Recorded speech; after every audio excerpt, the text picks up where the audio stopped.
morning, Madam Clerk. Do you have any council members on the phone?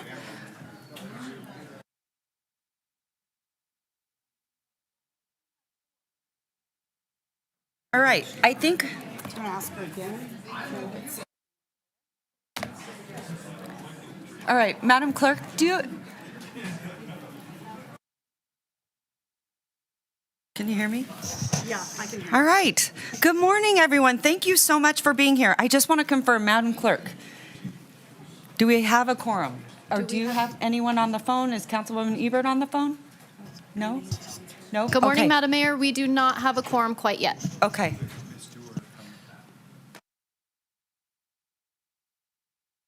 All right.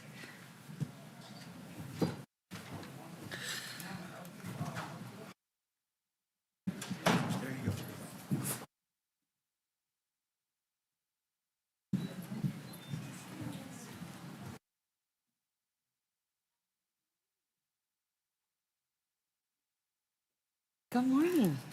Okay, I can now count to 4. All right, perfect. All right, Madam Clerk, I am going to open up the agenda for April 22nd. And before we begin, I would like to introduce everyone to the wonderful and beautiful Star Lamb. She is our mayor for the day. So I'm going to give you all my emails, all my stress. And you are a senior at, what, Alpine? Yes, ma'am. Okay. I am so impressed by you. Tell everyone a little bit about yourself before we begin. So I'm 17. I'm about to graduate. And where are you going to college? TMCC in the liberal arts program for criminal justice and And- hopes to be a 911 dispatcher. Cody, where are you? Cody's usually here. He would, and JW, they would gladly welcome it. Do you know that's a really, really tough job? It can be Yeah. hard to get people to want to do that job because it's so stressful. Yeah, one of my friends who I've known for years, she was a 911 dispatcher, and she had to leave because of the overwhelming stress. Yeah. So we have a lot of respect for them. They're amazing. Yeah. They can do remarkable things, even deliver babies over the phone. Yeah. They're incredible people. Well, we'll definitely put in a good word for you from Cody. I also understand your mother is an art teacher, Yes, ma'am. and you are also a big fan of the arts. Am I right? Yes, ma'am. Yeah? Okay, good. You like to write, correct? Yes, ma'am. Okay, favorite food. What's your favorite food? Tie between pizza and sushi. Okay. Mainly sushi. Oh, yeah, there you go. Okay, raise your hands for sushi. Raise your hands for pizza. Oh, I think pizza's winning. All right. Well, we are going to begin this morning. And Star, I would love for you to lead us in the Pledge of Allegiance. So please stand, everyone.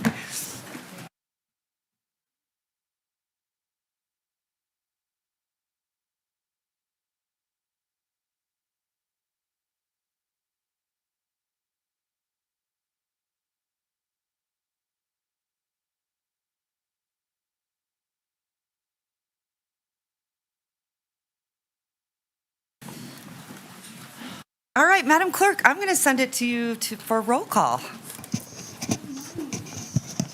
Thank you, Madam Mayor. We're calling roll for Wednesday, April 22nd, 2026.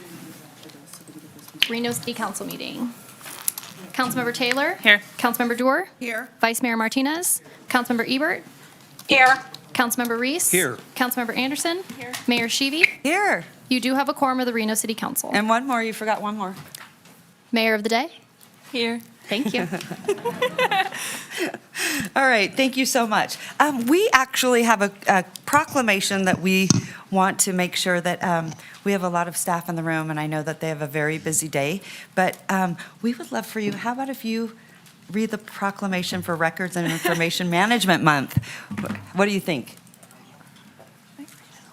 Here, she says, do I read this out loud? I'm not used to doing this. Okay, all right, well then we will make sure, Councilwoman Dewar, would you lead Star? And, okay, so this is an honor to the people that do this very, very tough job. This is a very intense job, and it's a lot of work. So we wanted to issue them a proclamation because it is Records and Information Management Month. Yeah, thank All you. right, take it away.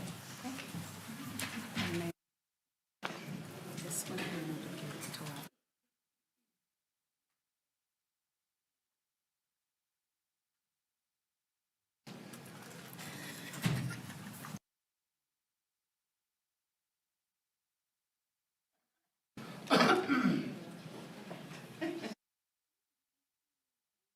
How are you both? Okay, and we've got our other records team over here. All right, well, good morning, everyone, and welcome to the Reno City Council meeting. I am honored to read a proclamation on behalf of our clerk and our records management, and it begins. And take note, Mayor for the day, how to do this.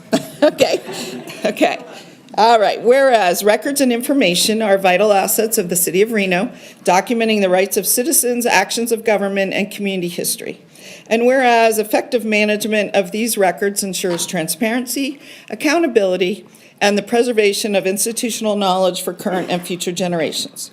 And whereas Nevada revised statutes establish the framework for public records access and retention, and dedicated records professionals work diligently to uphold these standards on behalf of the public. And whereas the Records Management Division within the Office of the City Clerk supports every City of Reno department through the administration of the document management system, coordination of public records requests, and development of policies that promote compliance and efficiency. And whereas the thoughtful integration of modern technology, including the responsible use of artificial intelligence, continues to transform how governments steward information in service of the people. And finally, whereas ARMA International and records and information management professionals across the nation observe April as Records and Information Management Month to recognize the essential contributions of those who preserve the documentary heritage of our institutions. Now, therefore, I, Naomi Dewar, on behalf of our mayor, Hillary L. Sheevy, do hereby declare April 2026 as Records and Information Management Month. So, congratulations. And just on a personal note, I want to say that I have worked in government for several decades. And in every agency I've worked at, the clerk's office and the records management role has been incredibly helpful to doing my job and also keeping the members of our public and our community informed. So I personally am grateful that I was able to read this proclamation because it's been very meaningful to me. And I want to celebrate. Would you like to say something? Yes, I would love for you just to tell the public a little bit about what your job entails. Okay. So our job focuses on. Introduce yourself. Introduce yourself. My name is Anthony Sullivan, for the record. I am the City of Reno Record Systems Manager.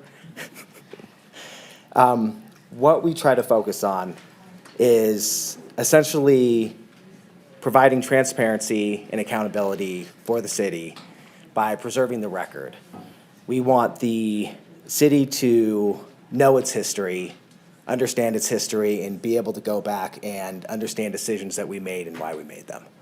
All right. Another big part of it is public records requests, and that is for the public to, if they want to see what's going on, why decisions were made, documents that we're creating, they can make these requests to the city and we'll give them anything that we have on those. Okay, that's fantastic. How many requests do you have in a month?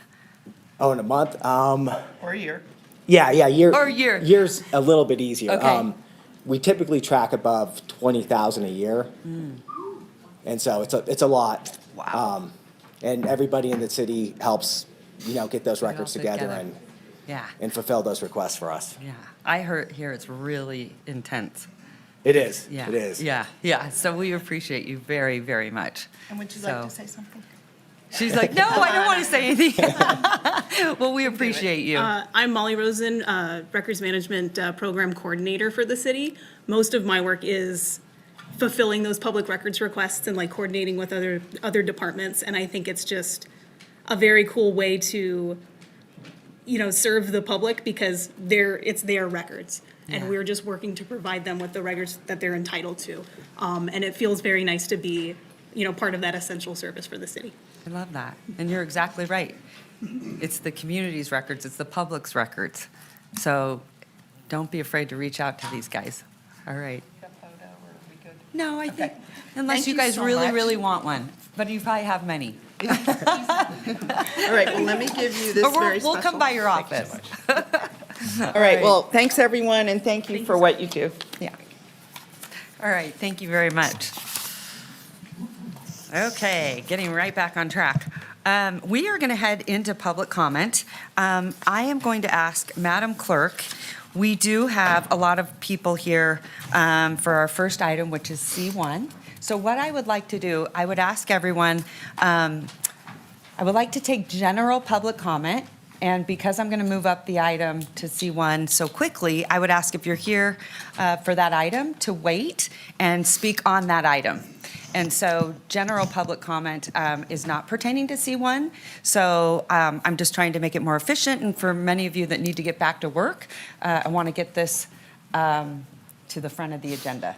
So that's what I would ask, is that we do general public comment, and then we'll go into item C1. Actually, what we'll do is we'll do consent, minutes, all that, and then we'll go into item C1.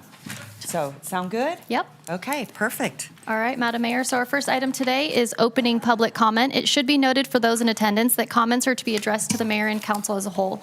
Comments heard under this item will be limited to 3 minutes per person and may pertain to matters both on and off the council's agenda. Council may not take action upon any matter not agendized on today's agenda. When you're called on for public comment, please state your name for the record and begin speaking. The timer will begin when you've stated your name, and you will be afforded 3 minutes. For those participating in chambers, in accordance with Council Rules 6.3.11, while in this room, please be respectful.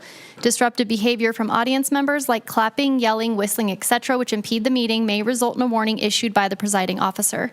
If this behavior continues, you may be removed from chambers. If you're an attendee in the Zoom meeting and would like to make public comment, please raise your hand at this time. Madam Mayor, our first public commenter today is Terry Brooks, followed by Robin Palmer, followed by C. McCombs. All right, good morning, Terry. Good morning. It's me, Terry Brooks, again.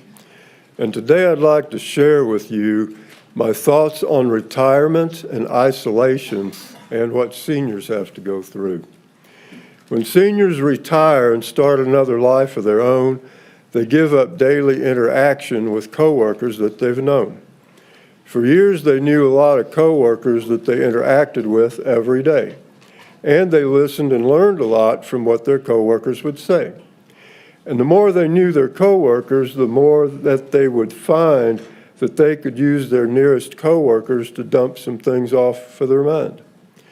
It was with such friends as those that they could exchange a lot of information, as well as using a lot of humor in daily conversation. And it was with friends such as those you could always console, and doing so could help each other to bring comfort to your soul. Friends such as those you could usually depend on to help solve your problems and bring them to an end. You would not only receive help from other people, but you could also give your own help to a lot of people. A major factor in our lives is social interaction. Knowing other people helps to give us satisfaction. But when we no longer have such social interaction, not being with other people can lead to dissatisfaction. When I was a librarian at a university, I had a lot of interaction with a lot of diversity.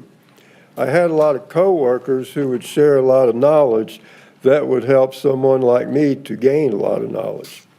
I knew a lot of professors and a lot of students too. I would help a lot of them, and they would help me too. I would like to thank you all for listening to me today, and as usual, I look forward to coming back soon, someday. I love that. I love it. Okay, where are we at? This is chapter 31. Just so you know, I've only got about 15 more chapters to go. And by the way, this is the 125th time that I've read one of my poems here. Wow. Wow. And I got more than 125 left to go.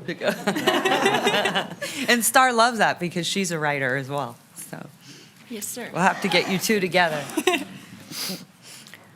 Robin Palmer, followed by C. McCombs, followed by Tara Tran. Happy Earth Day, Commissioner, or council members, I'm sorry. Happy Earth Day. I'm Robin Palmer, climate and community advocate. I'm a member of the Energy Coalition and collaborated with others in creating the document presented to you today as Sierra Club Toyomi Chapter's proposed best practices for data center ordinances. Please note the Energy Coalition acknowledgement at the end of that document. I quote, "I support a text amendment for data centers and a moratorium on data centers until a text amendment is adopted. Data centers are typically resource-intensive and have detrimental impacts on a community and its residents. A planning commissioner for Santa Clara analogizes data centers to tapeworms in that they continue to grow, they continue to feed, they continue to consume resources, and they provide almost nothing to the city." End of quotes. Deja vu. Those were my opening statements for public comment I gave at your February 26, 2025 meeting, at which you considered directing staff to initiate a text amendment on data centers. The vote then tied, and a text amendment did not move forward. Thank you for your reconsideration today. Ms. Taylor and Ms. Anderson opined in the 2025 meeting that the CUP process was sufficient for evaluating data center applications. I advocate for additional code to set minimal ground rules for data center development to protect our community, and continuing the CUP process for each specific application. I applaud staff's proclivity to work with regional partners, including the Truckee Meadows Regional Planning Agency, Washoe County, and City of Sparks, to develop a unified set of standards, followed by a public review process.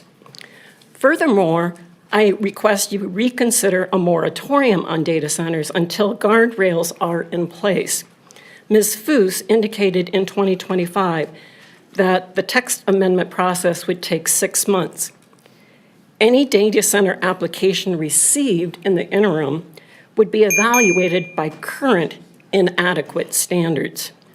As I said in 2025, quote, "Please hit the pause button and consider the full impact of data centers on our community."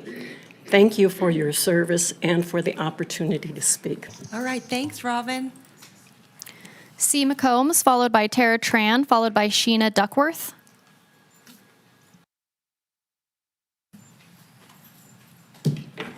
Hi, how's it going? I know you said that this is going to be opened up in the comment for A3, but we already signed up. Yeah, go Is that ahead. okay? Okay. Yeah, go right ahead. How's it going? My name's C. McCombs. I am a representative of the Water Over Data Alliance, WODA. And I want to say first and foremost, we're a group that's entirely opposed to data centers. I think that if there's an important lesson I want to impart with y'all here in a conversation that I want to start, it's about Nevada's conceptualization as a wasteland and how unfortunate that is, and how I think it's advantageous for all of us to counter that narrative, and understand how dangerous that narrative is.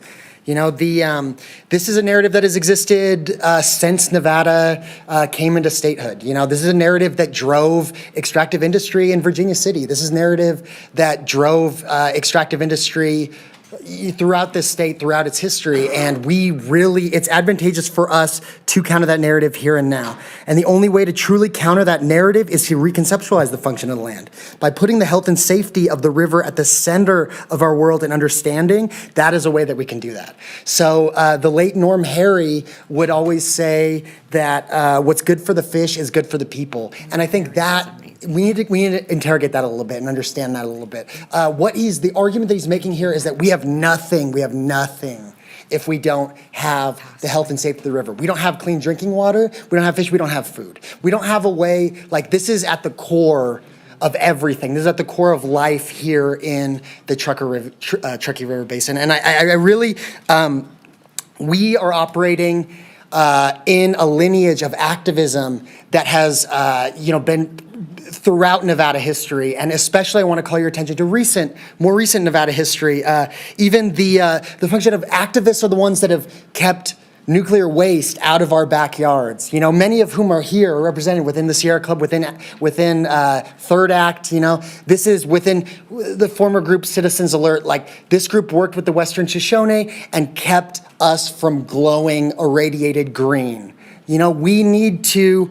If I want to impart anything with you and for you to take anything away here today, is that we need to put the health and safety of the river at the forefront. And we're in a lineage of activists that have done that, and we will continue to do that. And it will not stop here today, no matter what you decide. We will fight like hell for the health and safety of the river, because we understand that our entire world exists because the Truckee River exists and is healthy and safe. So I would like to please have you consider a moratorium on data centers. I would like you to consider not approving data centers like many states have done, like many municipalities have done. Please, thank you so much. You're gonna hear a lot of really good comments, a lot of really good facts. I look forward to it. Thanks, C. Tara Tran, followed by Sheena Duckworth, followed by Jerry Mifsud. Hi, my name is Tara Tran, and I also organize with Water Over Data. We are an indigenous-led organizing group led by the Harry family. As mentioned before, they have a very long history of fighting for protection for water in our region. I do want to call that, obviously, I support C1, and I would like you guys to support C1, but I think as far as what that will entail, just know that that is going to be a conversation beyond just we need policy. We need robust policy that protects the watershed and includes the full consent of all Native tribes and impacted Native peoples in the watershed. And that includes the Washoe, and that includes the Pyramid Lake Paiute tribe, who feels the most effects of impacts to our water in our watershed. They're at the terminal end of our lake, and we know from the construction of the Derby Dam and the divergence for agriculture what it means for extractive industries to come and take at the detriment of the fish and the detriment of the people. I'm really so glad to see you guys considering this today. I think it shows the potential for growth. I remember back when y'all were voting on the web data center, I remember when Councilmember Taylor said, all I have to say is we're open for business.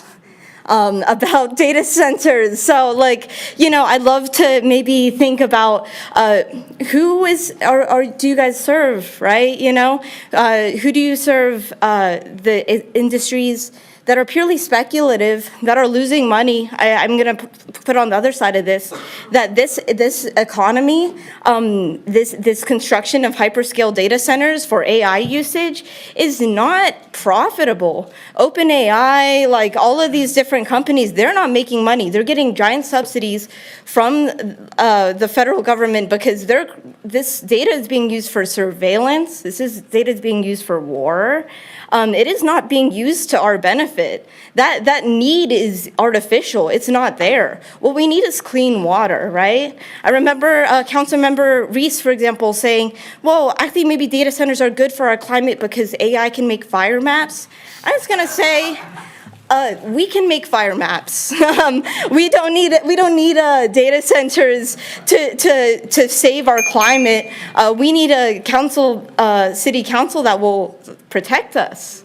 And I just want to plug that on May 1st at 11 a.m. at the Believe sign, we will be doing we'll be getting together to call for against the budget mismanagement that we've seen so far. Y'all have been talking about increasing the police budget to be 37% of the general fund. Meanwhile, we don't have money for a clean river. We don't have money for outreach. We don't have money for housing assistance. So see you all there.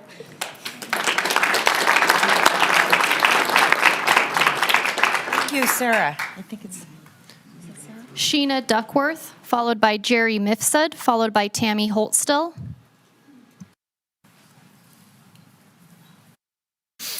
Hi, Mayor Sheevy and City Council members. My name is Sheena Duckworth.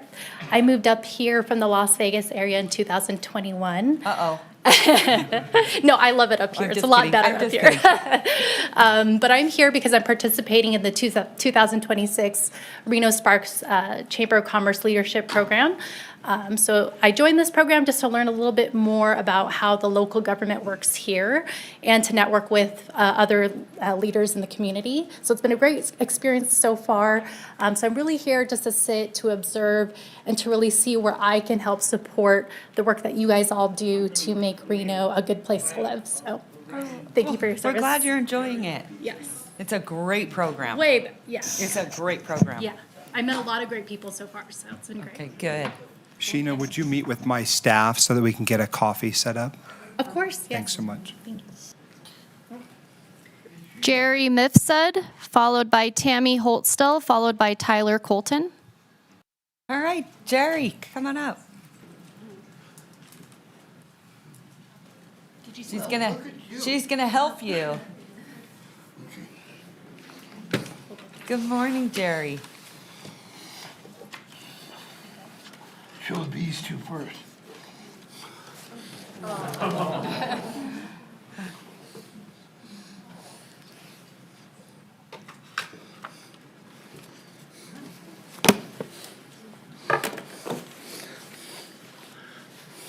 Oh, look at that. Are those your babies? Good morning, Madam Mayor and Reno City Council. It's been a while since I've been here. I've been fighting an eviction notice. I live in the senior complex. 3 times they tried to evict me. Guess what? I'm still standing. With the help of city and county, we shut these people down. They were going to relocate me while they renovated their dump of an apartment complex for 6 months at the Ramada. And I said, no, you're not going to do that. And they didn't. They didn't. With a little pressure, they relocated me for 3 weeks. When I came back, the hearing impaired doorbell was not in. There was no handles in the bathroom to come out of the shower. The AC unit was an old one. And the roaches, because of the roaches, they had to spray. And they didn't tell me they were going to spray. While I was asleep with my 2 cats, Casper, the boy, and his mom, Coco, they sprayed. That night, Casper died. No, I didn't think I'd get emotional. 18 years I had these 2 cats, a mother and a son. But they sprayed my cat. That place on Carville Drive. Oh, that was hard. That was hard. Now it's just me and Coco, the mother. We're gonna follow up on that. They're gonna pay for that, one way or another. Shouldn't be spraying inside. They killed my cat, Chrissy and Robert and Patrick, the very people that you gave kudos to when you had the tent ground digging, when you came out there, Hillary. Those very people, they're evil. They're supposed to bring food out there. They went to McDonald's and got those little packets of mayonnaise and ketchup. Call that food? They took out the piano. Seniors love that. The pool table. Activities. They just want to collect the rent from seniors. Anyway, Thank you, I wish I Jerry. had more time. Thank you, Jerry. So Star, just But, a little background about it's so good Jerry. to see you. He calls everyone teenagers, right? And he has been instrumental in getting senior crossings identified throughout the city, and he does a lot Hillary for helped me seniors. put the first senior street sign in Reno at a crosswalk. It says Seniors Crosswalk. And when they look up to that sign, they feel like somebody recognizes me, and that's because of you. No, great job. It's because of you. Thank you, Jerry. I'm going to have someone follow up with you. Come, bring it out. What the hell? Tammy 80 Holtstill, years followed old. by Tyler Colton, followed by Steve McKirk. Go on. Tammy. Where am I going?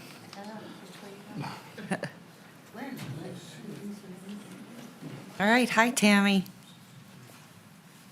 Overhead, please.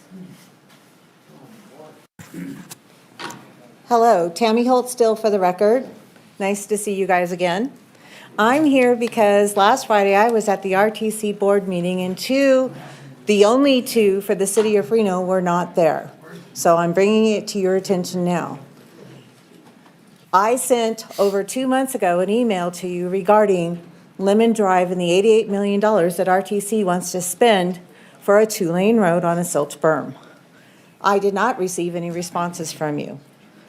At this time, most of the residents, including myself, believe that RTC is unconstitutional because we do not have representation on that board. It's taxation without representation. This has got to change. We need responsive government. We need government that works with us, not against us. We need a government that is going to work, acts actually as a true government. That has not happened, and that's why I am running for Washoe County Commissioner at this time. Because I have seen what you have done to the North Valleys without proper representation up there with the annexation laws. Swan Lake is still contaminated. You're still putting effluent with PFAS in that lake. You are also pumping that currently by Tumwa's press release to American Flats, which you guys said you weren't going to do. There is a major problem here. Not only are you polluting our area, but then you're polluting another area on top of that in our North Valleys, in part of unincorporated Washoe County that you have invaded without having the infrastructure in place to do what you need to do properly. That's why I am here. People are tired of traffic and not having responsive government. And that is your guys' fault. And that, again, is why I'm running. Tammy Holtstill for Washoe County Commissioner, District 5. And please take a look at this and respond. Thank you. Okay. Thanks, Tammy. Tyler Colton, followed by Steve McKirk, followed by Cassandra Bum. Hi, you guys. Nice seeing you all. Hi, Brandy. You guys got a full house today. So first, my name's Tyler Colton. Thank you guys, Devin Reese, Councilman Reese, Mayor Mashivi, Angela Fos, for really working with us, and Jackie as well, for working with us for the entertainment code. You guys have presented a pilot program that will help get rid of the conditional use permit. I just wanted to mention a couple things of why that is important. Prior to 2021, all businesses within the entertainment districts, within the 24-hour commercial use district, that's not all of Reno, that's just downtown, 4th Street, and Midtown, had the privilege of getting a cabaret license and operating, having dancing, karaoke, poetry, whatever they like for within 24 hours. That was the commercial mixed use zone. The conditional use permit kind of hindered that ability for anyone after 2021, saying that you can't have music, dancing after 11 p.m. and really impacted a lot of businesses, as well as impacted code and code's ability to enforce businesses, which we know we're having a big problem with and the city's having a problem with. So what it does is actually creates a level playing field from the existing business, let's say Tonic, 5 Star, Chapel, the Emerson. All of us have a privilege that any new business coming into these entertainment districts would not be guaranteed that same privilege. So this levels the playing field for everybody with this pilot program. It also creates a security plan that then code can accurately enforce, and they know that each building has the exact same rights, and so they're not trying to guess what they're trying to enforce. So it helps reduce costs and helps code with their enforcements. So thank you for presenting this pilot program. Mayor, I'd also ask, and Councilman Reese, if a group of us might come to you and do a presentation and really share with you how it impacts our businesses. There's been a lot of questions of like, how much do you make after 11 o'clock per hour? And we can share those numbers and how that impacts our business. And that is a big number. It impacts us trying to compete, especially right now what's going on with our economy, with costs rising. Each business needs to do something, and this generation wants entertainment. And we're always talking about this being bars. This code doesn't just apply to bars. This code applies to anyone who has entertainment. And we see a lot of coffee shops that now are doing entertainment, and a big one is Midnight Roasters down in Midtown. Midnight is their name, so for them to have music after 11 o'clock is a huge burden on them, and they have bands and DJs and comedy and poetry, as well as shims downtown. So this just isn't bars, this is across the board for entertainment, and we're just looking to level the playing field so that we can reach this new generation and all businesses can thrive here in Midtown. And once again, we are a 24-hour city, 24-hour entertainment, and we really should get back to that. That's what Reno is. Thank you, guys. All right, thank you. I'll have my, Steve I will McCurk, have my office reach out to you. Thank you. followed by Cassandra Bum, followed by Kamal Aboon via Zoom. Hello, good morning. Mayor, council members, and city staff. My name is Steve McCork, and I'm a district manager at WM. Happy Earth Day. I'm here to share how WM continues to focus on providing the most efficient, responsive, and effective service possible for Reno residents. We know convenience matters to customers. That's why residents can easily request replacements for broken or damaged carts through the MyWM app, which is available on Apple and Android devices. This self-service option also allows customers to quickly manage and reduces response times for their service needs. Equally important is our close working relationship with Reno Direct. By partnering with Reno Direct staff, we are able to quickly address customer concerns and complaints, whether that involves missed service, spilled litter, or environmental concerns.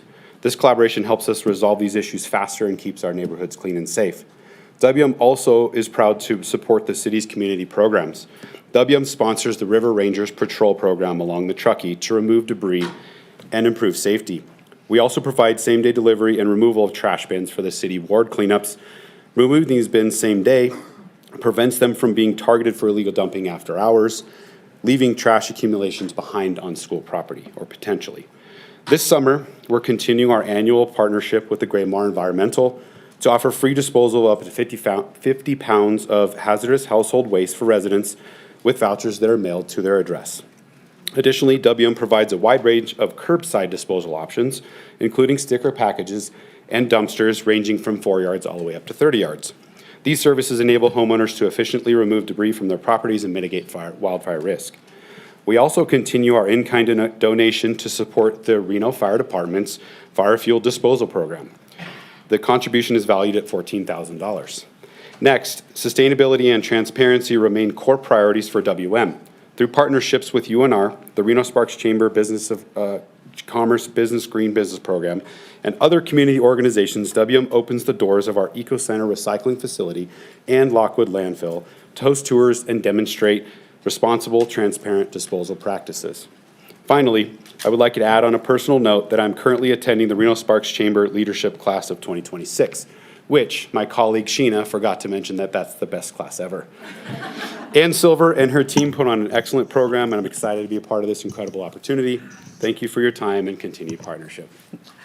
I love that. Go ahead, Councilwoman. Mr. McCurk, what is your role at Waste Management? I'm the district manager. District manager. I would love to meet with you on 2 initiatives Sure. If we could get one of our staff to hook up with you. We just started one this week, which is animal-resistant trash cans. Okay. To expand or double those, generally in the Collin Ranch area. So I'd love to chat with you about Awesome. that. Okay. Thank you. Look forward to it. All right, well, enjoy the class. It's great. Thank you very much. Yeah, it's been great so far. Appreciate it. Cassandra Bum, followed by Kamal Abuhan via Zoom, followed by Art Rangel via Zoom. Because you would really like it. You would really like it. It's very cool.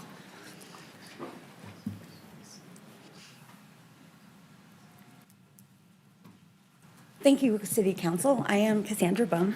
I have lived in Reno my entire life. I've been born and raised here.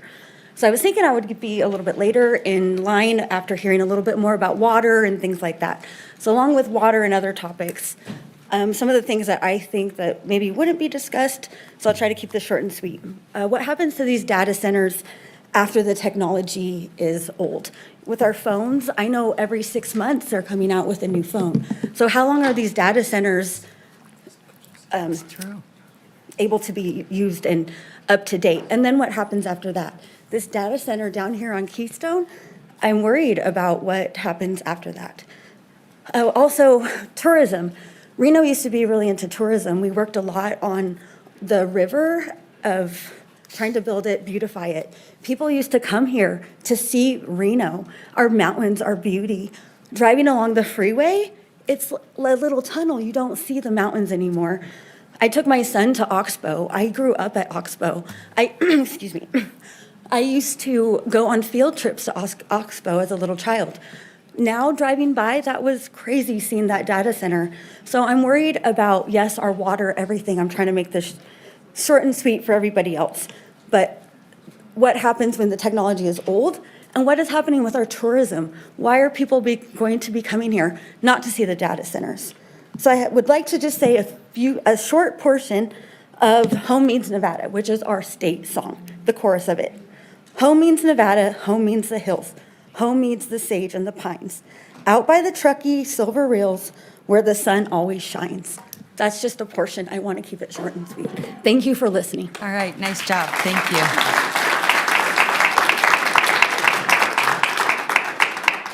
Kamal Abuhan via Zoom.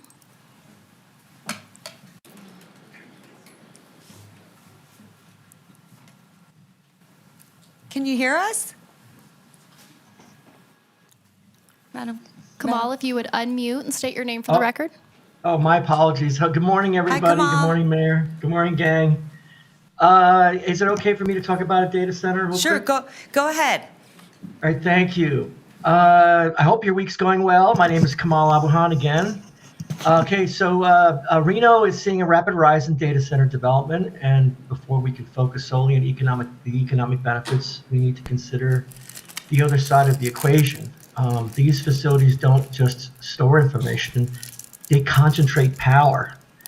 In an era shaped by artificial intelligence and broad federal authorities like the U.S. Patriot Act, which we've been under that scope for a while, that concentration of power can impact the public in ways we may not be able to see.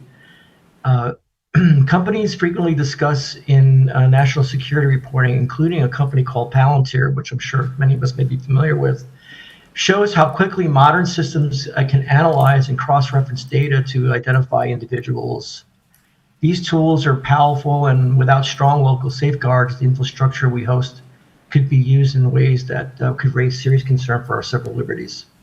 Based on what has been reported by independent organizations, communities across the country are beginning to articulate clear expectations for data center operations. I'm going to list 6. Those expectations include data centers must not be used by foreign entities in any way to undermine the rights of Americans. Data centers must not enable actions that put American lives at risk. Data centers must respect privacy and comply with all local and state laws. Data centers must report unlawful surveillance or misuse of their systems. Data centers must notify local governments when their technology is being used in ways that affect residents. data centers must not be built in close proximity to residential neighborhoods where impact on safety, noise, quality of life are most direct. My message is simple. Growth without oversight is not progress. If Reno becomes a hub for this infrastructure, then Reno must also insist on transparency, accountability, and clear protections for our community. Now, I'm maritime. I've been maritime. I graduated Cal Maritime. I'm from the water. I've lived in the water. I know what the water's about. The water echoes and frequents itself through frequency. So if for those residents who are concerned about water, I am concerned as well. The water must be clean up and down the river. I am hoping the data centers will be closed systems. Thank you, everyone. Thank you. Kamal, thank you so much. Art Rangel via Zoom. All right, Art.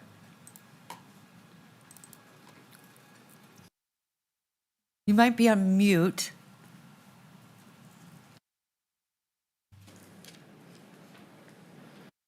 All right, you can hear me now, There right? you go. Yes, go ahead. Okay. All right, well, thank you so much. Art Rangel for the record. The staff report for item 3C regarding indoor live entertainment claims alignment with strategic plan components, economic and community development. The recommended action does neither. Regarding the economic component, let's include a cost-benefit analysis for these types of businesses. For many years, downtown residents have seen the city utilize an inordinate amount of city resources with police, code enforcement, business license, development services, and the revocation process with some live entertainment bad actors, specifically electronic live dance music with its excessive C-based noise. With the city desperate for money and waiting to cut or willing to cut expenses, a cost-benefit analysis would determine if most of these businesses create a net income. Regarding community development, the proposed action yet again excludes residents from the process. First, the city increased the land use appeal fee from $107 to $1,200. And now, by eliminating the conditional use permit process, which, by the way, requires public notice. It appears the development services staff have forgotten what we city planners have known for decades, which is that the fundamental purpose of land use zoning is the separation of incompatible land uses to limit the impact of noise, odors, and traffic on residents. The conditional use permit, which is used throughout the United States, helps make these uses more compatible by working with the applicant and the neighboring community to come up with a livable plan benefiting both parties. Development Services staff finally accepts that the city's master plan policy 3.1B encourages housing in the downtown mixed-use districts. But after almost 9 years of adoption of that policy, the city still does not have ordinances in place to protect downtown residents from excessive noise from electronic dance music and the mayhem in the neighborhood. Modern land use laws have provisions to make mixed-use district land uses compatible. There are equitable ways to have live entertainment uses and residents coexist. All it takes is a will to adopt such laws. Staff recommendation is not one of those. Tyler brought up the issue of revenue. Some of us would like to be part of that meeting that he recommended to talk about revenues after 11 o'clock. I'd like to learn more about that. So please, if you put me on the list, I'll get other residents. So you have a balance there, not just the entertainment industry, but the people that are being impacted, the residents, to be part of that. Thank you. All right, Art, thank you so much. We'll include you on the list. All right, Madam Mayor, with that, we have no additional live public comment. For the record, we did receive 5 comments which were general in nature, not received prior to 4 p.m. yesterday, Tuesday, April 21st, 2026. These comments were written correspondence received via our reno.gov online public comment form or by emails to our office. Copies of these have been distributed to the Reno City Council and are available to the public on reno.gov/meetings. Okay. Hold on a second. Oh, do we have... Yes, I see Nathan. Have another proclamation? There we go. Nathan, come on up. I believe you were at an Earth Day event, so we weren't able to issue your proclamation, but we are now. Thank you. Matt, Thank good to you. see Nathan you Ollier, Parks guys. and Recreation Director for the record. I'm just the hype man today for Matt Basil, our tree master here, our urban Matt forester. he is the master. They- The master I- of trees. We love you. Sometimes it's cool to share when government's out there really doing it. These guys were out there with Bernice Matthews Elementary School at Paradise Park, hanging birdhouses in the trees at Paradise Park. So the students decorated it, painted Come pictures. on. Here's some of the other urban forestry staff coming up. So just wanted to highlight that they're out there doing it. There's 29,000 something trees out there, and they are getting to them as they can, but they work so hard and do such a good job. So I'll turn it over to Matt. All right, these are the guys Nathan. behind the scenes. They're planting trees, they're hanging birdhouses. The work you do is amazing. You're out there assessing trees. Tell us a little bit about what you guys do on the daily. They're so shy. Look at you. He's over here with a hat and glasses. But no, your work is really important throughout this city. I don't think people realize what you do, not to mention the shades that it provides, more trees, right, Councilwoman Dewar? Oh, you bet. I'm right there with them. So, talk a little bit about that. Sure, we actually, let's see if I could share my phone here. Can you see that? Oxygen. Okay. I don't know if you Think can see about all that, the but things that this was just trees- Just this morning, we planted a tree with the students at Bernice Matthews. And you know he's the real deal when you see his fingers. He's not just saying it, he's actually doing it. yeah. I love you, Matt. You're amazing. So see? Yeah, a little. But Matt, we, could you hold up a minute and then while they here's enlarge? I'm sorry, what's that? Can you hold up a minute while they enlarge your Oh. screen? Is there a problem, Madam? Can everyone see that? Okay. Okay, go ahead. My eyes are So this terrible. is, we have Paul and Lucas here today, and they were the arborists that put these birdhouses that all the students at Bernice Matthews participated in this art project to build these birdhouses. And so we had 88 birdhouses that Paul and Luke, we trimmed up this nice elm tree right next to the Paradise Park Activity Center and put them all in the tree. So it's hard to see in a picture, but definitely recommend checking it out if you have a chance. That's so cool. Here's some of the birdhouses. Wow. They're beautiful. And we're using our bucket truck to put it into the tree. Oh, that's so cool. Yeah. I was wondering how'd you get up so high? Oh, it's not a good video, but. Wow. But yes, we maintain over 29,000 trees throughout the city of Reno. 29,000. Paul, Luke, and then 3 other arborists on staff that we have. So spring is definitely our most busy time of the year. We have not only our regular maintenance of tree trimming that we're doing, but we're doing our spring planting now. And if residents have any concerns about trees, we encourage them to call Reno Direct, and we're very proactive about addressing concerns that residents have and making sure that all of our thousands of trees are safe and contributing to the canopy and making Reno a greener, more enjoyable place to be. Yeah, I love that. And just so everyone knows, Matt has also, he's a big activist, and he'll run onto some projects and say, you can't take it down in real time. This is why I love this man.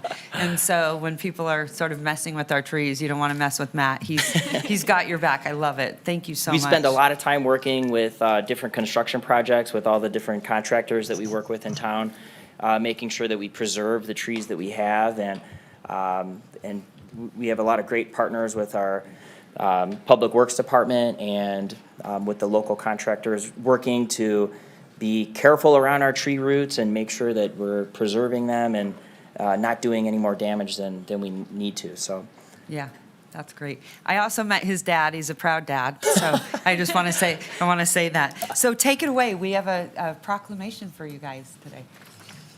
sure, I just have few words to share here. So again, I'm Matt Basil, the urban forester for the city of Reno. Good morning, mayor and council. I'm joined here with some members of our urban forestry team, and I want to thank you so much for this proclamation to celebrate Arbor Day.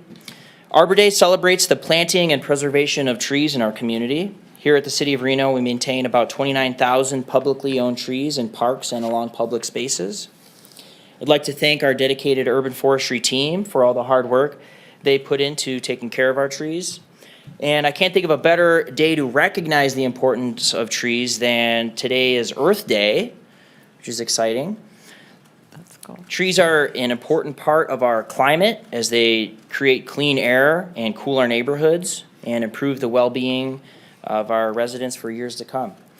We even have our initiative Relief Reno, aimed at expanding our area's tree canopy. Currently, Reno has only about 8% tree canopy, and we're working hard to increase that. In addition to today's proclamation, I'm excited to share that the city is hosting a special Arbor Day celebration this Friday, April 24th, at Paradise Park from noon to 2 p.m. We'd love for anyone to join us. We're going to have a ceremonial tree planting, and we'll have the birdhouse art from the students at Bernice Matthews on display, as well as our 2026 Relief Reno Awards presentation. The following week, on Saturday, May 2nd, we're having our annual Arbor Day volunteer tree planting event, which is also at Paradise Park, taking place from 8 a.m. to 11 a.m., and that is in partnership with Keeping Truckee Meadows Beautiful, who's been a great partner with us in our tree planting efforts. I invite everyone to attend these events and help make Reno the greenest little city. At the end of the day, trees not only provide the oxygen that we breathe, they enhance our public spaces, create inviting and peaceful outdoor areas for everyone in our community to enjoy. I'm proud to help expand Reno's tree canopy alongside our team. Thank you very much. And Councilmember Dewar, did you want to read the proclamation? You could please go Okay. ahead, but I do have a couple words before or after. Okay. So, without further ado, I'll read the our Arbor Day proclamation. Whereas Arbor Day is dedicated to the planting of trees in our community in order to promote a sustainable environment and bolster our quality of life, and whereas trees are important to the quality of life as they remove carbon dioxide, filter air pollutants, and cut costs for heating and cooling while providing other environmental benefits. And whereas trees in our city increase property values, enhance the economic vitality of business areas, and beautify our community. And whereas the city of Reno has been recognized as a Tree City USA by the National Arbor Day Foundation each year since 1982, and will celebrate its 43rd year as Tree City USA, the longest a city in the state of Nevada has held such title. And whereas the city of Reno is committed to planting new trees and expanding its tree canopy through the Relief Reno program by sponsoring a tree planting event at Paradise Park in partnership with Keeping Truckee Meadows Beautiful. Now, therefore, I, Matt Basil, urban forester, on behalf of Hillary L. Sheevy, mayor of the city of Reno, Nevada, do hereby declare April 24th, 2026, Arbor Day. In and for the city of Reno, I encourage all citizens to plant and care for trees in our community and support the city's urban forestry program. Thank you very much. Very good, Matt. Nice job. I do want to say thank you so much to Councilwoman Dewar. Relief Reno was her brainchild, and it's been going strong. And we do a lot of planning initiatives. If anyone wants to get involved, please reach out to us. We offer free trees and have a lot of different events. We have to expand that tree canopy. It's so important. I can't even begin to tell you. So everyone knows that the climate's changing so rapidly, so we can all do our part by getting involved in what you do. I'm just curious, tell me why you do what you do. I love it. I love it. Trees are awesome. What about you? No, it's the same. Trees are awesome. We need them. We rely on them. So why not? Yeah, because I know this work is really rooted, no pun intended, out of your hearts for the love of what you do, or you wouldn't do it. I just think that what you do is so fascinating. It's really tremendous. Councilwoman Dewar. Yeah, just real quickly, I wanted to, first of all, thank the team we had a public Earth Day last weekend on Saturday. Matt was there all day. I was there a good part of the day, but we were also joined by the State Division of Forestry on our right and our own fire department on our left, so that as a team, we could talk about trees and why it's important to protect them and also the impact on fire in terms of reducing fire impacts. And then I wanted to mention that Rod Hollenbeek has been a major force in our community for trees. He's known as the big tree hunter, and unfortunately, Rod has passed away recently, and we have a special recognition for him.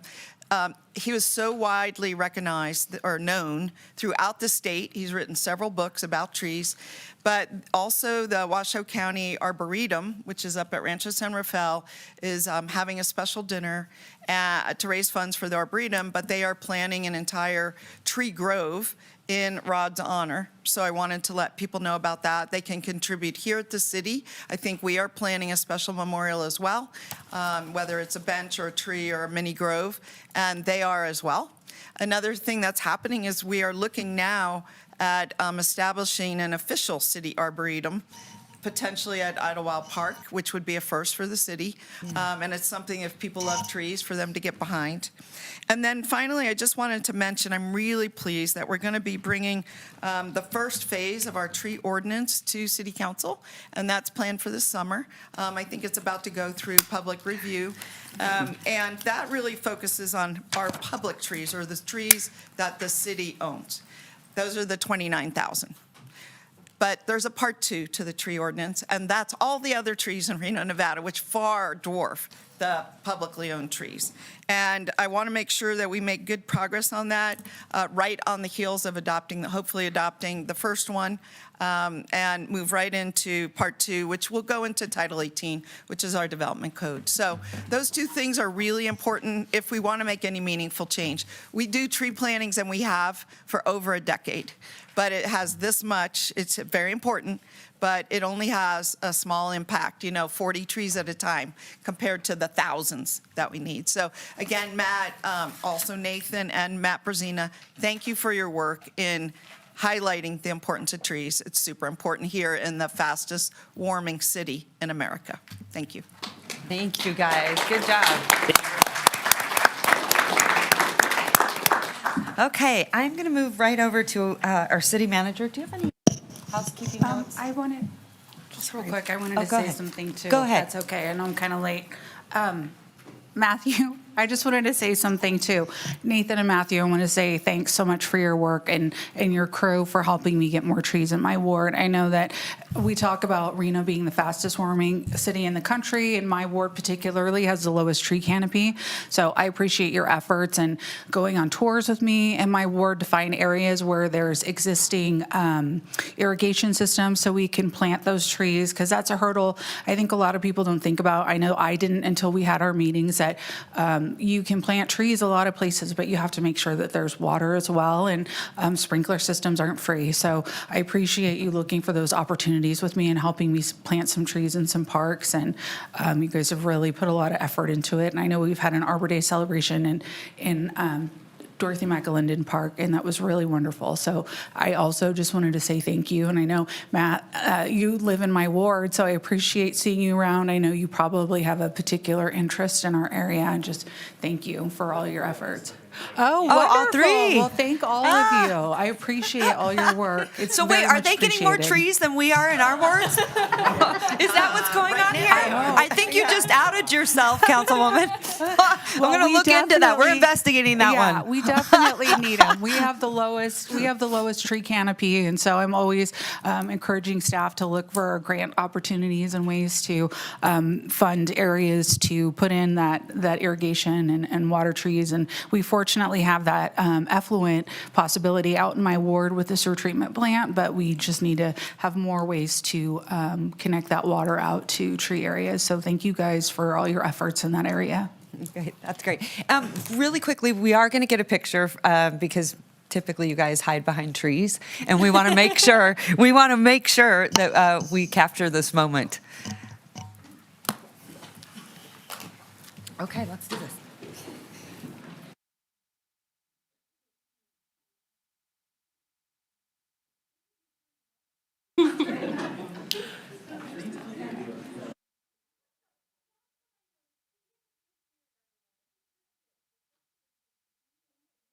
Down a little bit on the left. Yeah, perfect. Thank you. 1, 2, 3. Okay, I got it. Thank you, guys. Okay. Thanks so much.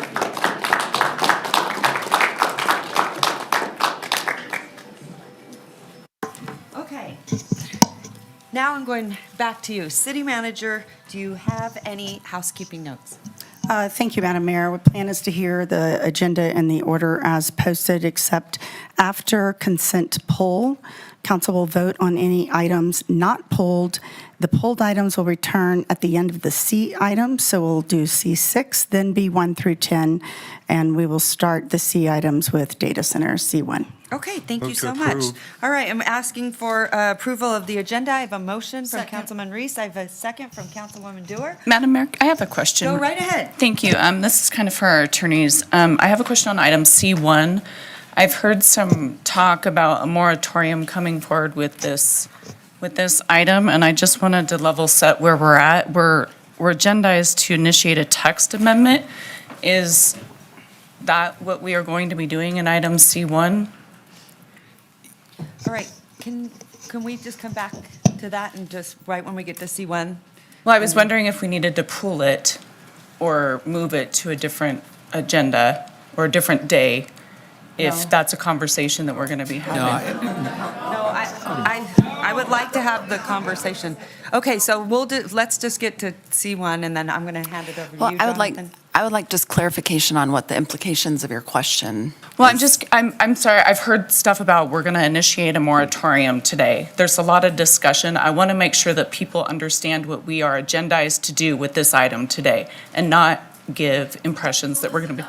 Yes, so to initiate a moratorium, there's a process under the Reno Municipal Code under Chapter 1.07, so that, that item can be heard, and it wouldn't be initiating a text amendment per se, but it would be just basically direction to bring back a resolution to do a pending moratorium. So you can do that today because has to do with your agenda. Okay, but we're not going to be voting on a moratorium. You can't vote on a moratorium today. You can vote on initiating the process for a moratorium under our code, again, Chapter 1.07. That starts with a pending resolution, so a resolution would come back at the next meeting. Then there would be a final resolution after that, assuming that the council wants to go forward with that. So it's a two-step process. Thank you. Councilman Reese? Thank you so your much. light's on. Mr. Shipman, I want to make sure I understood what you said. As a lawyer, words matter, right? Yeah. And so the agenda item today is a continuation of several agenda items that we've had on the data center topic, correct? Yeah. And then within that, the staff is looking for direction from us as to what kinds of things we are interested in. Is that correct? For that item, correct. And if this body chooses to tell staff to come back with a text amendment about a moratorium, that is within the purview of this item. Is that correct? So, we're playing with a couple different words here. A moratorium versus a text amendment. A text amendment is when you're modifying the code. A moratorium under RMC Chapter 1.07 is essentially where you pass a couple resolutions that put a hold on accepting any applications going forward until you come back and do a change of code later. Right, so no one's asking for the text amendment today. What we would be asking for potentially is to staff to bring that item back at a future meeting. And that's more of an agenda process, right? So again, addressing Councilmember Taylor's concern is that, that's not necessarily within the scope of this for the moratorium, but it's certainly within the scope of the council to ask for today to bring back. As it is within any item, we Correct. can always ask for staff direction on an item. Correct. Thank you so much. I appreciate that. Thank you. Okay, thank you so much. Seconded. Yes, and Councilwoman Ebert, you have your light on? Yeah, we're just supposed to vote, so. Okay, all right, I just wanted to make sure Yeah, you thank didn't you. have any comments. Yeah. Okay, all right, so I have a motion and a second. All those in favor say aye. Aye. All those opposed? Motion carries unanimously. Okay, approval of the minutes. May I get a motion? So moved. I have a motion. Second. I have a second. All those in favor say aye. Aye. All those opposed? Motion carries unanimously. Okay, we are going to head into item B1, that is consent. I'm going to start with my council member over to my left. Councilwoman, do you have any items you'd like to pull? Councilwoman Ebert. Can you start on the other side, please? Sure. Councilwoman Dewar. None today, thank you. Okay, thank you so much. No, Madam Mayor. Okay, all right. Councilwoman? Councilman? No. Okay, so that means, Councilwoman Ebert. Yeah, I don't believe I do. I just wanted Okay. to double check before I say no. Okay, well, if you end up No. wanting to, then just yell at me. Yeah, no, I do not have Okay. any today. Thank you. Move All to right. approve the So, consent agenda as I posted. have a motion, I have a second. All those in favor say aye. Aye. All those opposed? Motion carries unanimously. I do want to call out, there is a business on here, they have the best burger in town. So go head out there, and it's Beefy's. Congratulations on your business, and we're excited. Please, please support this man. He's working very, very hard. So congratulations. We'll have to have a beer, right? All right, take care. All right. Okay, now we're going to head into item C1, Madam Clerk, and we're going to go back into public comment. So eager to hear from all of you. So I'm going to send it right back to our clerk to call on your name. So Thank you, Madam Mayor. If you'd like, traditionally, we would start with a presentation from staff.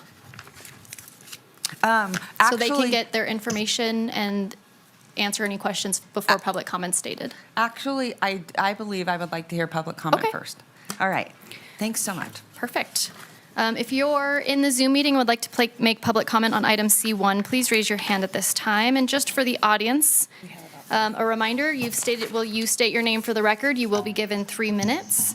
And just to note, we do have a lot of public comment for this item today. And in order to make sure everybody's speaking and we're moving through the item timely, we do have 2 reserved chairs up here. I will announce 3 names at a time. So the first public commenter should go to the podium. And as you're called on deck, please come and sit at these 2 seats here up front.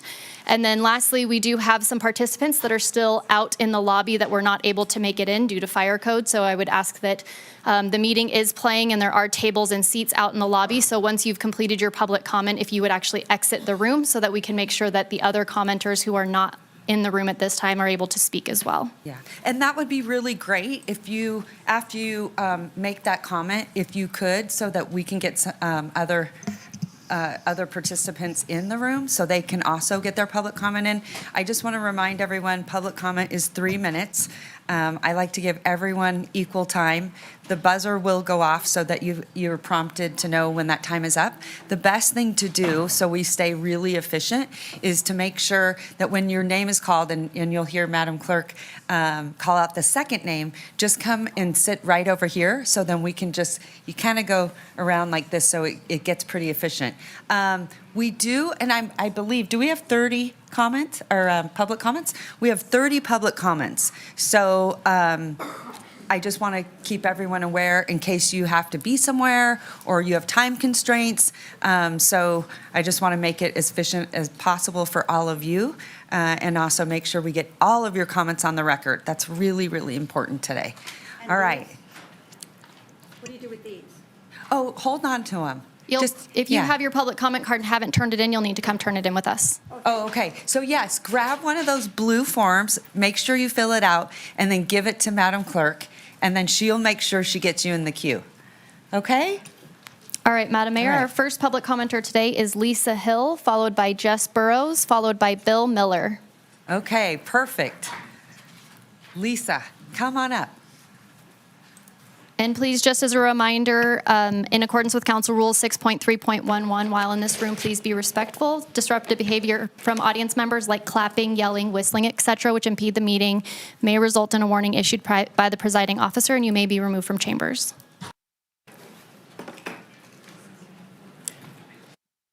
Lisa Hill for the record. I come with empty pockets under harsh council lights. The clock does not wait for what's right, and papers shuffle like dry fallen leaves. You hold the keys to our high desert deer, to the wires and wells below. Won't you write it down clear before heavy engines grow?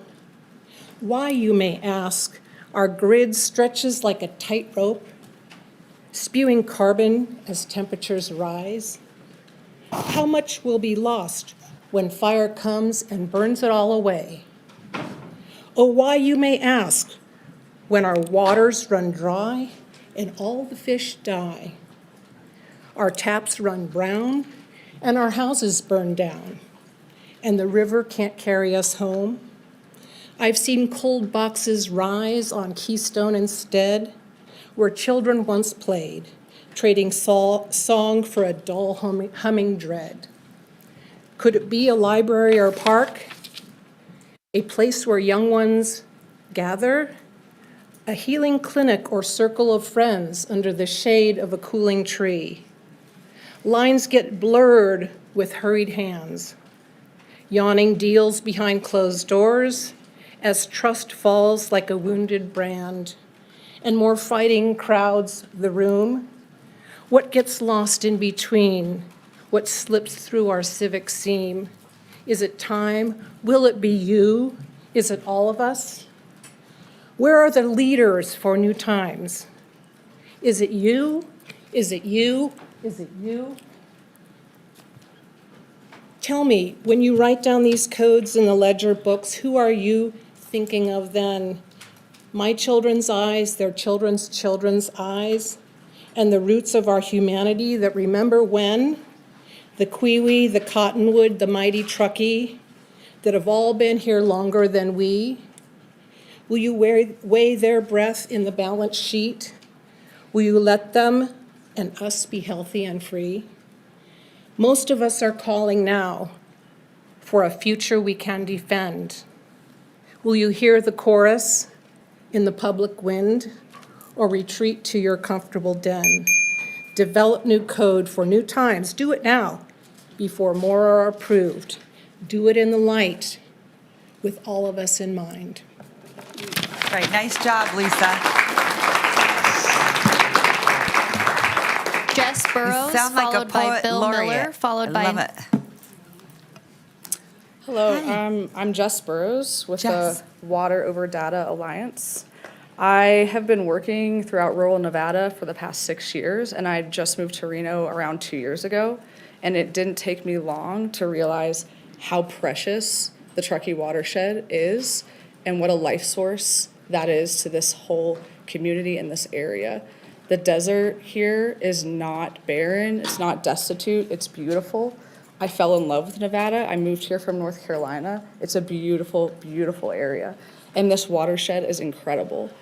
And it didn't take me long to develop a really strong connection to the water. I've bathed in the Truckee, I've been in Tahoe, I've been to Pyramid Lake, and that connection only went deeper when I started working with River Justice and understood the perspective of Autumn and Beverly Harry, along with their late husband and father, Norm, who have done incredible work to protect this watershed, to clean up the river, and to protect the fish in Quiwipa. It's incredible, and my connection doesn't even go to those depths. I can't imagine the depth of connection for the Pyramid Lake Paiute tribe. And to have them not be considered when you all are deciding on legislation over data centers that severely threaten their life source that they have protected already for time immemorial, and especially through TROA, a bi-state agreement.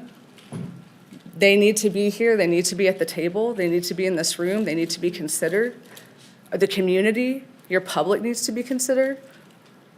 We're asking for the moratorium because you need to talk to us. You need to come to us. You need to go to your tribal constituents. You need to talk to everybody and hear all of our voices, because these data centers are a huge threat to all of our livelihoods, huge threat to everyone in this room, a huge threat to that watershed, to the water that I have grown to love and that is vital in the lifeblood for so many people in this area, including our tribal communities. In order to create transparency and accountability that adequately protects our environment and resources and adequately adheres to the very purpose of the land development code that you are looking at right now, the purpose under Article 2, number 2, that says to promote, protect, and preserve environmental quality as a critical element in Reno's quality of life and encourage the wise use of natural resources. You need to do your due diligence and do the same.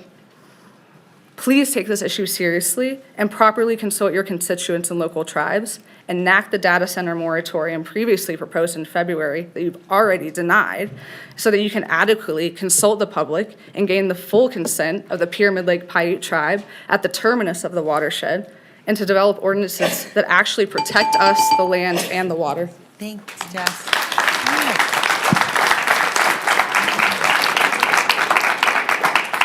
If we can hold the applause so I can announce names, that would be helpful. Thank you. Bill Miller, followed by Mia Levitt Singer, followed by Curtis Linares. Thank you, Mickey. Good morning, Mayor Sheevy, council members, fellow citizens. I'm Bill Miller, Reno resident, back after 6-month chemo radiation therapy sabbatical, and happy to be here at all. The treatment appears to have succeeded in eradicating my tumor. We'll know in 2 months. We're happy you're here, my friend. Thank you, as am I. And not a second round of radiation will finish the job. Meanwhile, the chemo was widely successful in diminishing my stamina and voice, removing my beard and 30 pounds, all of which are slowly returning. A small price to pay. Speaking of prices to pay, we are here to discuss, among other things, regulating new data centers and addressing the price Reno must pay to maintain them. These data centers are not unlike cancer, and they devour local resources and put the host's viability in jeopardy. Their only concern is their own growth and well-being. If left unchecked, they will deplete their host's ability to flourish. And like cancer, they don't care. Also like cancer, they need us, we don't need them. And it's time to act like it. If we are going to allow any, and it appears we must, we need to create regulations that keep them in check so they add value to our community while not unduly depleting our precious resources. Fact, data centers consume massive amounts of water. We are in a desert, the driest state in America. One typical 60 megawatt data center consumes from 100,000 to 1 million gallons a day, every day. Fact, data centers also consume massive amounts of power. One typical data center consumes enough power for 60,000 homes. That's half as many houses as we have in Reno today. Where is all that power going to come from? Currently, their developers are demanding new methane-powered power plants be built, spewing megatons of greenhouse gases into the atmosphere in the city with the greatest average increase in heat in America from global warming. So against this assault, we are right to defend ourselves and our children's future with common sense regulation. I am deeply heartened that you are hosting this discussion today. We really only have this one chance to get it right. Let's get it right. Thank you for your time. Thank you, Bill, and thank you for your service. Mia Levensinger, followed by Curtis Linares, followed by Reese Lampf. Hello. I'm Mia Lutzinger.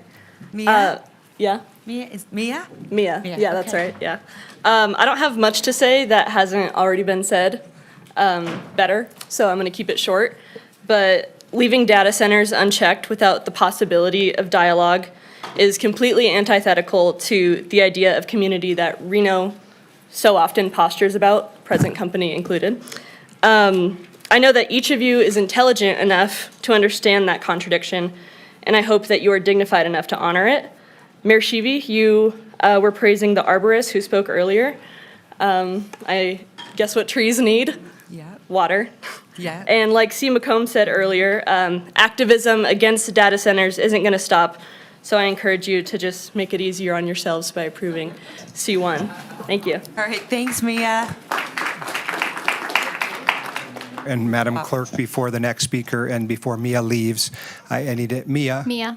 I just want to embarrass Mia for a quick moment. I have three biological children, and if I had a fourth, Mia would be my other child. Mia was one of my debaters and is a graduate of Emory University with a full ride to attend there as a debate scholar, and also is now teaching at the University of Nevada, Reno. Ah, congratulations. Red. I'm on a meters.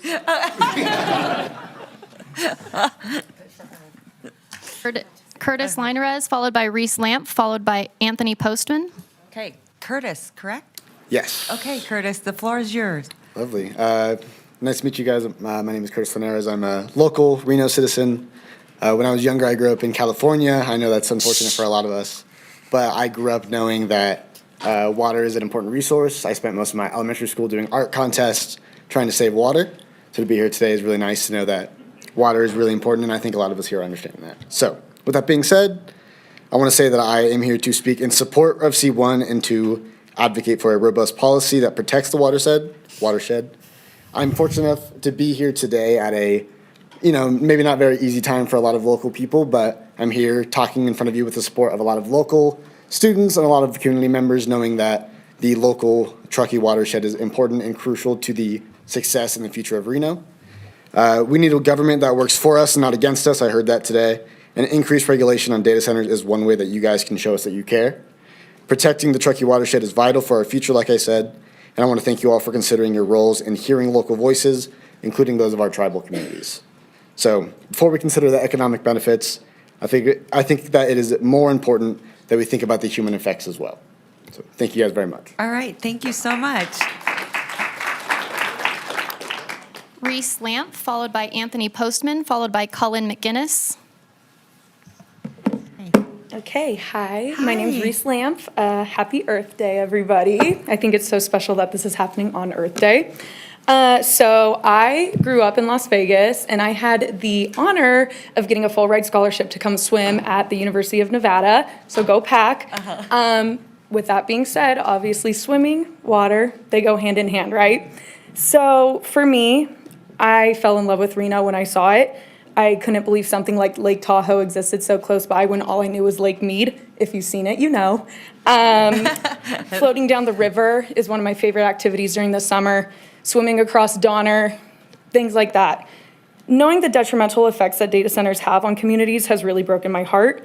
Seeing water turn brown because of these data centers is breaking my heart. Water is critical to human existence, and these natural bodies of water make Reno a special place. More regulation on these centers is crucial to keeping our community safe. So as someone who's given a scholarship to swim in this city, I will do anything to preserve the water in this city. A moratorium on data center development is absolutely necessary until more guardrails are put in place. I am in favor of agenda item C1. Thank you. Thank you so much. All right. Anthony Postman, followed by the one and Cullen only Anthony McGinnis, Postman. followed I've got by to brag Tammy a little Holtstill. bit. Anthony is an incredible artist, and I believe you've released a few albums, and you're working on another one. But I'm going to say, because this is how small Reno is, Anthony's sister Madeline, she was my best friend in first grade. And so I have such a fondness for your family. And matter of fact, your dad was an allergist. And I remember everyone loved your father because he kept everyone from the sniffles and all those things. So, but I just wanted to highlight that's how small Reno is, and it's so nice to see you. Great to see you. Thank you. All right, Thank you, City Anthony. Council, Mayor Seavey, for this The floor is opportunity yours. to speak upon citizenship, connection and disconnection, and environment. A little over a year ago, a group of us gathered here to protest the proposed building of a Jiffy Lube not far from here in the middle of a school zone in a mostly residential neighborhood. If it hadn't been for a special contractual question regarding the use of the land for development, we were told that this project would have already been given the green light, that this is the way things work with developers and the city. I want to proffer that just because this is the way things work does not mean that this eager green light for development is the right way forward for our community and for the environment in which we live. In Braiding Sweetgrass, author Robin Wall Kimmerer writes about the ancient indigenous antagonist known as Wendigo, whose insatiable appetites cannot be fed. Wendigo howls from endless hunger, even as he feasts ferociously upon all of the earth's gifts. Maples and oaks that shade, bees and birds that sing to us as they spread and pollinate our food, horses who are companions and guides through vast sweeping country, and the very water that feeds, cleanses, and nourishes our bodies and our lands. All of this Wendigo consumes whole without rest, never stopping, never satisfied.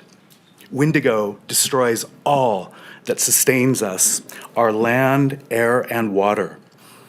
It seems that Wendigo spirit is alive and well within government at large, from our local city council right up to the national juggernaut. All seem to favor the rampant development of industries which consistently favor and benefit the riches of the few at the cost and peril of human health and well-being, and the greater irreparable toll on our environment and climate.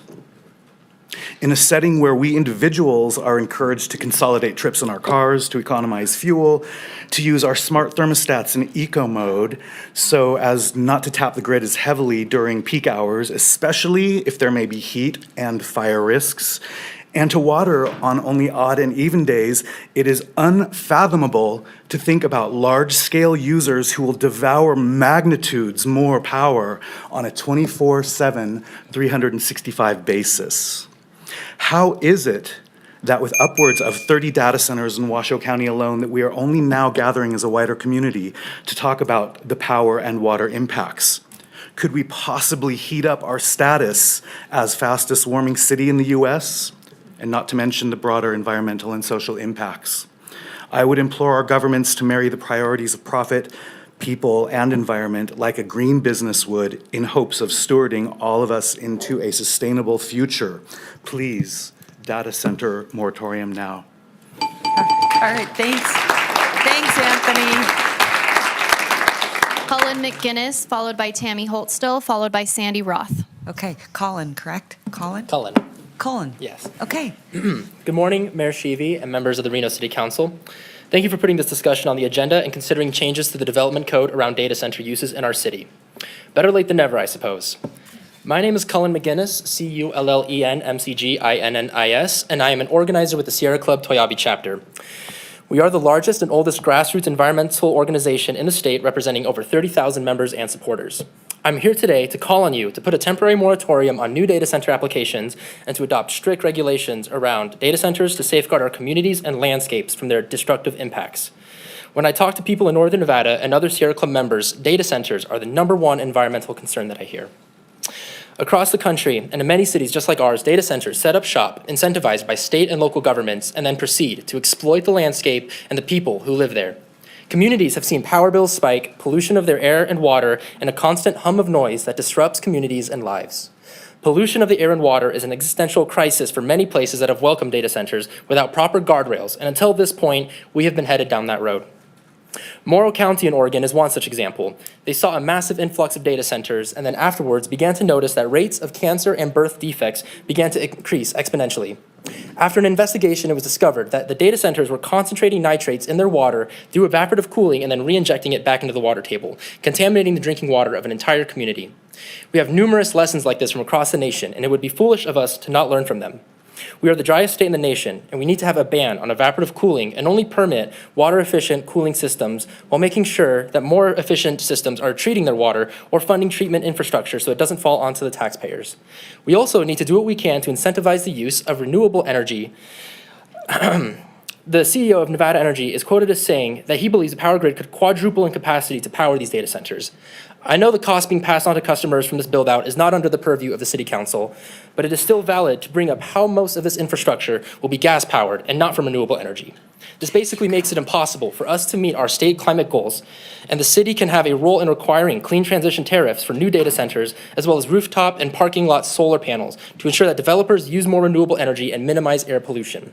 Speaking of air pollution, diesel generators are commonly used as a backup power supply for data centers. These diesel generators can be noisy and dirty. We are calling for the city to require that all data centers use Tier 4 backup generators or lithium-ion batteries as their source of backup power, which would reduce air and noise pollution. Data centers already voted for and approved by this body are planning on using dozens of low-quality backup diesel generators, polluting the air we have to breathe. We also need to make sure that these incoming projects are zoned appropriately on existing utility corridors and far from neighborhoods, schools, and sensitive habitats. We cannot accept at the end of this process of implementing regulations to have by right approval. Every data center needs to be able to pass scrutiny of public process and community members who deserve to be consulted and involved at every step. I'm calling on you all to rectify the mistake made last year when this body failed to pass a moratorium or formulate regulations around data centers. We have an opportunity to address the concerns of the community on this important issue. Please support a temporary moratorium and strict regulations. Thank you. Thanks, Colin. Tammy Holtstill, followed by Sandy Roth, followed by Barry Levinson.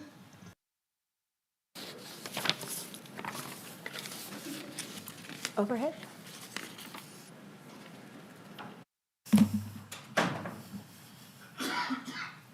Tammy Holtstill for the record. I am here because of, again, the inadequacies of the city of Reno in the infrastructure. This shows here that data centers would not fit in our community. Out of 41 years of record, the mean is 9.44 inches. 20 of those years, we were below that average. Here is another information showing you the same thing. Now let's get to the meat of the matter. The meat of the matter is, back in 2008, WC3 was approved unanimously to conserve our water and only grow within our water means. The city of Reno has not done that. Neither has the Truckee Meadows as a whole. To add to that, the anthropy, I have a hard time saying it. This article here you have shows the issues in writing about Memphis, Tennessee, and what's happened in the community. I also added in your pamphlet an additional 2 other articles regarding data centers in our high desert and how they will not work. The city of Reno cannot consider using data centers as a way to take themselves out of a budget deficit. It is inconceivable and irresponsible. We need to be conserving our natural resources all the way down the board. You've already outgrown your resources currently by what you've done to the North Valleys. You didn't listen to us then. I hope you will listen to us now. Thank you. Thanks, Tammy. Sandy Roth, followed by Barry Levinson, followed by Patrick Mudd. Hello, my name is Sandy Roth. Over a year ago, you were asked to pass data center regulations and chose not to. You repeatedly have put off public meetings about data centers. I am here to encourage you, once again, to amend Reno's code to include data center regulations. Not just vote to explore the possibility of data center regulations, because such a vote might be politically convenient for you given an upcoming election, to actually adopt data center regulations. Not just any amendment, we need a good amendment. I hope that a desire for uniformity with our neighboring jurisdictions does not result in a weak amendment or no amendment. Data centers are coming to northern Nevada. They already are. They love our low latency fiber connectivity to the Silicon Valley. You should be proactive and plan for the data center growth that already has started in Reno. Reno is not going to get as many hyperscale data centers as the more rural nearby counties. However, it appears that at least one developer wants to build big data centers here. Just as importantly, moderate and small data centers need responsible regulations as well. Cumulatively, these data centers can have impacts on things like our grid stability, our air quality, our services and infrastructure, our non-data center economic development, and our housing needs. Even just one unregulated data center can have an adverse impact, regardless of whether it's hyperscale. If your home or business is next to a data center, the noise matters. If the toxic emissions from a data center's diesel generators affect your health, it matters. If there is a fire and toxic runoff from the water used to fight the fire goes into the Truckee River or a lake or onto the property of a neighboring home or business, it matters. If a data center doesn't properly dispose of e-waste or hazardous materials, it matters. The water issues go far beyond on-site water consumption for cooling. The power plants used to generate electricity for the servers and cooling use a lot of water if they're using fossil fuel, and most of them are.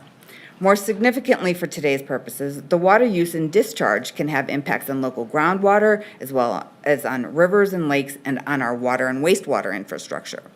When data centers come to Reno, regardless of whether they are serving people from Reno or, more commonly, California or elsewhere, they should be required to be good corporate citizens of Reno.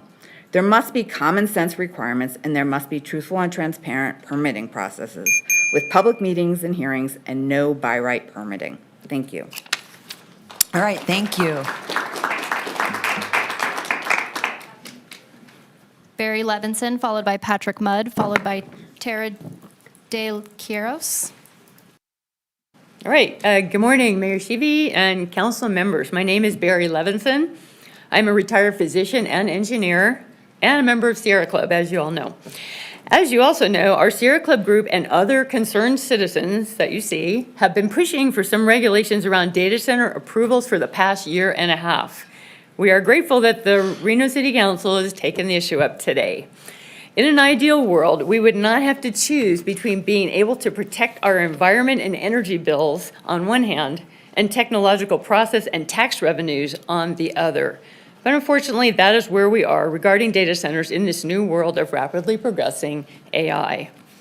If the city of Reno is going to move forward with any future data center development, including at Stonegate, I would implore you to first consider whether the development is the best use of land and resources and is truly in the interest of the people of Reno.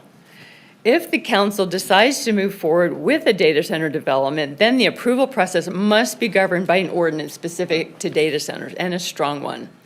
This ordinance must include limitations on siting with adequate buffer zones between the data center and adjacent properties and avoidance of sensitive areas such as anywhere close to the Truckee River. It should require water-conserving cooling technology. It should require the best available diesel generator technology to minimize harmful air pollution, or better yet, use lithium batteries for backup power. It should incentivize renewable energy, including solar panels on the roofs and the use of new renewable energy from the grid. And the data center developers must cover the cost of all required infrastructure, including roads, sewer, water treatment, and firefighting services. Reno should not get stuck with those costs. We have developed, we, meaning Sierra Club, Energy Coalition, a few of our partners, have developed a document outlining best practices for a data center ordinance, right here, which has been emailed to each of you. These recommendations are based on months of research, speaking with subject matter experts, and evaluation of ordinances written for other similar jurisdictions, most importantly in Arizona, where they face similar water issues and proximity to California. Today, I'd love to see a unanimous vote from the council to move forward with a comprehensive ordinance governing data center development for the sake of your constituents, the city budget, and our environment, including our air quality and water supply. Thank you very much. Thanks, Barry. Patrick Mudd, followed by Tara De Quiros, followed by Aaron Sims. Hi. Oh, you're fine. Take your time. Oh, No, just take your time. I know, trust me, I hate public speaking. But well, just take your time and we got you. All right. Well, good morning, City Council and Mayor Shivi and the wonderful residents of Reno. My name is Patrick Mudd. I am 27 years old. I've lived here all of my life. I'm also an Eagle Scout from a local Boy Scout troop here. Love it. And was a assistant scoutmaster as well to that troop. So I've seen both sides of how that works. And I come here, well, for three things. I believe that this AI data center is financially irresponsible, environmentally irresponsible, and morally reprehensible. When it comes to financially, half of the data centers in the U.S. have been shut down mid-project. How can we know that the money that the city of Reno may be giving this project is going to be spent on something that will be useful? Alongside that, environmentally, I feel like we've got the best tap water in the world. The Truckee River is delicious. And I don't want to see that get tainted by pollution and whatever that data center is going to put out. And not only that, but morally, I find it bad. And as a scout, I've always lived by the scout oath. On my honor, I will do my best to do my duty to God and my country, to obey the scout law, to help other people at all times, and to keep myself physically strong, mentally awake, and morally straight. I take that into consideration with all I do. And seeing what AI has produced, and including with many friends I have that are in the art community, seeing AI just strip other people's work and spit it out to be what they consider good, stealing ideas is not good. Alongside that, there have been multiple instances of AI abuse in terms of there have been ways where it's fairly easy to manipulate. It has in a previous case as well. You can go on there and manipulate a bit to look at ways to end your life. And AI has also been used to create AI child pornography. I do not agree with any of this. I think it's morally reprehensible, and I think we need strict rules on this AI data center. And that is my comment. All right, Mr. Mudd, you survived. Yeah. Tara Day Quiros, followed by Aaron Sims, followed by Jason Miller. Tara Decados for the record. The first time I drove out of my neighborhood and saw the sign for the Keystone Data Center, I thought it must mean something else. Surely the city of Reno did not permit a data center to be built next to a residential neighborhood and a high school near the Truckee River. But when the surveillance cameras popped up, I realized that it was, in fact, going to be a data center. There's no reason to have that level of surveillance for a normal construction project. However, whoever's building that monstrosity knows that people hate data centers. And I'm guessing that they have a few images of me flipping off the construction site as I drive in and out of my neighborhood. Despite being a neighbor, I had no warning about the project and have received no information about impacts to air, water, and noise pollution, which are going to impact my neighborhood as well as Reno High School. There are houses right across the street from this data center. The Truckee River is by far the best thing Reno has going for it. Without it, we would lack our life-giving center. We're one of the fastest warming cities in the nation, and our climate is pushing the limits of livability. I moved here from Ely 19 years ago, and one day in July when I was 9 months pregnant, we hit a record high of 108. Our house was not air conditioned, so I went down to the river, waded in, and just sat down. That feeling of cool water made me feel like Reno was going to be a good place for my family. The Pyramid Lake Paiute tribe has worked for decades to successfully return flows to the Truckee River. For the city of Reno and Washoe County to thoughtlessly sell off that water to corporations looking to build data centers shows a lack of care for the place we live and the people who live here. AI is an existential threat to our society. I edit academic books and papers, and over the past 2 years, I've had to add a no AI policy to my contract after receiving AI-written manuscripts that were unreadable and total nonsense. AI is the newest way that capitalism has found to make people's lives a little bit worse, while making a few corporations much, much richer. It steals the intellectual property of writers and artists and delivers a product riddled with hallucinations, misinterpretations, and bias. For us to compromise our clean air and water to facilitate AI is so short-sighted. Unfortunately, Nevada has a history of selling off our natural resources to outsiders at ridiculously low prices. We have an opportunity to start to reverse that trend today. My personal request is not just a temporary moratorium, but a permanent ban based on my understanding that multiple data centers have already been permitted. As far as one of the fastest warming cities in the driest state in the nation, we can't afford to sell off our quality of life to make tech companies rich. We should follow the lead of other communities that have decided to permanently ban data centers. Just yesterday, Marshall County, Indiana voted to permanently ban data centers, and we should follow their lead.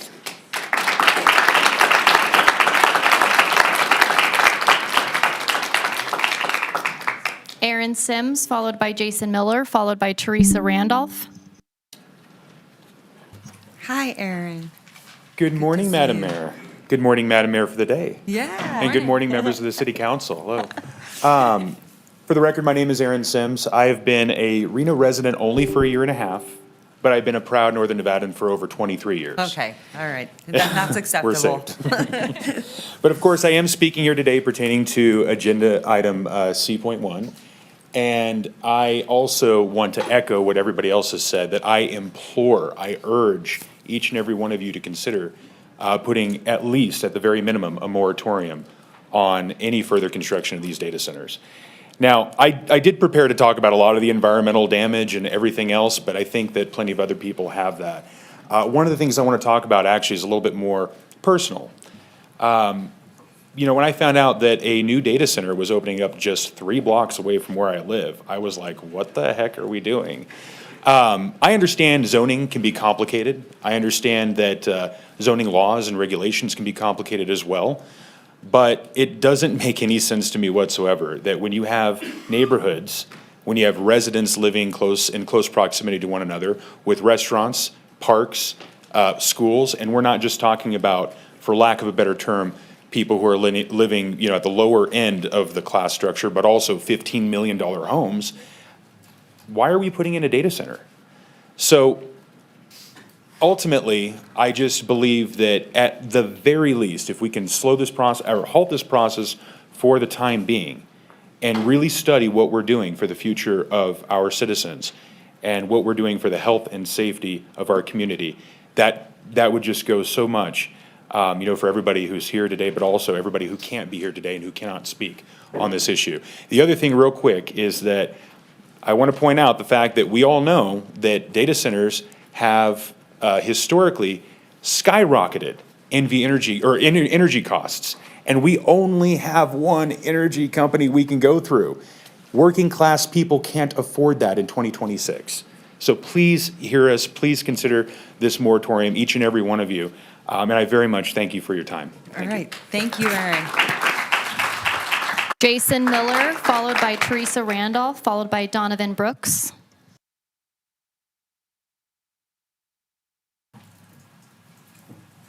Hello, it's my first time speaking at a Reno Hall.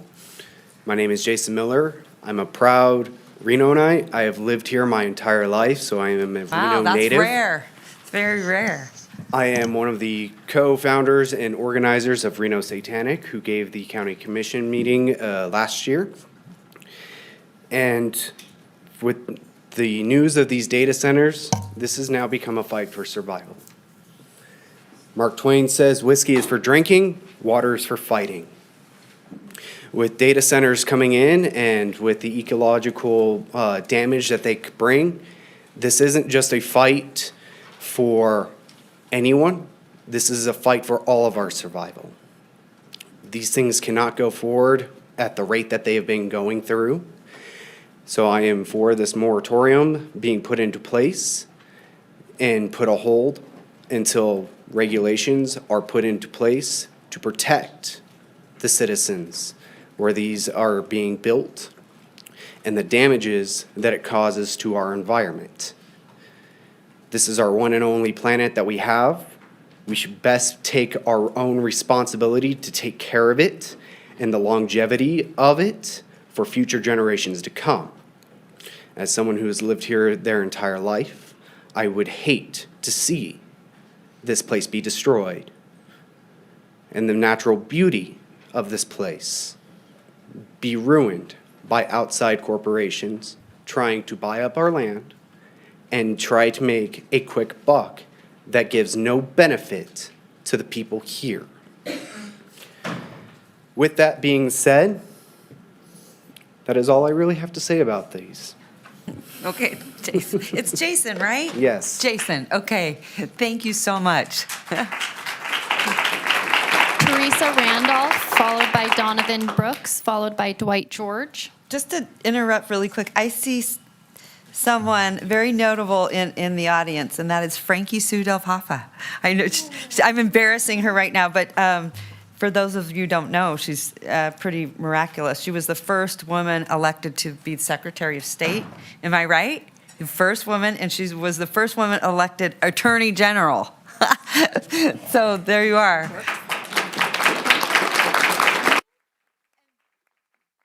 Miss City Manager Bryant worked for you. Is that true? Back in the day? And you know who else did? Chief Solferino. My dear, I had 350 employees, 100. No, well, they all tell me you're wonderful to work for, but I just wanted you to know Chief Solferino told me that, and I was just, my jaw just dropped. So just know, very kind words they'd say. So, all right, getting back to our regularly scheduled program. Hello. Good Take it morning, away. Mayor. Good morning, council members. My name's Teresa Randolph. I didn't live here my entire life. We moved here when I was 2. I have seen the river. I've come downtown when it was flooding. I saw the Helms Pit fill up to become the marina. I've walked underneath both these bridges on rocks with my father when I was a child. Our environment is our greatest asset, and I think that it should be included on your balance sheet. Our people are your next greatest asset. After that comes money and industry, and I have never one day in my life thought business was more important than people. I'm an educator. I've just retired from being a preschool director, and I worked with children my entire life. And AI is a detriment to education. It's a detriment to, did you see the robot they want to have teaching classes? That made me cry. That is not what our future should be. Human brains took us to the moon the first time. I looked up what AI was used on for Artemis 2, and it was for navigation. It wasn't for discovery. It wasn't for planning our future. It wasn't for the poetry that happened in that week. It didn't bring people together. I think AI is unethical. The people who have developed it knew our planet needed water and electricity. There are already better answers, and they don't care. I think it's unethical in that it steals from artists. It steals from ideas. Now it's going to steal from TikTok. So there goes the next generation who will be mad and be here. I don't belong to any of these associations until today. They are well prepared. I watched a recording of the City Council, Spark City Council presentation from the Sierra Club Toyabe. Impressive. You should invite them to come in and give you more information because they have it. I'm here to tell you just my experience. So I grew up in Reno. I went to all the schools here, graduated from UNR. I live in Sparks now. We're downriver. I ask you to at least create this moratorium, but I don't think this is a business for us. I think we could do better. I think this is an unethical business structure. I know that they're already polluting other areas. I think we could do better. Like, let's get renewable resources in and be leaders. You also could be leaders in speaking to the other communities. Let's talk to Fernley and Story County and Sparks and come together quickly, rapidly, to work on these rules together and perhaps limit us. I didn't know there was 30. I looked up and found out we had 14 in my, within driving of my house. I'm appalled. Thank you. Thank you so much. Donovan Brooks, followed by Dwight George, followed by Samuel Sheridan. Hello, council members. My name is Donovan Brooks. I've lived in Nevada my entire life. I've grown to love the desert more and more every year of my life. And I'm here to echo what everyone else has said, that Our desert community cannot handle the strain on our water resources that is presented by unregulated data center construction. We need to develop very strict regulations for these data centers if we construct them. And I urge the council to develop and adopt a moratorium on the construction of data centers until regulations can be implemented. And I urge that we use the time that we gain from that moratorium to develop the strictest possible regulations for the data centers that we can develop. And I think from what I've seen today, that this council does care about the health of our city, the human well-being of our city, the health of our river. I've seen such a tremendous support of the arborists and the work that they do. And I've seen understanding from these council members that we are in the fastest warming city in the nation in a time of climate catastrophe. And I think that we need to make our stance clear that we care about the health of our people. And if you care about helping, protecting the constituents that elected you, then I think you will agree we need those very strict regulations. That's all I have to say. All right, it's Don, right? Donovan. Okay, all right, thank you. Dwight George, followed by Samuel Sheridan, followed by Laura Fallon. Okay, Dwight. Hey, Hi. I'm Dwight George, and on today, Earth Day, and as a native every day, I feel it is incredibly important for people to speak out and protect the only land we have. This land, so important to me and my family and friends and my child, deserves to be cared and valued for more than what can only be taken from it.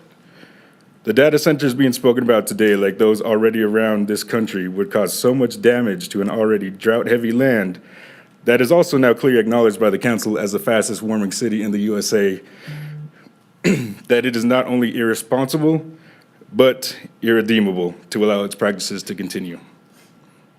The earth as a whole contains only about 3% of fresh water, and these data centers consume thousands to millions of gallons of it a day, equal to what thousands of your citizens would need every day just to be able to live their lives. With these centers' main goal to power AI, it seems too simple to point out that this artificial thing consumes too much of humanity's real resources, all while not being either reliable or the all-saving intelligence that these centers and its owners want you to believe it is. The trade-off of giving so much of what we rely on for our livelihood to something so unstable makes no sense. In a county where the city is allocating so much of its funds to the police department and the surveillance of its own citizens around the main water source we have here, the Turkey River, to then allow major corporations to do so much with so little oversight is such hypocrisy and the opposite of what you are here to do for us. To give that kind of power to something that's biggest concern is profit at the loss of so much for your people should not be allowed. Like so many times before, you may be voting for something presently, but we are talking about the future for so many. There is no reason to go into it so blindly. Support the moratorium or the total banning and show the people of this land today that you support them too. Thank you. All right, thanks, George. Samuel Sheridan, followed by Laura Fallon, followed by Deandra Presswood. Hello, everyone. My name is Samuel Sheridan. I'm a graduate student at UNR, and I've lived here in Reno for about 7 years, and I grew up nearby, so I've loved this town. You're a Renoite. I'm a Renoite Okay. through and through. So I'd like to speak in favor of C1 and to urge you all to pursue a moratorium on the development of data centers. There's been lots of well-articulated arguments so far, so I'd like to present some data on one of these data centers, which is the Keystone Data Center. So the size of the Keystone Data Center is 12 megawatts. This is the equivalent of running 120,000 desktop computers 24/7. The cost, data center construction costs on average between 10 to 12 million per megawatt for a basic data center. For AI focused, this could be much higher. Local estimates from members of our community come out to about 200 million initial build costs. Cooling. So this data center on Keystone uses a closed loop cooling system, which in theory addresses some of the water concerns people have had. However, it still takes a lot of water to use a closed loop cooling system. So it takes roughly 30,000 to 60,000 gallons for the initial fill-up and an additional 600 to 1,600 gallons per month, not to mention the waste that is produced by the chemicals they use to ensure this closed loop system. Energy, the trade-off for this closed loop cooling system is that it uses significantly more energy, about 10,950,000 kilowatt hours per month. In dollars, that's about $1,204,500 per month, the equivalent to 12,166 average Reno homes, and approximately 2.5% of the entire city of Reno's total electricity usage. Tax breaks, we've talked a lot about maybe what these could bring to our communities. However, 75% personal property tax break is what this has, meaning that the data center will only pay 25% of their total property tax bill. That means that they would only have to pay about $1,255,000 on an estimated $3,130,000 yearly bill. Sales tax reduction as well. They have a 2% flat rate. Normally, every resident in Reno must pay an 8.265% sales tax, but this data center only has to pay 2% of that massive amount for equipment supplies purchased. This data center will employ about 11 people for $31 annually. That's about $644,800 per year to this community, which, to be quite frank, isn't a lot for what it takes. The noise as well, they will be using acoustic walls and that kind of thing to address these concerns with sound. However, it's still going to make sound. These things aren't going to be silent. They will produce sound. Thank you. Samuel, thank you so much. Laura Fallon. Samuel, I'm going to followed have by- someone from staff meet with you. Thank you so much. Laura Fallon, followed by DeAndre Presswood, followed by Josh Hebert. Laura. All right, go right ahead. Good morning, council members. Thank you for your sustained attention this morning. My name's Laura Fallon. So many of the talking points I've heard by financial interests in favor of data center development revolve around government budgets coming up short, the stance that the way to close those budget gaps is through diversification, and that the primary option on the table to do so is data center development. With that, I'd like to invite you to consider a couple of things. First, two of the main sources of income currently keeping Nevada afloat, Nevada's bread and butter, if you will, are one, folks moving, coming to retire here because there's no state income tax, and two, the outdoor recreation / live entertainment industry, yeah? If data center development exacerbates our heat waves, pollutes our air quality, increases our utility rates, no matter what the state income tax is, do you think Nevada will continue to be a place that folks move to in the same numbers for that income? With public resistance mounting across the country, if Nevada becomes known as the state that moved forward with the highest concentration of data center construction, that did not, quote, miss out on becoming what? Silicon Valley's dumping ground? Do you think people will continue to picket for its outdoor recreation, for a live entertainment getaway?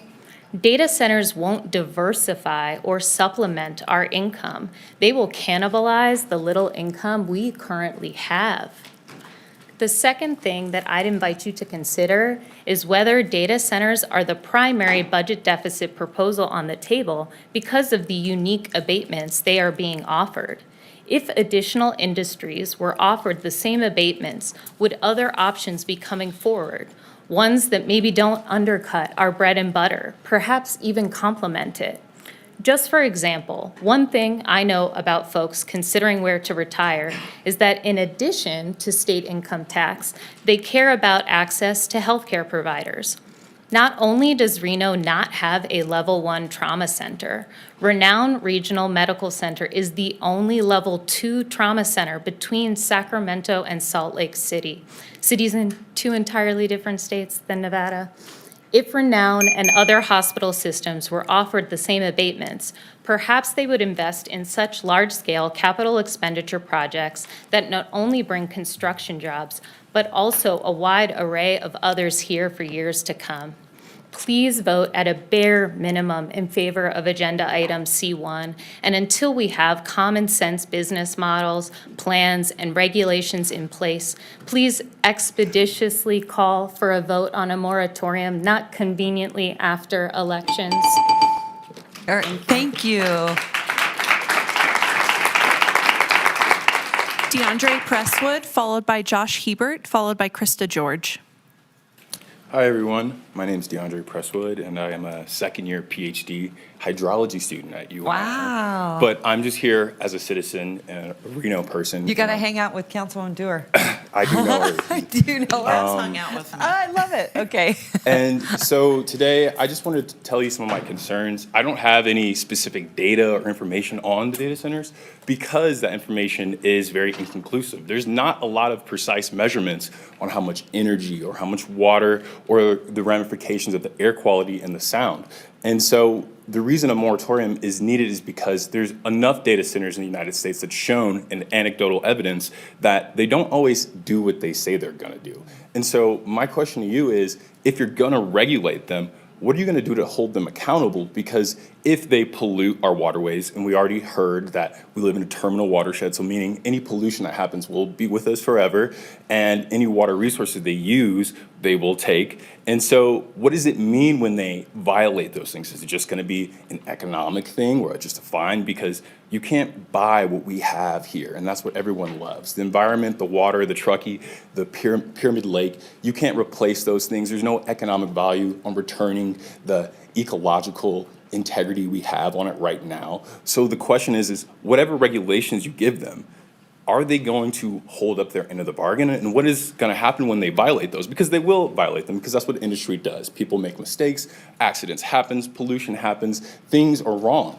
And also on top of that, the things that they say they're going to do, it hasn't been proven. Closed loop data centers, the amount of water that they're going to use, the uncertainty is enormous. And so what does it mean when they're wrong and they just don't deliver? If they build it, is it just going to be a situation where, well, we've already built the data center now. We can't do what we said we're going to do. We're going to take way more water than we said we were going to. Too bad, too sad, which would be really unfortunate. And then also the jobs. I understand as legislators and council members that you guys need to help the economy. And data centers seem like a way to provide people a job. But the question is, are people even getting employed? And after they're built, what is that going to mean? How many people are staffed there? People said it's only going to take 11 people to run a data center. That doesn't really make sense as far as an economic thing, as far as jobs and employment. Is it really benefiting anyone is the question.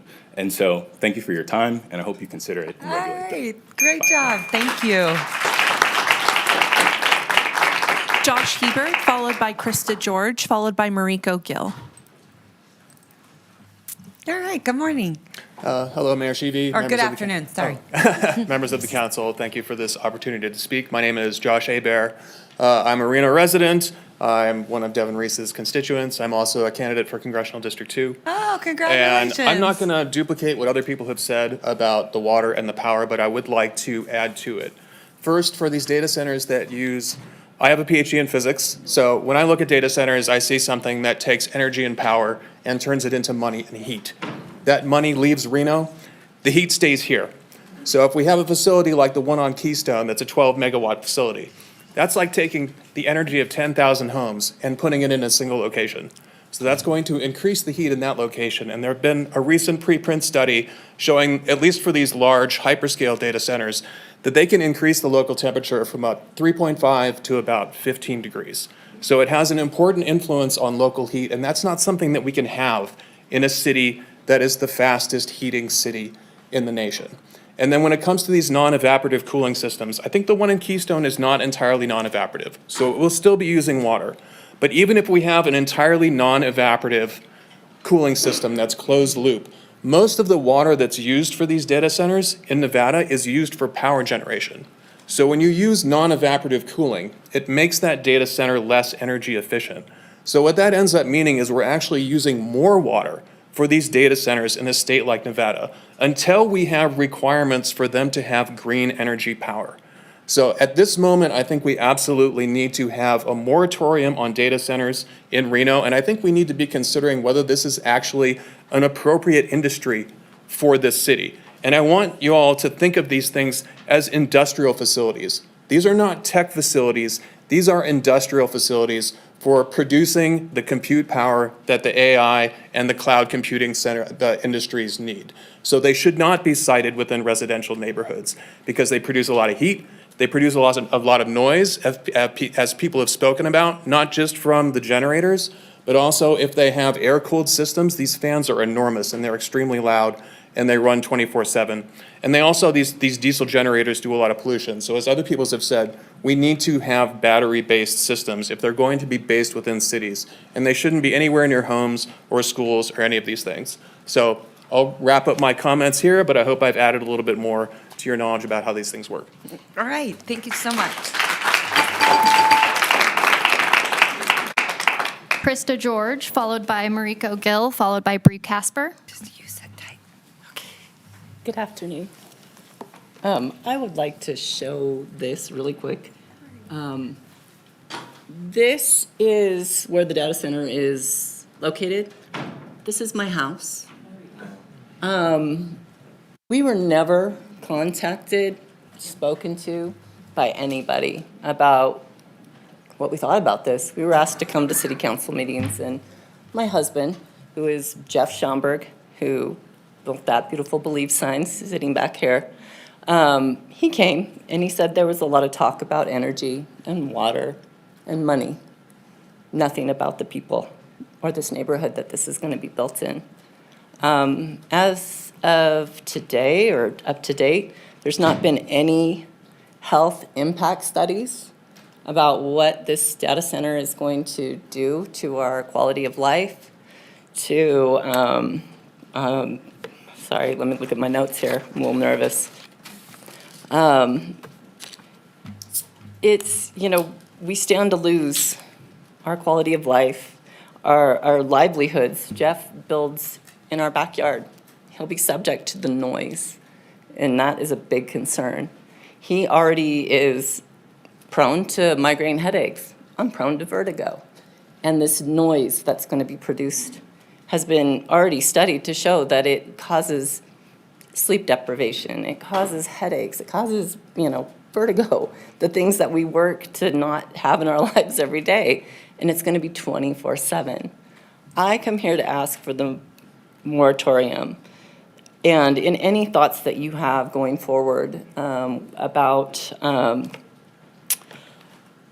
approving or amending any of the city codes to accommodate these very understudied, barely regulated data centers, that you include the neighborhood, include the people that are it's going to be affected. I would personally love to see the halt of this until more study is done into what it's going to do to us. That's our home. We don't rent. We own it. We've been there for 14 years. That's where we make our living. That's where I plant all my plants, and I want to grow old with Jeff at. So I hope that you will pass the moratorium and really look into what this is going to do to the people that you govern here in this city. It's important. And we ask you to think about us. Thank you. Thank you so much. Where is your husband? Huh? Where is your husband? He's working. Do you guys know who he is? He's working on the fence for the old post office. Yeah, he's getting that together right now. The home at the home, love, believe. That's who her husband is. Yeah, So and that's where he works. He's a tremendous artist. Take care of him. Mariko Gill, followed by Bree Casper, followed by Morgan Wadsworth. I just like to make, just want to say something before I actually get started. The young lady that was running for Washoe County District, I just want to say this to you guys here before I get started, if that's okay. As of April 14, 2026, the NACP filed a lawsuit against XAI, right, in the U.S. District Court of Northern District of Mississippi. I just want to let you guys know here in this community, right? The second thing I want to say before I get started, you guys already started time, but I appreciate that, right? I do want to say this. I got a phone call, that's why I left out of here, from DC, and they said, Mariko mentioned this when you stand up in front of the community here. The Keystone Data Center illustrates exactly why we need a community benefits agreement. A property, and this is why I do not believe in this city. I did not believe you guys did this. A property that was supposed to be served as an art space, now generating privately residual income for landowners while corporate operators receive state abandonments. And that community now bears the infrastructure costs, gets no seat at the table. I just wanted to add that. And I'm gonna move forward with this. This is a 17-page document that I personally put together with the state, with the national out of DC NACP for this community. Again, and who I am, my name is Mariko Gill. I'm the third vice president for the Reno Sparks chapter NACP 1112. I'm here to talk about a community benefits agreement for data centers. Here's the problem. Data centers use massive amounts of electricity and water. They put a strain on the energy grid, and often regular people end up paying higher electric bills to cover the cost of all new infrastructure. Meanwhile, the companies makes billions of dollars. Here's the solution, guys. And I told this council that you guys can continue to be the back-end engine of this region, of what I call, and what what NACP out of DC is calling, right, I-80 corridor. You guys are missing the mark here. Community benefits agreements, right? A CBA is a legal contract between the developers and the community. It makes sure local people actually benefit from these companies moving in. We have prepared a complete benefits agreement based on the NAACP's National Stop Dirt or Data framework, specifically adopted to the Northern Nevada, and let me walk you through the key provisions. Transparency, real-time public dashboard showing energy use, water use, and local hiring. Jobs for local residents with hiring goals and training programs. Financial commitments, funding for workforce development, water conservation, and community programs. Protection for ratepayers. Developers pay 100% of grid upgrades, no cost shifting to the residents. Community oversight, an independent community advisory board with real empowering force. This is good for everyone. The developers get a clearer process and community support. Residents get a real benefit, jobs, infrastructure, investment, and protection for our water and energy systems. And our city gets responsible growth instead of rapid growth. So here's what we're asking. Partner with us, work with the NACP Reno Sparks Chapter 112 to make community benefits a standard part of how Reno approves data centers. We've done the work, the framework is ready. Let us make sure that when the companies come to our city, our residents actually benefit. Growth should work for everyone, not just for the corporations. Thank you, Mr. Gill. Bree Casper, followed by Morgan Wadsworth, followed by Rob Blackstock.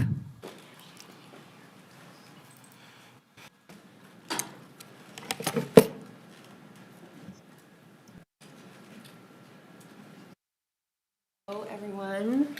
Just wanted to display this for everyone that's here today. Hello, my name is Elizabeth Bree Casper. I'm third generation Nevadan, and I am located less than 500 yards from the Keystone Data Center. My mother and I grew up on the property. My grandmother lived on the property, and when it was birthdays, when it was Mother's Day, we would plant plants in the yard. And we weren't gift givers. We cared about nature. We cared about the trees. We cared about our soil. In the last 46 years, I've been developing the heritage soil and my medicinal herbs into a cultivated herbal business, which premiered in the Master Gardener Tour 2024. Now this data center threatens my business, my livelihood, my inheritance, and my peace. My mother taught me to protect and enrich our soils, practice sustainable agriculture, and live in harmony with the natural world around me. Over the years, my yard has supported raccoon families bringing their young, washing their hands in our bird baths, and swinging their babies on our hammocks. The blue jays have nested in our property for over 20 years. We have new and returning visitors all the time. Just yesterday, I saw an Asian longhorn beetle for the first time. Hummingbirds always visit the property, as well as phoenix moths just showed up this spring. I'm pleading to you all for the developed trees who need fresh air. Please, we need a moratorium to start right now.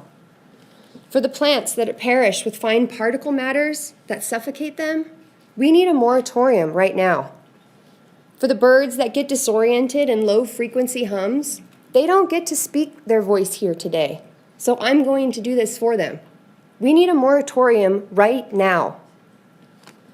For the worms and the microbes that depend on the limited moisture we do have in our soils, we need you to enact a moratorium and look out for all of our interests.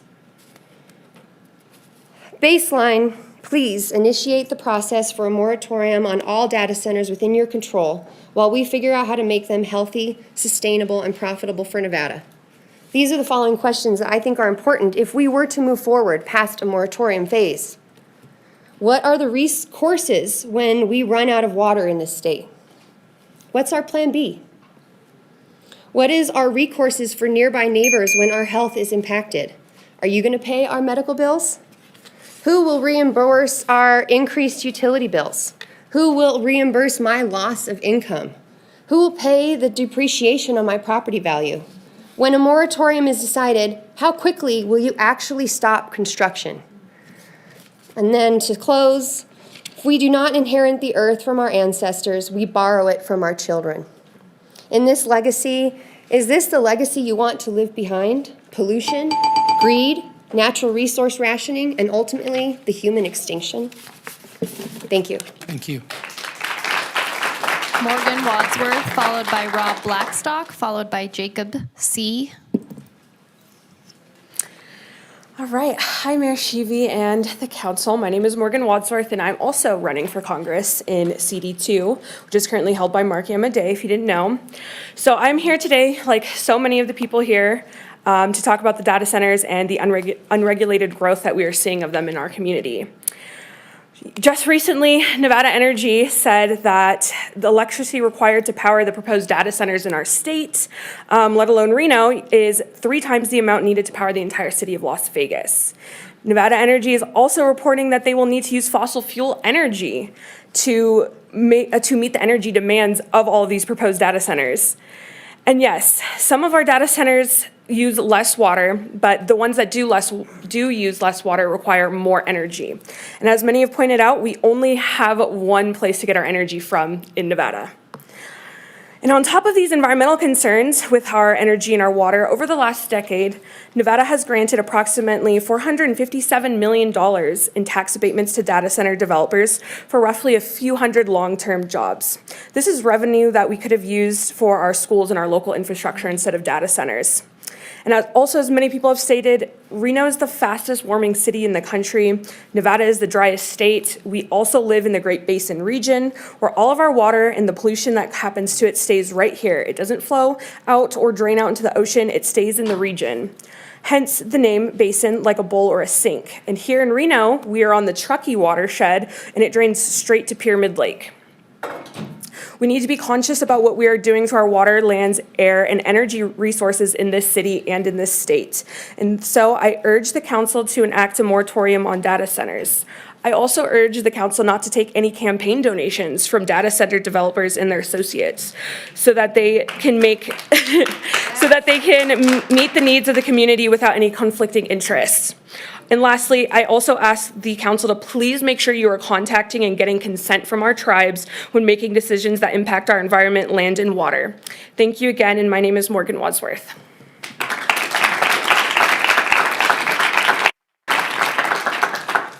Rob Blackstock, followed by Jacob C., followed by Casey Knapp.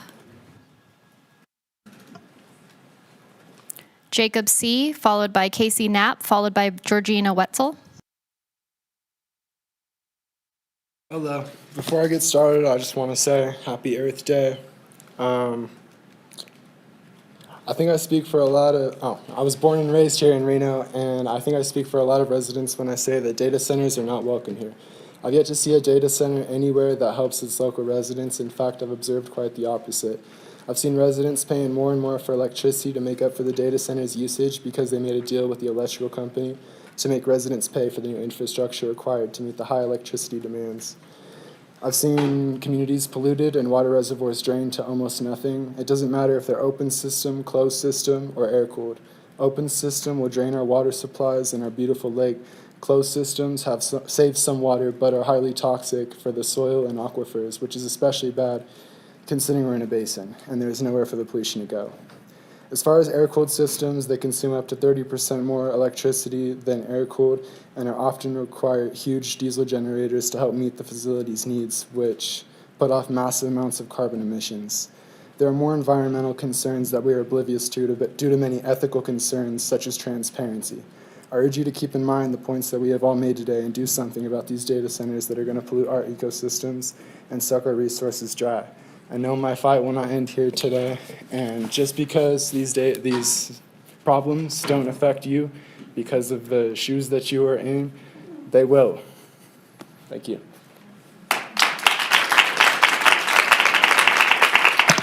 Casey Knapp, followed by Georgina Wetzel, followed by Charlotte Cox.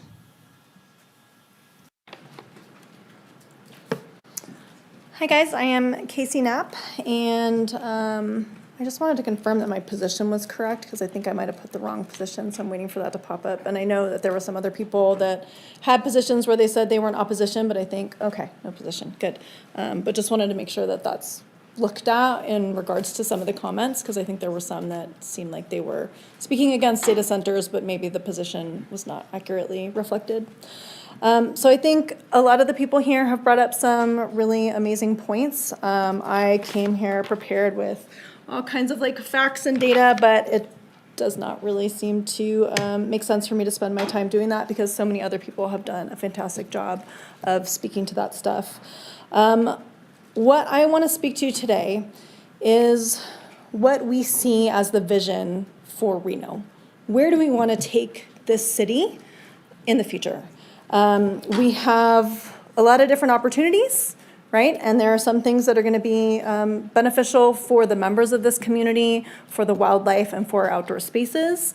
And there are going to be other directions that are more beneficial for corporations and people that are looking to make a quick dollar from our resources and our lands. What do we want to prioritize here?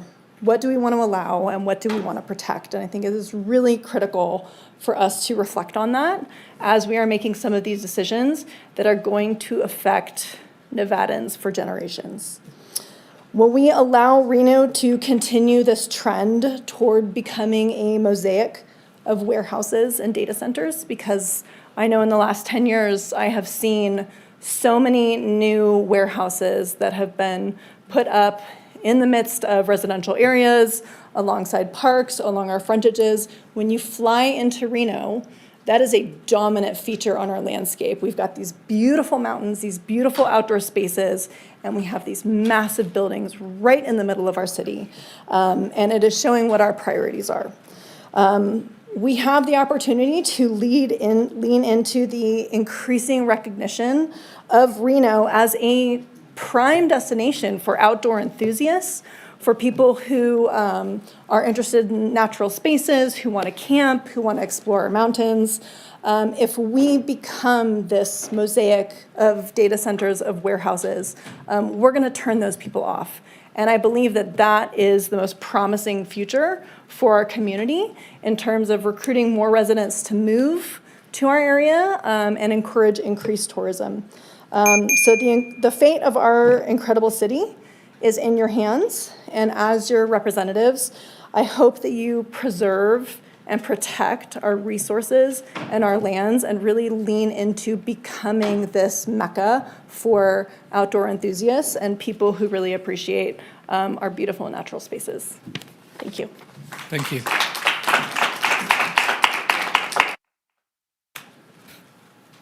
Georgina Wetzel, followed by Charlotte Cox, followed by Frankie Sudel Papa.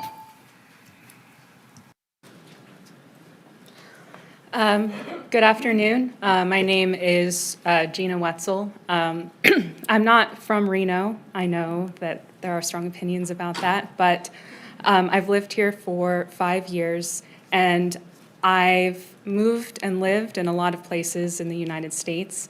And Reno has captured my heart. I really enjoy the intense community culture that I've found in this city.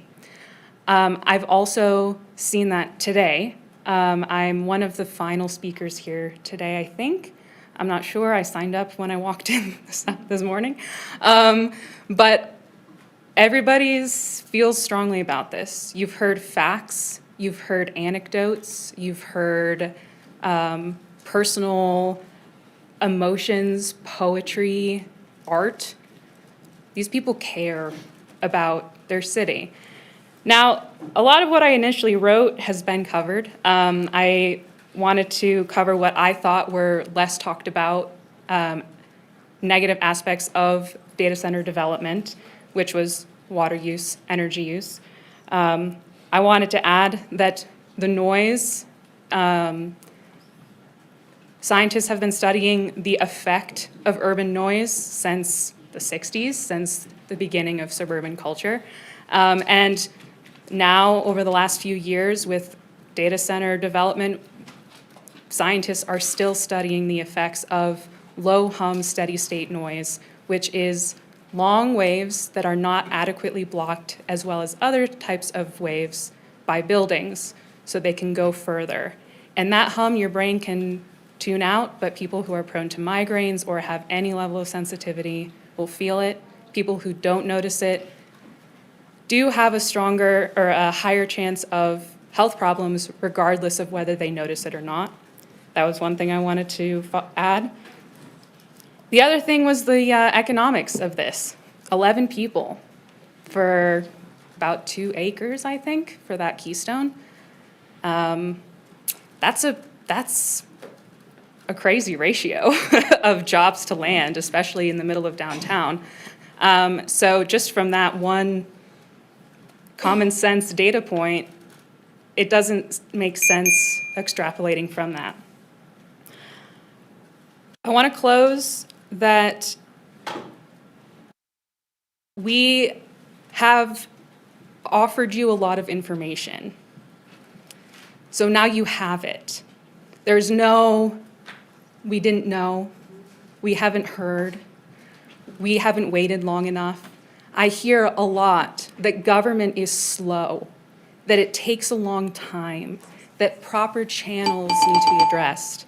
But I've also seen government move very, very fast when it wants to. So you have information, and I am very excited to see what you do with it. So, Thank you. Thank you.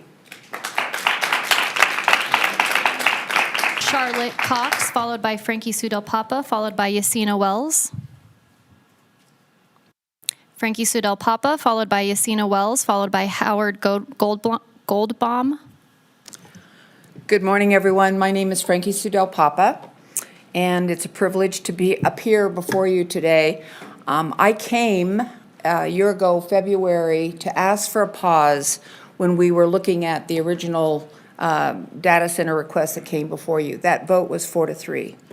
I'm here today because one of my favorite deputies was a San Francisco 49ers football player. And I called him the coach because he had a saying, a failure to plan is a plan to fail. And I would say that's really appropriate today. I think that in listening to this, what's exciting to me, look in this room. I mean, what's really exciting is to see all the young people engaged. I mean, normally where we go these days, it's dinosaurs like me and gray-haired folks that, you know, but it's really encouraging to see as many people engaged as they're engaged. What I'm hearing, and I don't need to repeat it, but I can tell you, I've pestered some of you over and over again, even as late as this morning in this regard. But I think that it's time, one thing I would point out that we need to do, I went to the consolidation meeting of the fire protection, It's time to have a consolidated meeting of some sort in this regard, because it's not just Reno's problem. It's our county's problem, it's our state's problem. And in the end, every community is what we together help make that community, just as this state is what we together help make it. And frankly, there's a lack of planning going on, and we all know that there are budget deficits everywhere. We know that. But I don't think this is the answer. I do think, however, we've got to look at this in a comprehensive way. I appreciate each and every one of you for your service. From what I'm hearing out there and what you see nationally, every time a data center goes in, the utility bill goes up on average of 15%. And if they pull out, who's going to be left with to pay for those bills? It's going to be the ratepayers. There are a lot of things that have been said today.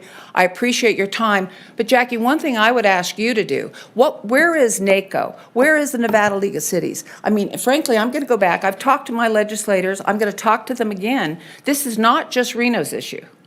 This is a community-wide issue that has to be addressed in a community-wide basis, and it's even a state issue, because all the concern that's been expressed about the tax rebates, those are legitimate concerns. So in any event, a failure plan is a plan to fail. It's great to see you all, but it's really great to see all these people here.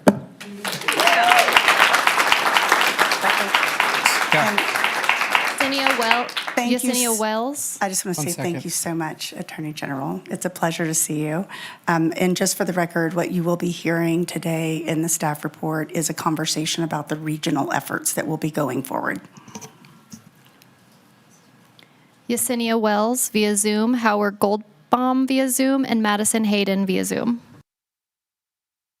Hello. This is Yesenia Wells for the record. Total in agreement to everything that's been said previously as far as against the data center developments that we have going on in our community right now. And I just wanted to share a native proverb that I had heard from Chief Seattle, and I think it's very important for us to really understand its significance right now. It is, we do not inherit the earth from our ancestors. We borrow it from our children. I have 2 young children that I want to give the same life that I had. I want them to be able to float the river. I want them to be able to plant the vegetables. I want them to be able to enjoy the wilderness and the mountains. So I think it's very important that we remember this is not our land to destroy. It is ours to protect for future generations. Thank you.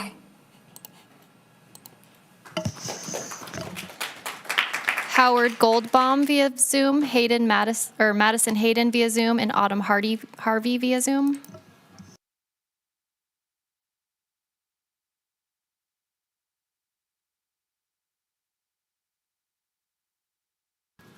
Howard, if you'd unmute and state your name for the record. Okay. My name is Howard Goldbaum. Thank you to the council for this opportunity to speak today. I am a retired professor from the School of Journalism at UNR. I've documented my love of the state with my website, allaroundnevada.com. I don't wish to argue with those who find no benefit in the use of AI technologies. I've used it in a carefully vetted manner in my own research. I'm here to say today that there is a right way and a wrong way for us in Northern Nevada to move forward with its underlying technology, the large footprint data center. Across Nevada, proposed data centers would require staggering amounts of new power. Nevada's largest utility says it will need roughly 3 times the electricity it currently uses to power Las Vegas just to serve these facilities, and it does not believe so. It can do so without a major expansion in its use of fossil fuels. At the same time, analysts estimate the resulting projects could drive a 40% increase in the state's power infrastructure, driven largely by only one industry that may or not be sustainable in the long term. We already know what that trajectory looks like. A recent investigation into applications for new data centers shows that some will be powered by massive new natural gas plants being developed to largely bypass the grid and provide power solely for data centers, a trend known as behind-the-meter power. But these will be emitting millions of tons of greenhouse gases every year, more than the annual emissions of some entire nations. On top of the climate impact, there are local strains. Each large data center can use enormous amounts of water for cooling, potentially billions of gallons a year, right here in the driest region of the country. That competes with residents, agriculture, and existing businesses. So what should Nevada do? First, require incentivize data centers to run on new, additional clean energy and to use the most water efficient and energy efficient technologies available. Other states, and even NV Energy already have models that let big customers buy dedicated renewable power. We should make that the rule, not the exception, and tie approvals for new centers to real clean energy buildouts, not more gas. Second, we should ensure strong environmental health and safety protections. Third, we must protect taxpayers. Municipalities should require data centers to pay for the infrastructure and services they require. Fourth, data centers must be built in appropriate locations, avoiding sensitive ecosystems and cultural sites. Fifth, if the projects are coming here, the jobs must be good jobs. Policymakers should require strong labor standards, including fair wages and local hiring. Finally, we need real transparency. Data centers should be required to publicly report their energy and water use, their backup generation and emissions, and the public subsidies they receive. Council, Nevada has a choice. We can let the current wave of AI-driven data centers dictate our energy system, pushing us towards more fossil fuels, or we can set clear rules now that demand clean energy, protect our air and water, ensure fair costs and good jobs, and guarantee this new industry, if it comes, truly benefits our communities. Thank you, Mr. Goldbaum. Thank you. Madison Hayden via Zoom, followed by Autumn Harvey via Zoom, followed by Kiki Ong via Zoom.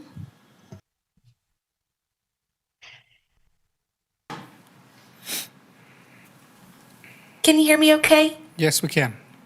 Oh, hi. Am I okay to start? Yes. Okay, beautiful. Hi, everybody. My name is Madison Hayden, and I am here today on Zoom to represent both my husband, Lucas, and I. My husband and I are both Reno natives. We were both born and raised here in Reno. And I think it's important to note that we're just normal people. We're not fancy people. We're not high-powered executives. We're not tech gurus from the Silicon Valley. We're just normal Renoites.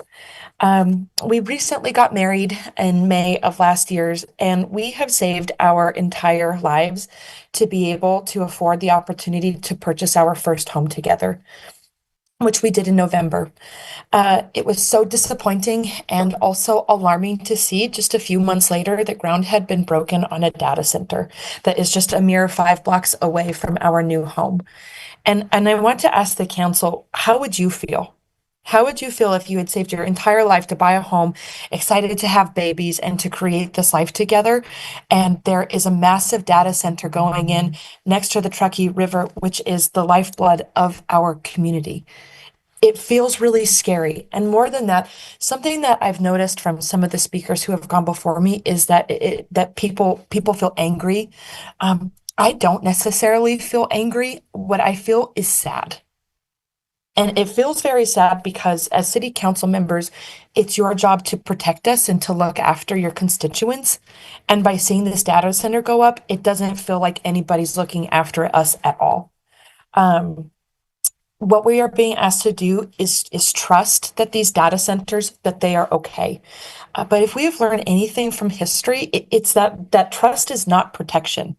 Oversight is. Transparency is, and accountability is. And so as much as everybody's asking for a moratorium and to revisit what's going to happen and how we're going to regulate these data centers, what I also implore you to do is to consider banning them altogether within our city limits. They have no place here in Reno, and I think that with the immense turnout that you've had today, that should be pretty clear. And so thank you so much for your time. Thank you. Autumn Harvey via Zoom, followed by Kiki Ong via Zoom, followed by Will Mantle.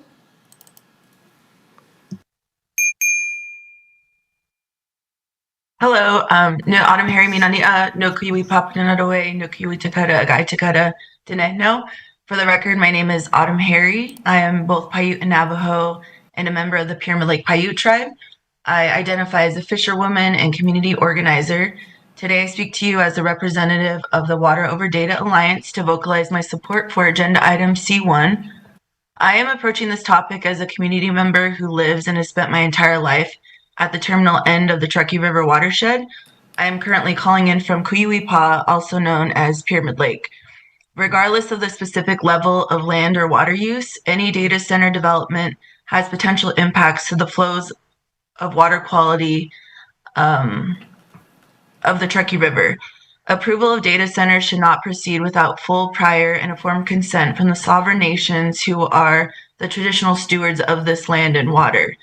Indigenous peoples of so-called Northern Nevada, including Numu, Northern Paiute, Washoe, the Washoe, and the Nuwa, Western Shoshone, depend on the health of all waters within our homelands. It was only 120 years ago when the water diversion project Derby Dam was constructed, which resulted in massive water theft that led to an 80-foot decline in Pyramid Lake, the draining of Winnemucca Lake, and the local extinction of the ancient Lahong cutthroat trout. The Pyramid Lake Paiute tribe has spent decades in water litigation to regain our water rights, and our people continue to care for the endangered and threatened fish species, the kuyui and Lahong cutthroat trout, which have sustained our communities and way of life since time immemorial. These fish species cannot survive without water and increased nutrient loads coming from upstream industries. The environmental impact assessment of any proposed data center should include a hydrologic analysis of source and potential impacts with respect to water quantity and water quality, and to ensure tribal water laws are abided by, including but not limited to the Truckee River Operating Agreement. I respectfully ask the City of Reno to take the lead in adopting a moratorium on data centers, and I agree with the previous speakers, a full ban on data centers within city limits, while also developing data center policies on a city level that include mandatory input from tribal leaders and indigenous communities. Pijamu, thank you. Thank you.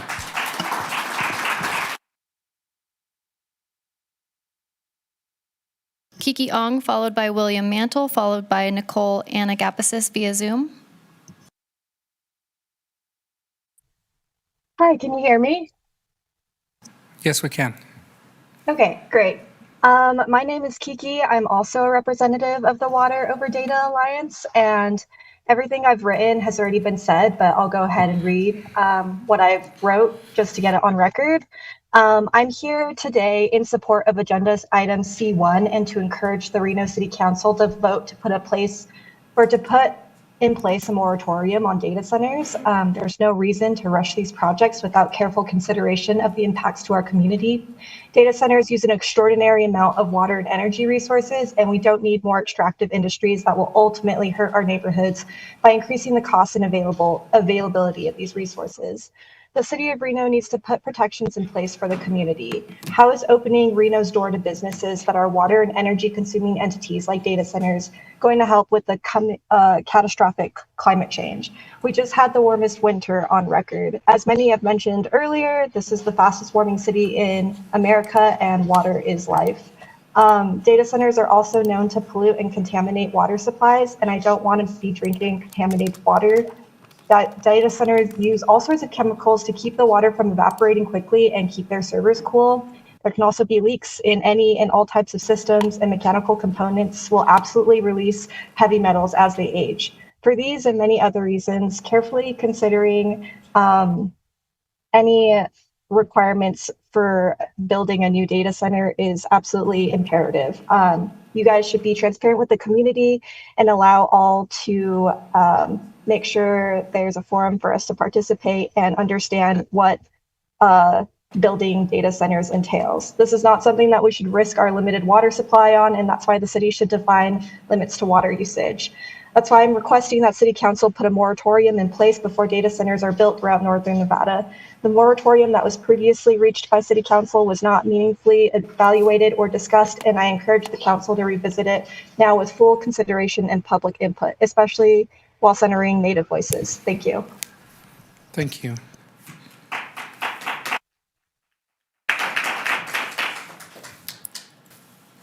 William Mantle, followed by Nicole Anagapasis via Zoom.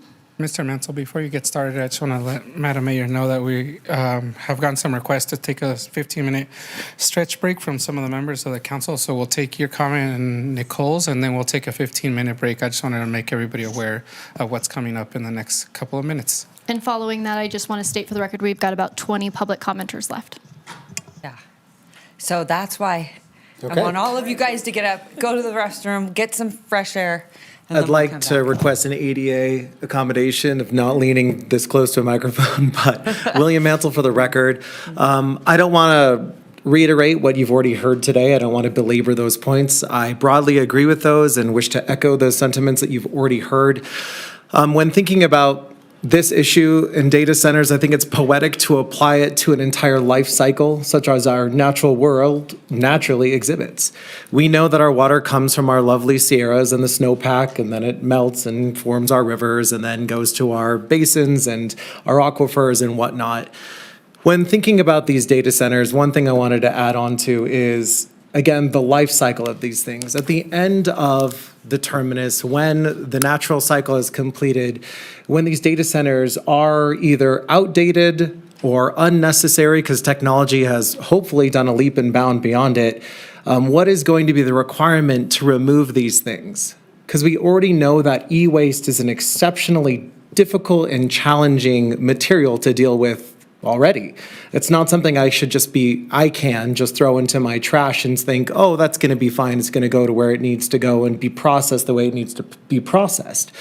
These multitudes of tons of pounds of e-waste will be something that could just be left for us to absorb and deal with if we believe the chief of IBM saying that there is no way that these data centers at the current expenditures that are being expended across this nation and the world could possibly be profitable, which means that there will be losers and there will be winners.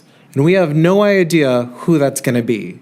So if the losers build their data centers here and they become insolvent and they say, oh, we're out, we gotta close up shop, we're leaving, good luck, goodbye. I worry about us having to take on the ownership of cleaning up those materials, as we do have an EPA Superfund site just up the road a little bit away, because I think we all know what mining has done for the boom and bust generations of cleaning up afterwards.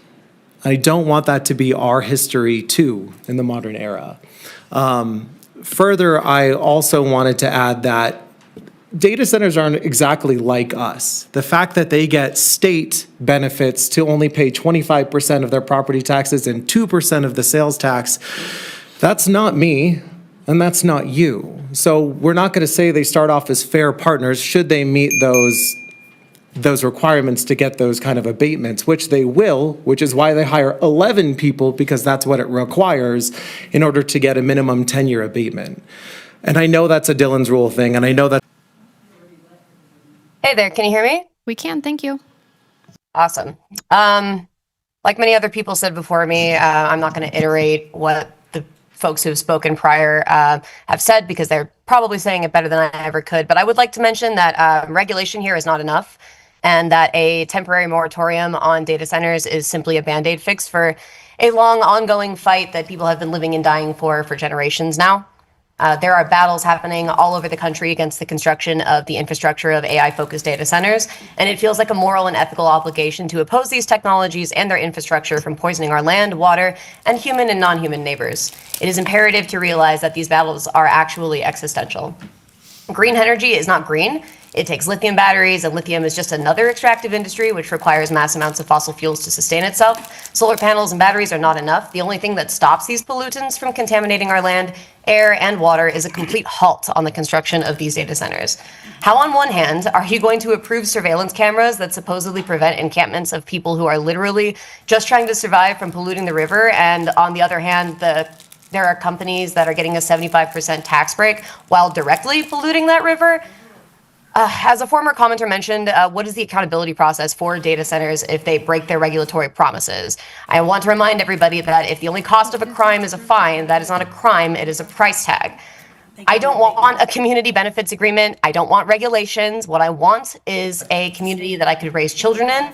I want clean water. I want a view of the mountains. And I want to hear bird song, not diesel generators and turbo powered fans. And I definitely don't want to enrich literal fucking bloodsuckers like Peter Thiel.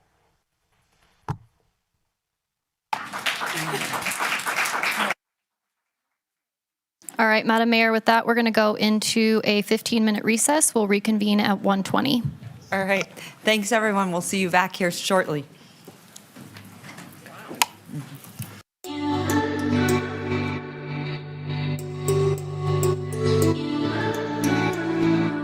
My name is Par Tolles, and I am the CEO and founder of Tolles Development. I grew up in the Bay Area, in Menlo Park, and I moved to Reno in 1994. Met a pretty girl and chased her down and got married and decided to put down roots here, and ended up being a really vibrant place for us to not only do business but grow a family, and it's been a wonderful decision. I always had the desire to start my own business, and in 2016 started Tolles Development Company with the goal to focus on all product types of real estate, but with extra effort downtown. We bought a portfolio of office buildings with the goal to redevelop those buildings and really try to push downtown Reno into its next level. We also did that with Midtown. We bought a portfolio of retail buildings, turned that into what is now a very vibrant area. People always ask me if Reno the next Portland, is it the next Austin? My response has always been, we're Reno. We have this really interesting quilt. I love the fact we're not trying to turn it into somewhere else, but that we're allowing it to evolve in its own really unique way. Private investment in downtowns, it's hard, but it's also incredibly important.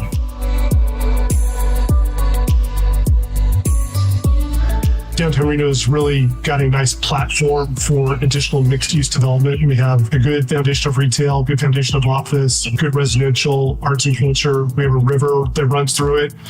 It's important for us to move where the market is telling us to go, but also to be more than just financially oriented. I think it's important to take a longer-term view when you're redeveloping and trying to obviously not only making returns for your investors, but also making more social returns for the community itself.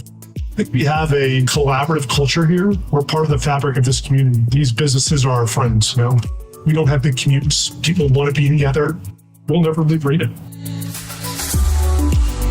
This office portfolio and the Midtown portfolio right before COVID. I've seen the vibrancy of downtown. It hasn't been hurt as bad as it could, and now we're prepared to continue to move it forward with good development.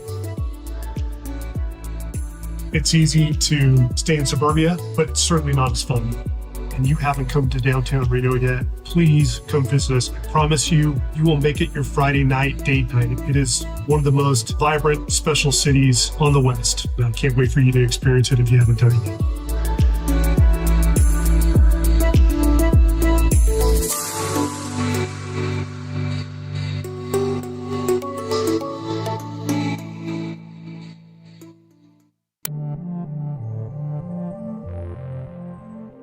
Hi, I'm Monica Kirch. I am the Director of Housing and Neighborhood Development for the City of Reno.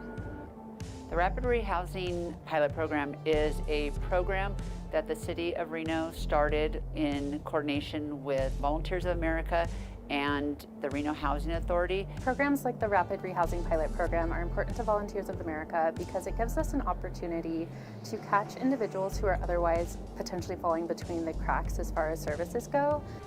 The Reno Housing Authority assists nearly 15,000 Washoe County residents through its traditional housing programs, yet we know there are many more who need assistance. The Reno Housing Authority supports the Rapid Rehousing Pilot Program in two ways. The first way is through a financial contribution to support half the salary of the service coordinator who works directly with clients at Village on Sage.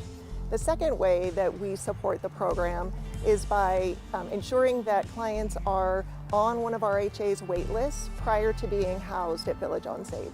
The program is new and we just started housing people within about the last month. We have several folks now staying at the Village on Sage, working with a service coordinator. Partnerships like this give RHA the opportunity to assist more families outside of our traditional programs. And it's these innovative partnerships that create a stepping stone from temporary housing into long-term permanent housing. So specifically, this program works with individuals who are on a fixed or low income who can't afford conventional rents, and they're eligible for a housing voucher, but they still have to take the time to wait for that voucher. So it allows us to support them in that intermediary time frame so they can stay housed and have access to services. I know specifically with this program, a lot of our folks are coming directly from the street and haven't had a rental in a very long time. Specifically, Mikey hadn't paid rent in over a decade. And so it was really exciting for him to come to the office with his money and just celebrate that new experience that he got to have. Hi, I'm Mike, and welcome to Village on the Sage. Come on, let's go look around. Welcome. And this is what we get. I got a brand new television. It's an Element. This is one of the finer televisions. You're welcome to bring your transportation inside with you. Nobody cares as long as you keep it neat and tidy. What can I tell you? The door's open, the train's right there, so if you like trains, excellent. And this is where all the magic happens. This is where the happiness, where we come to ground out. And this is just where, we can be ourselves. I know it's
I used to come for the staycation. I used to come here and enjoy the hotels and go down to the river. And I was familiar with the Automobile Museum, but I never in a million years thought I'd be working here. My name is Philip McDougall. I'm the president of the National Automobile Museum. The history of the National Automobile Museum goes way, way back. So most people know the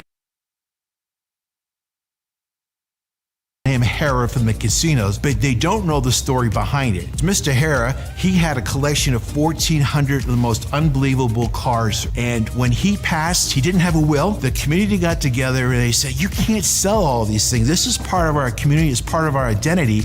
We need to keep them here. They raised money to build the museum. The city said, we're going to contribute the land if you get the money to build it. And then the Holiday Inn, who purchased all the assets of Mr. Hara's collection, said, if you do all that, then we're going to throw in 175 cars of the total collection of 1,400. So all those things came together because the community thought it was important.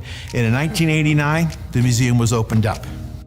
We want to be a community partner, and we are great. We have events, we have older cars, newer cars, Elvis's car, Jurassic Park, Back to the Future. We have a brand new children's educational activity center, 3,000 square feet of technology for those kids and adults to get hands-on experience on how cars work, how next generation of technology was created. We wanted to be different. We wanted to embrace the community, be a community partner. We did a complete renovation, and then we went out with an active campaign, not in that car mode, not museum mode, but outdoor concerts, speaker series, parties, birthdays, and a whole new selection of cars. I think the biggest change is that we have a new exhibit every 60 days. It really is fun to watch how a family can come in and they'll just go in 5 different directions because we have something for every generation. It's not just a building, it's not just the cars that are in there, it's the people, it's the livelihoods of everybody that's around this town that keeps us going. The Downtown Partnership has been a lifesaver for us, just helping us overall in the day-to-day challenges we have, like any business downtown. We can't make it without the security issues addressed, without the communication addressed, and it's all one big team down here. So the restaurants help us, the businesses help us, everyone here, we all kind of depend on each other. And that's what we're trying to bring to the equation, is another partner who can help us all be a little bit stronger and a bigger community partner. I see a greater emphasis from the Downtown Partnership, from the elected officials, to the community leaders to get together and say, if we really want to succeed, we have to succeed as a group. No silos. The restaurants, the businesses, the gas stations, everybody that's here has to get a common bond. Otherwise, we're not going to succeed. It's the storytelling, it's the camaraderie, and we had that not only with us in the museum, but all the local businesses downtown here. We have the same common bond and passion. Downtown Reno is the place to be. It's a family place. It has something for everybody.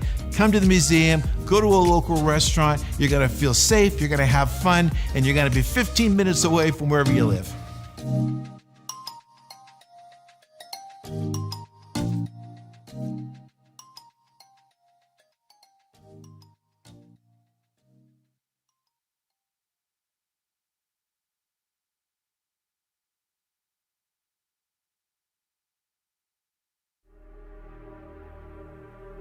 My name is Robert Downs.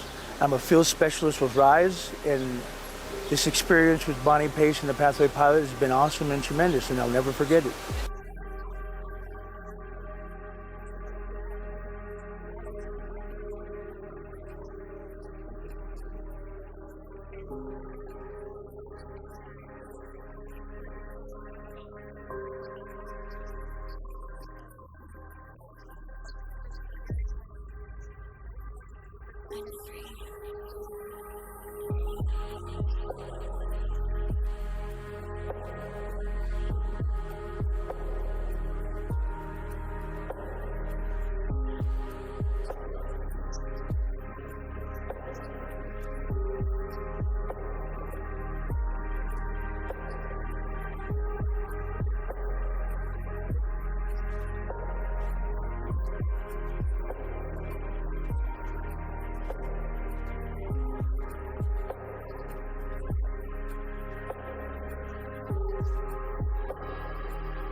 What home means Nevada to me is just that. It's always a place that I find comfort and solace. We travel a lot, we camp a lot, and I just love coming home. Home means Nevada for so many reasons. My name is Scott Dunseith, and I'm the owner of the Home Means Nevada company, which was formerly Reno Envy. I grew up in the Bay Area, and I went to school at UNR, and my thought was that I would spend 2 years in Reno, and then I would go back home. But after the 2 years, I just fell in love with the place. I love the people, the community. It's just been awesome. I was talking to a friend. I was giving him my address, and so I told him Scott Dunseith, Reno Envy, 89523. And he's like, Reno Envy? I'm like, Reno Envy? So it was kind of at that moment, that was our aha moment, where I realized that the state abbreviation for Nevada, Envy, sounded like the word envy. So that's where it all started from. What's great about the downtown Reno community is that, people believe in Reno. We have something here. People really love this community as much as I do, and people really resonated with the idea of having like a local brand. Downtown Reno honestly has been a challenge, but we're a small business and we've been down here since 2008. And honestly, if we can do it, there's a lot of opportunity out there, and we kind of wanted to prove to people that retail works.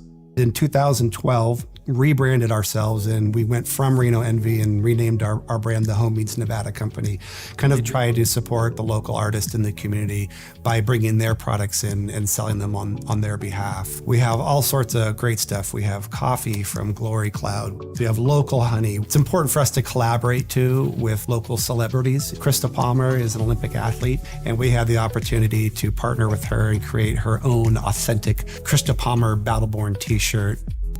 My name is Krista Palmer, Nevada's Olympic diver. This is a really special company to me because my roots are in Nevada. I grew up down in Carson City. I truly feel this connection between Home Means Nevada and my story. This has been a really cool partnership that I've been able to develop over the years with Scott. Projection of Reno downtown, I really see it opening up more doors for people to continue to get outside, continue to take their dogs for a walk and enjoy the Reno River Walk, to be able to have space to enjoy those lovely afternoons. I think that's where I kind of see the progression of Reno going, and for more people to enjoy what Reno is. It's truly a treasure here.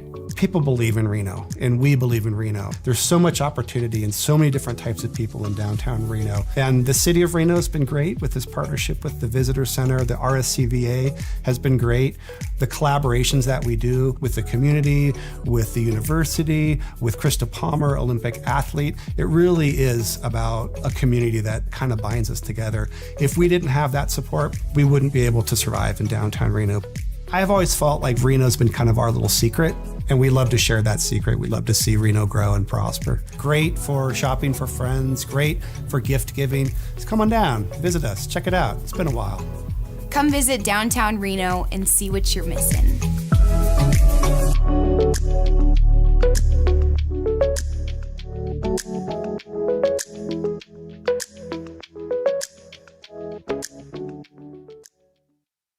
Do you want to make a difference in your neighborhood? The City of Reno's 6 neighborhood advisory boards are your chance to shape the future of your community. From parks and public safety to development projects, your voice matters. Joining a NAB is easy, and it's a great way to connect with neighbors and city leaders while making Reno an even better place to live.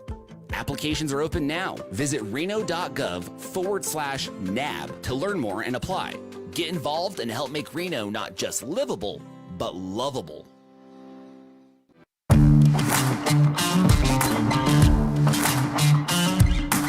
Grab a slice, hitch a ride, get a rush, and roll the dice. Step into a world where Nevada's northern lights shine bright, and last calls are rare in a city that never sleeps, where the spirit of the Wild West lives on through daring rapids, and rocking out goes beyond the crowds. Founded on the rebels of resilience, we aren't what you expected, we're what's coming.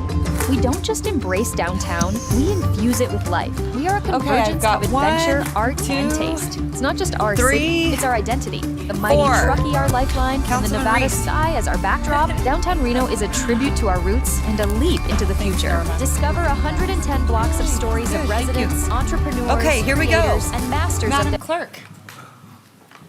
We are coming right back, and I do believe I have a quorum. You do have a quorum, so we're reconvening at 1:25. At this time, Councilmember Ebert, Councilmember Taylor, and Vice Mayor Martinez are absent. Okay, thank you. All right, we are going back into public comment. All right, right back into public comment. Our first commenter today is Alyssa Widmark, followed by Nancy Ann Leader, followed by Lauren Kern. Alyssa, are you in the room? Okay. Nancy Ann? Nope. Lauren Kern? All right, Lauren. Hello. Hi. For the record, my name is Lauren Kern, and I am a representative of Reno Sunrise Movement. I'd like to echo the concerns of my community here today and also take a moment to reshare an excerpt from a public comment I had made almost exactly a year ago concerning this same issue. Of course, last year it was just a few of us, and as you can see, the community is growing repeatedly tired of the complacency displayed by the council to action this item, and it's starting to become too late. This is what I said over a year ago in March. I hope we can continue to push this moratorium to council and unhurriedly amend our city's code to adopt meaningful regulation on data centers. As Dior stated last week, March of 2025, let's not wait for a crisis, let's be thoughtful and proactive. This is a great moment to note that there has been no thought or proactive push to pass any regulations since from the council collectively. And when discussion has been proposed, like in the Data Center Policy Consortium made late last year, the entire project was outcasted by most members of council. The community discussion on data centers has not stopped. In fact, what could have been a push for more regulation early last year has quickly now turned into a harsh disapproval of any data centers in our city whatsoever.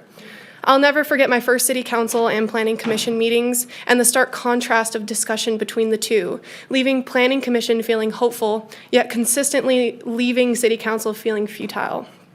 Mayor Sheevy stating, "The city of Reno is open for business," after voting in favor to push through a data center previously denied by the Planning Commission. This quote constantly plays through my head every public comment I've made since, making any change feel like a stretch. However, I'm here again on this same issue now with stakes that are much higher. As I also live less than a mile away from the tall, creepy new data center building on Keystone, complete with trees that are not compatible in our arid climate, and nice new EV chargers waiting to be put in. On this Earth Day, I appreciate the discussion around a moratorium once again, even as a year has gone by with no action.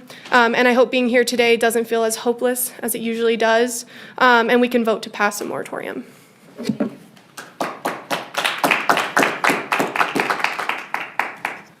Lorraine Watson, followed by Jordan Stone.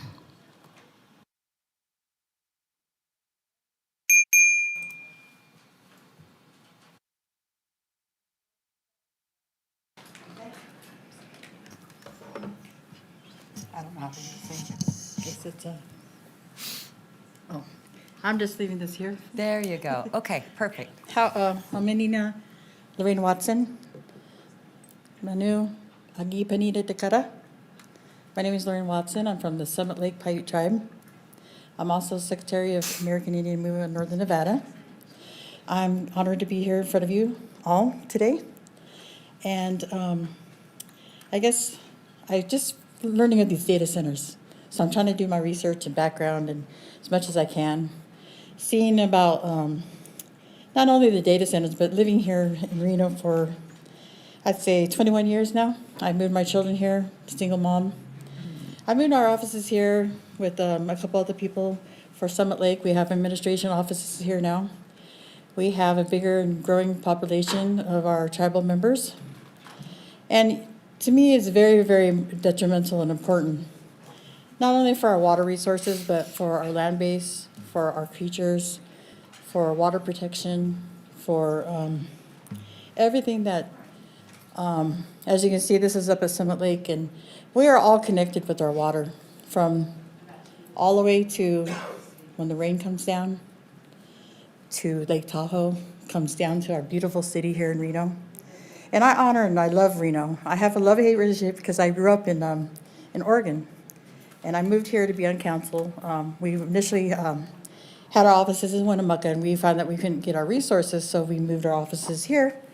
And so it's very important that our future generation, that's why I'm here. I really rely heavily on water for my health. I was diagnosed with a rare condition, and I had to drink lots of water, and I love Reno's water, even though sometimes I do get water, yes. But Summit Lake and everything is connected. There was a past thing that to tell you about is that a Calvary guy popped up at our lake, and he was at Pyramid Lake. So we know that's connected. And we're also connected with the Quinn River, which is on the other side, which is part of Pihi Muha. And that is Thacker Pass, which is lithium. I hear a lot of people saying all this and that. I'm not going to really elaborate on it, but with the lithium, it's not as just safe. Green energy is not clean energy, and we're having all these. I worked with Ruby Pipeline. We got that stuff for a while, like it was a natural resource gas pipeline. But anyways, the pipeline is now shut down, and we did all that environmental damage. We don't know what kind of damage these things are doing. I think that I completely disagree with this. These new databases coming in. We also, our lake, real quick, is Summit Lake, is the only self-sustaining lake of the hot and cutthroat trout. We had hatcheries in the 70s. In the 70s, we gave our babies to Pyramid Lake, and which end up supplying here in the Truckee River. So I hope you guys consider to look at this. Thank you. Okay. Thank you. Jordan Stone, followed by Wendy Bavoli, followed by Stevie Applewhite.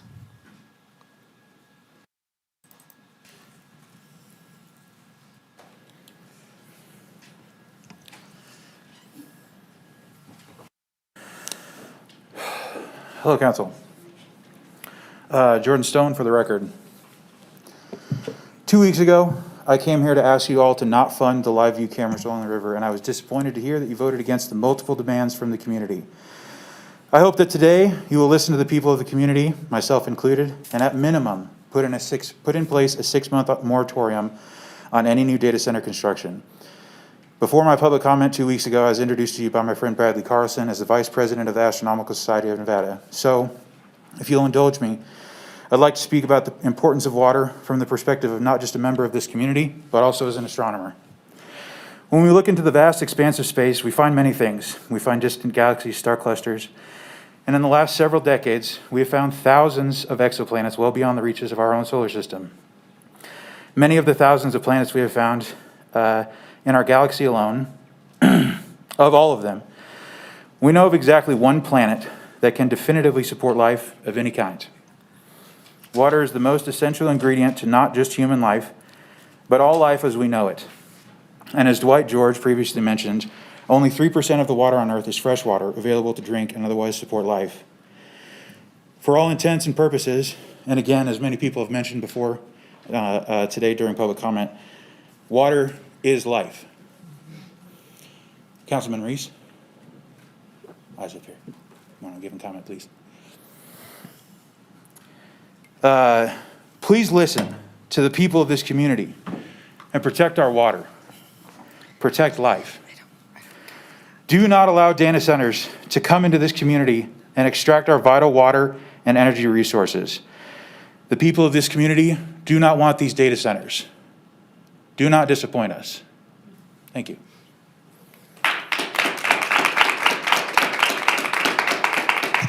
Wendy Bavoli, followed by Stevie Applewhite, followed by Sharon Para Figueroa.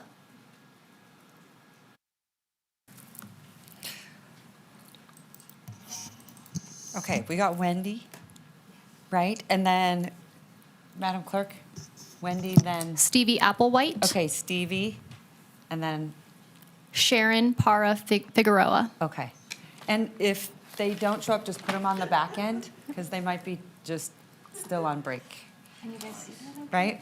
So we'll give them an opportunity to come back around. We'll just put them on the back end. All right, Wendy, take it away.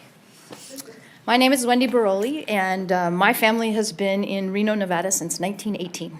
What? And yes, 1918. And they're not fancy people. They were farmers and ranchers. And We obviously rely on the importance of good, clean water and clean air and clean soil. I'm here right now, though, because all the arguments have been made about water. All the arguments have been made about soil and air. But some of the arguments that we haven't heard, and it's very important to understand, is that the council is trying to make up, and the region, not just city council, is trying to make up for huge, huge losses. Grants from the federal government, money from the federal government flowing to our cities and to our counties. And data centers tell us that it's going to be an easy job because we can come in here and we can help fund this. Well, now we've heard all the reasons why data centers can be bad for our area, but what we don't really understand is that this is actually about military contracts. We understand that AI, in the sense of hyperscale AI, is completely different than small data centers. And we need to actually make a differentiation between that. Because hyperscale data centers drive militarized surveillance, militarized equipment, and it's all related to contracts to our federal government, to our state government, that we get from the federal government. And that's probably why this movie is moving so fast. It's moving very quickly because there is going to be a stop to this, and it's happening across our nation. And small, little, tiny towns like Story County and places like that, they allow the data centers to come in because they're desperate for schools and fire trucks and just basic information. But the truth is, this is about job loss. AI will create, in our area, actual job loss. And what are we going to do about that for the future? In the last year, here are just some empirical numbers. Microsoft, 680 employees. IGT, 782. IGT is planning to lay off another 820 employees. I know for a fact, because my mother's husband works there, that they are using AI to replace these artists. They are using AI to replace these mid-tech jobs. So while AI data centers look like a good thing short-term, they are probably one of the worst things in our state, because our state doesn't have anything but extraction and home building to kind of keep our industries going. You need to think about long-term jobs, because middle-class white jobs are not going to come back once AI takes them over. I think it's very, very important that it's not a moratorium, but it's an actual ban, and especially within the city of Reno. I would also like to mention quickly that, you know, this whole idea about closed loop safety, ask yourself what happens when water scales the pipes and what they have to use to remove the scale and where that's going to go in our water system. Thank you, Wendy. Stevie Applewhite, followed by Sharon Parra. Is that your phone? Okay. I didn't remember Wendy putting a phone up there, and I thought, uh-oh, we better make sure. She was so sweet. She just smiled, let you talk. Okay, good. Make sure you didn't leave anything, Wendy. You copied me, and I thought it was... Okay. Sam Ringer. Sam. Drew Milroy. Okay, Sam, we'll catch you on the back end. And Drew. And then who's after Drew? Darren Glenn via Zoom. Okay.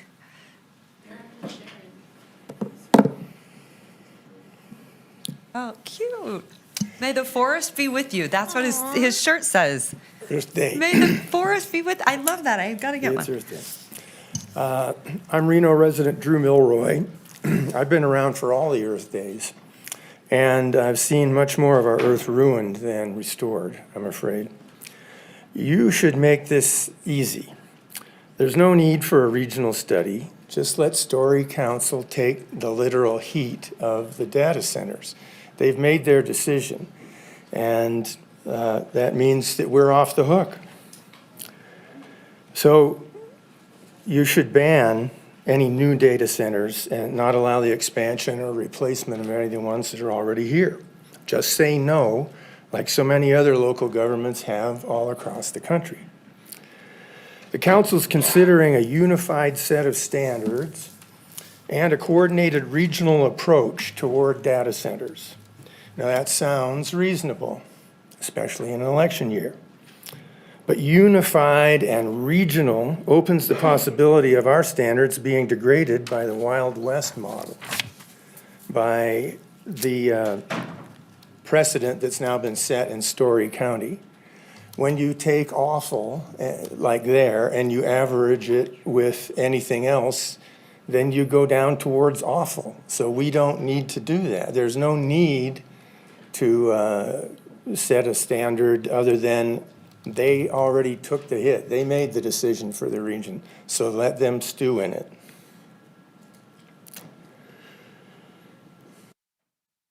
The park, the industrial park that's over there takes up 65% of that county, and the owner has opened the door wide to all kinds of development. There's already a huge data center over there.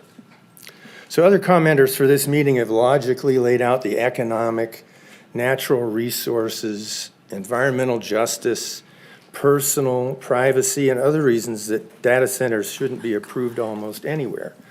Well, they certainly shouldn't be approved here. There's plenty of data centers already exist or being built in Reno and nearby. So just to the east of us is the place that all that stuff really should go.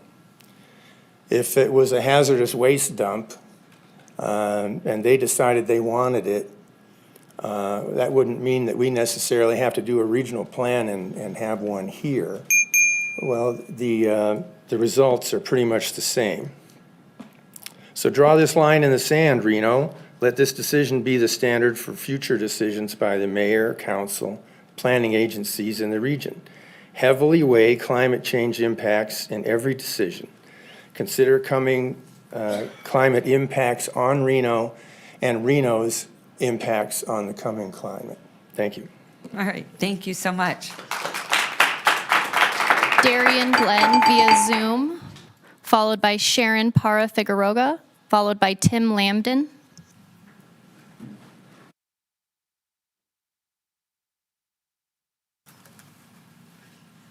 Can you hear us?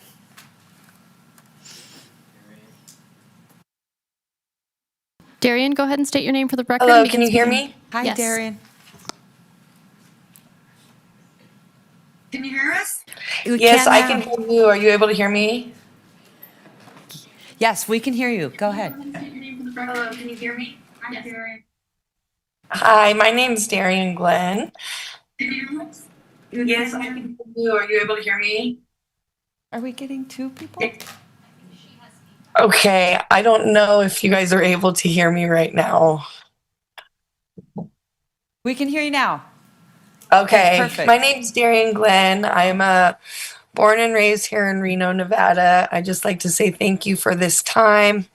A lot of what I would like to speak about has already been said, but earlier there was a statement on, who's going to cover the medical bills regarding the effects of these data centers. And I would just like to say, I think it would be a lot more than just medical bills. Perhaps we should consider funeral bills at this point, because what is going to happen is unknown. I didn't know I was going to speak on here, but that's all I'd like to say. Thank you guys for your time and consideration. Sharon Para-Figueroa, followed by Tim Lambden, followed by Amy Allen. I do have some notes. Okay. These are my notes. I hope it'll help kind of. Wow. I'm just going to shake it off. I wish my handwriting looked like that. A little nervous. It's so pretty.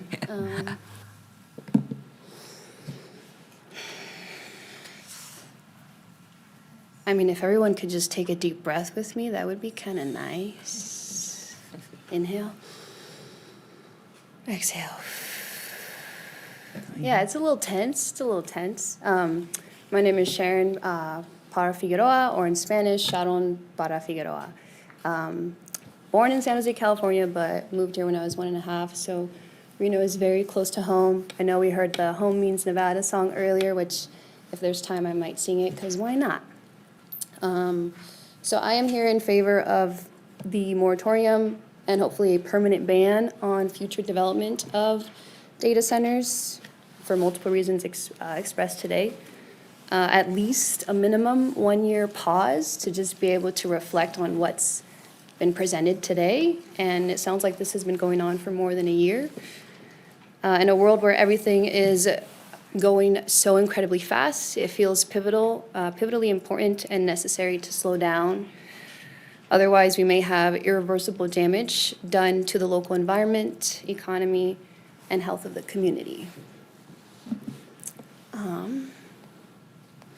Yeah, I just also want to express it's been incredibly, deeply frustrating seeing the pace at how fast this has all been developed and all the construction going on at the same time, and just seeing all the building happening, like building on top of each other, which is probably not part of this bill. And I do also want to address the major pollution that comes from these closed-looped water system theories. They're theories, they're not proven. And again, we're getting this information from the data centers themselves. So I would like to ask for you guys to have some healthy skepticism about the information that these data centers are presenting themselves, especially in terms of the safety. Of course, they'll deliver all the positives and likely none of the negatives, which we have heard a lot of the negatives today. Please don't let this go in one ear and out the other. And if I could, I wish Mayor didn't leave, because I really wanted to just look at everyone in the eye and just acknowledge, like, thank you for being here, thank you for your service. But there's a lot of work to do. And this is my first city council comment, but I will hopefully show up for more. And with my last 30-ish seconds, I just would like to get a, raise your hand if your body is 50% water, at least by weight. And raise your hand if you need to breathe to live. I hope everyone's hands are up. So yeah, the water cycle, right? H2O, two hydrogen atoms, one oxygen atom, and oxygen is O2. So whatever's happening in these systems is not just affecting the water, it's affecting the air that we breathe. It's going to affect future generations. This is bigger than us. And the last thing I'll say is, which side of history do you want to be on? What kind of legacy would you like to leave? Thank you so much. Thank you. Tim Lambden, followed by Amy Allen.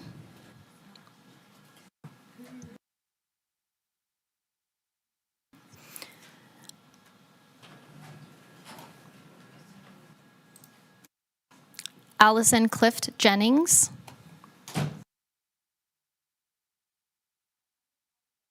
She was next, had to leave, and I wanted to make sure that she got her comments on the record. So I apologize, everyone, and for being disrespectful, but I think we fixed it. So, okay. Thank you all, and apologize for cutting in line. Yes. My name is Allison Clift Jennings. Hello, Mayor, council members. I am a lifelong Reno resident, like many people you heard today.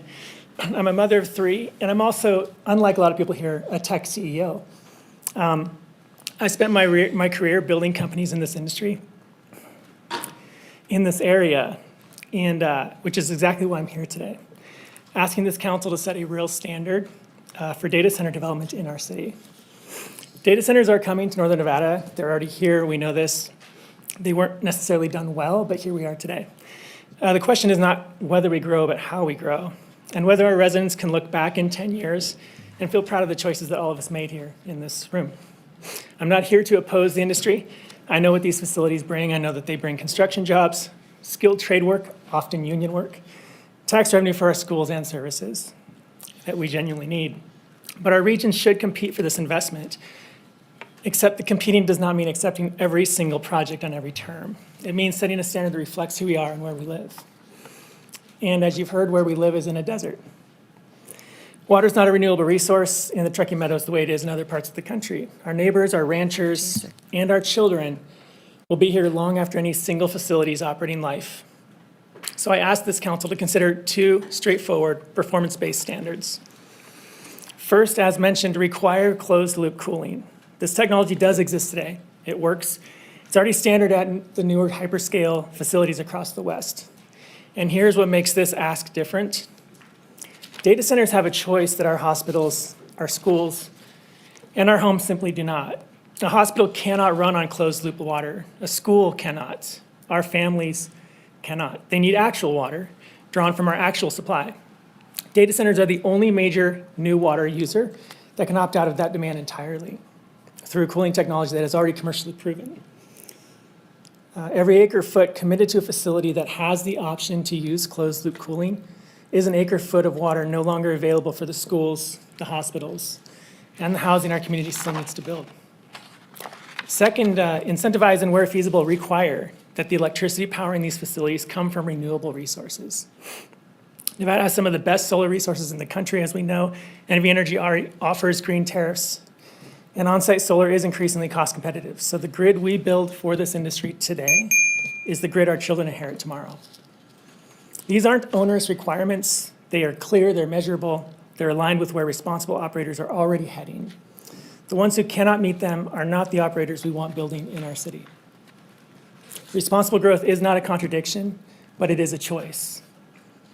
And it's the choice that lets us welcome this industry with open eyes, companies like mine, knowing that the jobs and investment we gain are not coming at the cost of water our grandchildren will need or the air our families will breathe. I urge this council to set that standard. Thank you. Allison's the recipient of the R Award. We only have a few of them, and you're one of them. So thank you so much for being here. Thank you for having me. We'll let you go now. Okay. Tim Lambden. Amy Allen.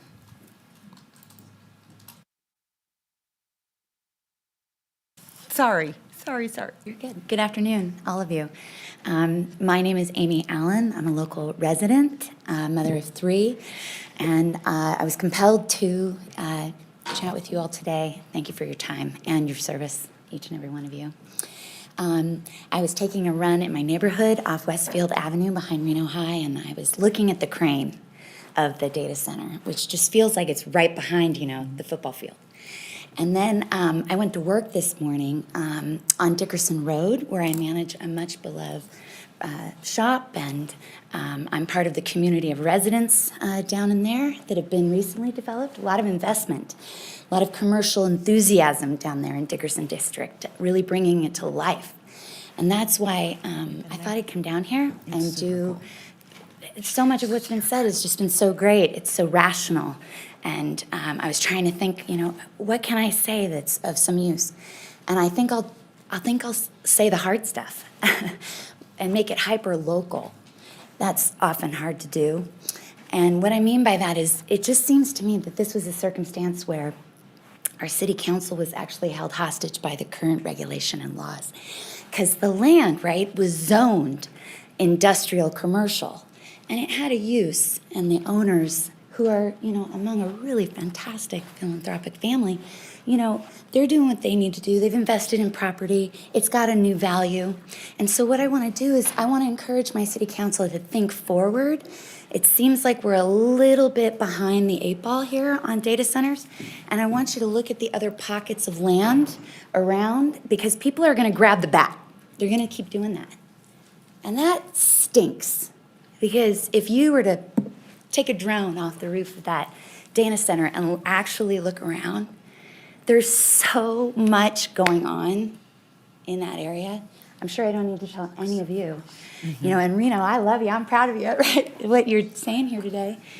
That is a dense hub of community, economic, intellectual, academic. You name it when it comes to real living, breathing people working every day. It's hyper dense in that area. And so I want to call out the situation for what it is, because I understand it. I get what happened, and I'm bummed. I'm definitely bummed about it. So what I want you to do is I want you to enforce what you can now. And you need to make sure that those decibel levels are not, they're not using the highway to see if they buffer it. You have that control. You have that control to amend, to text amend. So to make sure that future data centers are not built. You have that ability, which is what I love about you. And I know you show up to do that kind of thing. So I just want to use this as a case study and to understand that we didn't get a shot. We didn't even get 2 seconds to say no to this. So help us out next time. Thank you so much. Thank you so much. Amy, before you run out. Yeah. Amy, are you Sierra Water Gardens? Well, I'm not, no, by any measure, but I do work there, yeah. Okay, so I think that's where we've met. I want to meet with you if you can, so get my staff. They'll give you the contact information. You should know that the Keystone project did not come before this council. It was done through the Planning Commission, and so we too have some feelings about it. But I want to sit with you and talk with you about it. Empower your city planner then, because that special use permit, that special use permit is where this all started. Yeah, I want to meet with Once you you get about that in their hands, they're vested, and we're out the window. We're stuck with it after that, you guys. So I understand that you couldn't do anything then, but there's no question in my mind. Would you all agree that data centers deserve their own industrial classification? That this isn't the same thing as an industrial commercial space? People, mom and pops want to have, commissary kitchens, and we want to live our lives. We want to have good quality life here right off the truckee. Yeah. I mean, this is blocks from the McKinley Center, for goodness sake. We know where this is. This is nuts. So anyway, Thank you. so much. You I remind didn't me mean of to take it Meg too Ryan. I know, she's just adorable. You're adorable. Thank I you. love I that. appreciate your service. I love it. Okay. Rachel Good job. Henderson via Zoom, followed by Pablo Navaduran, followed by Sky Webb via Zoom. Rachel. Hello, can you hear me? We can. Please state your name for the record and begin speaking. Rachel. Hello, my name is Rachel Henderson. Sorry, this came up while I was mid-sentence writing. My name is Rachel Henderson, although most people know me as Lainey Henderson, so I wanted to state that for the record. Thank you to the council for opening this issue for public comment. I initially just submitted my public comment and wasn't going to speak, but I do believe that I misrepresented my position by marking in opposition, so I just wanted to clarify. I am a first-generation Nevadan, mother of a second-generation Nevadan. I'm also a second-generation Nevadan business owner.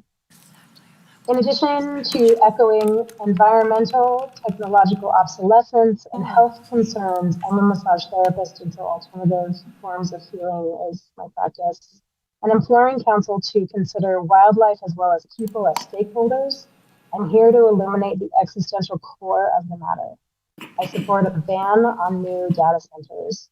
Saying no to data centers as they are, pollutants as they are, does not equate to saying no to progress itself.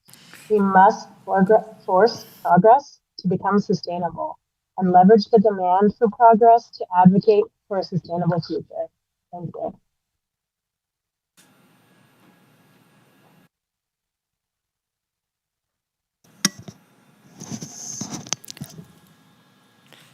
Pablo Navaduran, followed by Sky Webb via Zoom, followed by Allison Cheatham via Zoom. Hi, Pablo. Give me one. You're fine. Take your time. All right. Hello, guys. My name is Pablo Duran. I was into you. Homes mean Nevada. Homes mean the hill. Homes mean the states and the pines. Out by the Truckee Survey Hill. So there you go. Hello, guys. My name is Pablo Duran. I'm a NAP Ward 3 members. And my concern about the data center, about building and spending data center, unchecked, unregulated. That include one of my NAP meeting agenda in near Tahoe Valley Development. So I want to speak. I'm a supporter of data center moratorium that will help the resident and the help the resident. Help the data center to be more regulated and protect our environment that we live in the tri-state in the union in Reno as the fastest growing city in the nation. So we need clean energy. We need clean waters. Nevada doesn't have a lot of water, so the northern part of the state seems fine, but if you look at southern half of the state, they barely have any clean waters left. You look at Hoover Dams, Beaver Dams. doesn't have it. So I want to pass the adoption. So I want to make well, one of you, if one for ways of city council or mayor ways, Kathy Taylor, Devin Reeves, I know you're one of mayor ways. Hopefully you do not take any donation from AI or data center. And especially for you, Kate Marshall, if you listen to me, do not take a donation from corporate data center or AI. And same that A. Lorton does. Same to all of you, Mayor Ways, and then especially I have Wayne City Council Ward, especially Ward 2 and Ward 4 as well. So take a look. When you see what happened in small town Missouri when 4 incumbent councilmen voted out for improving those data center, $6 million to have an AI data center before they voted out of the office. So, yep, there you go. And please vote yes on moratorium. So. All right, good job, Pablo. And thank you for your service on the NAB. Sky Webb via Zoom, followed by Allison Cheatham via Zoom.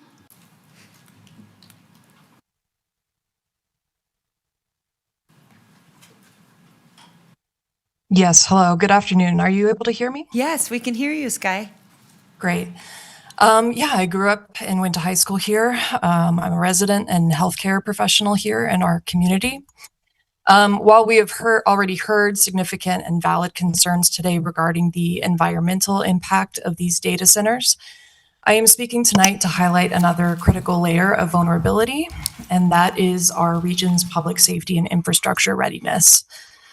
So as the largest data center facility in the United States, the particular data center in the Truckee Industrial Center, the Tahoe Regional Industrial Center, and the sheer scale of that hyperscale data center presents unique challenges to our area.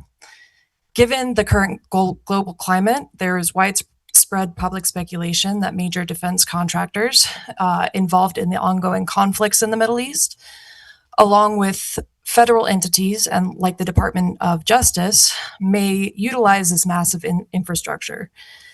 If there is truth to this, it naturally elevates the risk profile of our immediate region. My question for the council is this: alongside addressing the environmental impacts brought up today, what proactive public safety measures are being taken at a municipal level? Specifically, have there been formal security councils or strategic discussions between city leadership, local law enforcement, and the Nevada National Guard, and alongside our state legislators to assess and prepare for any potential security risks? Our community safety and emergency preparedness must scale alongside our technological growth, just as our environmental protections must as well. As a first step, I'm a proponent for a moratorium, but for Nevada, I am asking for a ban. Thank you for your time.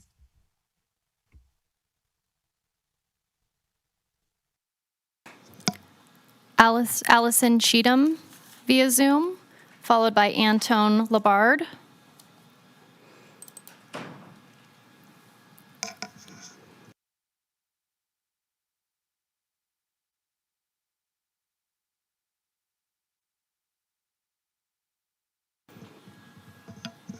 Allison, if you'd unmute and state your name for the record.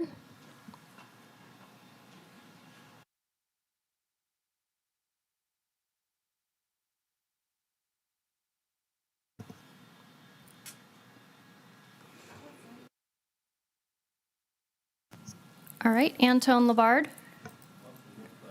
Uh-oh. Okay, as long as you're ready. Hungry, so I know, cranky. I'm so sorry. No, it's all good. My name is Antone Casano Labard. I'm actually the 5th generation of my family to come from Reno or to be from Reno. I come from Ward 4. It sounds like Hunger Games or something, but no. Cold Springs is where I live. And I love it there. And I've been fighting the data center stuff, and I've been going to a lot of these. I don't like these. I don't even like talking. I get nervous at these things. I don't enjoy it at all, but you guys have a big responsibility. I wouldn't want to be in your seats. I probably, and well, you guys don't even know I'm mad at you guys for, things that, probably are above you guys. But, you guys have a lot of responsibility and a lot of weight. And I'm going to go through some stuff. I'm going to try to do the best I can. Besides being a little hangry and cranky, I think I'll get through it. I'm going to ask some rhetorical questions for you guys to think about while you guys vote on this and consider. Council members, I'm here today to ask a simple question. Why are we moving so quickly to approve projects that shift long-term costs, risks, and put risks onto our residents while they deliver limited short-term benefits to our community? Data centers are being presented as economic development, but the evidence tells a different story. These facilities are capital intensive and not labor intensive. After construction, they create very few permanent local jobs. The narrative that they are meaningfully stimulate the job market doesn't hold up under scrutiny. At the same time, they require extraordinary amounts of electricity, water, and infrastructure. And when those demands increase, the costs don't stay with the corporations. They are distributed outwards. Residents face higher utilities rates, increased infrastructure spending, and long-term fiscal exposure, while companies often receive tax incentives and abatements up front. So I'm asking you, as decision makers, what is the net public benefit once incentives, infrastructure costs, and long-term resources strain are accounted for? It kind of sounds, I don't know if I said that right, but anyways, because Makes right sense. now it looks like privatized gain at socialized cost. There are also public safety and environmental considerations that must be taken seriously. To power these facilities, we expand high voltage transmission lines, infrastructure systems, and increase wildfire risk in areas that are vulnerable in our region. Sorry, I'm a little bit slow. And then there's water. There's big water demand. I know I'm running out of time, so I'm going to kind of jump to everything. I also want to address equality. Communities with great wealth and influence, places like surrounding Lake Tahoe, consistently resist development that threatens their environment and quality of life. They demand higher standards, and they get them. So why is our city being asked to accept less? Why are we expected to carry the burden for projects that others would reject? Like, there was that lady that had her house right next to the data center. Would you guys want a data center in your backyard? Like, and there's so much more to go. Yeah. The very last thing, since it's Earth Day, and I know I'm going past everything, we're all stewards of our environment, and shoulder the responsibility to protect it. That means we are obligated and charged to use its resources justly. Yeah. And when you're voting on that, think about that. Think about if it's what's best for everybody and the generations to come after us. Thank you, Anton. Are you on a board? Are you on a NAB? Are you on the NAB? On the Neighborhood Advisory Board. I think you should apply. No. Oh, I think you should apply. I think, yes. No more. That's no more. Good job. Thank you so much. Thanks. Carla Eben, followed by Allison Hartman. Okay, Carla, and then Allison. Carla, Allison, and Eva. Tara Yuri. Oh, my feet are asleep. Sat too long, my feet are asleep. So I wasn't, good afternoon. Good afternoon. Nua Carla Eben minanea, nua kuyui te kara, wono panene te koite kimara. My name is Carla Eben. I am a member of the Pyramid Lake Paiute tribe. Until about 6 months ago, I was the director of the Elders program on the reservation. I just introduced myself in Paiute. Really proud of where I come from.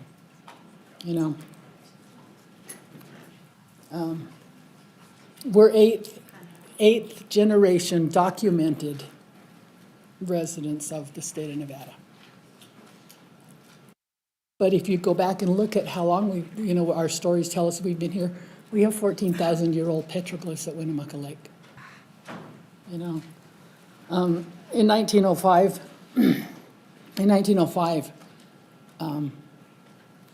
we had our first water protector, who was our sixth great-grandpa, and his name was Captain Dave Numana, father of the people. And he fought against them diverting water at Derby. You know, he says, you take our water, you're gonna kill something out here because we need that water. Well, Winnemucca Lake died. And the lake dropped, I think Autumn said like 80 feet. And so he was our first water protector fighter. Now we have Autumn, she was on earlier. She's my niece. But anyway, I just wanted to throw some history at you. When I was growing up, we used to come to Reno every Saturday, and we'd go to the movies, go shopping, go whatever. And, oh, did I say I was born in Reno? No, you didn't. Okay, I was born in Reno in 1965. Wow. I went home to the Reno Sparks Indian Colony. My grandpa was at the time the chairman of the colony. Oh. But then I grew up at Pyramid Lake. Wow, that's history. That's history. A lot of history. Yeah. So while I was working, we'd come into Reno on Saturdays and we'd go to the movies, and I was just walking by over here thinking, the Mapes used to be there, and the big movie theater over there, and two more over there. And anyway, I know my 3 minutes is going to run out fast if I keep babbling. But we used to come to Reno to go to the movies. We'd be leaving Reno, and on the way out, I remember seeing the Truckee River by Vista, you know, where you could see over it as you're driving on the freeway. And it would be black, like somebody took car motor oil and just dumped it in the river. It would be black and bubbly and like oozy looking and steaming sometimes. Oh, God. It was pretty gross. Another time, so that was what I saw growing up, and I was wondering, why do they treat our water like that? Because we have to deal with it at the end, you know? And with the growth of Reno and expansion of Reno, think of us, we're still out there. You know, right now, we were talking about data centers. How many are at the thing over here, Tahoe, Truckee, or Tahoe, whatever it is, Reno, Tahoe? Because I was a tribal monitor, and we were told that they were going to have like 4 major big tanks, water tanks, holding it, and that they were diverting the river because they needed to build meanderings, because meanderings was better for the trees, which now the beavers have all knocked down. But anyway, it was to stall the water. We dug trenches with, and they came and brought big rocks and put big rocks in those trenches. But it's all in areas where it slowed the water down. All right. Anyway, Thank you. That's one of the things. All right. We got to let someone else speak, so Okay. we give them equal time. Oh, I just had a question. Okay. Yeah, I just had a question. So they're talking about this data center over here, right? Is that a new data center, or is that an upgrade from the level 3? Thank you.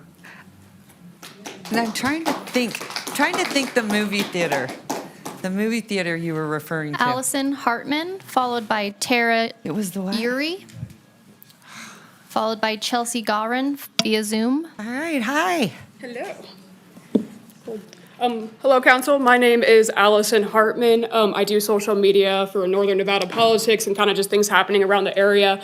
And unfortunately, with this subject of data centers, I did end up recently losing my job, simply because of how large my data center videos have gotten, just the publicity of it alone. Contractors reached out and did not want me working there. I was told it was nothing to do with my work ethic. It was quite literally just my social media platform. However, with my job loss happening, I do want to talk about those actually working on the data centers right now, especially because they're probably not able to be here today.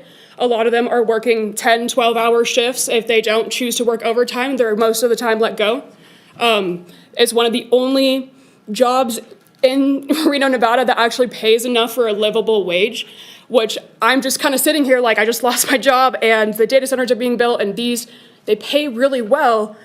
I don't know where the job market is headed in the future right now. It seems kind of bleak. We're seeing the trades push quite a bit, and it is for the purpose of data centers. And with that, with my social media following, I have gotten the opportunity to talk to a lot of people that work in construction and that work on the data centers. Mental health is a crisis. They are 5 times more likely to die by suicide than actually working on the site. And that is because mental health is, I mean, they're just doing the same thing every single day. They don't have time to go hang out with people after work. They maybe get a day off in a month.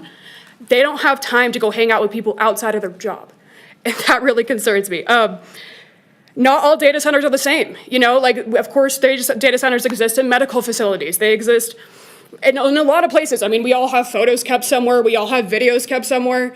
But this data center being built on Keystone, this is a totally different level. They've even said it themselves, that this is specifically for AI business-driven, you know, things happening in the city of Reno. Centra has already stated this in 2020. That is what the purpose of the Keystone data center is for. The fans that thing has, the sound it must produce, we will never hear things the same once that thing is turned on. Like, think about just literally a car driving down the road. We will never hear that the same as we do today. So enjoy the silence we have right now if this continues. We all know what a data center is and what it's quote unquote supposed to do, but what is the product? And I leave you with that question. Is this worth it for our future in the city of Reno? So thank you so much. Did you, excuse me, did you say that you worked at a data center? No. Oh. No, I didn't work at the data center. I got fired from the corporations at data centers though, so it's like a weird, not really. Okay. Sorry if I, okay. Tara Uri, Right. followed by Chelsea Garin via Zoom, followed by Alex Knowlton.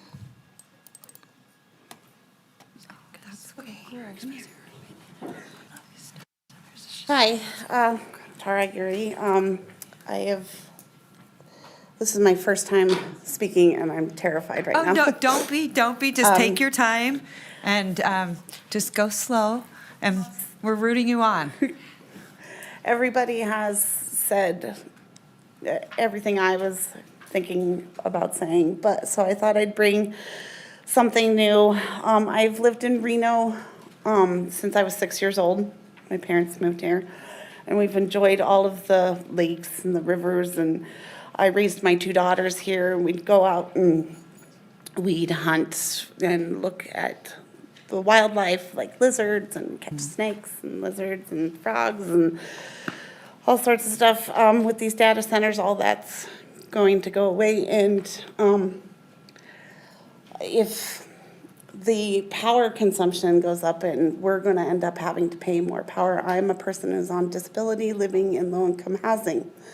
As it is, I already, during the winter, don't turn on my heater, except for maybe like an hour a day just to get the nip out of the air. During the summer, I don't have an air conditioner because they're not provided, and I don't turn on the fans, just so I can afford to pay the power, because disability doesn't pay that much. And can't live anywhere but low-income housing. And also, the data centers will affect, I wanted you to see this little face here. Now, who is that? This is Willow. Willow. She is my service dog. Oh, Willow. She doesn't want to be at council. Look at her. She's all, oh, you terrible humans, you. I know, it's weird, because you guys are up What there, kind of so- dog is she? She's a border collie. They're very She's just smart. talking. She's But like, Mom, I need to. She loves the rivers and the lakes, and tell them, say you like the rivers and she likes to swim in them. But if the data centers are using all this water, then that's not gonna, they're not gonna be there anymore for her or other dogs to play with, to play in. And then if she drinks out of contaminated water, then she's gonna get sick, and you know, that's another vet bill that I can't afford. So I just wanted you to see another face that will be impacted by this data center going in. So please vote for the, sorry. Moratorium. Is that what you're looking for? Yes. Okay. sorry, ADHD. No, Words just kind of go fine. away. Or just to vote no on it being here at all. Thank you. All right. Thank you.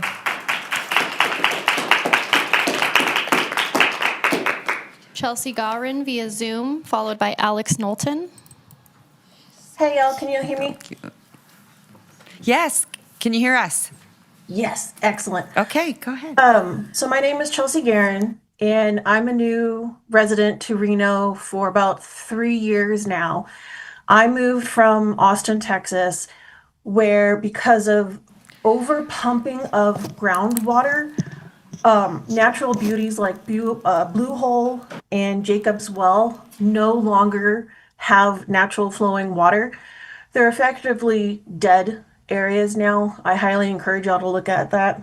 I also work in corporate securities, and I see a lot of activity with investors pushing at a rapid pace to get returns on their investment in AI, to heavily lobby local governments and state local governments to effectively approve what they're needing to get in order to have more capital coming in.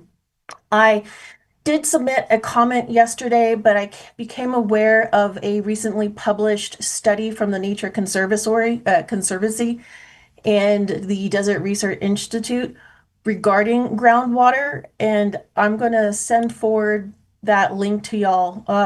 But they have found nearly 40% of the thousands of wells across this state have significantly declining water levels. I also understand that Nestle Corporation out in California in the Central Valley area has overpumped their contractually allowed amount of water out of the ground since mid-2000s, which has amounted to nearly a foot drop per year in ground levels, destabilizing buildings across the area.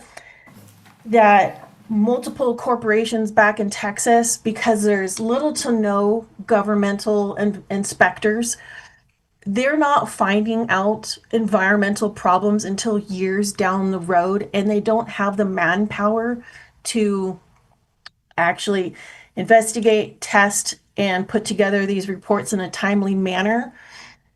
And I moved to the West Coast because I was told that we value our environment, that we protect our environment.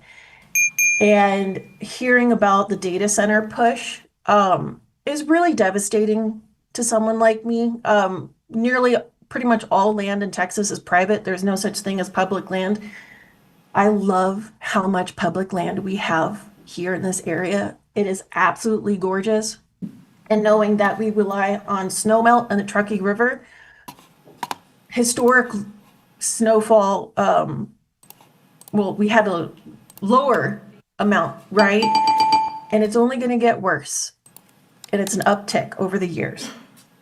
I don't agree with data centers whatsoever. A moratorium, sure. Ban, absolutely. But I appreciate y'all sitting here for however many hours listening to all of our comments. Thank you. Thank you. Alex Knowlton. Hello, City Council and Mayor Shivi.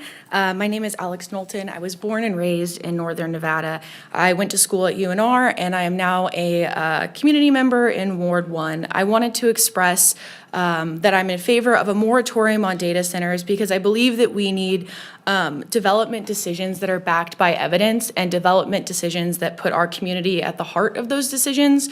Data centers and industry have lawyers and panels of people to make policy and advocate for themselves, and I truly believe that you are our advocates in what we do. And I also just wanted to echo that what happens in our community now will affect it for generations, and I want to live in a community that is green and also puts a focus and the energy into keeping our water clean and our air clean. And then I had a few more thoughts. It's my note card. Yeah, and then I also just wanted to touch on our view of our public spaces in our lands. It's a thought that I'm echoing, that just because it's sagebrush doesn't mean that it's right for development. And I understand it is more affordable to develop an area that is not filled with trees, and sagebrush is easier to clear. But that is a habitat, and I think when we view it as a habitat and an ecosystem first, it really changes the way that we view development. Thank you for your time. Did you say you graduated from UNR? Yeah, I did. You look like a freshman in high school. I hear that a lot. Yeah, Oh, I you're so actually lucky. graduated in 2024. Whatever you're doing. Huh? Whatever you're doing, give me some. I know. I get it all the time. It's okay. Good job. Very good job. Love it. All right, Madam Mayor, I'm going to read back through the list of non-responders, and then we have one final public commenter, Rob Blackstock, Charlotte Cox, Alyssa Widmark, Nancy Ann Leader, Stevie Applewhite, Sam Ringer, Tim Lambden, Doug Thornley. All right. There's only one man standing. Take the podium. Thank you, Madam Mayor, Mr. Vice Mayor. I'm Doug Thornley, Holland and Hart on behalf of NAIOP Northern Nevada. And I want to start by saying I appreciate everybody showing up, the thoughtful comments, obviously well-researched. General Del Papa is right. This is a statewide conversation. There's a reason that we don't use hyper-local environmental regulations, and that's because it leads to a patchwork that encourages industry to forum shop. So they do nothing for the indirect impacts of development. It'll move to Lyon, it'll move to Story, and the same thing will happen. With respect to the direct impacts of these types of development, the city's already using the most effective tool, the conditional use permit. And you see it working.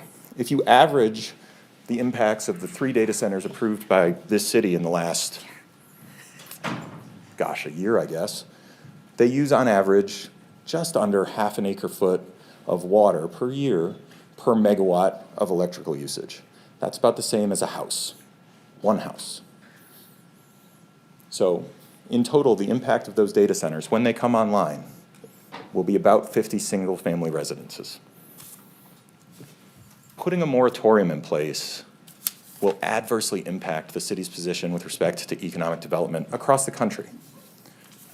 What you'll see is the industries that you're looking for, the industries that you're hoping for in the master plan, advanced manufacturing, modern advanced healthcare, university research, they'll go somewhere else because the digital infrastructure they rely on isn't provided and won't be provided in the near term. So just like any community can't thrive without transportation infrastructure like ports, like rail, like interstate highways and those last mile roads that you take care of locally, you just can't get where you say you want to go unless we proactively develop this digital infrastructure that our entire modern economy relies on. Thanks very much. All right. Thank you so much, Mr. Thornley. Madam Mayor, we had one final commenter sign up online, Lily Barron via Zoom. Okay. I am sorry, I don't know what happened. My No, name you're is Lily fine. Barron. Hi, everybody. Hi. Sorry I couldn't come see you today. I just wanted to echo the sentiments of everyone else and really encourage everyone that showed up today to keep showing up for local issues that matter. And that if for some reason the vote doesn't go in the way that you'd like, to not be discouraged, as I've seen dozens of council meetings with really great turnout go in the opposite direction. I also just wanted to mention that I'm directly impacted by the Apple server, which is on Evans Avenue that broke ground in 2018. And my electricity bill is right around $300 a month, regardless of, having the community refrigerator, as you know, that takes about $20 a month. And we don't really use our heating or cooling that much. So there's really only one culprit to think of. Though this 20,000 square foot center was built quite a while ago, and quite quickly, there are still houses in the neighborhood that are shuttered down that could be addressed much more quickly. So I'd like everyone to investigate your priorities as far as other places, as this is a neighborhood that there are not a lot of homes. Oh, it just started hailing. Hopefully we continue to have moisture in this area and very dry place, despite the increase of data centers. And I'd encourage us to do more work with local tribes. I do remember the last time a data center came before council, they said that they spoke with tribes, and then I made sure to call around, and they in fact were lying to you. So I'd like you to make sure that people are doing the things that they say they're doing when they come before you with large projects like this. The data center at my house, or by my house on Evans, employs, it says 10 people. I've only ever seen 2 a couple of days a week, and they just kind of stand there outside of the data center. It is important also to note that people have now resorted to violence in other places due to the attacks on their environment, and it's important that we don't make anyone that desperate as to cause civil unrest. Thank you so much. Have a great night. Much. All right, Madam Mayor, with that, we have no additional live public comment. Okay. For the record, I would like to state that since this is a discussion and direction to staff, while there might have been sentiments expressed even in our live public comments, they're generally neutral or concerned comments because there is no for or against in this juncture. So we did receive 156 neutral or concerned comments. Those have been logged into the public record and are available to the public on reno.gov. Okay. All right. Thank you so much. First, I'd like to congratulate you. You have been the longest serving mayor for the day, just so you know. Usually it one and done and they're out in 30 minutes because they're like, I'm bored. But look at you. You said, nope, I'm here. I'm staying. I'm interested. She's interested. I love it. Okay. All right. Okay, Madam Clerk, then I believe at this time we have a staff presentation. We're moving into staff Perfect. presentation. Hi.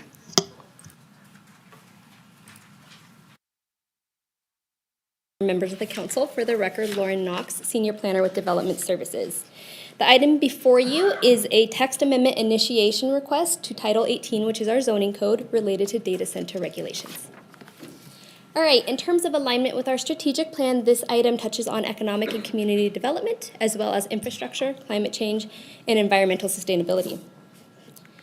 I just want to take a quick moment to clarify what this item is and what this item isn't. There's a lot of confusion and questions about what it is. So the item before you again is a text amendment initiation request regarding data centers.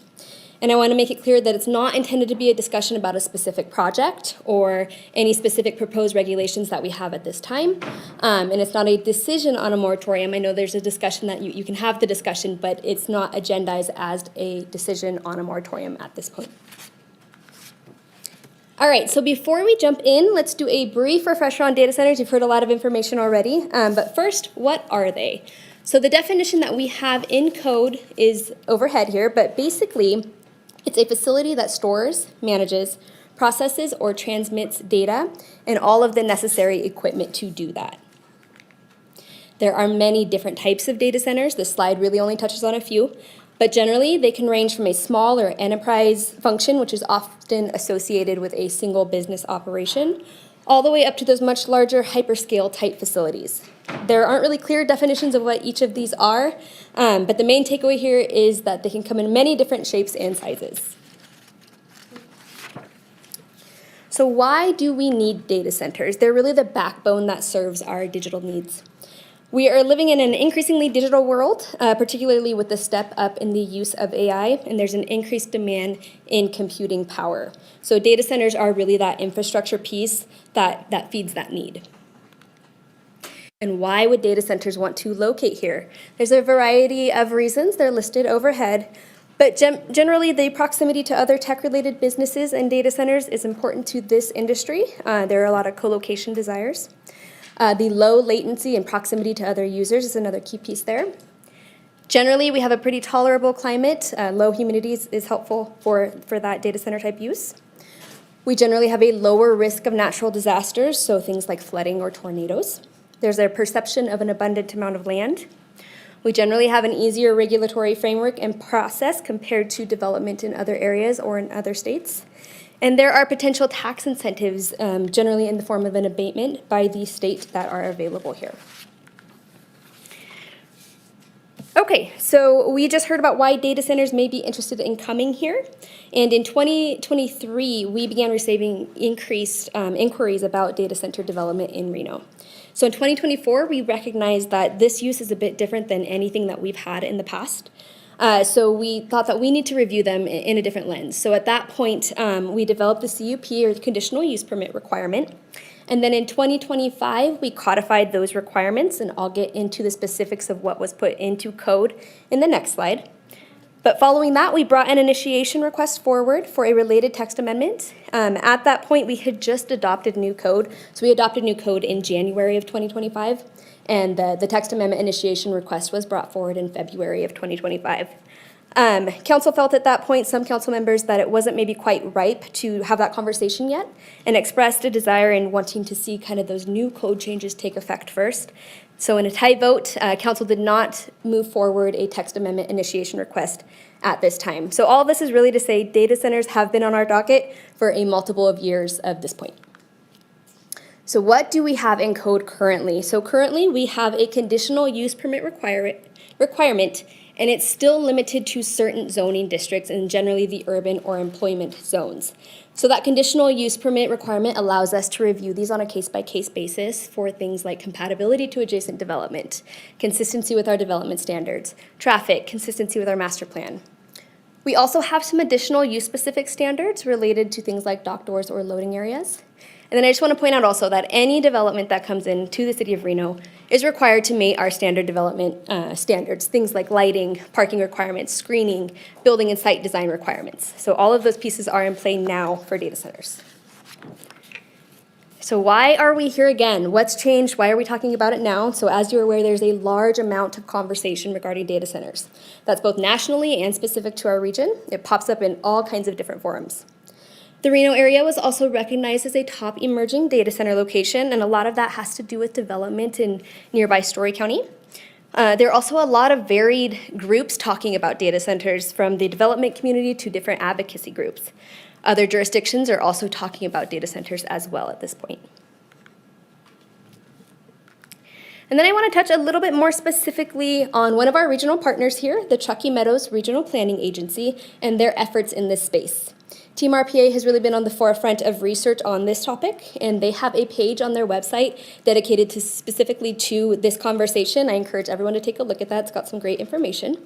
But generally, the Regional Planning Governing Board, which oversees TMRPA's operations, has expressed a desire to position TMRPA as really a resource of information, but also as a convener or a coordinator of efforts between Reno, Sparks, and Washoe County.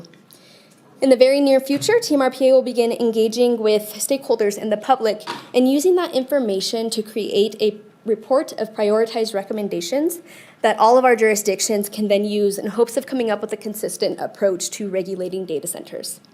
This initiation request will allow us to engage better with that process and let us be at the table there.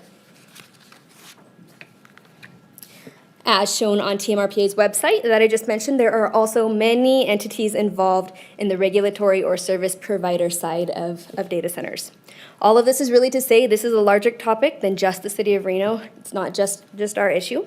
There are more players at the table now, and the time may be a bit more right for us to be at the table as well in terms of discussing data center regulations. And as I said earlier, we're all probably familiar with a lot of the conversation about data centers, so let's talk a little bit about what we've heard. I'm framing this a bit as trade-offs. That seems to be what I hear from multiple different sides here. So in terms of positives or benefits, data centers can support our increased computing needs. They're generally low traffic, low sewer generators.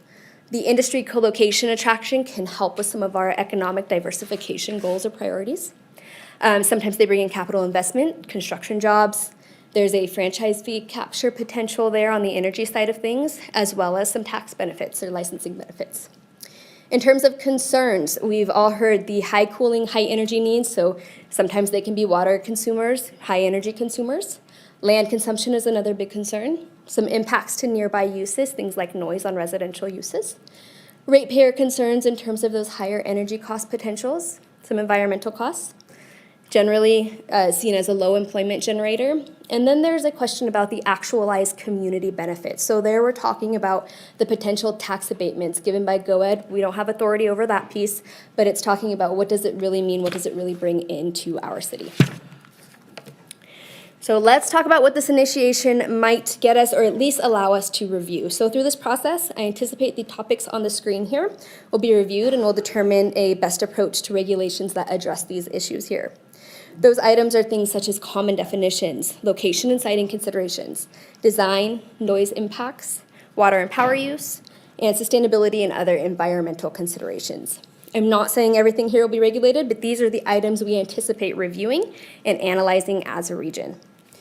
I also want to provide some clarity that this doesn't mean we have to get away from or scrap what we currently have in code. This is intended to build upon what we have in code. If we find a better way to do it, that can be put into place. Or if we decide maybe the way we're doing it is fine, it allows us to still have that flexibility. We're not locking ourselves into anything here.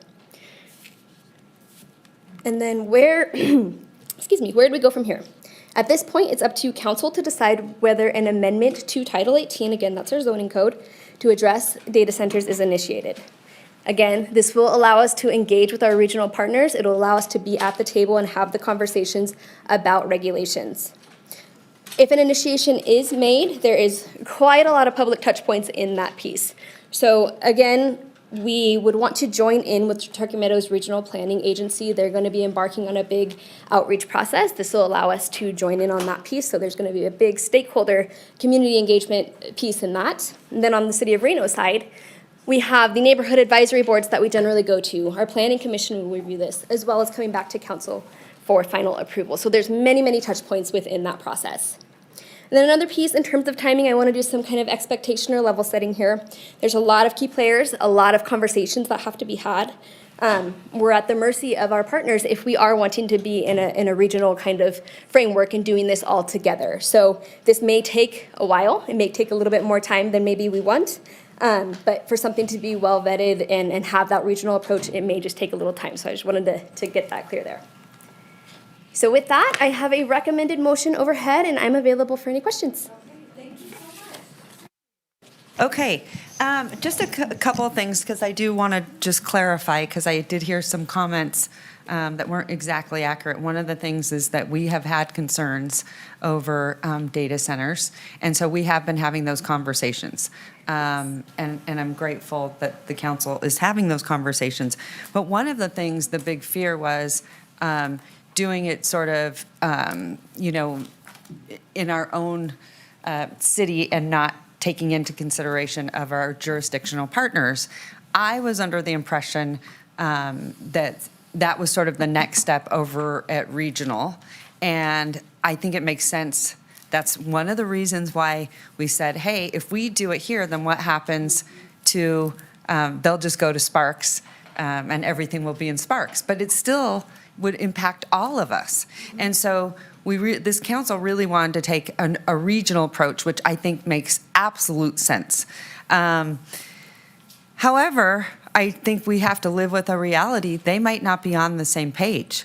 And what causes me to have a little bit of fear in saying that is that when we had, and Barry would remember, when we had the last council meeting, that was really stressed about the regional aspect of what this policy looks like. Now, listen, there is a much broader and bigger conversation to be had, and that is statewide, because I learned some things today that I didn't know, and of course I had to look them up. Is that correct? And these things, and like, for one, and I want to put it out there to my knowledge, not saying that this is fact, but I want people to know, has the city of Reno ever given any incentives for a data center?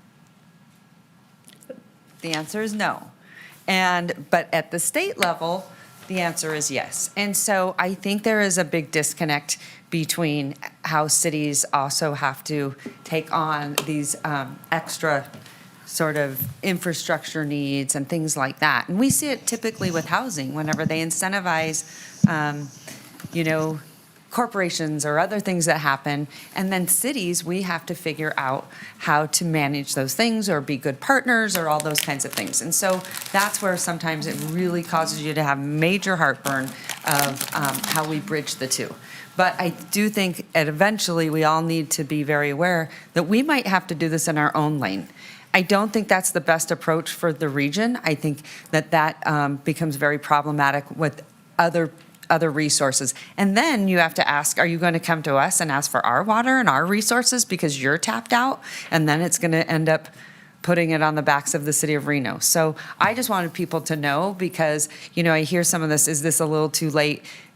I was under the impression we were going to do this regionally. And so I think we have to have a plan moving forward. I think we do have people that sit on regional planning, but it is collective. So I wanted to give people some backstory of we've been going down this road, and I don't know why we're at where we're at, but I think that's definitely something that we need to get a commitment on and a timetable. I had hoped we were there sooner. So, all right, I'm going to bring it back for questions, and I have 9,000 questions, but I'm going to send it to my council first. Go ahead, Councilman Reese.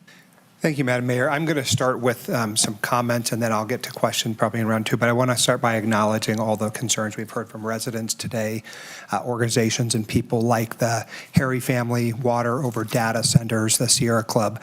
The issues surrounding water, I think air quality, energy, and long-term sustainability are real in our region, and they deserve to be taken seriously. I also want to note that when this issue came forward, and your slide identifies it, in February of last year was the first time that we had had a substantive conversation at this dais. I was in D.C. fighting with the administration over funds for the District Board of Health, which I chair, but I've had to spend time working on this issue since then, both at the city and at the Regional Planning Government Board, which I serve on too. I also had the opportunity to meet with the Reno Sparks Indian Colony about it. The reason why I situate that is because in the last, I've served on the council now for 7 years, and in that time we've had 2 data centers that have come in front of us. And those facilities, as approved, use roughly the equivalent of about 8 homes worth of water, and it's a very different scale than what's happening in Story County. But what that tells me is that the projects we're seeing in the past are not the ones that potentially want to come here. And our policies, I don't think, have caught up to that shift, right? Right now, we're being asked to evaluate data centers without clear proposals or rules of the road. We don't have identified standards for water use, energy demand, or any of the long-term impacts, some of which are being developed as we speak, right? The question about human health impacts, for example. So for me, it's pretty straightforward. We need a pause. Right? We need to support a new moratorium on data centers so that we can take the time to put a real framework in place before the projects move forward. Now, some might say, why didn't we do that before? Well, you can't put a moratorium or you can't regulate businesses that are already in the queue. So when those businesses come and get in your development queue, we're riding with the rules that we have at the time. Today, we don't have any in the queue, and so it's a good time for us to put a pause in place so that none can sneak in and be believed that they'll be under the old rules. So this is, I think, a good time for us to do it. It makes sense from a timing standpoint, especially given our regional partners, who I think, in my opinion, maybe they're moving slower than I would like, but that's the thing about different governance structures and different entities. The county and the cities can move at different speeds, but I think the mayor's right. We want to be leading in this space. We want to make sure we are the people who are proposing the strongest regulatory framework. I think it's about protecting our resources, making sure that the long-term decisions that we make have standards to guide them. I don't think it's that we're saying we can't do things in isolation. I think if Reno acts alone, it simply moves across jurisdictional lines. That coordination is important to me. I think it's important to the folks who would like to have a seat at the table. A defined moratorium really gives us the space to do that work in the right way. And so for me, bringing those stakeholders together, meeting those expectations, a moratorium, we've done them in the past on certain issues like packaged liquor and alcohol, and we'll get there with our legal counsel, I hope, today to help us figure out that. But it's time. It's time for a moratorium. All right. Thank you. Councilwoman Dewar. Oh, thank you. Go ahead. And then I'll call on Councilwoman Ebert. Yeah, thank Okay. you. Thank you. Great presentation, Lauren. Very succinct and to the point. And I, too, want to thank the 156 people who either sent us written comments or made oral comments today. I think that's including all of them. It takes a lot to come in front of a council and try to be heard, distinguish your voice, say something unique and impactful. And so thank you for doing it, and thank you for those that are not even in the room right now. I've had the opportunity over the last year and a half to attend a number of meetings and conferences on data centers. And it has really sharpened my understanding of what the issues are. And certainly we heard a lot today. Assuming we move forward with initiating an amendment, you already know about the water and the power, and you've heard about the noise and the backup generation. But I think there were a couple key comments today that are about things we don't hear that much about. And that is the heat to air. So I'm extremely concerned. We've talked a lot about climate change and what's happening in Reno being the fastest warming. It's not a theory. Numerous groups have identified us. We're twice as fast as Las Vegas. It's not a theory. It's a reality. So we have to care about what is happening to our air. We have to care about the used equipment, the recycling. You know, we started hazardous waste and electrical waste recycling here at the city with special cleanups about 6 years ago. They've been immensely popular. Well, there's a good reason for that, because this equipment has to go somewhere, and we really need to make sure we address that in any ordinance. And then I wanted to address the community benefits agreement that was brought up today. I think that there is so much concern about that we really do at least need to acknowledge it and address it if we can. Now, this is a big list, and I am on Truckee Meadows Regional Planning, and I will say we've gone back and forth about whether they should lead or just inform. And what I've heard a lot from my colleagues is that they should inform, and that they don't really want regional planning to take a regulatory role. And then I heard Jeremy say, Dr. Smith say, well, we're going to prioritize issues. I don't even know what that means, because the water's as important as the power, and the noise is as important as the generation, and so on. So what I've observed, I've served on regional planning. This is my 12th year, and you used to work there. And what I've observed is three of us, myself, Commissioner Hartung, and Mayor Ed Lawson, initiated an effort to deal with schools being reviewed at regional planning so that we didn't have conflicts. It took us over 4 years, going on 5 years, just to talk about one simple thing, whether schools should come to regional planning so we can have better coordination. And there was a lot of pushback, and it took us all this time, and they just adopted a agreement in principle. So what I'm really concerned about is that, to reflect on both what the mayor and Councilmember Reese said, is that we do need to lead. If our partners cannot work in the time frame we need to, that we need to at least set some minimum standards, and maybe they will follow us because we are the largest organization in our region. And so therefore we are a natural leader, and it is mostly Reno residents who have come out today. They're expecting movement. And no matter what we do in Reno, Sparks, and Washoe County, we do have Story County. And they are embracing the largest data centers, and that is going to continue happening. We have to take care of what we can take care of. And in my opinion, we don't wait for the state to act. We don't wait for regional planning to act. We want to coordinate. We want to hear all the comments like we did today. But I still think we need to take some steps forward. And in round two, I have some more detailed thoughts. But you hear what I'm saying? I do. And I just want to know, I think it's helpful to know in terms of regional's timeframe. I did talk with Dr. Smith about the timeframe on this kind of regional report on some recommendations for us all. And he would like to have that complete by August of this year. So hopefully not the 4 years that you're discussing here for schools, but a little bit quicker in that realm. But that's complete, his report. Right. That is not us as Correct. a regional body making decisions. Thank you. For clarification, Jeremy is the director of regional planning. Right. So, just in case. Okay, Councilwoman Ebert, go ahead. Yeah.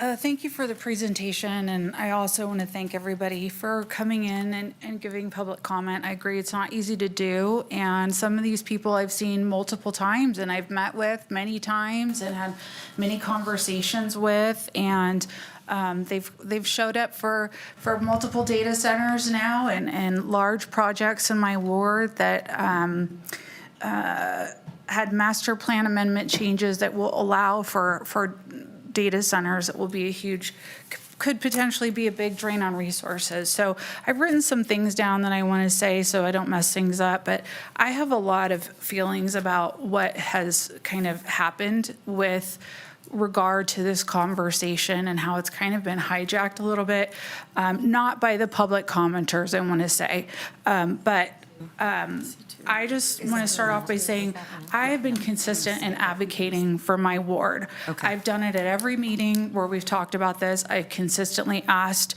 for more parameters to be put around data centers. I have a list of meetings here, March 12th, 25, January 16th. Oh, no, that's the Keystone one.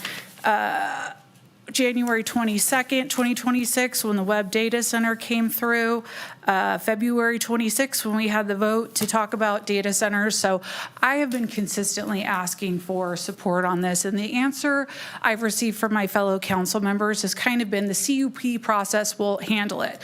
Well, I'd like to point out that the web data center and Opidon both were approved. Well, I take that back. Keystone was approved by the Planning Commission, didn't come to council at all. So they didn't have us do a CUP on them at all. Opidon appealed the Planning Commission's decision, so it came to us at that point.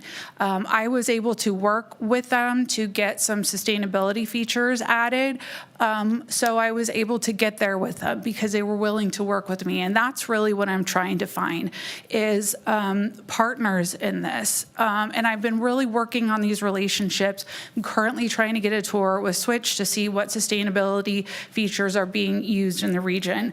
But kind of the elephant in the room here is my ward has the most open space and we have the most area zoned industrial. So we're really the ones that are going to be most affected by any decision like this.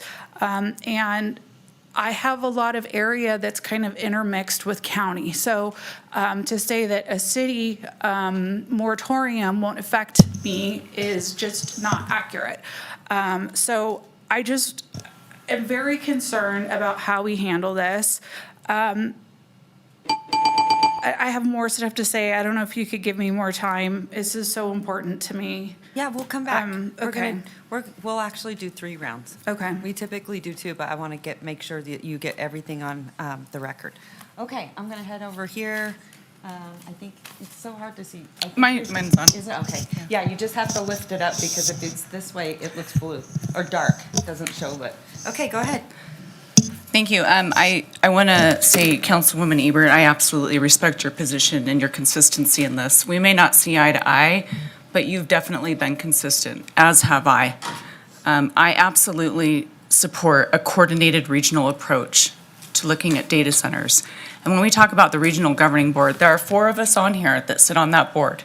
Councilwoman Anderson, Councilmember Reese, Councilmember Dewar. They are doing exactly what we have told them to do. I talked to regional planning yesterday. I talked to staff at PUC in the last 2 days. I've talked to the Ellis partners of the Web Center, the data center, and all of them have said that they don't necessarily see the value in a moratorium at a local level because we've heard this is a regional and this is a state issue. It's not just the city of Reno. It's the same river. It's the same air. It's the same resources. So I would say the timing is very, very peculiar right now. Never at regional did anybody who sits from this dais on regional say anything about a moratorium. They never said anything like that. We always said we were going to support the regional approach with everybody. So, Madam Mayor, I'm not going to go into all of the things that we heard. I am going to ask for the opportunity to make a motion before we hear a motion on moratorium. Thank you. Great, thank you so much. Okay, go ahead, Vice Mayor. Thanks so much, Madam Mayor. Thank you for the presentation. I just had a quick question for you. As we talk about, the amendments or text amendments that we could be looking at, and obviously the path is a little bit different when we talk about moratorium, but I just want to make sure that if the council decides to go down either of those paths, would that impede City of Reno from being involved in the conversation in a regional context? Or what impacts does that have to the work that you are already doing and have identified in your presentation with our regional partners? So again, this item is right now agendized for initiation of that text amendment. If that's not initiated, it does make it more difficult for me to engage in those regional conversations and talk about what regulations we might want to change. So an initiation of that text amendment allows me to have those conversations. So aside from that, on the moratorium side on things, whether a moratorium is decided upon or not won't really impact those conversations, because a lot of times a moratorium is put in place to help with the time to craft those regulations. So again, that would still allow us to be at the table. What really is key to that conversation is this initiation piece. If not initiated, it's harder for me to engage and use our resources if I'm not being told to do so. Just so I'm clear, is it possible to do both, or are you saying they are competing directions to have one or the other move forward? You can certainly do both. Again, it's an agenda situation, and legal should probably weigh in on that piece. Today, we're not agendized to decide on a moratorium, as far as I understand. Correct. You can certainly provide direction to get that on another piece, but they can go hand in hand. They're not, one doesn't preclude the other. Yeah, and I understand. I didn't mean to say that we were headed down that path, Mr. Shippen, before you jump in there. I just wanted to make sure that I put that on the record and understand sort of what the path is, whether we go one way or another. I think ultimately, whether I've spoken to members of the Sierra Club or developers in our community, I've been consistent with telling them that I think we should all be at the table and making sure that we come up with policies that make sense to protect our natural resources and our community members that live near this area, and that we're conscious of how these heavy energy and natural resource users are coming into the high altitude desert that we live in. And so being able to be clear and upfront with developers can also provide us an opportunity to limit any of those last minute conditions that have happened sometimes as that development process takes place through our code. And so having that from the onset, I think will help clarify any issues that we may have and prevent us from getting into any of a takings sort of arena, and making sure that we avoid anything like that too. So I just wanted to make sure I understood from your perspective which path will sort of lead us to there. And from what I'm understanding, it seems like either or will get us to that position. Yes, again, that initiation needs to happen to get us to the table. Thank you. Sure. Councilwoman Anderson. Okay, great. I'm just very proud of our community for coming out today and being so passionate and researched and staying engaged in this process. I was unprepared to speak about a moratorium today because that is not what was on the agenda, but I was prepared to speak in support of the very important work that four of us that are sitting on this dais are doing with our regional partners at the Truckee Meadows Regional Planning Agency. Dr. Smith, at our last meeting, outlined a very robust plan, which you made mention to, with, I thought, a very aggressive timeline, having the report be able to be in the regional partners' hands by August.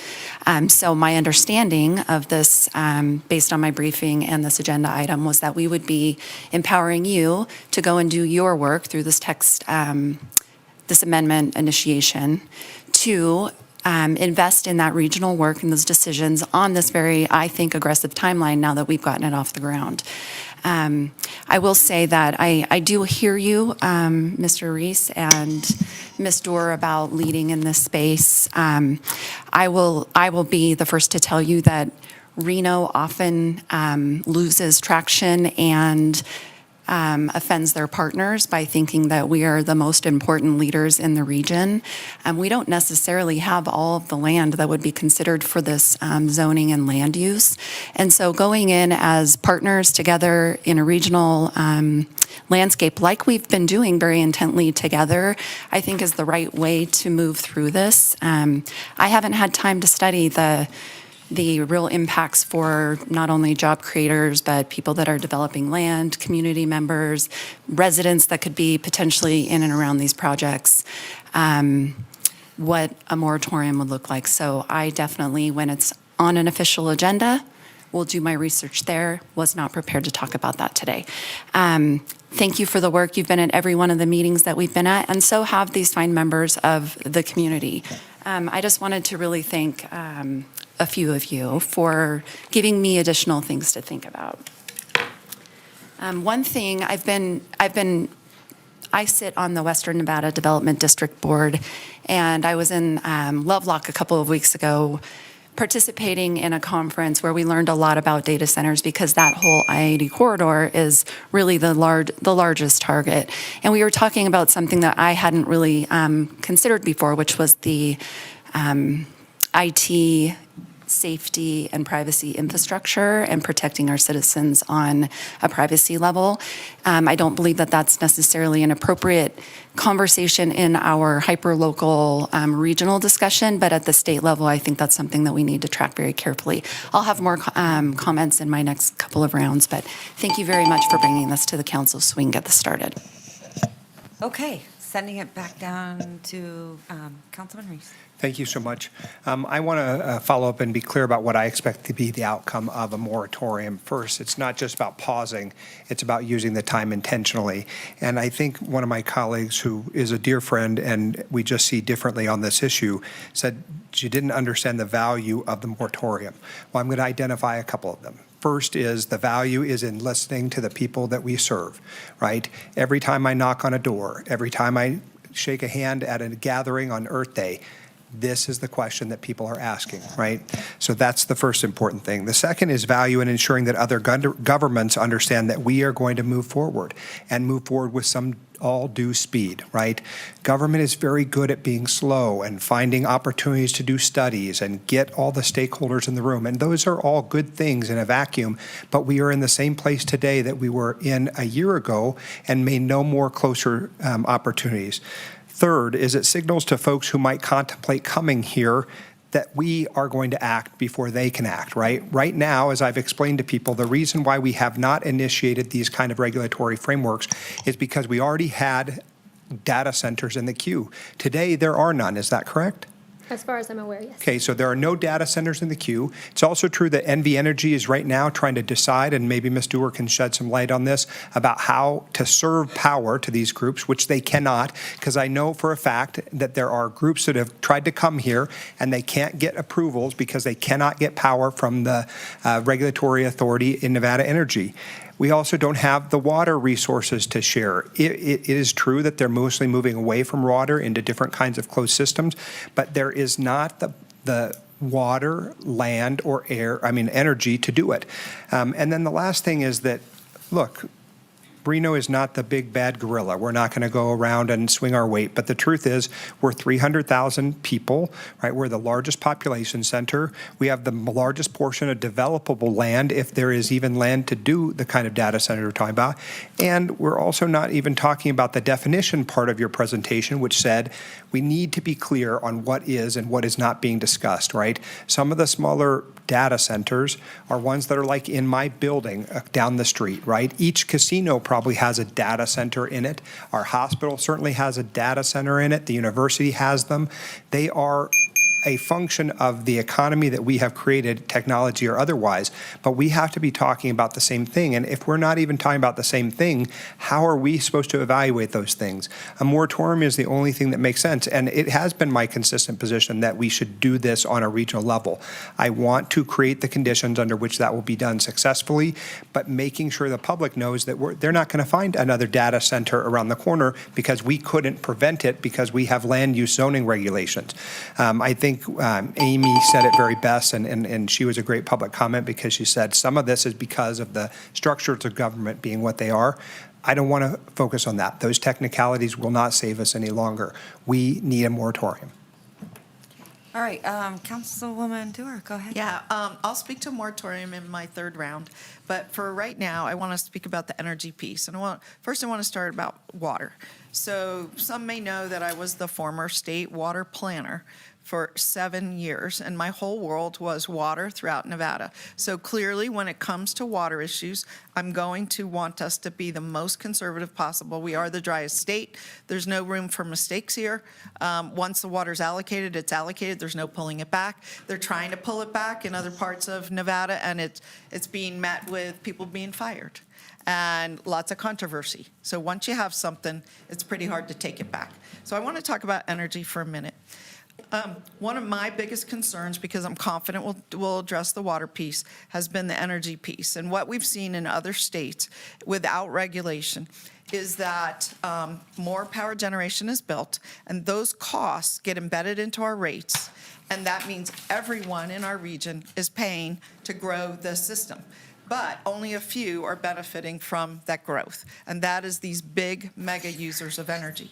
So what I have found is already happening in North Valleys is that developers are being told, sure, we'll take on your project, but we have to build a whole new power center first because we have these two power users in North Valleys that we need to service. They've been approved by council, and what I've talked specifically to MV Energy lobbyists or proponents or advocates, and they say that they are making data centers bring their energy. So we need to know what that means.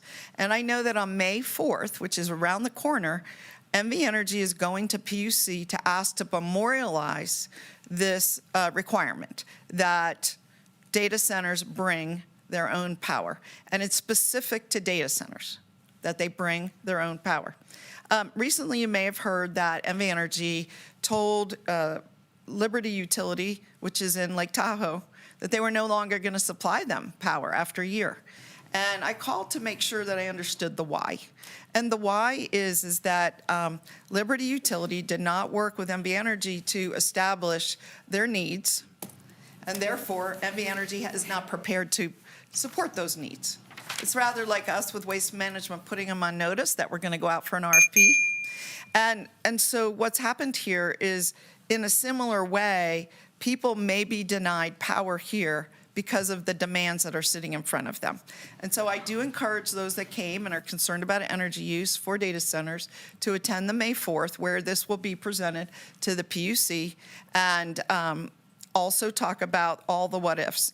And then we've heard something today about green energy power not being very green, about the use of battery backups. I really think we have to address those issues when we move forward with what I hope is our initiation of Title 18 changes. So thank you. Okay, Councilwoman Ebert. Yeah, so I just want to reiterate again, we all are aware of the water and power issues. I know that I've brought up the Public Utilities Commission report that Great Basin Water provided in 2025 that showed that the groundwater level is dropping 1 foot per year in the Cold Springs area. And in spite of that, the people on this board that are also on regional planning approved a decision that would allow data centers to go into that area. So I find it disingenuous that somebody would now virtue signal by saying that they want a moratorium when all of their actions have said otherwise. They have voted yes on every data center that has come through here, and they have all been, with the exception of one that didn't come to council, in my ward. My concerns have been dismissed continually. The statement about a moratorium was not discussed with me at all. Considering that this will have the most weight in my ward, I'm disappointed in my colleagues. I'm disappointed that there was no inclusion with the tribes on these discussions. I have been going out and trying to work with the various data centers to come up with a conclusion, because again, my area is intermingled with county. I understand that if City of Reno has a moratorium, it will still affect my community. We're a community. We don't draw the boundary line and say you're not my neighbor because there's a county line there, okay? So I want to make sure that I have a seat at the table, and I've been denied one at every opportunity to be on every regional board. I haven't been allowed to be on RTC, TUMWA, what's the other one? I can't even think. Regional Governing Board. All of these boards that have massive oversight on my ward, which has the most open space, is going to have the most development, has no representation from the community. Nobody that lives there, nobody that was elected. I have been stonewalled essentially by this body. I'm not going to name names, but I find it really upsetting when suddenly somebody wants to, again, virtue signal that this is important to them when everything they've done has shown otherwise. I spoke earlier about being consistent. I've been consistent. The other person has also been consistent in voting yes for data centers every time. I want to come to the table and work together, and I don't think that saying, "Oh, we're going to do moratorium here." Well, what's going to happen regionally? Because this person talking about a moratorium here, are they going to do a moratorium at the regional board, or on that side are they going to continue to work on data centers and put in regulations for my community? And again, I won't have a seat at that table. Councilwoman, I just think it's going to be more helpful if we try to respect each other. So I agree. yeah. I would love to Thank be you. respected. Thank you. Yeah. No, listen. We will always work together, and I reached out to you, been reaching out to you. So you just need to know that if you ever want anything on the agenda, we'll make sure so you can always hear it. Well, I have meeting minutes up here that I've been reviewing that show that I have been asking for this to be on the agenda since January of last year. So let me know when we can have it on the agenda when I ask for it, because it doesn't seem like I have any weight in what's on the agenda, since I've been here since 2022. Okay? I'm still waiting for an agenda item to come up. I just want to make sure that you're getting everything you need. Have you asked staff? I'm not getting everything I need. Okay, I'm going to help you. Anyway, it doesn't do us any good to argue, so I want to make sure you get what you need. I'm going to ask our city manager to make sure that anything that you need, that Jackie makes sure that she delivers that. It's important. Okay, I'm going to go to Councilwoman Taylor. Yeah, I just wanted to add a little bit of information on the energy side of things. So Nevada Energy and the PUC, they're having their integrated resource plan come to the table in the next couple of weeks. And I think it'd be a really good opportunity for everybody to get involved here and maybe the Sierra Club to look at some responses. But I think it's really important to understand there's a lot of fear and emotion, but the policy is large load additions and data center developers must be responsible for paying their own way to avoid creating upward pressure on existing customer rates. It's part of Rule 9. It's pretty complicated. It is true. It's part of the policy. It's load growth must be managed responsibly and cannot come at the expense of affordability and reliability for households. That's how the PUC is doing business. I think it's really important that we have regional conversations. I'm not saying I'm in love with data centers. I want to do this right. But I also want people that are doing business in the city of Reno to know, yes, we are open to business. And it's not the most important thing, but there is definitely an economic benefit. The 3 data centers that we have approved are generating or will generate about $7 million a year. That's about a third of what the deficit is of the city of Reno. And while it can't be our only focus, it definitely has to be part of the consideration. And I'll say this council, when we're looking at our strategic plan, has said at the very fundamental base of what we're doing, financial responsibility has to be number 1, or we can't do anything else. And I appreciate the people that are coming out and talking about other things that are also important. But we have to have a conversation that includes all of the stakeholders and all of the places that are looking at data centers. And I don't see the need right now. You said there's nothing in the queue. Why now? Why now are we talking about a moratorium? Again, it's very, very peculiar to me. Thank you. I do want to say something because I met with Barry, and this was something that you did bring up at the council meeting, and that's how this sort of moratorium, to me, when I remember, it was discussed quite a bit. So it's not something that I feel like it's foreign or we haven't heard. Am I correct, Barry? Okay. All right. I just wanted to make sure. Okay. We have one more round. Oh, and wait. Oh, Sorry. Are you on? Okay. We haven't finished here. I didn't see Go your ahead. green light on. Go ahead. Who else is? Oh, okay. Go ahead, Vice Mayor. Thank you so much. Obviously, there's a lot of feelings around this conversation, and I think for me, understanding sort of where we can continue to be impactful in the regional conversations. Obviously, some things are within our control and some things are at the state level that we don't have jurisdiction over. And that's been identified multiple times throughout this conversation. And the conversations have happened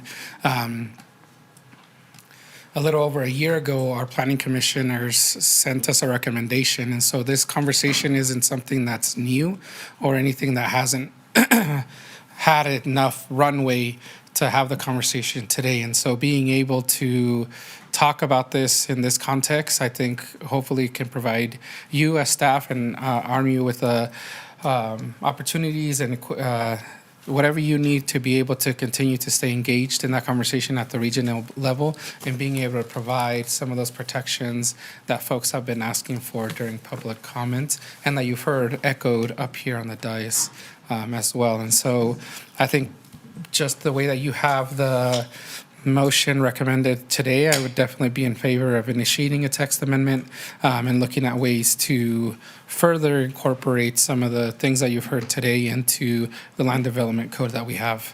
Thank you. All right, thank you.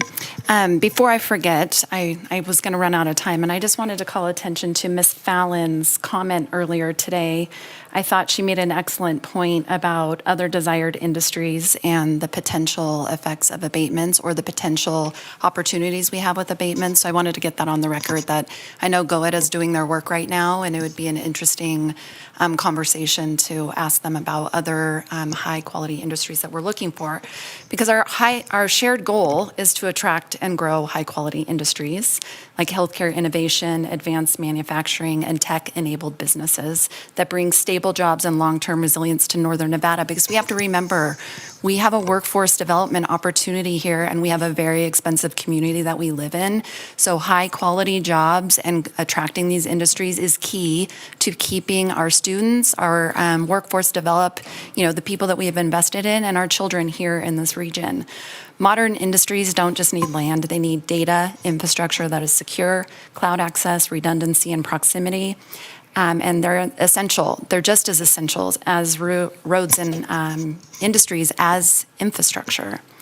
So the interest behind a moratorium and the responsible planning is very natural, and I'm excited to hear that the community is so engaged, and I'm hoping that this public meeting can serve as part of the public record at the regional planning agency, and that we can learn something from every public comment that we heard today.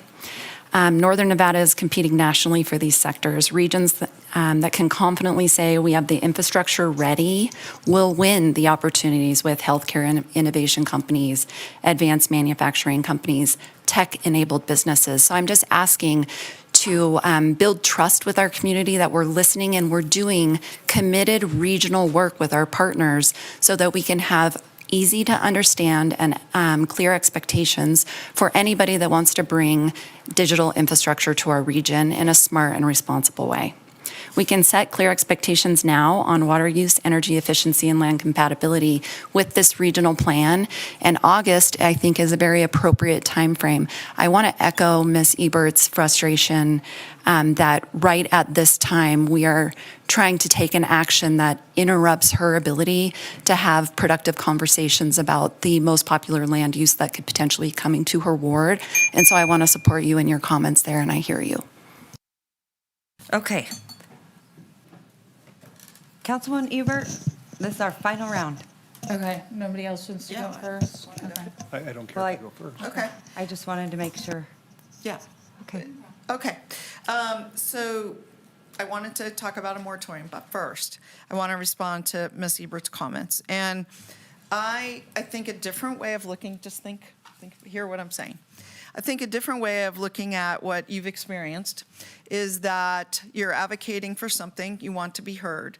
And sometimes, having been in your shoes, sometimes what happens is that your voice is actually being heard and you are having an influence. And I think a different way to interpret what you've heard here today is that people are hearing what you say, your voice is having an impact, and if people show willingness to change their perspective, I think we should honor that and not necessarily be angry that they changed. I think it's a remarkable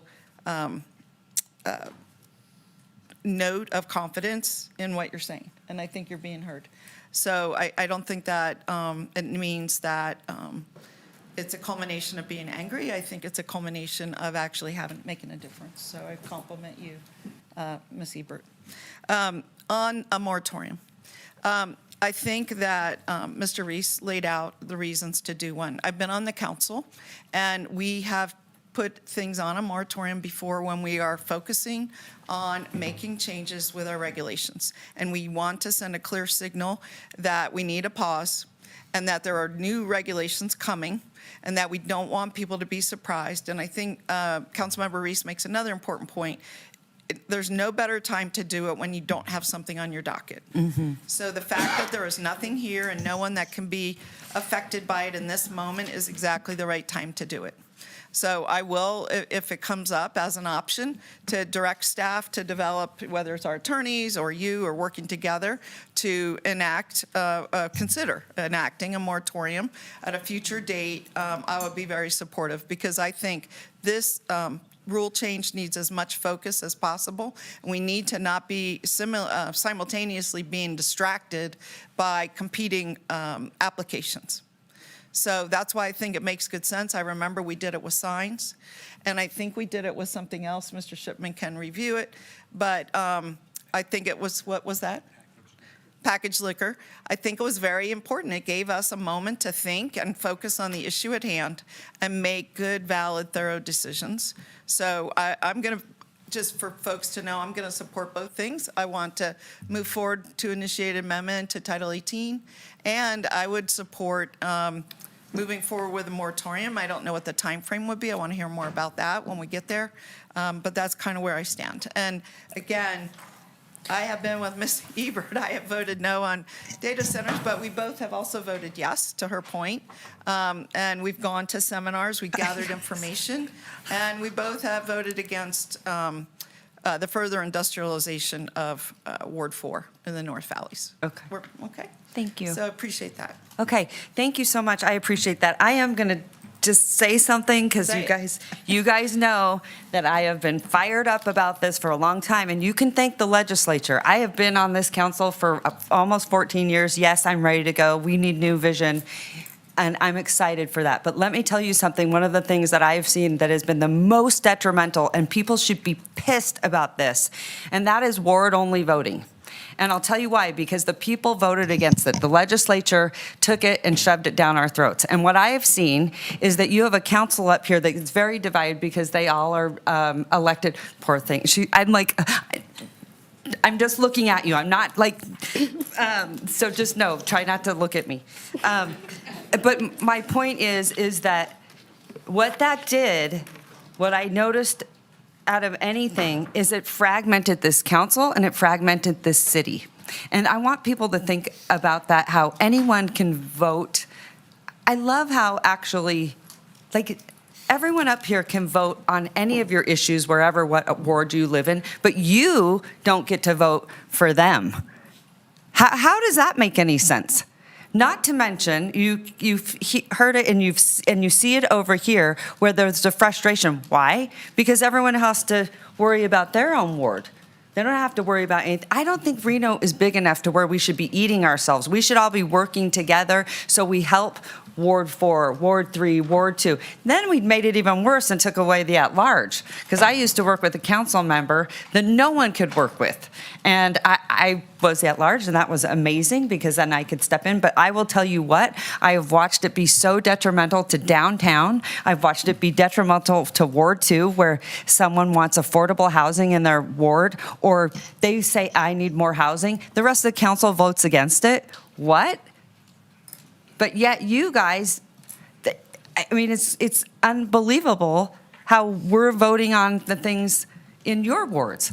But you didn't get to elect everyone up here. You only got to elect, does that make sense? So I see this as part of also, when it's so stark, and Megan doesn't know because she was not here when the structure was different, but that's where you have to feel for each council member, because I've watched it in Ward 2 over and over again. I've watched it in 5, I've watched it in 4, and it's in 1, and it constantly comes up. And so, now listen, you have great council members up here. That doesn't mean that they don't care. They absolutely do. But I'm just saying, I think what the legislature did, especially to the voters, was incredibly unfair. Every step of the way. But this just hits me at the core whenever I hear this, when we talk about my ward, you know, those kinds of things. Again, I think, how is that fair that you guys don't get to vote for everyone that's up here on this dais? I think that's crazy, but they get to vote for things in your ward that's going to affect you. Anyway, okay, I'm sorry, I'm getting off my soapbox. I do this a lot. This one issue is a real problem for me. Okay, Councilwoman, I'm going to send it back to you. Sorry. Yeah, and I appreciate the sentiment about the citywide voting, but, you know, again, the at-large position, while it existed, was citywide, and I still don't feel like I had any additional representation considering that. And I have an overwhelming outpouring from my community that people feel like that they're just not heard. I've had an incredible amount of people show up at different meetings for different data centers and master plan amendment changes, you know, maybe not 150, but a room full, and they've been absolutely disregarded. So I am very disappointed that there was no communication. I think that the best way to solve this is by communicating. As I said earlier too, I'm working to take tours of existing data centers. I would like to work with the regional governing board and the state also, but I have been basically just kind of shut out of all these regional boards. And you know, I have the Truckee Meadows, the American Flats water project in my ward. I was denied a position on the board, even though I've been the alternate for years. At every opportunity that I have to be included in regional planning for my ward, I've been denied. And, you know, it's forced me to work with other people. And now, you know, when it's somebody else's interest, they want to swoop in and say, no, now we need a moratorium. And where have you been with this? I've been dealing with the fallout and the real world consequences for more than a year now, and it doesn't feel sincere. And honestly, I don't trust the motivations behind it. I'll just be frank, because there has been no benefit to my community to date from, you know, that council member. So they're in a position on the planning board to help. They're in a position on RTC to help. So far, we've not received any additional help. They're not listening to us about the Lemon Drive project. You know, we have to deal with the fallout of the votes. We have people in a position that can help with that, and they don't. So it's just insulting, frankly.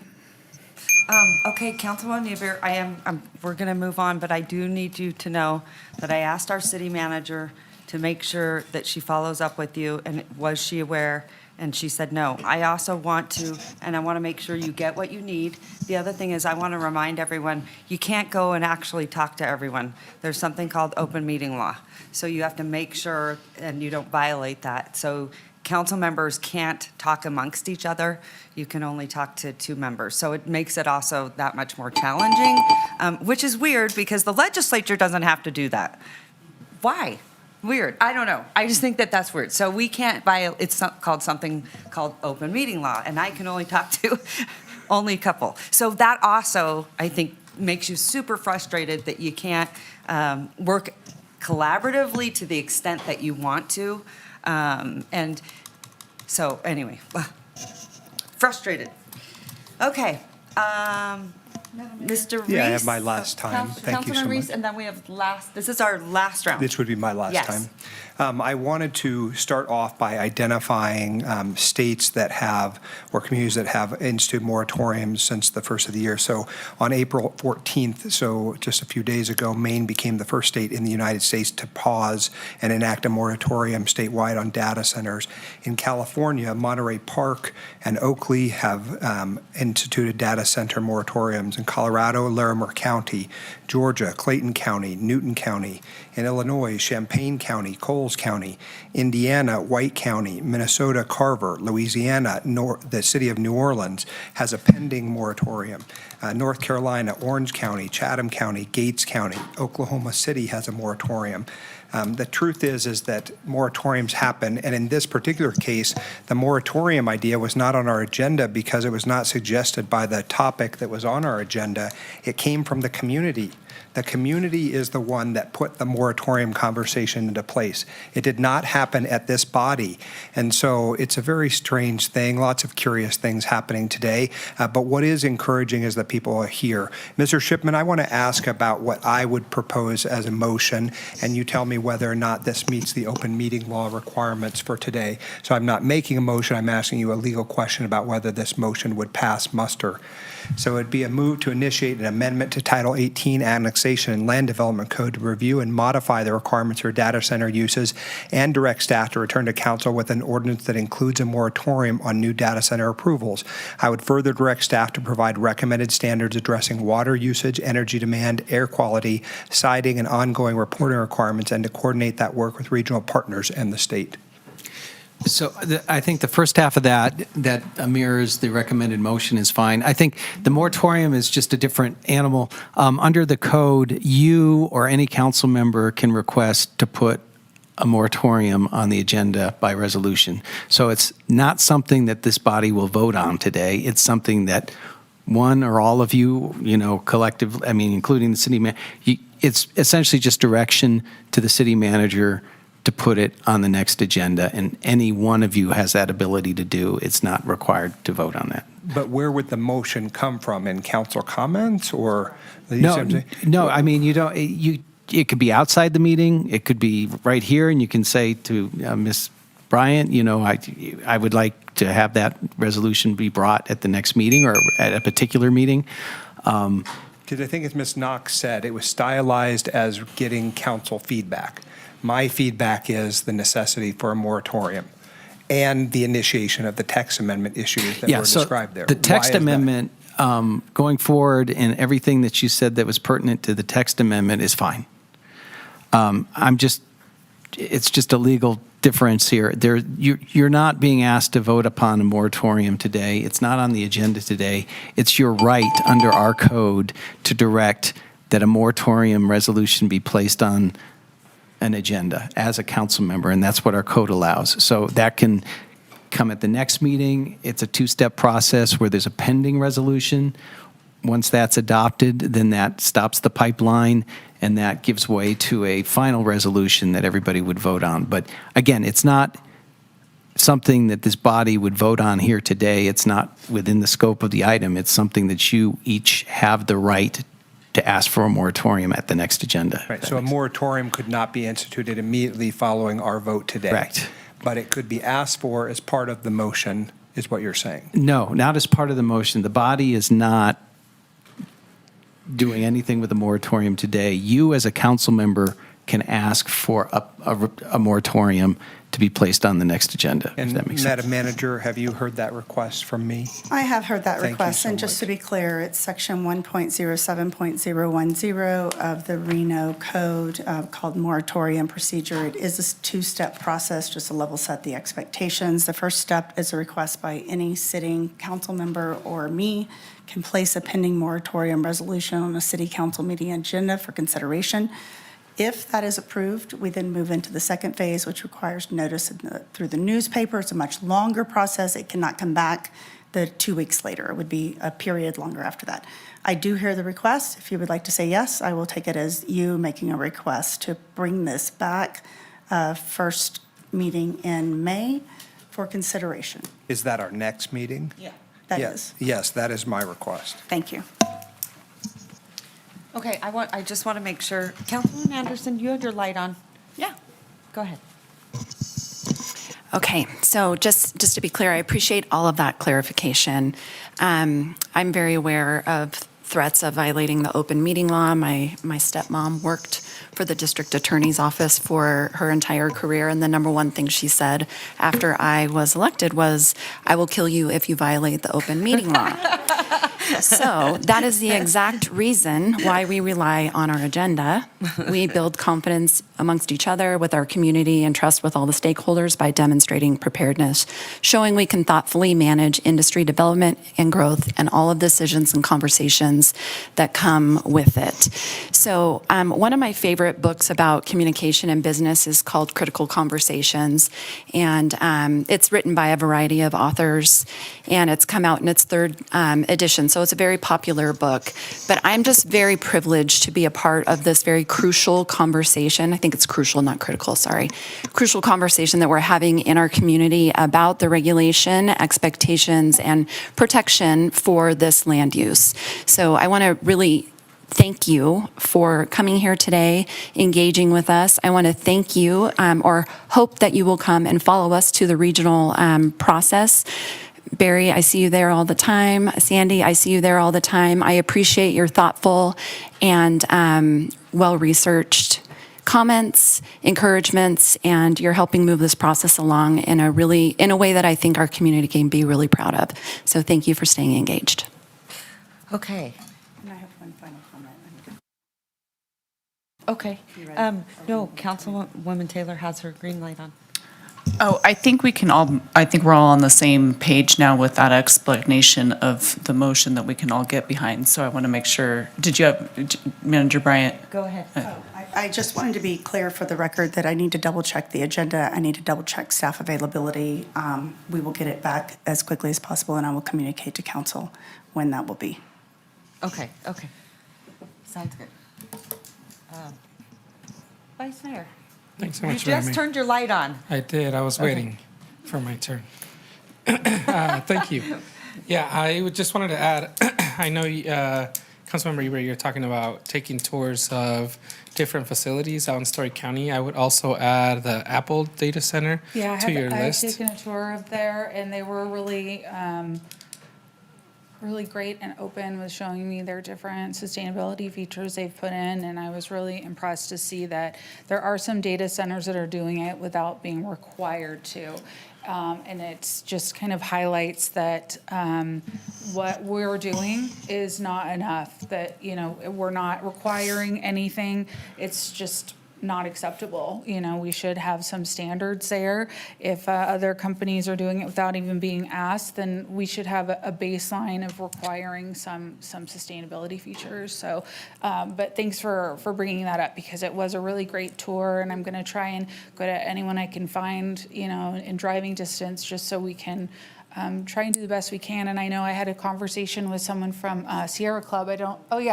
I want them to come with me on a tour and see what's being done, so we can work on this together and see what's working and what's not, and just have transparency with the community. And I think that's really been lacking. And just having everyone's voice at the table, and not in a chaotic way, not too many cooks in the kitchen, but just making sure that we're all being good stewards of the area that we have here, Yeah, thank you. And I just bring that up because some of the stuff that I learned on my tour, I wanted to mention. I wrote a little something while we were here talking. I'd just like to reiterate that is my hope that this process, regardless of the outcome from the motion or vote, will bring about clear codes at the local level, continue to have influence at the regional and state level, as well as stronger protections in line with the United States Green Building Council Lead Framework and the Alliance for Water Stewardship International Water Stewardship Standards, which I both learned about in the Apple data center tour. And my hope is that these continued conversations with other elected leaders and government agencies will bring residents, developers, and utilities to avoid a takings case and protect private property rights, along with the assurances that environmentally friendly policies are enacted to ensure the future of life in Northern Nevada, to protect the water basin and to meet our fiscal year 27 to 29 priorities of fiscal stewardship and legal obligations. And just based on some of the comments I've heard, it sounds like there is support in the motion to move forward. So I'm looking forward to continuing that conversation and working with you all on this. Thank you. Okay. Just really quick, Jackie, so I actually think that we should probably, to do this thoughtfully and give it the time that it deserves, is doing a special meeting just on this, if we're going to bring it back, so we stylize it that way. Yes, and just that the public is aware, we have like a 3-month calendar that we plan out, and we underestimated a 6-hour agenda item today. And so we've pushed some items, we're going to probably have to push some more. And we already have the next several agendas, 2 to 4 and 6 weeks out, heavily planned. So I think that is a great idea. Okay, awesome.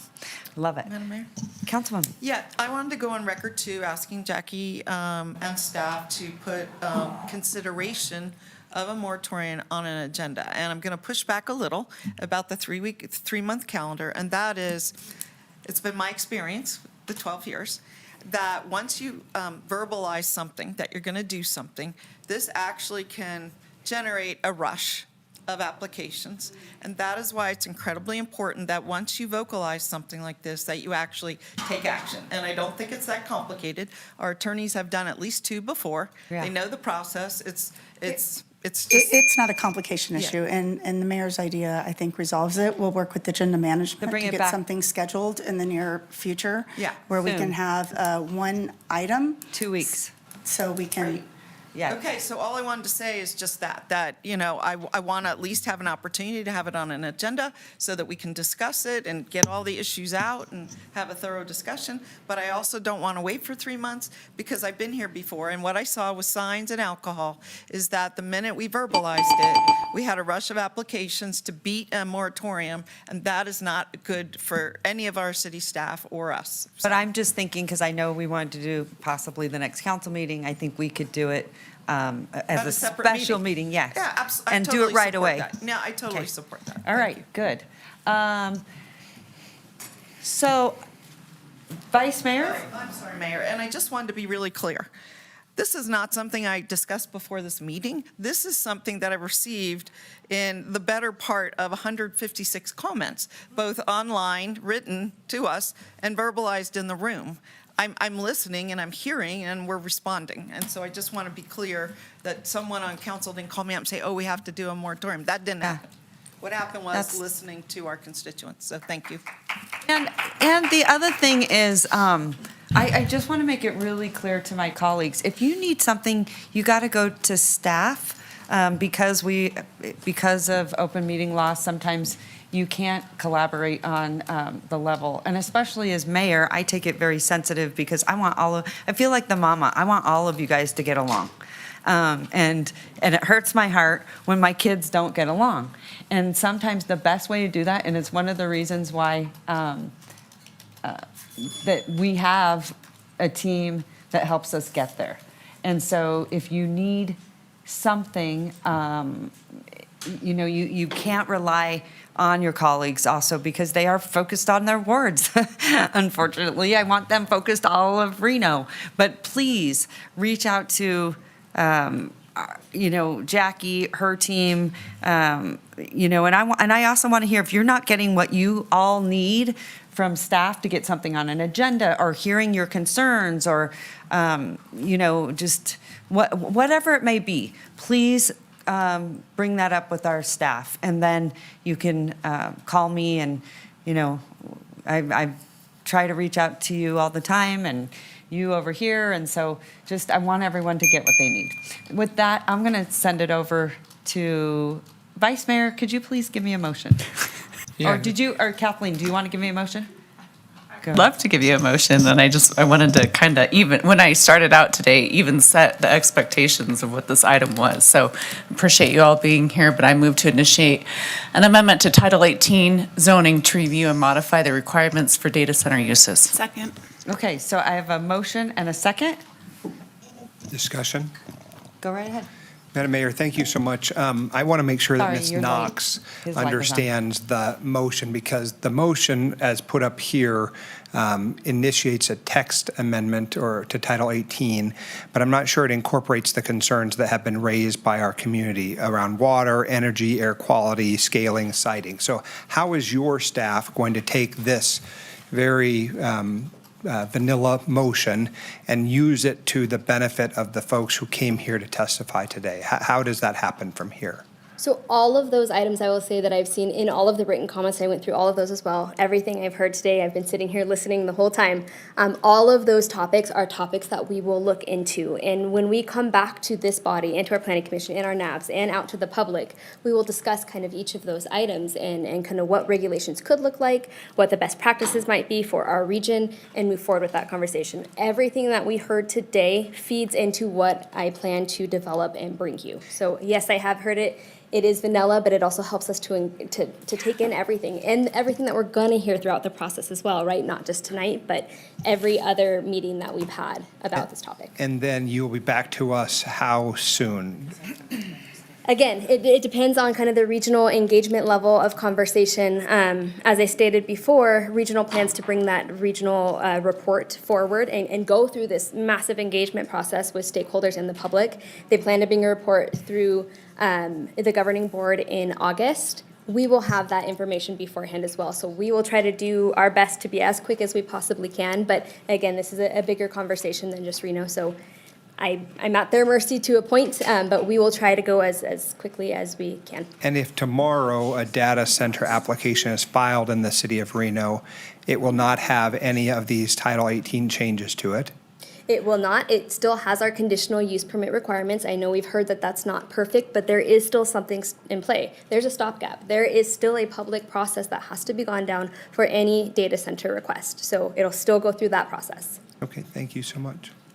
And Lauren, just to clarify, you're going to be going through all the best practices that you talked about earlier, so location, siting, site design, noise, water use, power backup generation, infrastructure, those are going to be part of the conversation that in this motion? Yes. Okay, thank you. I just had kind of a comment that I wanted to share too. This is a quote that I wanted to read, okay? So these are not my thoughts, it's a quote. It's from January 22nd, 2026. It says, "I certainly am not in favor of a moratorium, as one of my colleagues suggested. I think that's best left or better left to the state if that's something that interests the state level folks." And that'll be my thought process. That comment is by Councilmember Reese from January 22nd at the 13th hour, 15-minute mark at that council meeting. I just want to stress again that I'm very concerned that any movement on a moratorium will further disadvantage my community from having a seat at the table during any discussions, be it regional or state level. So just want to reiterate that this is definitely a change in direction. The timing is highly suspect to me, and I want to Councilwoman. make sure this does not interfere Councilwoman. with representation. Thank you. Madam Mayor, if I may, I want to make sure that the community understands something. On Saturday, I was at Earth Day and ran into Cullen McGinnis, who has been an advocate for the Sierra Club. He said, "Hey, it's going to be an exciting meeting." And I thought to myself, I wonder what the excitement is about. And so I had to go online and find out that their organization was advocating for a moratorium. So certainly my position has changed since January, but that anyone questions the motivations of this body, that's unfortunate. But at the end of the day, I'm grateful for Cullen and for your group for the advocacy that you'd offered. I'm also grateful for the 150 people here today who showed up and said, "We want a moratorium." I think listening to your community is a very important thing. Thank you so much. Can I also just say, I want everyone to know, because there are housing projects that we support and there are housing projects we don't support. I mean, things can really change too as we progress, as we start to learn more about them. We start to learn about the impacts, or we start to learn about communities that we build that don't really work for us, right? Like we're learning more about like zero-scapes.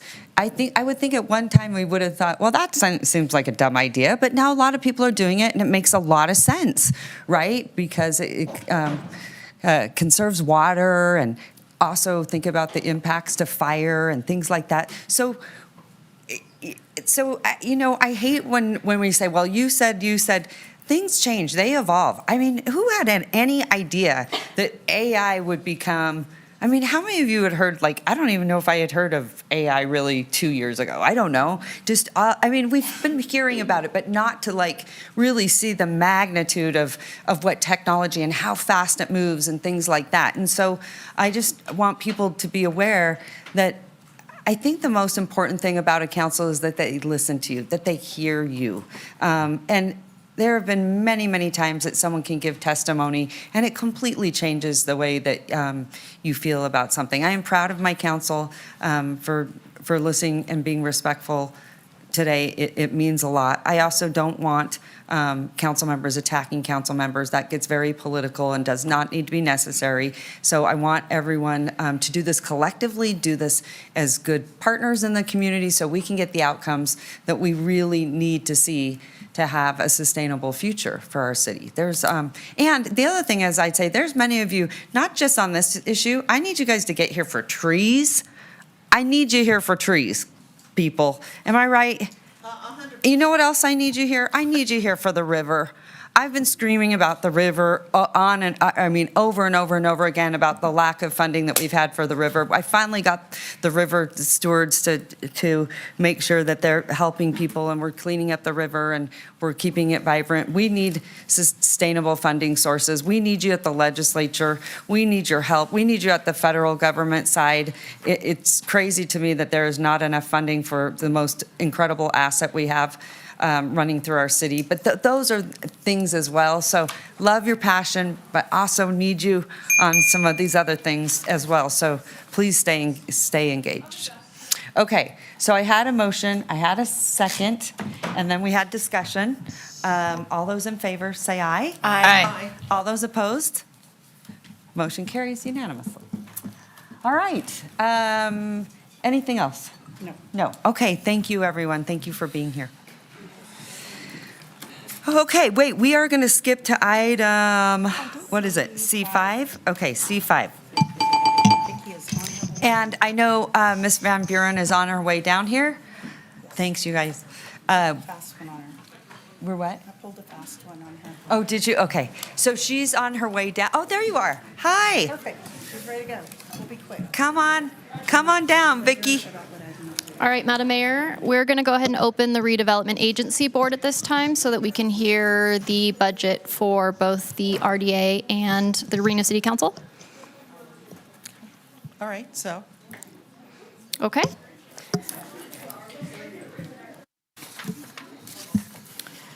So we're going to go into roll call for Wednesday, April 22nd, 2026, Reno Redevelopment Agency Board. Member Taylor? Here. Doer? Martinez? Here. Ebert? Here. Reese? Anderson? Here. Sheevy? Here. You do have a quorum of the Redevelopment Agency Board. Thank you. Our first item is opening public comment. We do not have any registered at this time. And just to note for the record, we're opening it at 3:56. On item A4, approval of the agenda for the Redevelopment Agency Board. Motion to approve? Second. I have a motion. I have a second. All those in favor say aye. Aye. All those opposed? Motion carries unanimously. Okay, we're on item A5, approval of the minutes for March 25th, Redevelopment Agency Board. All right, may I get a motion? Motion to approve. I have a motion and a second. All those in favor say aye. Aye. All those opposed? Motion carries. Okay, so at this time, we're going to open item C5 on the Reno City Council meeting. All right, afternoon. take it away. Good news. I cannot believe it. Okay, I just want to take a little picture of this. Vicky's standing right here with a smile on her face. This is very, very rare, so I want everyone to know something good's getting ready to happen. I can tell. All right, here we go. Good afternoon, Madam Mayor and Council. Vicki Van Buren, Director of Finance. For the record, I'm before you today with the monthly update for April. Today's meeting update's a little different than the previous updates on the monthly because I have updates that the estimates through the end of the year. Since we're getting close to June 30, the end of the year, the estimates that you're going to see today are where I think we're going to end the year. And so that's the information I have for you today. This aligns with the strategic plan through fiscal sustainability. And again, like I mentioned, I'm going to talk about the fiscal year 26 estimates. These are the estimates that we're using to build the budget for next year. And then the 27 budget development and any changes since we previously talked. I want to really start today, just start right off with consolidated tax here. We just received the February allocation, which is the 8th allocation of this year. We still have 4 more to go. With that allocation, it's tracking 6.6% above budget for the month. You can see overall for the year, we're tracking 5.9% above budget. It's doing very well. I do think that this is going to continue to decline a little bit. You can see January was at 8.5%, February was at 6.6%. We're going to start to see a little bit of the impact of gas prices is the estimate that I think, and talking to other local agencies, as people start to draw back on some of their spending, we'll start to see some of that coming forward. I do think we will still end the year very positive. I don't think we will end the year around that 5.9%. I think probably more around 4.7 is the estimate that I'm giving it as it kind of rounds out and starts to level out as we end the year. Still good news in this space. So looking at the 4 major revenues in the general fund where we're estimating those to end the year, property tax right on budget. The gold is going to be the budget for current year. The blue bar is where we estimate it to be, and it might even look black. It's a darker bar there. That's the estimate. Property taxes right on track with budget. Consolidated taxes, as I mentioned, we're estimating those at 4.7% above budget, so that's going to be about $4.6 million. Franchise fees are still trending below. They're about 7.8%. If you remember last month, they were tracking around 8% below. That's really how they're going to continue to track. That's even with the increase of the sanitation franchise fee. With that, we just have a very mild year as far as weather. So spending with electric and gas, it's just really down. So with that one, 2.9% below budget. And then business licenses, a lot of times trends very similar to consolidated taxes, because if people are out spending money at businesses, businesses pay their business license and it's based on gross receipts. So a lot of times you will see that correlation. They will have similar increases if you see that. So that's why business license is trending about 1.9 million above budget. So all good news, franchise fees are down, but we're making up for it with consolidated tax and business licenses.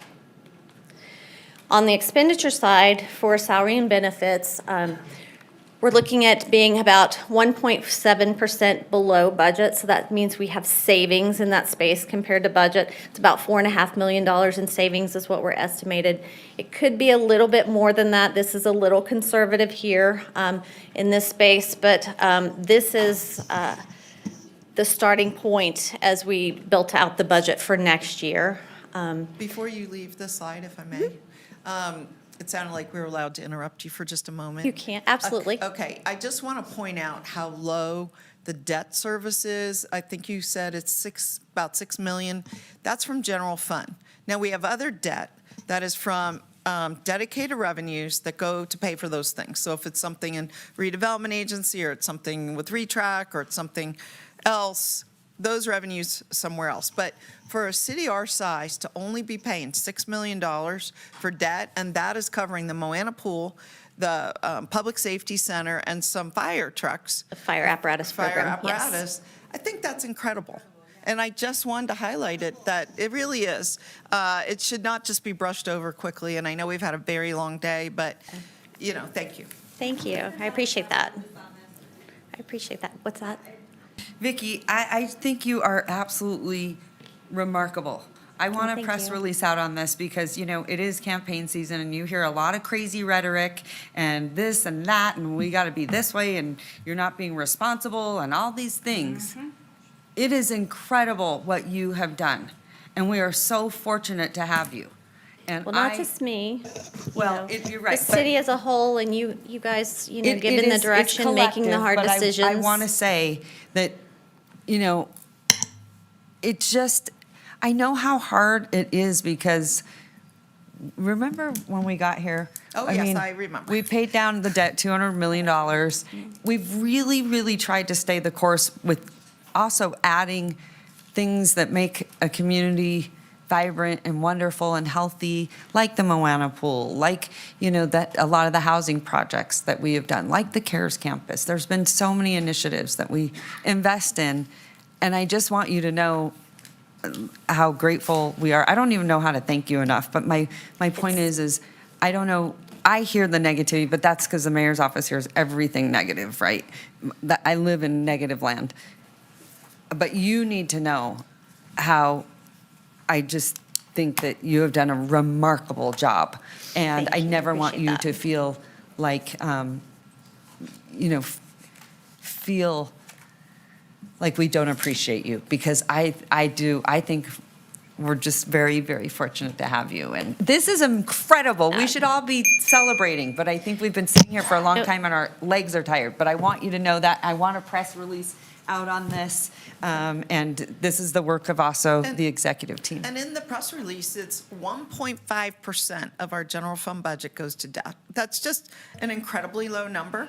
And I think the total debt that we could engage in is something like 15% of the whole entire property tax. Yep. 15% of our entire property tax, that's what we're allowed to do. Instead, we're at the extreme other end. So I just wanted to get that on the record while you had the slide up. So thank you. Yeah. Councilman Reese. Well, look, it is silly season, right? So elections and campaigns and all that, so people say things that they might otherwise say. So I've heard things like in interviews where they said, well, we're not being fiscally conservative enough and we've got to take approach, or we've got to get back to basics, that approach.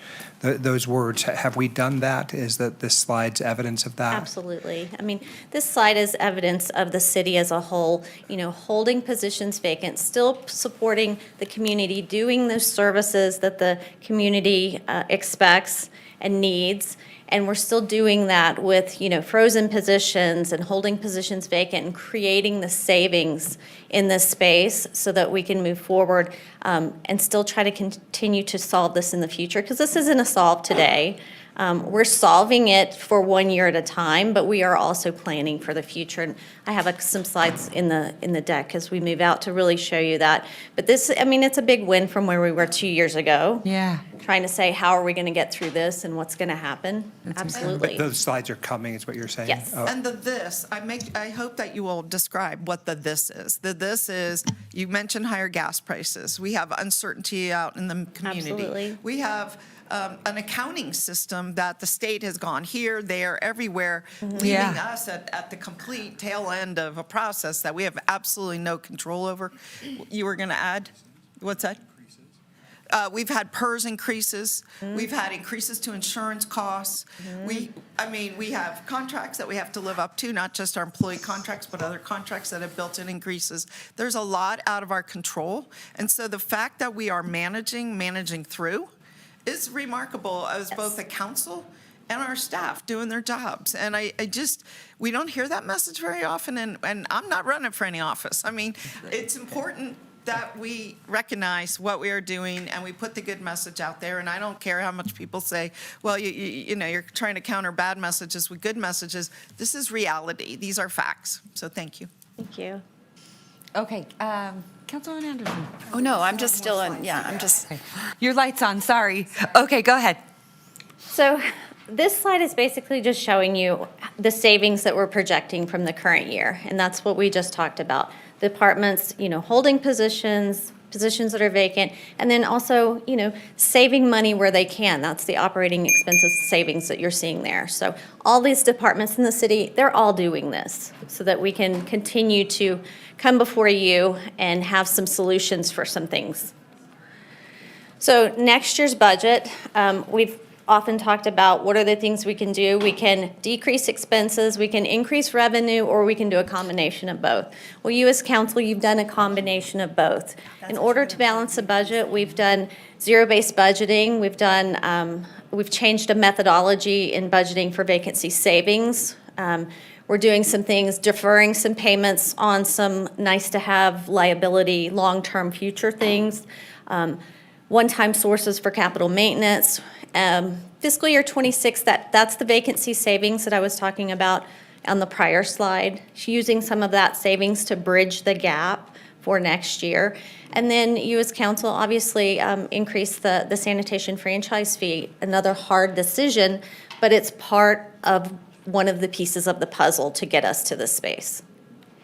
So what does it look like now? So we've gotten final projections from the state, and we've finalized what we think we're going to be at the end of the year. These are the numbers that we submitted with the tentative budget. Again, these can change slightly between now and the final budget that comes before you. The major changes that you'll see here are property tax. That's the final state projection for property tax. It is down a little bit. 4.6% growth is anticipated for next year. Their numbers have been very spot on over the last few years. We've seen growth anywhere from 7 to 8% for the last 5 years in the property tax area. So that is one area we're going to have to watch as we continue to move forward, because we have seen that slow down in the market. But with that said, consolidated tax is doing pretty well. We think it's still going to grow about 3% next year because inflation continues to grow. People go out and spend money, and sales tax on that, on top of that. So in normal circumstances, we definitely believe it's going to continue to grow just based on inflation. Franchise fees obviously growing from the sanitation franchise increase. Others vary based on that. We are projecting using one-time fund balance of $4 million to bridge that gap. That's the savings from this current year. We're using that to bridge that gap. And then on the salary and benefits side, I just want to explain here that we did include the IAFF contract that was just approved by council. That 3-year contract has been built into these projections, and we are at a balanced budget the way it's shown. So what does this mean long-term? I think it's great to say, yes, we have a balanced budget for next year. We figured it out. But, you know, long-term, this is the thing that we've talked about previously. It's not a one-year solution. This is a long-term issue as we move forward. As revenue growths just don't keep pace with the inflationary costs of everything that keeps going up. We have that slow revenue growth. Trying to maintain service levels when we're holding positions vacant, freezing positions. Yes, we're doing it, but it's challenging. We've had a couple of years of challenging years, and I'm just going to tell you, we're going to have more, because this model shows you we're not out of the woods, but we're doing really good things, and I think that's the result of this council making really hard decisions, Manager Bryant making really hard decisions, and just really showing fiscal responsibility to the community. And so I just wanted to really highlight that here. Next up today, obviously this is the update. May 6th, we will have a budget overview that will go over all the funds again, not just the general fund, but all of them, to give you an idea of that. We'll be talking about the fee schedules, because I think there's still a few things on the fee schedule that I would like to get more input on for that. And then just a brief overview on the capital again, because you got a big review of that on the workshop. May 14th, we will present to the FAB, and then anything between the budget overview on May 6th that we hear and I get direction from Manager Bryant will be incorporated into the budget adoption for May 20th on that day. So that concludes my presentation for this item, and I'm glad to answer any more questions. Ms. Van Buren, I wanted to ask about two things. One is, sometimes in the minutia of policy, people don't distinguish the calendar years for fiscal years, right? And so we have balanced our budget each year as we're required to, right? And you're talking about the fiscal year 27 budget, so it's actually 26 through 27. Correct. We have closed up the prior year's 25, 26 budget. You're about ready to? We're about ready to. Yeah. June. So let me just ask a couple questions. One thing I have wondered often about is auditing. Am I correct? We have outside auditing help from Eide Bailey? Yes. And we have to audit our books in order to meet the GASB accounting standards and submit them to the state? I mean, we have to get an audit that... We have outside audit. We're required to do an outside audit on our financials every year, and we have that. Is it Moss Adams? They changed their name recently. What is it? Baker Tilly. They recently changed their name. They were Moss Adams. Yeah, they're always buying each other. and- They're now called Baker Tilly. We have a contract with them. They have done our audit for the last few years. They audit our financials. They audit our grants, that single audit for the grants as well. That's the item that comes forward to this body in December every year, once we close the books. We've also engaged Eide Bailey for internal audit purposes. And so right now, we do not have internal auditors that are actually staffed, but we did find that it was financially beneficial to outside source that with Eide Bailey. We do have an item that will be coming forward to you at council in June, and they will be presenting their risk assessment. And with that risk assessment, they lay out what the audit plan could possibly be, and you can look and see what items are on there and engage in that. And do we have a bunch of no-bid contracts out there that have not been reviewed for years that we're just sort of frittering away money on? Not that I'm aware of, no. And you're aware of that because we do routine audits, and you're involved in the finances every day. Okay, so again, I think part of it is we're trying to make sure that we share accurate information with the community, and sometimes what we're having to deal with is inaccurate community information, and then you just want to have the right response. Certainly none of us can separate our intellectual capacity to understand the budget in the same way you do, because you're in the budget every day. And so I want to make sure I understand it, that the budget on this process timeline that you've had has been audited and reviewed. Yes. And it will be, when submitted to the state, it will be it'll have been reviewed by that point. We've submitted the tentative budget April 15th. We've already received the letter back that they have reviewed it, and it is good to go. That's the whole point of the tentative budget, so that they get that pre-look at it to make sure everything looks good. Thank you. And then we bring it back for adoption. Okay, Madam Mayor, if I may speak. Good job. Thank you for giving us this very important update before the May 6th, because we have to be prepared to come in to propose any changes we want or endorse the staff proposed budget. I just wanted to share. I wanted to say something about the audit, first of all. It's really important to me that we have a strong internal audit process. Now, that is very different than the high-level financial audits that we do and the detailed grant audits that we do. This is about how individual programs or divisions or departments are handling their money. And what I would love to see, and I think the auditors right now are coming up with a work program for the coming year. Is that right? Yes, that will be coming forward on June 10th. And then we would endorse that. We'd say, yes, we want to see these departments audited or these programs audited, right? Yes. I think it's super important, and I want to distinguish between a financial audit and a program audit. So financial audit looks at the money in, out, and are we following proper accounting practices and all that? Because we want to make sure no fraud is happening, no one's stealing money, that the bills are being paid appropriately. All that's critical. But at the same time, I think it's really important to do a programmatic audit. And what that tells us is this program needed? Is this program being done efficiently? Is this program meeting a city need?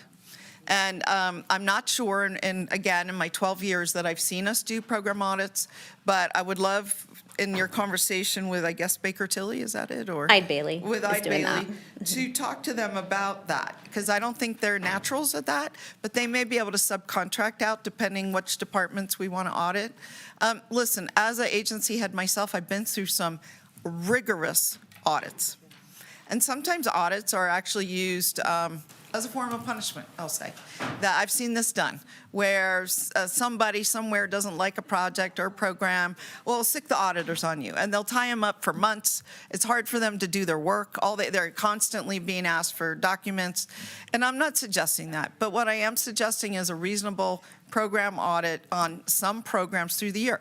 Maybe it's code enforcement. I would love to see a programmatic audit on code enforcement. You know, how many are in the queue? How many have we resolved? How many are still outstanding? Do we need to change the way we're doing business? Might be a good example. The second thing I just want to mention is just to prepare people from our upcoming budget discussion, since you mentioned budget. Part of our budget, and I think you mentioned this, is our fees. I think some of our fees are too low. And I think some of our fees are too high. And I'm going to try to, I can't deal with, what do we have, something like 4,000 fees? I mean, it's crazy. So I can't deal with 4,000 fees, but I can identify 5. And I want to do that. And so I think I'm going to share that with you and our city manager, so you know what I'm thinking. And just generally, what am I thinking? I'll pick trees. $100 for cutting down a tree or 79 trees, as we've seen, $100 is not an appropriate fee. Okay, it should at least be $100 a tree. Yeah. And, well, it's not. And we haven't changed that in the 12 years that I've asked for some change, so I'm going to bring it up again. The second thing is, I already told you, our appeal fee is too high at $1,200. We've had 0 appeals. If that's our goal, to not have our residents challenge anything we do, we have succeeded. But if our goal is to make sure that our residents understand our decision-making and that we can justify our decision-making and that we're comfortable with our decision-making, that is way too high. So I'm just giving you 2 polar things that I think one needs to be higher, one needs to be lower, and there might be 1 or 2 others that I identify for the good of the group. So just wanted to share that. I appreciate that, and again, I'm going to just come back to, I know we've had this conversation on context, that's what the county charges. Yeah, I And know. I do think, to your point, there are fees that are, I mean, I'm shocked that you can cut down 79 trees And get a $100 fine. Right. So Happened that, right here at City of Reno. that's just not acceptable. So I That was understand. against your permit, not that we felt sorry for these trees, but they were required to be installed in your permit, and they cut them down anyway. So So I'm just saying, I understand what you're saying, but I want people to understand the context too. That Right. we're also trying to mirror other Right. jurisdictions so that it is fair. Because honestly, there are a lot of things that we don't right side. So I get it. just for Okay. conversation for upcoming. Thank you. All right. Vicki, how can we help you? Where are we at? This doesn't require a motion, it was just discussion only. Okay. The next item up is the augmentation. I didn't know if you wanted to take Yeah. that. Lindsay Well, I has think we that. opened up RDA so that we could do that budget next. I did also have some comments too. Just to kind of mirror what Councilmember Dewar said about the fees. I know the county charges that fee, but we're not the county. And I think that it's interesting that the only people that have really done an appeal is the data center itself that got a denial from the Planning Commission. And I think that that kind of shows what the problem is there. I think that it should be attainable for just people that live in the community that potentially could have a data center going in by them, like the Keystone example that we saw today. So I know it's been mentioned that there would be some type of fund to help people, but I don't know that that's in place yet. And I think it's really just removing due process for residents in the city of Reno, and I just have a problem with that fundamentally. We're public servants, and that should be something that everyone has access to. It's affecting their quality of life, their property values. They should have a right to file an appeal without, having to sacrifice anything else. I think $1,200 is a lot of money. That's some people's mortgage payments. So I just want to support Councilmember Dewar on that. And I'll just say, no one appealed the Keystone plant. And I don't know if it came in before or after the higher fee. I'm not sure, so I don't want to make a comment about that. But a lot of people really cared, right? And felt like, A, they didn't get informed. I know that the people within 750 feet got informed. This power plant, or this data center had to get a CUP. So the people within a certain distance got informed. Some of those might have been businesses and not homes. I'm excited for you. Okay, well, enough said. We'll have I a just, margarita thank for you. me. Okay, we're going to move on because that is not part of the discussion. Well, And it's just the budget. just the budget. So Curious now. But now her face is like, But we appreciate you. I think this is what these women are trying to say as well. And we just start to, 100%. Yeah. I've already met with Vicki. She even came to my NAB last night. and that spent was nice. A good hour, and the residents were so appreciative. It was their first glimpse of the budget our financial doings at the city for a very long time. Okay, all right. So yeah, it's not meant to be a Debbie Downer. just Oh, so I you know. hope it didn't come out. No. Yeah, I think okay. you take it personally, right? It's our decisions that you implement, so you have Well, seven I just crazy don't, I don't want her bosses and to you do think, your yeah, best. there you go. Yeah, There you yeah, go. it's not Anyway. a personal attack, it's just us commenting to the body. So Well, we- thank nothing you. to We do asked with her to the- give a presentation, and now she's like, She has nothing Anyway. to do with the cost of Congratulations, cutting down a thank you tree. so much. Okay, we're going to do budget augmentation. Madam Clerk.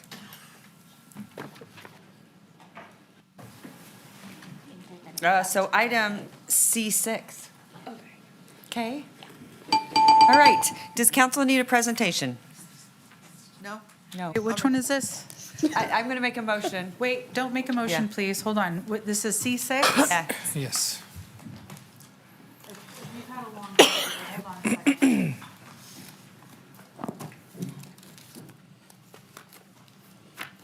Or is this, All right, this can is I? regular, not, Yeah. not RDA?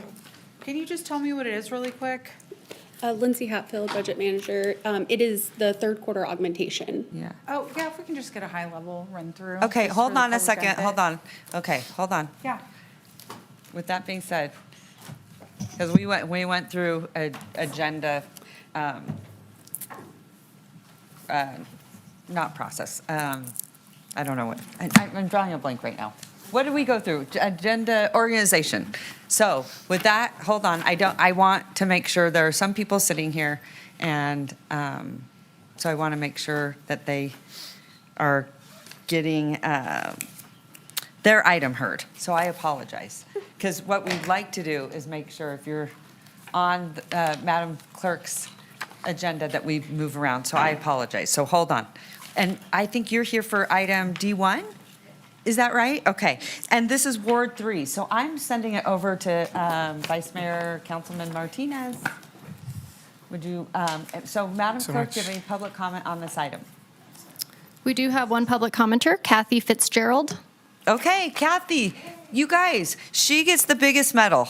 She has been here longer than anyone, including the data centers. Yeah, Bless your heart.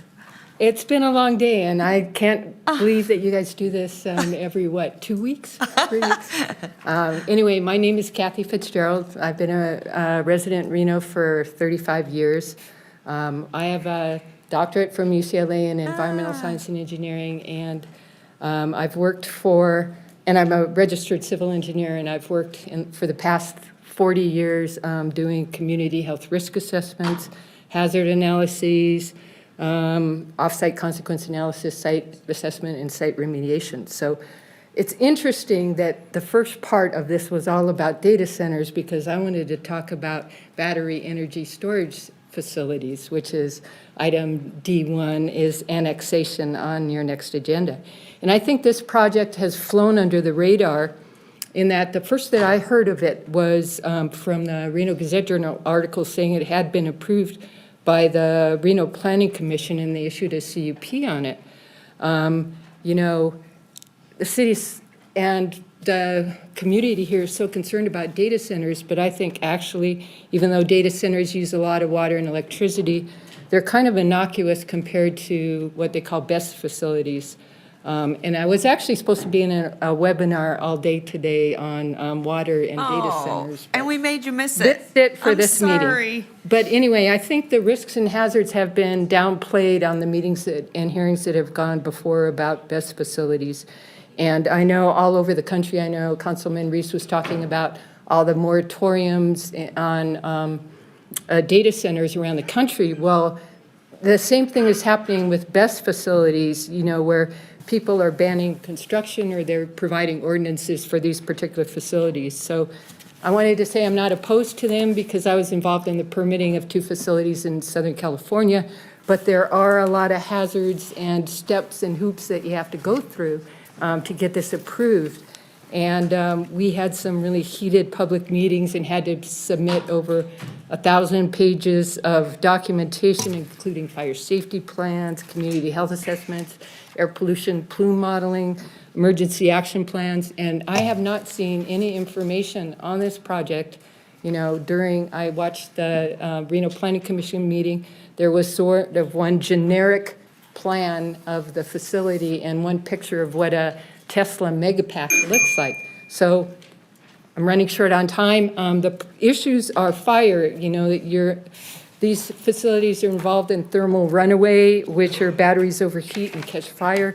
We have 256 megapacks proposed for this facility. That's over 8,000 individual batteries per megapack, so over 2 million batteries at the site. So that's going to cause a fire hazard. The other problem is if there is a fire, which happens, I guess I'm out of time, do you have Okay, carbon? 30 seconds. Oh, good. I'll give you just a little more time. Okay, carbon Okay. monoxide, hydrogen fluoride, hydrogen cyanide gases, and the concentrations in the smoke were in really, really close proximity to residential development. When we did ours, it was industrial zoning, and here we're right next to what's proposed for that. I think it's the TELUS facility. What I'm really concerned about is the lack of information that's been provided on this project. The company Trigo Grid LLC doesn't have any presence or employees in Reno. Who's going to run the facility? Who's going to construct it? What sort of provisions are there going to be? Location proximity to residential development within the wildfire area. You could cite this best facility. You want to cite it near a substation, which is the Miraloma substation, but you could cite that at Comstock Meadows, which is off of USA Parkway, which is right next to all the data centers, and they have a substation. So Okay. those are my concerns All right. in 3 minutes and a half. Yeah. And thank you for Thank you listening so to me. much. Appreciate it. And Madam Mayor, before we get into it, can you open the public hearing? Yes, Madam Clerk, I will now open the public hearing. Has proper notice been given and any correspondence received? Thank you. Proper notice has been given, and we did receive correspondence as 2 letters of neutral or concerned discussion. Okay, thank you so much. I am going to ask staff a couple questions. Hi, thank you so much. I think she brings up some very interesting and probably very valid points. Maybe talk about a little bit what this is if the council isn't familiar with it, and what exactly what this looks like, and give us an overview. Madam Mayor, would you like the presentation, or would you like me to just address the question? No, whatever. Well, I think a presentation would be fine. Okay. He's like, Hillary, I've worked on this for months No, now. no, no. We'll start there. So no, please. It's quick. Good afternoon, Madam Mayor for the day, and members of the council. Nathan Gilbert, Principal Planner with Development Services. This is a request for an annexation, right? Not a conditional use permit. This is a request for an annexation of a 53.49 acre parcel into the city limits, specifically Ward 3. The site's located directly north of the Miraloma substation and about 1/3 of a mile east of Veterans Parkway. On March 4th, the Planning Commission unanimously approved a conditional use permit for a battery energy storage system and a substation expansion. They're considered major utilities. This annexation is requested prior to their site development. So from the annexation perspective, it's contiguous to city limits on the western and southern boundaries. It's within the sphere of influence. That's the area that the city has land use authority, even though it's not incorporated. It's not the city of Reno. The city of Reno has building permit authority and authority for discretionary entitlements like conditional use permits. So annexation of the site would ensure provision of city services for a project that the city of Reno approved and that the city benefits from the tax revenue. A master plan designation is the City of Reno Master Plan, single-family neighborhood and unincorporated transition. The zoning is currently Washoe County zoning, high-density rural on 55%, general rural on the remainder, and it translates to city zoning of single-family residential 3 units per acre and unincorporated transition 10 upon annexation. So some key findings that need to be made are the logical extension of city limits. Again, it's contiguous to the city limits. It's located in the sphere of influence. We have existing city land use authority and an approved project on the site. Infrastructure, facilities, and services can be readily extended from abutting properties, and the fiscal impact analysis anticipates a general fund surplus of $4.2 million and a street fund surplus of $1.3 million over a 20-year horizon. That's the recommended motion on your screen, and I'm happy to answer any questions you might have. All right, thank you so much. And representative are here. I really appreciate it. Who's the representative? Wood Rogers. Oh, hi, you guys. Thanks so much for being here. I'm going to council member or vice mayor, talk a little bit about this project, and I assume you met with the applicants. Yeah, thank you. Thank you for the presentation. I know that you all have had an opportunity, the applicants have had an opportunity to attend the Ward 3 Neighborhood Advisory Board and answer some questions there. And it sounds like they were also at the Ward 6 Neighborhood Advisory Board to give some information there. I believe they're in the room, the applicants. I'm just wondering if I could ask them a couple of questions, just to make sure we address some of the concerns that you probably have heard throughout the public engagement process already, but just to make sure we get those on the record today, and specifically dealing with some of the fire concerns that were brought up today, and were brought up also, at least in the Ward 3 Neighborhood Advisory Board. I wasn't present for the Ward 6 NAB, but in Ward 3 that came up, and I think they also discussed noise and any flood mitigation with being so close to Steamboat, if there are any concerns that you all have there, and any mitigation efforts that you've made to protect your development there. Yeah, thank you. My name's Eric Hasty, for the record. I'm with Wood Rogers, and I'm representing the applicant. For today, it's the annexation, but with the conditional use permit, we looked at several things. And because there was interest in this from the community, especially when we went to the Ward 3 NAB and then followed up with Ward 6 NAB, there were concerns about that. So we were looking at hillside development standards, right? So this is up on the hillside, so it's not in any flood area. And we did have to account for residential adjacency, and we also provided a sound test that basically showed that it wasn't going to exceed the thresholds for residential adjacency. When it comes to the concerns about fire, these things are self-contained, and so they do not use any of the water. It's a closed loop system, so the water that's going to be on site, there are 7 fire hydrants that were provided throughout the site, and that is to help with combating wildfire, and not for any battery fire. And then this is not going to be a manned facility, but there are several sensors inside each one of these units that can regulate the temperatures of the battery. They have some parameters in there that will cut off the battery if it gets too hot when it's either charging or discharging. And then if it, yes, they are made out of lithium, the ones that we are proposing. And so there are several different products that you can use. The ones that we proposed in the conditional use permit was the Tesla Megapacks. And so those do use the lithium ion batteries. Great, thank you for You got any that. further questions? I don't No? have anything else. Okay, Yeah. I'm going to ask this. Where is our fire chief here? Okay, he's not here. Unfortunate, because we've had like this concern for a while now. Well, I'm so sorry, unless you guys have questions for him. You don't need to I sit. do real You do? quick. Okay. Yeah. All right, I'm going to keep him there then.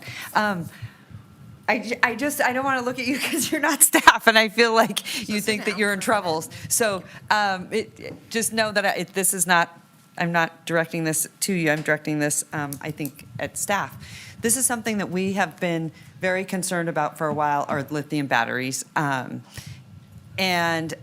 they are incredibly difficult to put out. I have asked Chief Cochran to come before us because we've addressed this, especially in your ward, where we have had some really big concerns about how we handle the fire mitigation. They can spread incredibly fast. They get out of control, and you can't just use the regular fire mitigation on lithium batteries.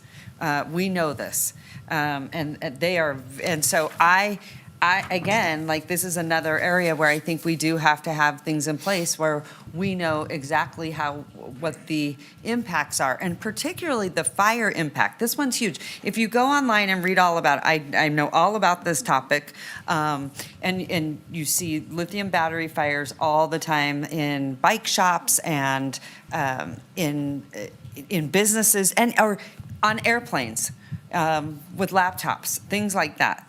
And so I really want to see this addressed before we move forward with projects like this. Again, going back to some of the impacts that we don't know about in technology and those things. But I will be not supporting this today, and also until we get a little bit more clarity on what our fire chief has plans, because we've asked for this, and it has been quite a while, and maybe I share in your frustration that when we ask for things and they don't, they tend to get pushed off. So I understand this, but it just reminded me of like, wait a minute, Yeah. we've been asking for this. Yeah, and just to kind of, I had other questions too, but in regard to that, I've had conversations with Chief Cochran regarding, there's a new like type of foam that they can use. But where is it? We've been talking about for over a year. But the other part of that is the cleanup of the foam because of the PFAS contamination we have in my ward from the old firefighter training station when they were using PFAS foam that has now, leached into the soil. And I understand that there is nothing that we know of that's toxic in this new foam at this time, but I'm concerned that, as time progresses, we'll find out that there's something harmful in the new foam. So I just want to make sure that if we're using anything like that, any kind of chemical foam to put out electrical fires or lithium battery factories, that we also have a process in place to keep that from getting into our soil. Yeah, but we need to be prepared, because what happens if you have a fire and you can't put it out? And the damage that could go for thousands of miles. Thousands of miles. I mean, it happens. So I'm just saying, like, we need to be prepared. What does that look like?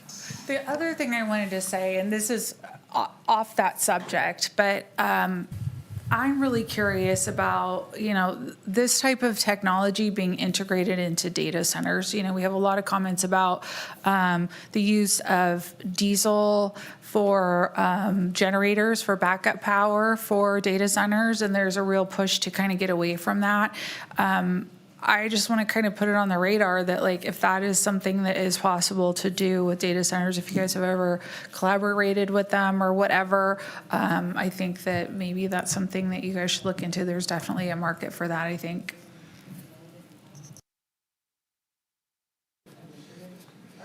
Councilwoman Dewar, you're green. Yeah, thank you.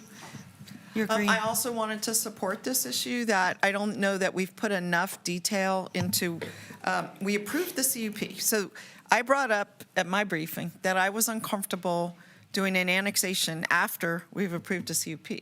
Like, I think that the order of business is bring in the annexation, then do a master plan amendment, which we have to do, it sounded like, and do your CUP.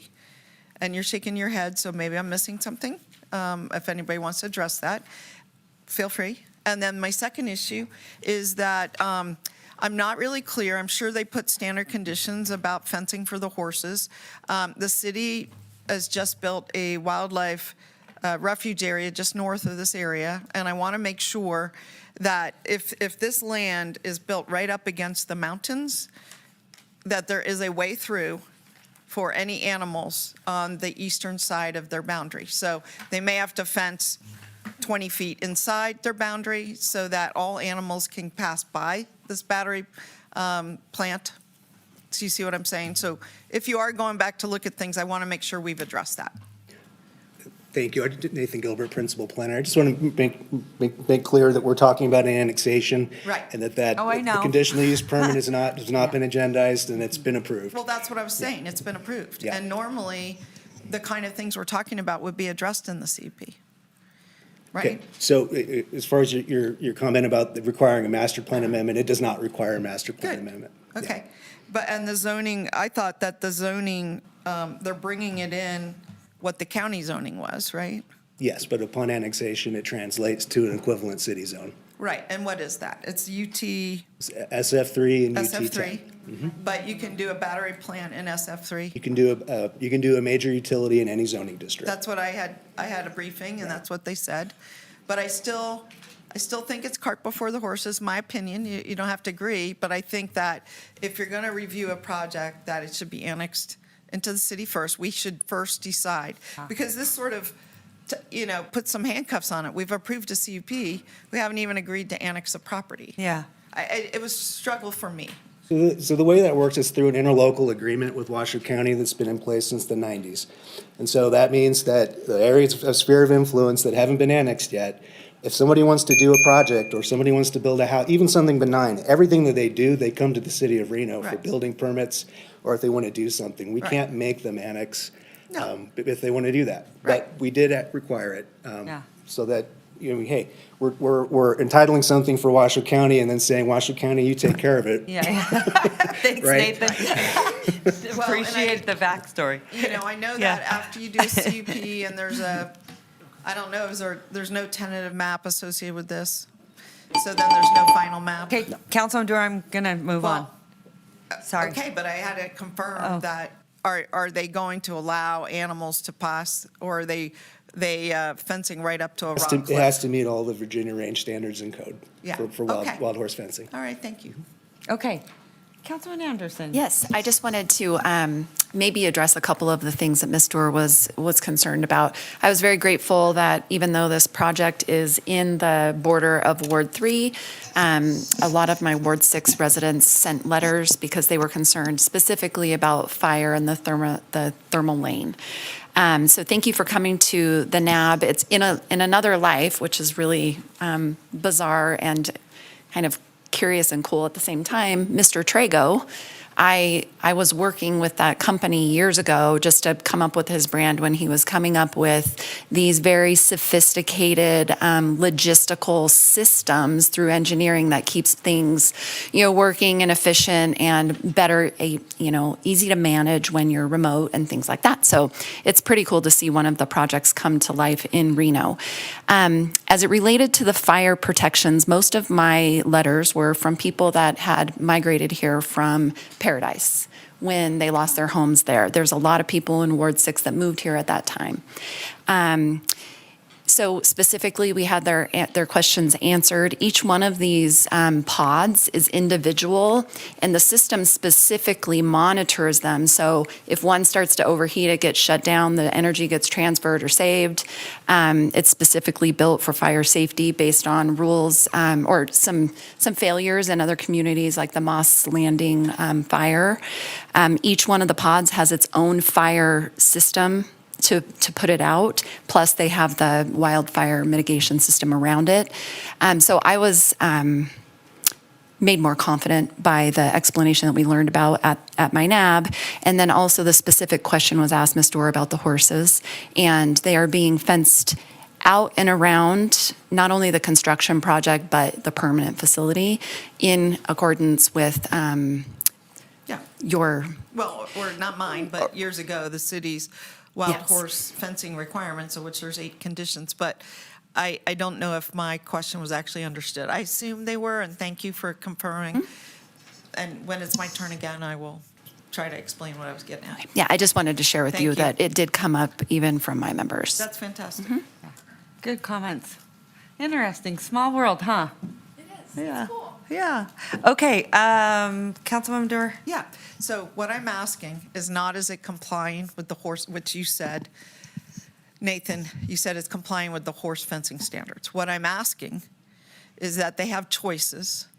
And what I've run into before in this particular region, which is very narrow, we have flat land and we have foothill land, then we have cliff. Okay, I haven't been out on site. It's not my ward. It's Ward 3.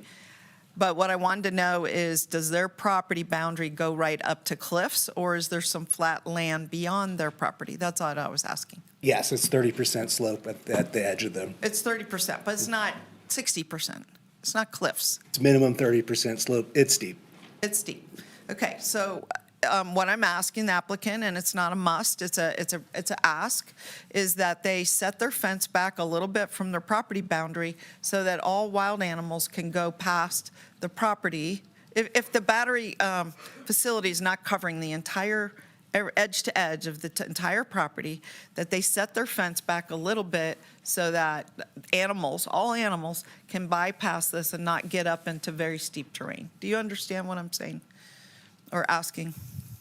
Eric Casey for the record. I believe I do understand what you're saying. I think that is possible along a majority of it. Where we do fence, connect into where the existing substation is, we probably have to connect to that fence. Yes. But I think that's reasonable. That would be so great. That's just recognizing that there's animals already out there. Yep. And while we're going to fence our boundaries, we might put it inside 20 feet Yep. to allow animal passage without sending them up cliffs. So That's reasonable. I've been watching some video, I don't know if anyone else seen it, about these goats jumping all over cliffs. I'm sure you've seen it, right? Well, you should. Well, it's amazing what they can do, but unfortunately, our bobcats and our mountain lions and our horses and others aren't quite there with the mountain goats. So thank you. All right, Councilman Martinez, it's all you. Please give us a motion. Yeah, thanks so much, Madam Mayor. Based on compliance with the applicable findings. Sorry, before we do that, we need to read the bill into the Oh, record. sorry, I'm going to send it to the one and only Carl Hall. Thank you, Madam Take it Mayor. away. Ordinance introduction, bill number 7329, for possible action, case number ANX 26-00001, Trago Grid annexation, ordinance annexing to and making part of the city of Reno certain specifically described territory of one plus or minus 53.49 acre parcel of property located 0.23 miles northeast of the intersection of Rio Wrangler Parkway and Antler Ridge Road, north of NV Energy Miraloma Substation. Upon annexation, the site would have single-family 3 units per acre, SF3, and unincorporated transition 10 acres, UT10, zoning designations, together with matters which pertain to or are necessarily connected therewith, Ward 3. Councilman Martinez. Based on compliance with the applicable findings, I move to refer case number ANX 26-00001, Trago Grid annexation for a second reading and adoption. I have a motion and a second. All those in favor say aye. Discussion. Go right ahead. I just want to say that I totally understand your concerns about the fire. I've had a lot of constituents reach out to me when we had the possibility of the lithium battery factory going into That's what I'm referring to. Yeah, yeah. It ended up that they're not going to go out to the Stead Airport, but it was a very hot topic for my community for a while, and I think there might be another similar type battery situation or setup happening out in my ward later, but I just want to be supportive of the ward member. And also I know that there was another, they showed up for the NAB for the adjacent ward to answer questions. So I just want to be supportive of the ward representative, so I'll support it. But I do share your concerns about fire mitigation, and I do think we definitely need to have more peace of mind from the fire chief on what the plans are and strategies for that. Thanks so much. All right, so I have a motion and a second. All those in favor say aye. Aye. Aye. All those opposed, I oppose. Motion carries. All right. Madam Clerk, we are now going into, we just did that. Oh, now we are going into item D2. Do you have any public comment on item D2? Madam Mayor, we do not have any public comment on item D2. Okay, I will now open the public hearing. Madam Clerk, has proper notice been given? Any correspondence received? Proper notice was given and no correspondence was received. Okay, thank you so much. I'm going to hand it over to the one and only Carl Hall. Would you like to read? Ordinance introduction, bill number 7330, for possible action, case number LDC 26-00031, Ridge Park zoning map amendment. A request has been made for a zoning map amendment on a plus or minus 1.57 acre portion of an overall plus or minus 13.22 acre parcel for multifamily, 14 units per acre, MF14, to general commercial, GC. The remaining plus or minus 11.65 acres of the parcel area are currently zoned GC. The site is located northwest of the intersection of Vista Knoll Parkway and Sky Vista Parkway and has a master plan land use designation of suburban mixed use, SMU, Ward 4. All right, thank you. Ward 4. Take it away. Can we get just kind of a brief presentation on what this project is? Thank you. Yeah, definitely. Good afternoon, Grace McAdin for the record. And I'm here to talk about the Ridge Park zoning map amendment. So the subject site's up off of Sky Vista. near Lemon Drive, kind of near the Walmart up there in Ward 4. The applicant's requesting a zone change on a 1.5 acre portion of a larger 3.2 acre site from MF 14 to general commercial. So the majority of the site's zoned general commercial already, and this will just bring a small sliver into that general conformance zoning. The master plan on this whole site is suburban mixed use. The proposed zone change is supported by multiple of our master plan policies, and that's discussed further in the staff report. So as stated, the applicant's requesting a change just of that sliver of this parcel from MF 14 to general commercial. General commercial is a conforming zoning district, that SMU master plan, so no master plan amendment is needed for this zone change. The main purpose of this zone change is just to clean up the parcel and make sure we have consistent development standards throughout the site. And like I said, this request provides kind of just consistent development standards, cleans up the parcel, but most importantly, it's not needed to move forward with the associated tentative map request. And so that was processed through Planning Commission, that was approved, but either way, if this zoning map amendment is approved or denied, that request can move forward as is. So here's the findings for a zoning map amendment. Staff and our Planning Commission were able to make all of these findings, and Planning Commission was recommended approval for the zoning map amendment. And I'm available for questions, and the applicant is also here. Great. So I'll just go ahead. I think it's okay. I just want to ask some questions just for the public's benefit. I know I have constituents that watch this meeting either while it's happening or after the fact. So can you explain a little bit about the process of people bringing their zoning into conformance with the master plan? I can, but just for clarification, both zoning districts are conforming to this master plan. Okay. So it's not, which sometimes this body sees where it's non-conforming and we're bringing it into conformance. That's not what this one is. This one's just, they're both conforming under that zoning district, but they're making it all the same zoning. Okay. And is this a scenario where there was no fee charged because it's conforming, or they did have to? They did pay a Okay. fee because it's conforming to conforming, so Currently, they're not fixing anything. Okay, and was there any, like, plans submitted with this, or is this strictly just a zone change? This is strictly just a zone change. They did do a tentative map application, but that was approved through Planning Commission. Okay, so do we have what's on the tentative map? We do, and I can let the applicant kind of talk more about the that would plans be if you great. want them to come up.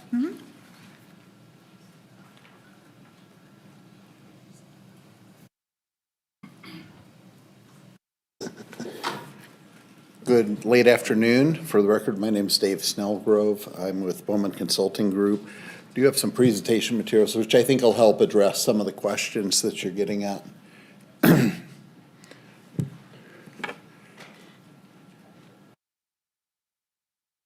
There it is. Grace did a great job in going through kind of what this is, why it is where it is. It's just a sliver of property there, the 1.57 acres. The master plan designation, Grace did a great job going over. Part of this general area is this, it's identified in the master plan as a community and neighborhood center location. We felt bringing this to the general commercial zoning designation really conformed with that. We tried to show all the different services that are walkable out here. The long and short of what we did with the tentative map was we went from 79 approved lots up to 99. This extra room gave us a little bit more room to work with the site. I do have an image that shows you kind of what the impact is of that zoning line. I think that's on my next slide. Grace showed this, the sliver of MF14 that comes down between two general commercial areas. We're kind of cleaning that up, making our 13.22 acre parcel fully conformant, just having one zoning designation on it. This is a copy of part of the tentative map application, and you can see that red line. That one's not kind of the surveyed line in, but it gives you approximate.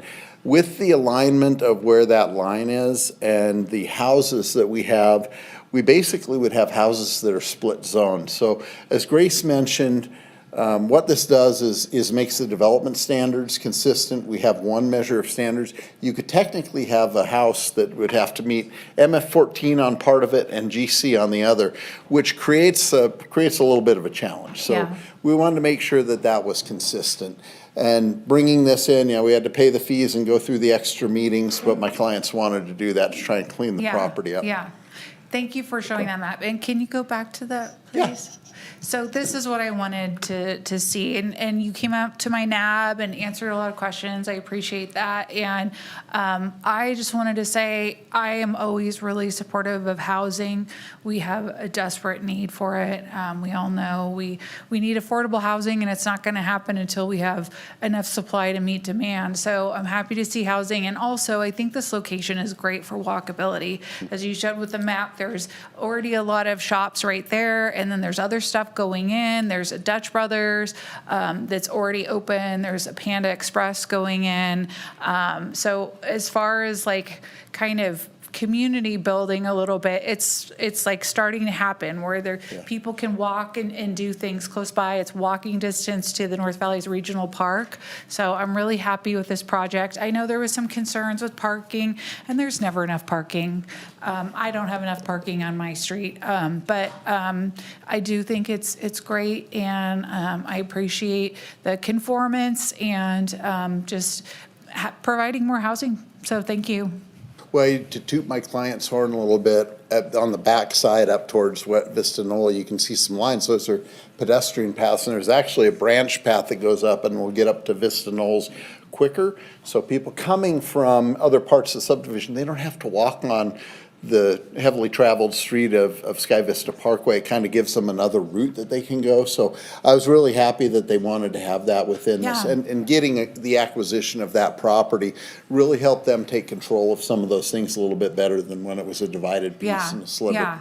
Well, that is really great, and it's close proximity to a bus stop too, and I think it's a good fit for that location, and it's a small little kind of a small piece, but it's making good use of it. So thank you for sharing this map. Appreciate the comments. Rendering, yeah. Any other questions?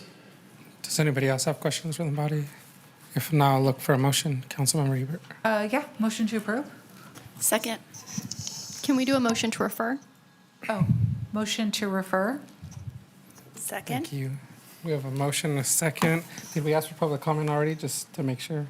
Madam Clerk? Okay, perfect. All those in favor say aye. Aye. Aye. Any opposed? Motion passes unanimously. Thank you all. We'll move on to agenda items D3, 4, and 5, Clear Acre Commons Master Plan and Zoning Map Amendment. Ward 4. Afternoon, Mr. Vice Mayor, members of the council. Oh, can we get the staff presentation, please?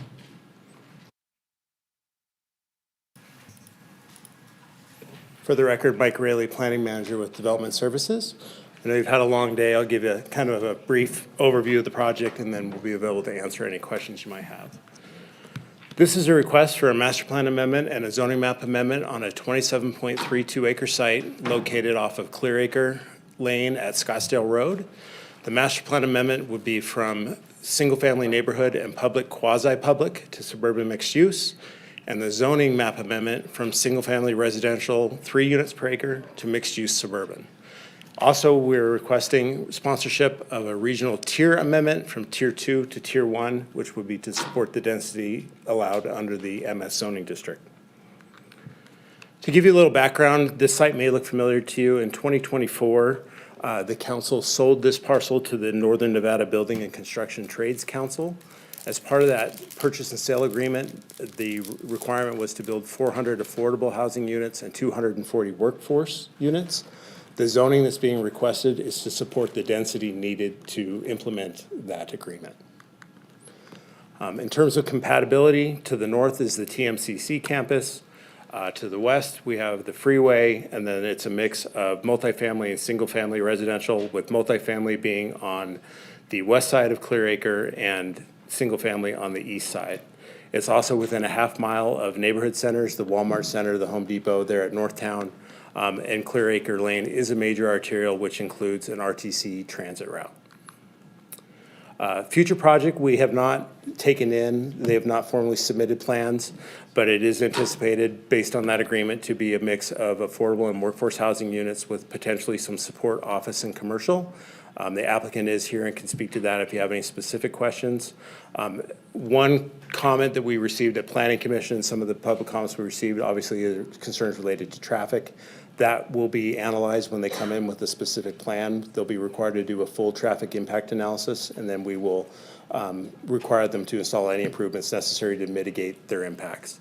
Additionally, a site plan review will be required for any non-residential use or buildings over 55 feet in height. And depending on how they grade the site, it's definitely not a flat site. If they do trigger fills over 10 feet or cuts over 20 feet, that will trigger a major site plan review that will go before the Planning Commission.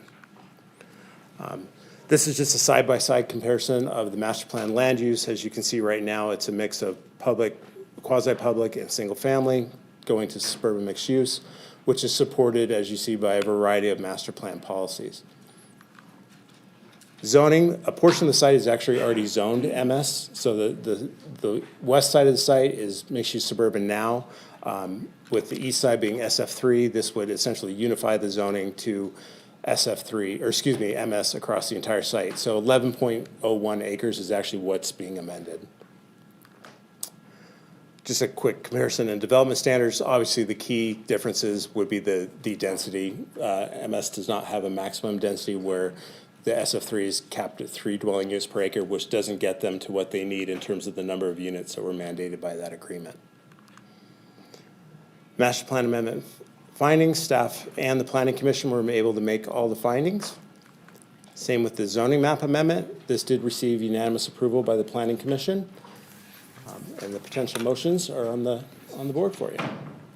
Thank you, Mr. Riley. And before we continue with the conversation, I want to let the record reflect that council has opened the public hearings on items D3, D4, and D5 together, and just wanted to check with Madam Clerk, was proper notice given and was any correspondence received for these items? Thank you, Vice Mayor Martinez. Proper notice was given and correspondence was received on this item. Give me just a second.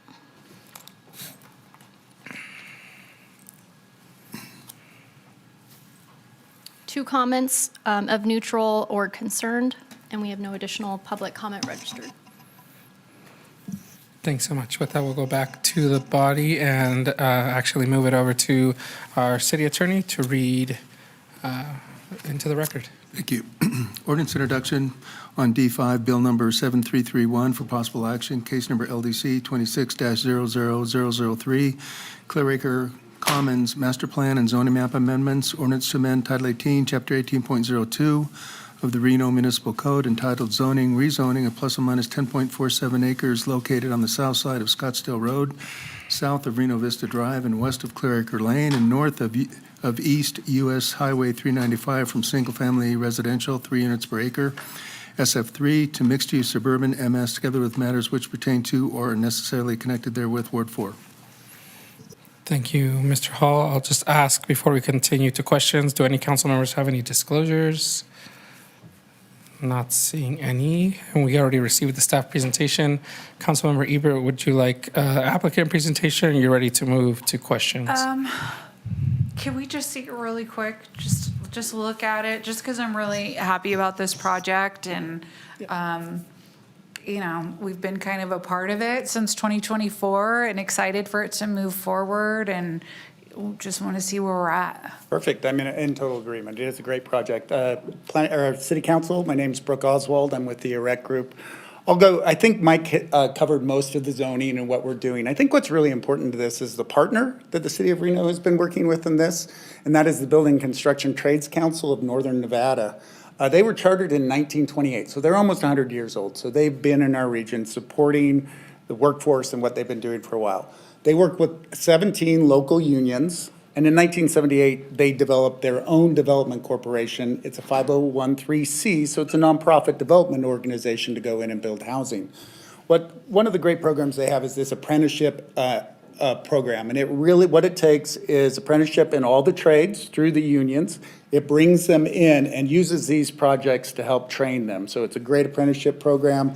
It runs through all of the different trades, And they come in and they're making union construction wages right from that. They have medical, dental right off the bat. So for our workforce and that, this is really what we need as we continue to build and grow. So it's a great organization and has been a great partnership.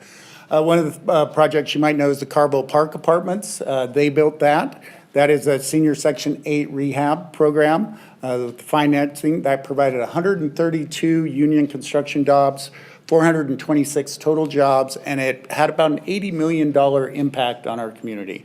So these projects are huge. As Mike showed, we are required to build a minimum of 640 homes.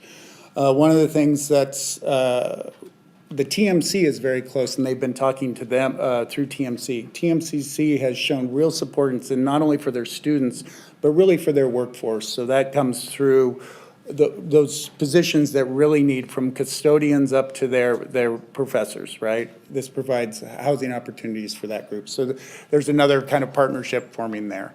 I can go a little bit deeper, but I think really that's the key of what I'd like to show, is just who the partner with the city of Reno in this partnership, what we're going to be able to achieve with this zoning and master plan amendment. Yeah, and the apartments that just got redone,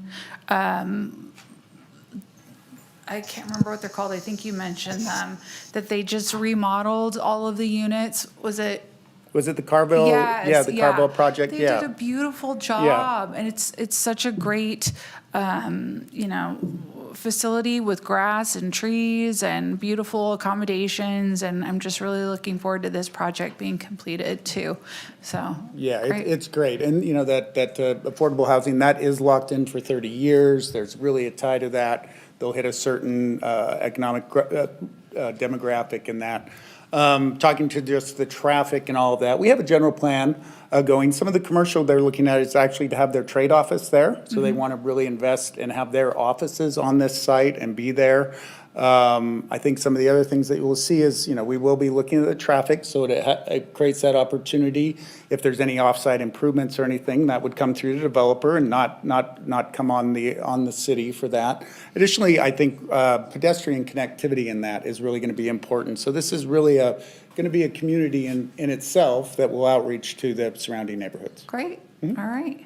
And will the unions maintain ownership of it? It will be maintained by BCTNN. Yeah, so they'll continue to maintain it. So they'll as the development corp, they'll develop it, and I think the plan is at this point that they maintain the property. Great. Yep. All right. Well, thank you. I don't have any other questions. If anyone else does. It doesn't look like that. Well, go ahead and ask for public comment. Is there any public comment registered? Okay, we'll look for a motion. I believe, Mr. Riley, you had a slide with the recommended motions up there. If we could get those up on the screen just for ease for everybody. We'll turn it over to you, Councilmember Ebert. So do I do individual ones? Yes, we need one Please. motion for each Okay. item, please. So D3, in the matter of case number LDC 26-0003, based upon the compliance with the applicable findings, I move to uphold the recommendations of the Planning Commission. Second. We have a motion and a second. All those in favor say aye. Aye. Aye. Any opposed? Motion passes unanimously.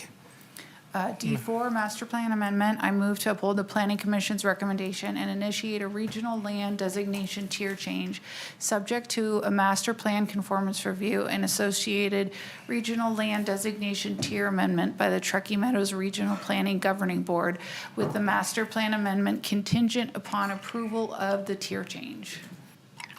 We have Second. a motion and a second. All those in favor say aye. Aye. Aye. Any opposed? Motion passes unanimously.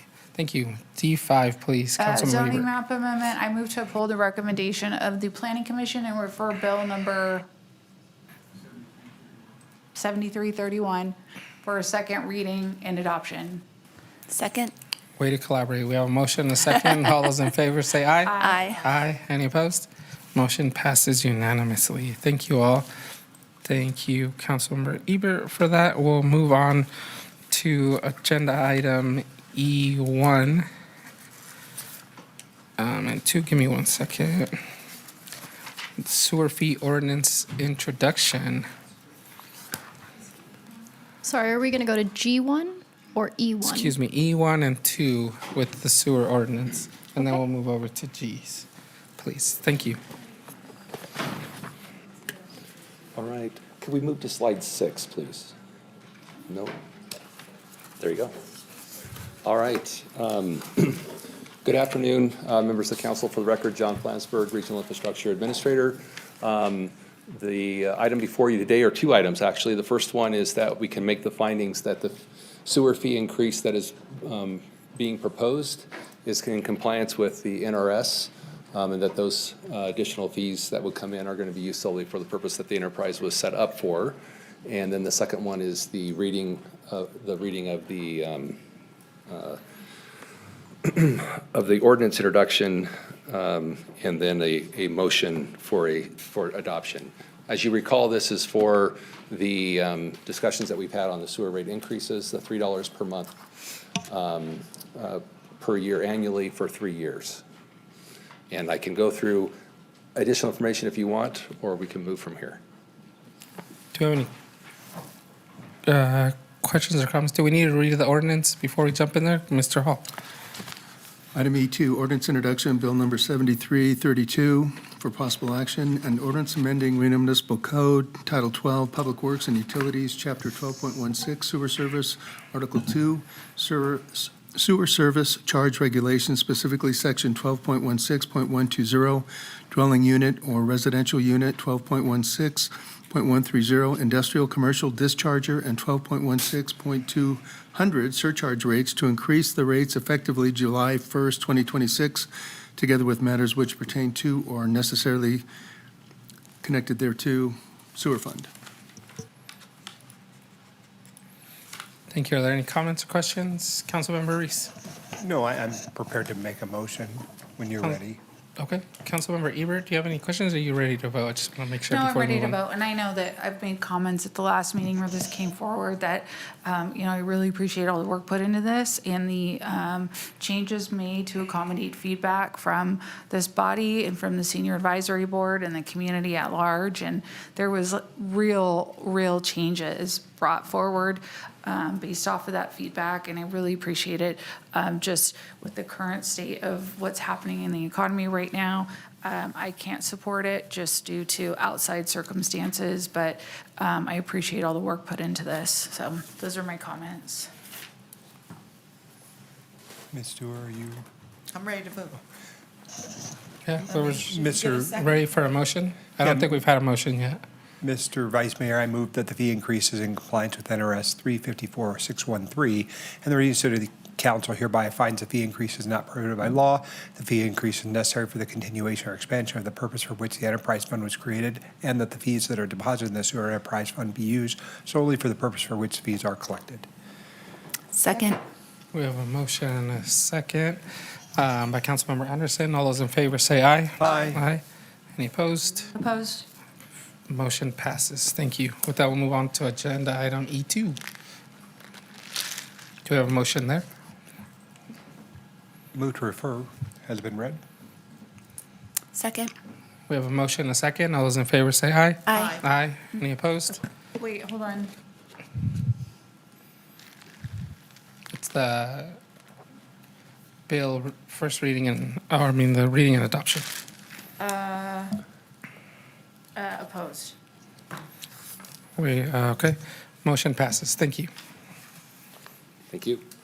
Thank you. With that, we'll move on to our G items. G1 is the appointment of up to 3 individuals for the Historical Resources Commission. Councilmember Dewar. Yeah, thank you. First of all, I want to thank everyone who has applied. Seeing the great interest in our historic resources is really warms my heart. The Historic Resources Commission actually evaluated all the applicants. They made some recommendations. I validated their recommendations, and I'm here to make a motion to select Taylor Chase, Tina Davis, and Mercedes De La Garza as the newest members of the Historic Resources Commission. I don't know, was there public comment or is there? No, okay. So my motion is to appoint Taylor Chase, Tina Davis, and Mercedes De La Garza. And there was a second. Yeah, we have a motion and a second. All those in favor say aye. Aye. Any opposed? Motion passes unanimously. Thank you, Councilmember Dewar. We'll move on to item G2. Yeah, for G2, we can appoint up to 4 individuals. I've had the opportunity to talk to 2, and I still have 2 more to talk to. So at this time, I'd like to appoint D.B. Fennell, which is a reappointment, and Jennifer Guzman to Urban Forestry, and to bring it back at a future meeting, within a meeting or 2, and I'll have had opportunity to interview the others. So for now, D.B. Fennell and Jennifer Guzman. Second. Okay, we have a motion and a second. All those in favor say aye. Aye. Aye. Any opposed? Motion passes unanimously. Thank you. With that, we'll move on back to item C6, our Q3 augmentation. Thank you for your patience with us as we made it through some of these other items. We're looking forward to your presentation and conversation. Thank you. Lindsay Hatfield, Budget Manager. I actually don't have a presentation prepared. It's just there's not much in this one. So just very briefly, it's entirely grants and reimbursements that we're recognizing with the City of Reno augmentation. And we haven't opened the RDA one, right? That item's later? Okay. So. Yeah, currently. Does anybody have any questions or comments or a motion? Move to accept. Second. We have a motion and a second. All those in favor say aye. Sorry, can we Aye. motion to adopt? Adopt. Do you still second? Okay, we have a motion and a second. All those in favor say aye. Aye. Aye. Any opposed? Motion passes unanimously. Thank you so much. Okay, now we'll jump back into the Redevelopment Agency Board and look at item C4, which is RDA financial update. Updated things that the budget people need to have in the budget to present to the state. Just boring all that.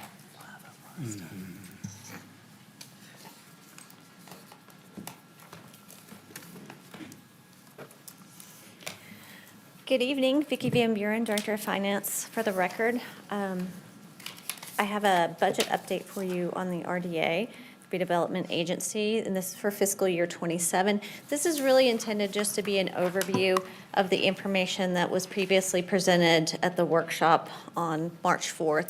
So it's a high-level overview giving you an idea of the funds, the fund balances, and a look at it kind of the way that you've seen it in the past from finance. So Redevelopment Agencies 1 and 2. Redevelopment Agency 1 is the area you see in the yellow, that's mainly downtown here. And then Redevelopment Agency number 2, that's this purpley pink kind of area, and it's spread over 7 different areas around town. Redevelopment Agency number 1 was established in 1983 and it expires in 2043. And number 2, it was established in 2005 and expires in 2035. Redevelopment 1 has a debt service fund as well as Redevelopment 2, and the debt in the bonds for Redevelopment 1 mature in fiscal year 27, so next year, and then Redevelopment 2, those mature in 2035, and I have some more detail on those. To give you an idea of the tax increment that we expect as we continue to move forward, this is based on projects that we know currently, not ones that will come into fruition at some point in the future, but current projects that we know and coming online at the point that they are. Redevelopment Agency 1 is shown in the green bar. This is the tax increment anticipated, and Redevelopment 2 is shown in that dark blue bar. You can really see these are starting to take off. It wasn't just a few years ago we were trying to figure out how to make the debt payments in Redevelopment Area 1 and really having to restructure some of that, look at how to do that. We even borrowed some money from Redevelopment Area 2 in order to bridge that gap so we could get to the place where this tax increment was really starting to kick off and kick in. And so we're really in that place now where the Redevelopment Agency tax increment is really starting to take off. Proposed for fiscal year 27, there are 8.8 positions in the budget. They're listed here. These positions are allocated 30% to Redevelopment Agency 1 and 70% to Redevelopment Agency 2. The reasoning for that, and I'll go back to this chart, is because Redevelopment Agency 1 is still paying off debt, and Redevelopment Agency 2 has taken off a little faster because there wasn't that much debt associated. And you can see the increment itself, there are more projects that have come online sooner because the increment was coming in sooner. And so for this reason, staffing is split 70% to RDA 2 and RDA 1 30%. And as we move forward through the years, I'm sure that's going to change as more projects come online in RDA 1. So looking at the agency summary all together, so this is both redevelopment area 1 and 2 all together, just so you can kind of have an idea of what does the agency look like as a whole, and then I kind of have it broken down between the funds, how we track it accounting wise. But you can see Redevelopment Agency 1 has tax increment that we anticipate of almost $5.5 million for next year. Agency 2 has $11.4 million coming in. The parking gallery revenue, that's coming from the parking structure that is on Sierra Street. And so that is managed by Colliers. Other revenues include motor vehicle privilege tax. That's a set amount every year. It doesn't change. That was dedicated at the point that redevelopment area 1 was put in place. And then other income includes interest income that we have. On the operating expense side, obviously we have salary and benefits, we have supplies, services, and some other things. In total, operating expenses for both agencies, you're looking at about $3 million. One of the things that came up during the budget workshop was what would be a good reserve to have for these agencies, since we really haven't had that before. We haven't had a lot of activity here because we were waiting for tax increment to catch up. So if you look at operating expenses of $3 million in total, if you wanted to do a one-year reserve, that would be $3 million split, $1 million to RDA 1, $2 million to RDA 2. 18 months, obviously, it's up here as well. But those are some of the policy choices that you have to think about as we continue to move through the budget process and talk about this. On May 6th, we will be coming forward, I say we, but your redevelopment staff will be coming forward to go through the projects again and talk about the programs and projects and all of those again, so you get another good look at it. But my intent for this presentation is just to go through the dollars that are there and let you be aware of what's there so that you have that information as you continue to look at what projects as a policy decision that you want to do. And then also think about what type of reserve you would like for this. My recommendation would be a year of reserve, I think would be sufficient. Given if something were to happen, staff would be able to wrap up and close out projects if they needed to. I think that would work well in this space. If you look at Redevelopment Agency 1, so this is just the general fund piece of RDA 1. Each one has a general fund piece and then they have a debt service piece. This is RDA 1 general fund piece. This is similar to how I've shown it before finance-wise. Prior year actuals, what we're estimating for the current year, and then what's proposed for fiscal year 27. You'll see that outside services programs, these are the programs that were proposed and that the RAB did approve to move forward to be recommended to council. There's $2 million in proposed programs here in RDA 1. I put a list of them over to the side, and I am not an expert by any means on these programs, but we do have some people here if there are questions on those today. But again, the presentation on May 6th will go through a lot of this again as far as allocation of those dollars and what you want to choose to do with those. Capital projects that the RAB recommended are $2 million in those, and then you have an ending fund balance about $3.8 million in Redevelopment Agency 1. If you chose to do a one-year reserve here, that would reduce that to the $2.8 million that is remaining there. That can remain here. It could be used on projects, or you could save it to do larger projects in future years. So Redevelopment Agency 1, it has a bond that is outstanding. That bond does pay off in fiscal year 27. This bond, when it was created, it required a reserve, so a cash reserve set aside in the event something happened. And that cash reserve is what you see in that beginning fund balance, that $2.5 million. That's part of that reserve that has been sitting in this fund. Well, this is the last payment of this bond coming up in fiscal year '27, and we can actually use that reserve money that we've had to maintain this whole time we've had this bond and make that last payment for this bond. So that's what's being proposed here. Just a little bit of tax increment, $229,000 will be needed to bridge that gap, and we'll make this last payment on this bond, and RDA 1 is completely debt-free. So wonderful news. You know, just a few years ago that we were talking about how are we going to bridge that gap? How are we going to pay this debt? There were talk of defaulting on the debt at a certain point, but you know, we've weathered that storm and we've really gotten to a point where now you can really focus on the projects and the things that you want to do with RDA. And yes, you will be debt-free with RDA. And I would recommend paying that off early in the first quarter, because we have the money sitting there. It's in the bond reserves. Go ahead and pay it off and be done with it. So really good news there. Next one, RDA 2. So RDA 2 took off a little bit faster than RDA 1.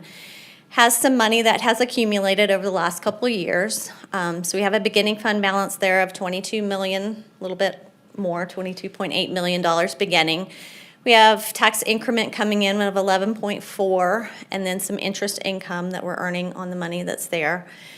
The RAB recommended the programs that are listed on the side, those $2.3 million in programs, and also recommended capital projects in the amount of $10 million. The ending fund balance projected is $19.5 million. If you do a one-year reserve, which is what I would recommend, is $2 million, so you would still have about $17 million in addition to what you see here. So if you wanted to do something more than the $10 million in capital projects, you could do that. You want to do something less. Again, that's a policy decision for you as council here. But I just want to give you the information so that you can make those decisions when they come back and talk about those projects.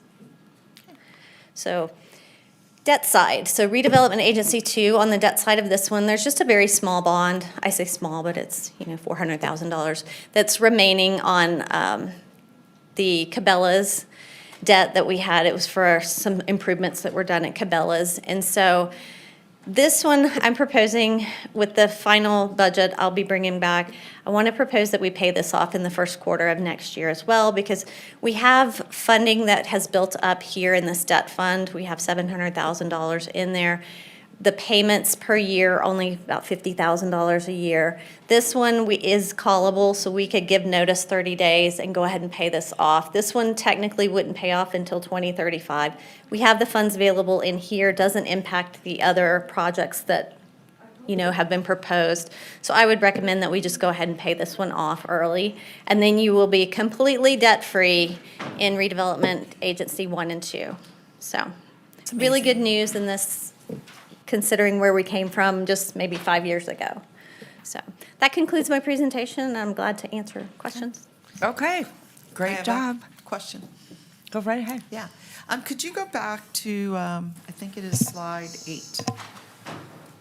Okay, so this is RDA 1, and if I'm reading this correctly, in the blue, you have programs, and these are proposed programs in the amount of $2,087,000 roughly, right? Yes. And you've put the programs in blue, and I guess I'm just putting our staff on notice. We've had a long day, so I don't want to delve into this today. I appreciate the information I got. But what I hope at our budget meeting is that they will go through with us what is meant by, what's the parking gallery, 900,000. My understanding is we get 900,000, it costs us 900,000 to run it. It's a net zero. But then we have items in here like, I don't know, activation pilots, I don't know what those are.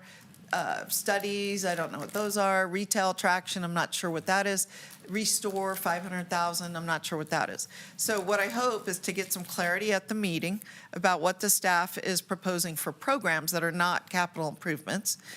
Totally appropriate to have programs. I know at Western Regional Water Commission, their whole budget is programs, pretty much, because they're not building stuff. Mm-hmm. And what we do there at their budget is go through all the programs and say, love this, love this. Well, I'm not sure if we should do this one this year. Maybe we should wait for next year, or maybe we could accelerate one of these. So I'm hoping to have that kind of conversation. It's very traditional. On the capital side, the green, They've proposed 2 million. They went over it with us at the last meeting. But what I want to understand is it shows that if we do what staff recommends on programs and projects, we have 3.8 million left. And then you're recommending a 1-year reserve. So if I subtract 1 million, that leaves 2.8 million. So is what you're saying, if we do this exactly as it's laid out, we'll end the year with 2.8 million in the budget? That's correct. In the balance? Yeah. So is that money available for appropriation in this budget year? Yes, you could appropriate it. That's a policy decision for you as this body, yes. Okay, and even if we did, we would still have $1 million because we would have, As a reserve, yes. As a reserve. So I just wanted to make sure I understood, and I so appreciate this. It all syncs up with me. I understand what we're doing. I understand what our policy choices is, how big of a reserve. Even if we did 1.5 million, this would be huge. We'd still have, 2.3 million left to discuss. So that's good news. And the second one is on the other page for Region Development 2. And what I want to understand here, same comment on the programs. And then on the capital side, 10 million our staff have recommended spending. And then we have 19.5 million. If we take out your 1-year reserve, 2 million, that leaves 17.5 million. Are you saying that is also available for appropriation or just to leave in the bank account, either way? That's up to you to decide if you want to do projects now that you can fit within the budget, or you want to save it for The reason larger I ask projects. is our staff showed us about 105 projects that were proposed by somebody. I'm not sure where they came from. But it is possible to go beyond the top 7 that they've recommended at this time.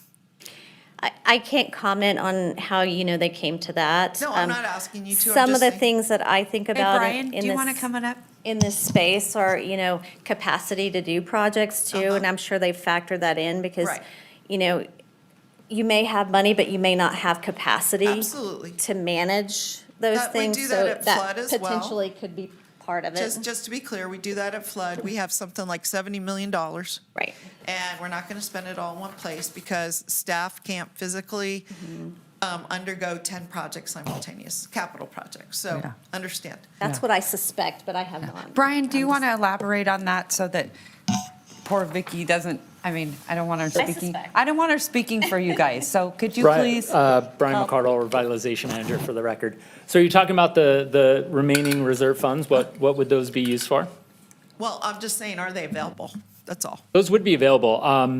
We're sort of running a year behind, but there are a lot of projects proposed as capital improvements. There's also the opportunity to buy and assemble land for future projects. Sure. When we talk about river frontage, there's opportunity to do some land banking and reconvert those for redevelopment purposes. So the remaining funds, I wouldn't say just need to be utilized for capital improvement projects. They could be could be utilized used for for- land purchases and Well, some I other love things. that because earlier this year, I did recommend that several properties that are on the city's ledger, but they're within the redevelopment area, could be bought by redevelopment, take that off our list, bring in more income, and then have redevelopment do their redevelopment thing and negotiate development projects on those, rather than city staff. And you're saying that's possible? Absolutely, yeah. Okay, well, I want to talk about all those things when we get to May 6th, is the land banking, other projects that are on this list of 100 projects, what these programs actually are. So I hope this is the one area where we actually do have money to spend, and other than buying some land from Reno and putting it in redevelopment, it's really not about city general fund, it's about RDA funds. So I think Councilmember Martinez not here, but I know that was an important distinction to him, is these different buckets. And so I'm sorry he's not here, but hopefully he gets the opportunity to hear about this too. Brian, one of the things I want to be able to help you guys because I know that you guys are working in it and you're doing it every single day, so you're living it, right? And then we see things and then we go, oh, we want to do this. So how can we best work together, the council and the RDA, to accomplish some of the things together? Because I do feel like there's this push and pull, and it shouldn't feel that way. It should feel that we're all working in the same direction. I would love to see placemaking on Virginia Street literally as we're walking, so that the perception just is changing. So how can we best do this together where I feel like collaboratively we're accomplishing what we all are here to do with the RDA? And remember, I want everyone to understand, this was not a thing. We didn't get this. For a long time, we have been sharpening our pencils, keeping it incredibly nimble. So except for like you got some ARPA money, and then everyone was like, oh my gosh, ARPA. But then that was crazy because it was like you get maybe a year to spend it. I felt like that was Hunger Games. That was crazy. Oh, you got to spend it with it. It's literally like some crazy game that you're playing. You got to spend it. It's just nuts. So but I want to be more collaborative with your department and know a little bit more like why you do something. It's really hard to go out there and talk about, I'm not sure what that is. I think kind of like Councilman Dewar was mentioning, like the retail, or is it the retail something? Yeah, the retail. Retail attraction. Yeah, uh-huh. It was on page 8. Okay. If you want to. And just, certain things like that. But I really feel maybe we need to be having like a workshop or something in that capacity, because I feel like, and we haven't done any strategic planning yet to the level of where I feel like maybe we're helping you as well. Yeah, I would say that the redevelopment agency is in a unique space. Just a reminder, it's only had its own budget for about 8 months now. Right. Yeah, that's right. So that's why we're like. And as Vicki just said, it'll be out of debt this year. Yeah. And so it's a whole new world. I would say that we have the opportunity to do some longer term planning so that you can see what the next 5 years could look like, and you can sort and filter of what projects can be done with the resources we have. And we can do the revenue planning out 5 years as well, so we know what we're playing with. I will say downtown has been especially tough because of the debt. We have not had funds available to do any projects. And even this year, we are still limited in the funds. After this year, when the debt's paid off. This year being 20. After this coming year, the debt is paid off. And so that's an extra $3 million that we will have to invest into the downtown redevelopment area 1. So that is, Which starts so we in kind of July. still have another right, year Yeah. before the debt's fully paid off, and we have the ability to capture those funds and really start making investments and doing projects. Okay. Well, Awesome. just to follow up, if I may, I don't know if No, anyone I'm else. going to go to I didn't know Councilwoman. anyone else had their line. Over here, I see a green light. Go ahead. Yeah, I didn't want the headline here to get buried in the future plans. The redevelopment agency is going to be out of debt in the first quarter of next year. And I don't have to explain to the members on this board that have been fighting this guerrilla for 15 years, ever since the original, when the economy turned the first time, people were trying to, make their best plans to utilize this RDA strategy for downtown, and we just got sidelined. And so I just want to, first of all, recognize the work that Madam Mayor, Ms. Dorr, Devin Reese, you guys have been doing to turn this ship around as it relates to the debt with the RDA for a really long time. And it's happening before you leave council. You're giving us a really big gift in the next 12 years, or you're giving me one anyway. I'm hoping that I'll be around for the Which next is 12 true. years to be able to plan and do really big things in these redevelopment spaces. So I wanted to say thank you for all of the work that you did to manage this, and also all the work that you did to bring it to this level, because we actually have an RDA that we can really grow with in the coming years. And I just want to express my appreciation to you for that. Well, that is incredibly, incredibly nice, especially since I worry about, the other things that you have to accomplish moving forward when it comes to finances.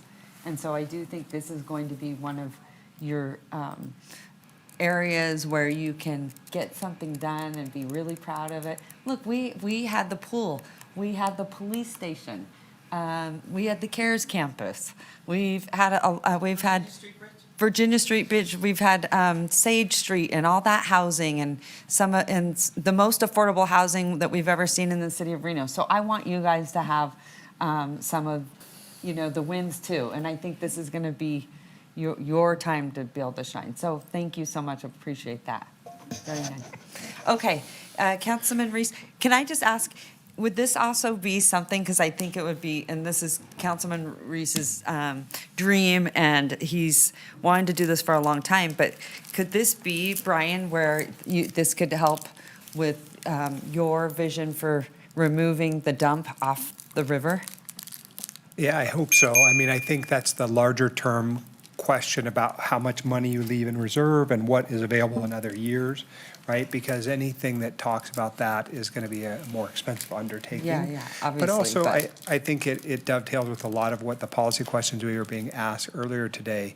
This particular budget proposal, I do have some questions about it because I need to understand something about what the action item is for today. And so maybe that's the first question I want to ask about. Is this informational today? And Just for discussion today. and discussion about what, though, is what I'm trying to say. Anything you would like to discuss, because they're going to come back and talk about capital projects and really dive into what they hear today on May 6th. Well, a couple of things. Number one, thank you for the presentation and the way it was laid out, right? I think we had a meeting a couple times ago where we were all over the map on what was financially being presented.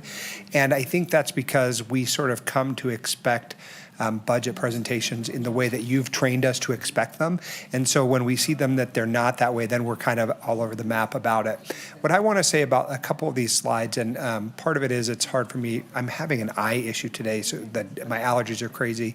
But the first slide about Redevelopment Agency 1, which it looks like this, but then this one, if I had them on split screen, and I know that's not what we have, I would line them up and I would want to first talk about the proposed programs for fiscal year 27. It seems to me that if I line them up together, you would see a more complete thing about those individual programs. And for example, small walls, right? I think small walls was the idea that we would have small walls where we could go out and do murals on them. And I think we went out and did a call for that, and maybe we didn't get a very good response yet. At least that's what I've heard from some folks that we maybe didn't get. So I'm challenged to understand that today are you asking me to opine as to whether I want, for example, the Small Walls program to occupy $100,000? Is that a question I'm being asked today? Not really. This is just more for informational so that you can think about it between now and May 6th, and you can really wrap your mind around, are there projects we want to do more long-term like you just mentioned, and maybe you don't want to do more, more than the 10 million that's been recommended from the RAB? Or are there things that you think are more critical now? And this was really intended just to give you that look at it so you can kind of get your thoughts together for May 6th. Well, and I want to get my thoughts together, but it's also very important that we communicate our thoughts to one another because of the way that our system works. Part of it is I need to know for me before we vote on this when it comes back, the programmatic allocations to just make sure that those are the things that we wanted as a council to do. Because again, I don't know if Small Walls has been as successful as we want it to. I see the Love Your Block program being very successful, and Councilmember Martinez, I think, had a couple of really cool things that happened in his area with that. Restore has been a little bit challenging, and the mayor and I have gone back and forth about this, about whether or not we're helping like businesses and buildings that will go on into the future, or whether we're helping. And so there are some programmatic questions I have, and I would only be able to see that now that you've put them there, and I would be able to compare them side by side. So your expectation is when we come back in May that we'll have those conversations? Yes. And we'll also have conversations about our priorities for how we spend the money in those RDAs, and then also what we will do in terms of what reserve levels we'll set. Yes. And Those are the policy decisions And that do you want us we're to gonna say need. anything about those policy decisions today, or you just want us to be contemplating them, or? Contemplating, talking about them, whatever you would like to do, any discussion you have, we're obviously here, we're hearing it, and we'll bring back the presentations to kind of mirror what get you in the mode to give those decisions Well, and I'm next over time. time, and so I want to be cognizant of that. What I want to do is come back in my second time and give you some of my contemplative thoughts about those things. Just for me, like the timeline, like the drop due, whatever that looks like, I want to be really cognizant about when you guys need that. I don't want to be caught off guard and we're just having like this sort of communication, because you keep saying May 6th. Right, well, So May we s- want to be prepared, what you need from us. Yes, May 6th is really where we need some final decisions, whether you want to go with what the RAB has recommended or you want to make some adjustments to it. Or I don't know if you wanted, more discussions to come back again, those would have to happen between May 6th and May 20th, because May 20th is really the budget adoption Got it. day. Okay. So we really need those decisions And I prior. would just encourage this council to really think about that, because honestly, I don't feel from the feedback that I got from the RDA board, they felt like, here you go, here's the menu, this is what you get to choose from. I am going to highly recommend modifying that in some way after working, because I'd love to know what these guys want to see. So I just want to make sure that, it has to be, I think, really what this council believes in, instead of like saying, here you go. And that is always frustrating whenever, and sometimes people don't say anything. And so I want to make sure everyone on the council is really, really heard, because I feel like some people from the RDA board, that was some of their concerns, is they just didn't feel, they felt like it was, here you go, one and done. And so that's all I'd ask. Okay, Councilman Martinez. Thanks so much, Madam Mayor, and I just wanted to join in some of the positive comments that were provided by Councilmember Anderson, and thank you all for your guidance and your leadership and the legacy that you're leaving behind when it comes to the RDA and ensuring that we have such a great gift to be able to move forward and look at the possibilities of investing in our redevelopment areas and ensuring that our economic vitality continues to be strong in this area. So really, thank you, Councilmember Dewar. Thank you, Councilmember Reese. Thank you, Mayor Shivi, for your leadership and your guidance to help us get to the point where we're at today. I only had one question, and then I think I'll reserve more of my commentary and stuff on the capital projects and the programs. And when we get to May 5th or during our briefings, we can talk into more details. But my only question was, serving on the Capital Fund Protections Committee, and the NRS school set aside that is in RDA 1. I'm just curious if you could provide us with more information. And it sounds like this was obviously agreed upon before WC1 was passed about 10 years ago. And so just wondering what the parameters are around this school set aside, and if you're working with the school district to ensure that they're providing input on how to use these funds now that they're becoming available. Thank you for the question. I'm just going to read to you what this is, because when RDA 1 was extended this last time for 15 years, meaning the time length of it was extended, so it goes out to 2043. When that was done as part of NRS, this NRS here actually required to set aside 18% of tax revenue received on or after the effective date of the extension to increase, improve, preserve, or enhance public educational facilities, support those programs which are located in or within 1 mile of downtown project area, or which pupils or which students who reside in or within 1 mile of the downtown area. And so, to my knowledge, I think there's one school, and I know Brian and Ashley have been working with the school district. You'll start to see that line really grow, because it's going to be 18% of the tax increment. There's no debt in here anymore, so now it's really going to start to tick, because the 18% was after debt prior. But it'll really start to grow in here. As of fiscal year 27, what we're showing here is we'll have $1.8 million that we'll be holding. They're working with the school district to determine what projects and what things.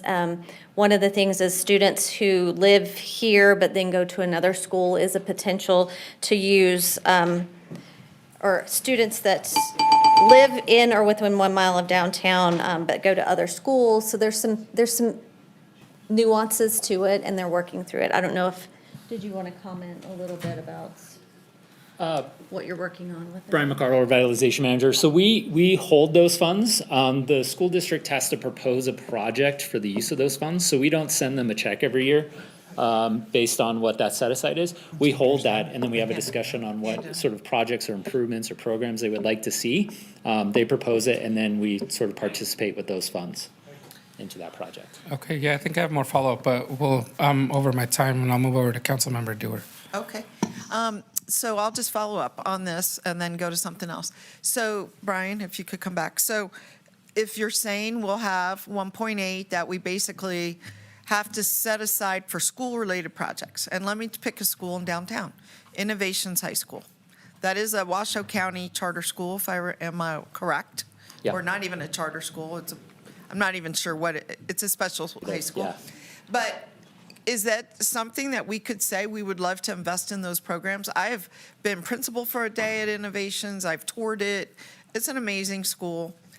They need equipment. They really do. I mean, they have a music program, but not really like the equipment to really take it to the next level.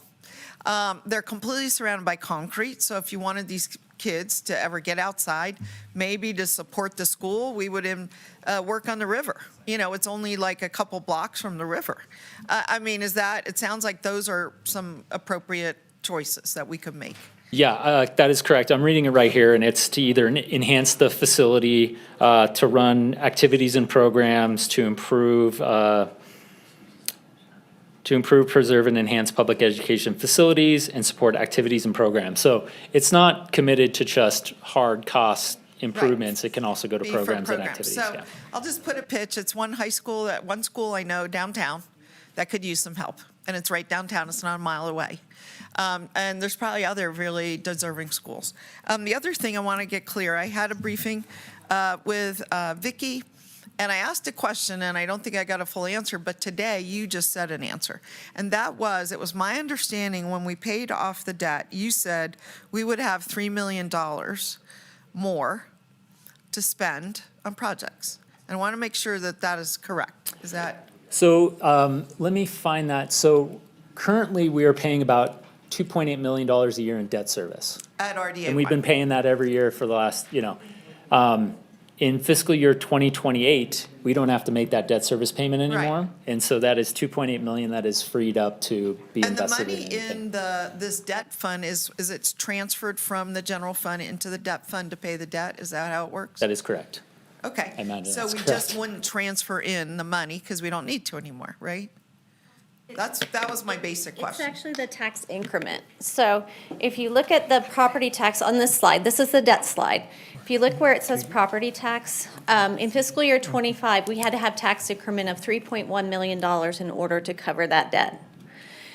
'26, we needed 2.8, and in '27, we only need 200,000 because we're going to use the bond reserves that we were required to have to make this payment. Okay. So pretty much everything tax increment-wise in RDA 1 is available in fiscal year '27, because it's all coming over here to this $5.2 million. Because previously, it would go here first for what we here needed, first. and if there was anything left, it came over here. So that's why you see it growing on this side as well. So it's not Councilmember- exactly right. They didn't start my clock. They just kept another one rolling, so from a Okay, previous person. yeah, I just asked. So I just want to make sure, so what you're saying, we will have 3 million more rounding, or We won't? already have it for fiscal year '27, because But we're for not using 28. any of that. But for 28? And for '28, this number on this slide is just going to continue to grow as it normally would. Okay, thank you. Thank you. Councilmember Reese. Thank you so much. And Ms. Van Buren, again, I know the day's been long, and so I'm trying to be as succinct as possible. But you said you wanted to get some input from us, so you were hearing things. Absolutely. And part of the problem is it's hard for me to do that when we don't have the projects in front of us, right? And so I'm going to go from memory, but I'm going to make a pitch really to my colleagues through you, that in RDA 1, there were a suite of projects listed, and from my perspective, the one which ended up on the cutting floor the last time we were having a conversation about these dollars appeared to me to be the Lear. I want to make sure that when we get to the moment in May, that the Lear is fully funded through Redevelopment Agency 1, even if that means it dips into what you all have identified as the reserves that would be a policy question that we would be making. And what I'm suggesting is that it is okay for me in 1 year to go below those reserve numbers, and that those reserve numbers are kind of a fungible thing that can be moved. Yes, I believe that a reserve is important. At what level, I'm open to conversations at the dais, but I believe that there are sufficient funds above the $2 million, even if it meant cutting into the reserves, and there would still be sufficient funds to fund a reserve to fully fund the LEAR. So hopefully I'm within my purview to make that claim. I think my good colleague, the Vice Mayor, in our last conversation that was related to this, suggested to me, and then it suggested to us all at the end of the meeting, that there was confusion over what could be advocated for on that particular day, and it made it sound like there was a desire not to conflate the conversation about the budget with the projects.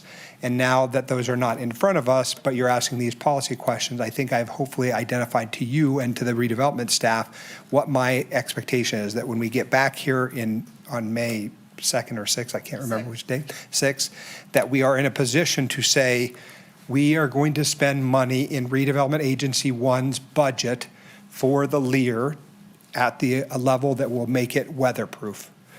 So that's where I am. And then the only other thing I'll say in my last 30 seconds is I need to probably have additional conversations with staff that can be offline about what the programmatic cost, and I'm really talking about retail attraction and the blight mitigation ones, because I'd like to see the combined cost between 1 and 2, because it looks like we're separating them out on each slide, but I don't know entirely what resecure is.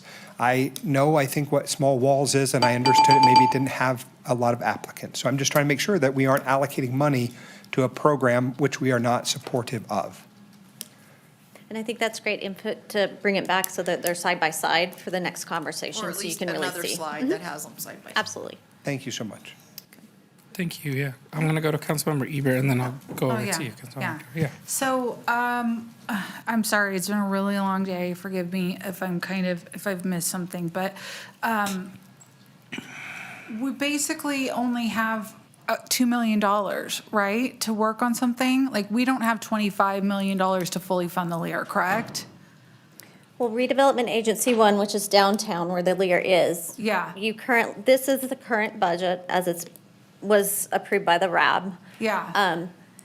If you were to go with their recommendations, that fund balance is the 3.8 million. Okay. So if you reserve a piece of that, as Councilmember Reese was saying, you could reserve part of that, maybe not the whole year. That's a policy decision for you to think about. But that's not fully funding, right? Like the estimate we got back for that is like I thought it was much 25 larger, to yes. $30 million.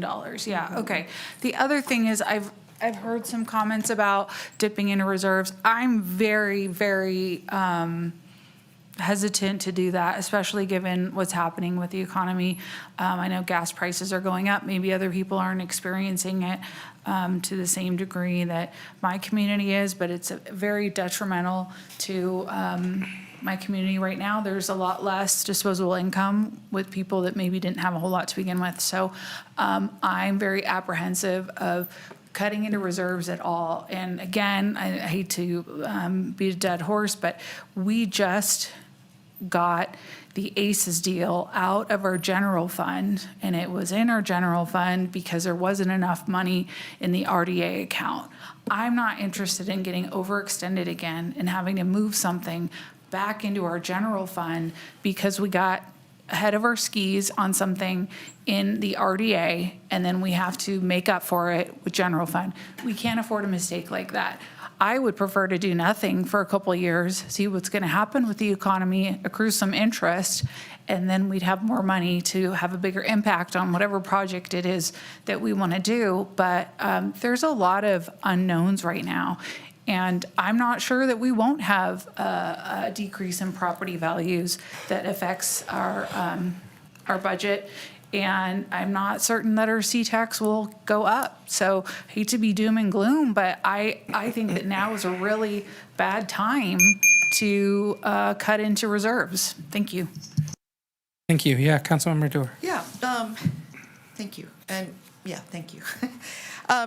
Couple things. Baseball is in which RDA?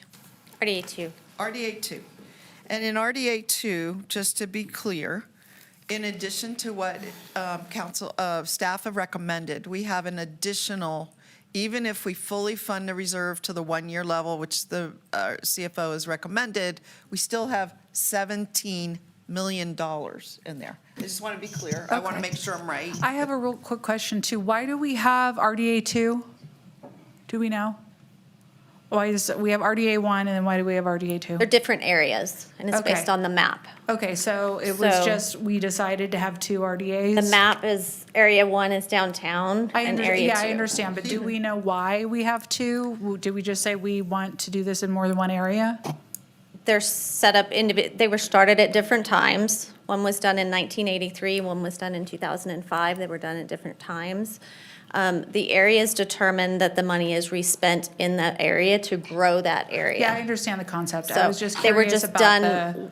a lot different timing. Yeah, okay, thank you. Okay, I'd like to get my time back if I could. It's like another minute.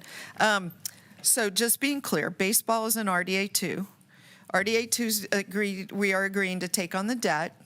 The debt, is it $1 million every year for the rest of our life, or is it a set amount of money? Till 2043, so it goes out till the end of RDA 1. So if you look at this slide that I provided, this has that red line at the bottom. Yeah. That's the debt service and the contractual obligation, which is the ballpark, Okay, shown on that line. So it's in RDA 2, we have $17 million in addition to what's been proposed to be spent, and in addition to $2 million in reserve. So we have a reserve account, we have a fund balance, and in the fund balance is $17 million. Certainly, we can afford to set aside $1 million for the next, whatever it is, 20 Well, years. it would pay until 2035, and at that point, when RDA 2 expires, because it ends, that debt goes over to RDA 1, and RDA 1 would start paying it from that point Until forward. 2043. 2043, yes. Okay, so my question, I just wanted to clarify that, because I understand. If you could go back to the RDA 1, what I want to understand on this slide is, I want to make sure we, with all due respect, Councilmember Reese, you are not recommending dipping into reserves. I'm just going to clarify what I understand. Correct. You can speak later. Yes, of course. The 1-year reserve is $1 million, and I don't believe anybody's recommending that going away. So we have a $1 million reserve. What we're talking about is the fund balance. And if we take the $1 million reserve out of the fund balance, we still have $2.8 million. And if I'm going from memory, the Lear to weatherproof the building and make the basic improvements outside that are required, it was something on the order of, I'm just going to round here, 1.6 to, I'll round to 2 million just for sake of argument.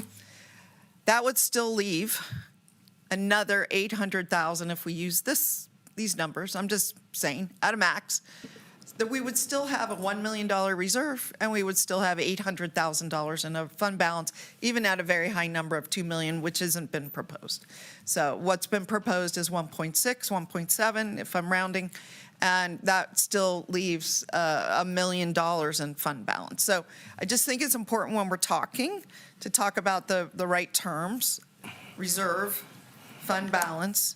So just with all due respect, we're not dipping into any fund balance, even with your proposal to do the Lear. So just being clear. And I just want to add one more thing. I would also, over on RDA 2, first of all, I support what Councilmember Reese said, which I think is well within the budget. But over on RDA 2, I would love to see Brian bring back some potential property acquisition, and whether it happens, now or late in next fiscal year, but I think it could help us with the budget next year. I mean, I won't be here, but I'm just trying to project where we'll be. And the second thing is, I did talk to Councilmember Martinez for a minute, and he mentioned some projects that he cares about that are ranked like number 30 that are in Ward 3 that I could easily support. There are things, I think Councilmember Reese, Martinez, it was over on Grove Street or something over there. And I just want to daylight that I want to be supportive of things that other people want And you have expressed to me that might be something you think's important to your community. It's not in the top 7. It's like down at 30, just like the Lears over in RDA 1, down at like 30. And I just think each of us have to look at this list really closely, because I could easily support that, and it's not included today. So, okay, thank you. Thank you, Councilmember Dewar. Councilmember Reese. I think I'm in my last minute, so I'll just be very Believe so. quickly. I want to make sure that people understand something. One of the policy choices we have to make at this dais is what our reserves will be, right? There is a choice between having them at 1 year or at 18 months. Those are policy choices. We have not set those questions. The other thing is that this question about, there's angst about the general fund because it is so up and down, tied to the economy, C-tax, all those things. These revenues are not dependent on C-tax to create them. So it's a different kind of stability in this particular redevelopment agency than what we're dealing with in the general fund. Am I correct about that? That is correct, yes. So again, what I want people to understand is that it is a conservative approach. We're being thoughtful. The bottom is not going to drop out of these areas, I don't believe. Certainly you haven't projected them to. You have no concern that they're going to drop out and somehow all of a sudden we will have overspent or misspent. These are legitimate concerns, but there is some general misunderstanding of the difference between the general fund and redevelopment agency funds. And I just want to make sure that the public understands that we understand the difference between them, even if some of our colleagues do not. And so for my part, I agree with Ms. Dewar that we can still keep all the money here. I'm suggesting that in a year, you can have a priority that exceeds those amounts because it will be made up in the next year. And so we're just really talking about how to best spend those funds. And again, my point in arguing for or articulating it is I would like to have you come back and help me better understand the programs and their costs, which impacts what we have to spend on the general projects side of it. Yeah, the capital projects. Perfect. I completely understand. Gotcha. We gotcha. Thank you. I think Councilmember Hebert is next. Yeah, but I guess I wasn't clear. I do realize that these are different funds, that one is funded by what's the overage of the property tax from when the RDA was established. My point being, if something happens, let's say major properties are devalued and we no longer have that money coming in that's above that threshold, and we have agreements that we are going to pay certain amounts of money, it could come out of our general fund, as it did with the Reno ACEs. And our general fund is funded by C-tax, correct? Well, I think you're talking Partially. about tax increment financing, like the GSR. Is that what you're referencing, or? Anything. I'm just saying we need to be careful with what we do with our funding, because our fallback is our general fund. And our general fund is funded by property taxes and C-tax. And I am aware that it is a different account. Thank you for making sure that I'm clear on that. I apologize for not communicating that effectively. But my concern is, in the past, our fallback has been the general fund. And if something dramatic enough happens that we are not solvent in the RDA, I'm concerned that that will also affect our ability to pick up any slack with the general fund. Okay. Thank you for that question. Can I just say, so everyone knows about, that was the very first vote that I took on council was baseball. And so I just want everyone, that was agreed by the entire council at that time. I voted no, but it was agreed by the council to use the general fund.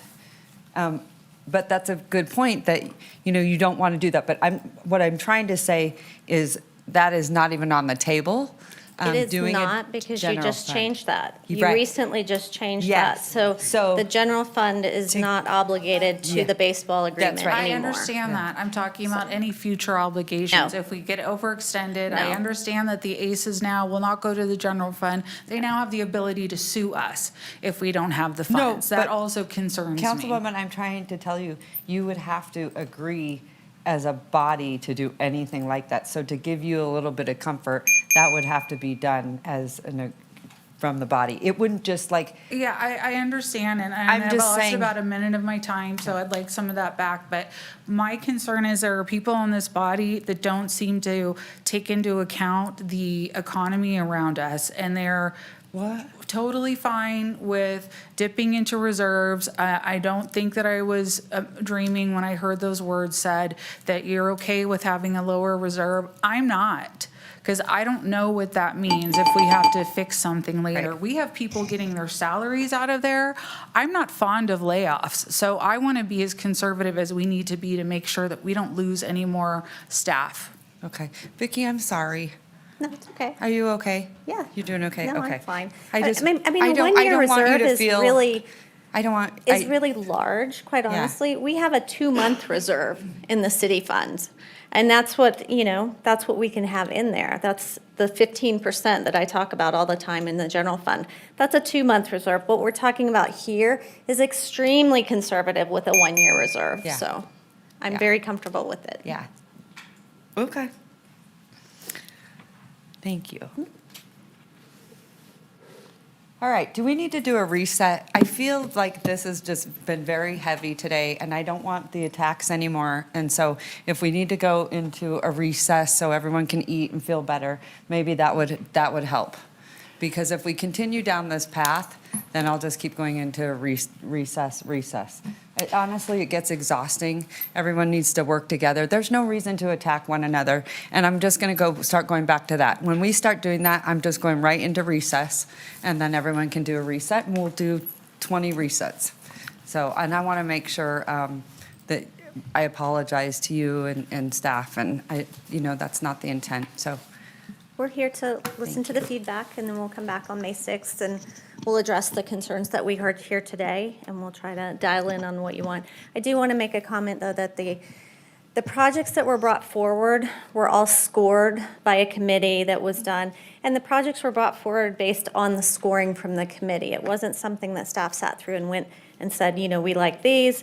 There was a scoring, and the scoring was added up. These are the projects that came to the top. The RAP reviewed them.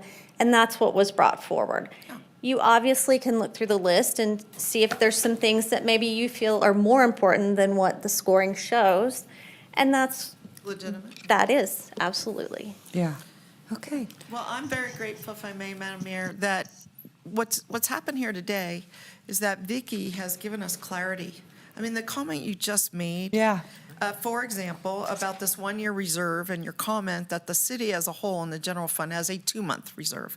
So you're already being conservative, and even if we went with an 18-month reserve, okay, even if we went to double your conservatism, even if we do that, and we take 1.5 million out of this 3.8, we're still left with 2.3 million. Even if we go triple conserve, we still have money to talk about projects. And we may not want to, but I'm just saying we do have the ability to do it.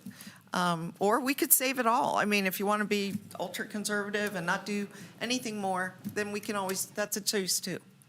So I appreciate 100%. the education and the clarity here, and also us being careful with our terms, And this is really new. It seems confusing because this is so new. And as I was watching Brian up here, I was looking at this slide from back, which one? This one. This slide, if you look in fiscal year 25 actuals, the column on the left-hand side, if you look down there, it says loan payoff from RDA 1. This is recent. This is within last year. Yeah. Because we had to borrow money from RDA 2. Yeah. To put into RDA 1 to make the debt service payments until the TIF could catch up. Yeah. We just paid this back last year. Now we're able to pay off the bond next year. Now we're in a great spot. So this is so new, like Brian was saying. It's just a really new space. Yeah. And so I think it is going to be challenging as we move forward and get a plan moving forward. It's just new. But it's exciting. It is, very much. Yeah. This is, how long has it been since we've been able to do anything, Brian? Nothing, because we just paid off the He's loan laughing. last How year. long has it been, Brian? Come on. Nothing, so, yeah. It's been a long time. It's a good problem to have, so, yeah. I'm going to have to go do some research because someone once told me that Mayor Sferraza left with maybe 20 million in the RDA, and he had built the bowling stadium. And so just interesting to see how, like, what's happening at different times of downtown just throughout. I'm going to have to get some history and find out, like, how, maybe we'll do a whole, like, history through the years of, like, how the RDA did all this and that, because it's kind of fascinating. It is. Yeah.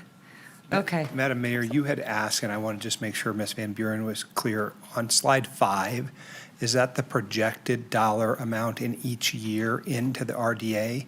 Yes. So in fiscal year '28, you're anticipating in just RDA 2, is it $20 million or in RDA 2? 22 minus about 5? 7, so 15 million. Okay, so 15 million, and it goes up And each these are year. known projects, because we actually hired a consultant, and Brian worked with them to know what's coming online, when we anticipate it coming online, and going on to the tax rolls. So other things can come online in this model, To but increase these it. are the known ones we know, and just marking those out as we go. This is what's each, Yes. so you would take the first year.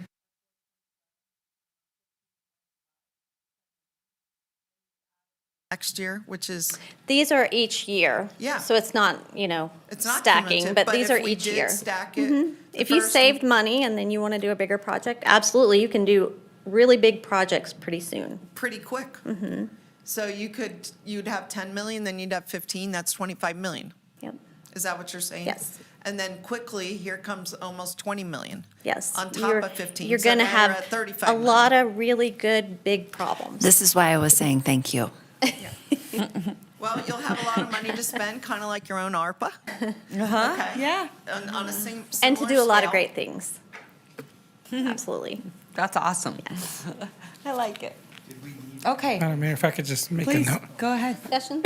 Since we're on the slide, I'm just wondering next time when it is presented, if you could make the blue and green slides instead of like this, so we can see Comparative. both Sure, of them. absolutely. Yeah, instead of having to do math while we Absolutely. look at those, that would be helpful, I'm the same way, please. huh? I always say that, Thank don't you. make us do Yes. math. Show us the answer. Thank you. Just to make you aware, these are projections based on the known projects. Again, that's going to change as more come online.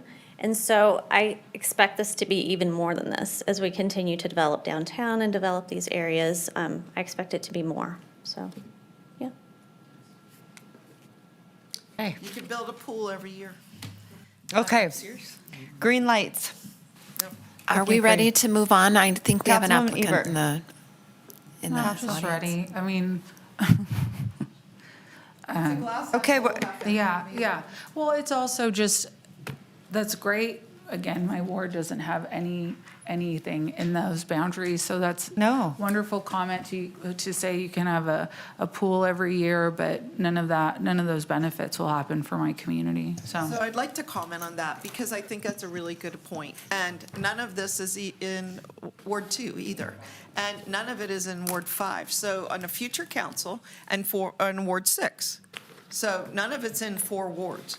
I think what the council members going forward have to think about is if Ward 1 and Ward 3 are getting money from this fantastic resource, then they need to remove some of the demand off the general fund so the other 4 wards can get money. So if this can pay for a park in Ward 1, the park money should maybe be used in Ward 6. You see what I'm saying? The park money that's for general fund should not be evenly distributed because this is a separate fund that can only be spent, within a distance. Within a distance and within very strict parameters too. But So also- that's really what Brian's gonna, have to educate and really try to bring that forward because it's very strict on what you can spend RDA money on. So if I may say so. something about that too, this is something to think about. I know we've talked about extending RDA 2, but think about this. The money is coming in regardless.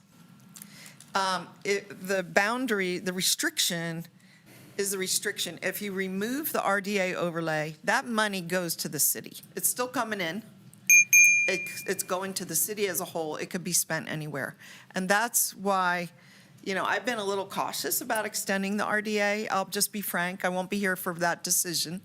But if you do extend it, it pushes all of this money you're talking about into these narrow boundaries. If it goes away, the money can be spent anywhere in the city. So I think these are things you have to calculate in. Which I is think true, that's because more who of a knows? legal I mean, question, because I think we've talked about that before too. Long time, so I'm not fresh on it, but I know we've had those discussions, and there's some limits on that too, legally. Good. So. A good conversation to have, though. Ms. Van Buren, related to that topic, have you and legal talked about whether it would be appropriate to have, say, an RDA created, a new, we'll call it RDA 3, in, say, Ward 4, to address the same kind of economic development I've just, option? for the benefit of the body, I've spoken with Manager Bryant about that. That we could do that? is what you're I've saying? inquired, so I think she is looking into that, so. Well, I just would let you know. love to I'm have not an conversations. expert in that area, but I'm glad to. Well, no, I think Ms. Ebert makes Put a it on good the point, list and I would love to be a to part of have that some answers on conversation as it. well. Yeah, I'm curious, I know you have to have some background on this, Brian. What would that entail? Yeah. Brian McCardle again, Revitalization Manager. So there are some statutes about creating a redevelopment area. You'd have to go and do a study, identify blight conditions, development opportunities. There's some certain thresholds. And then you would have to ask the state legislature to approve that, as well as negotiating with the other taxing entities, because essentially you'd be removing future tax base from them as well. Like, and those are like the That is a state, process. the school district, is that what you're saying? Correct. Yeah. It basically huddles all the money right here with some carve-outs, maybe? It essentially freezes it. Yeah. Says you will continue to get what you're getting today in the foreseeable future for the next potentially 25 years. But for every new dollar created, has to be reinvested back within that area for the benefit So of a the good reason area. to maybe counter what I was saying before is we get to freeze their take and keep more of the take in the city for these specialized projects. I would say redevelopment areas are like an investment fund, and the taxing entities are the beneficiaries. So you take that dollar, you invest it, and the idea is that you get some sort of return or economic impact or social impact on those funds. At the end of the redevelopment agency, the entities that receive the tax base are the beneficiary of all the value created over that time. So it truly is an investment fund for the benefit of the area. Yeah. I will say this, at the end of 2035, all that value created, the city isn't the recipient of 100% of that. The city would be the recipient of 26 cents of every dollar of that going forward, because then starts going to the county and the school district, the state of Nevada, et cetera. Got that, right, so it unfreezes. Yes. But I love that idea, but it sounds like it's got a lot to get there. You know, you got to get to the ledge, which is, uh-oh, Ms. right? Ebert, I will let me know how I can support you in that effort for Ward 4 as well. I appreciate that, thank you. You know, and I will say this, I know you don't feel like it, but I think everyone up here has always wanted to support you in any capacity. And so I think, you know, let's sit down. I've been trying to reach you, and we'll sit down and we'll talk about what the best way we can continue to help you do that. Because I love that idea, and maybe you guys look at a BDR or something, you know, to that aspect. But I think there's a lot that can be done. And I think that's a very interesting point. Like, maybe back in the day, a lot of this made sense.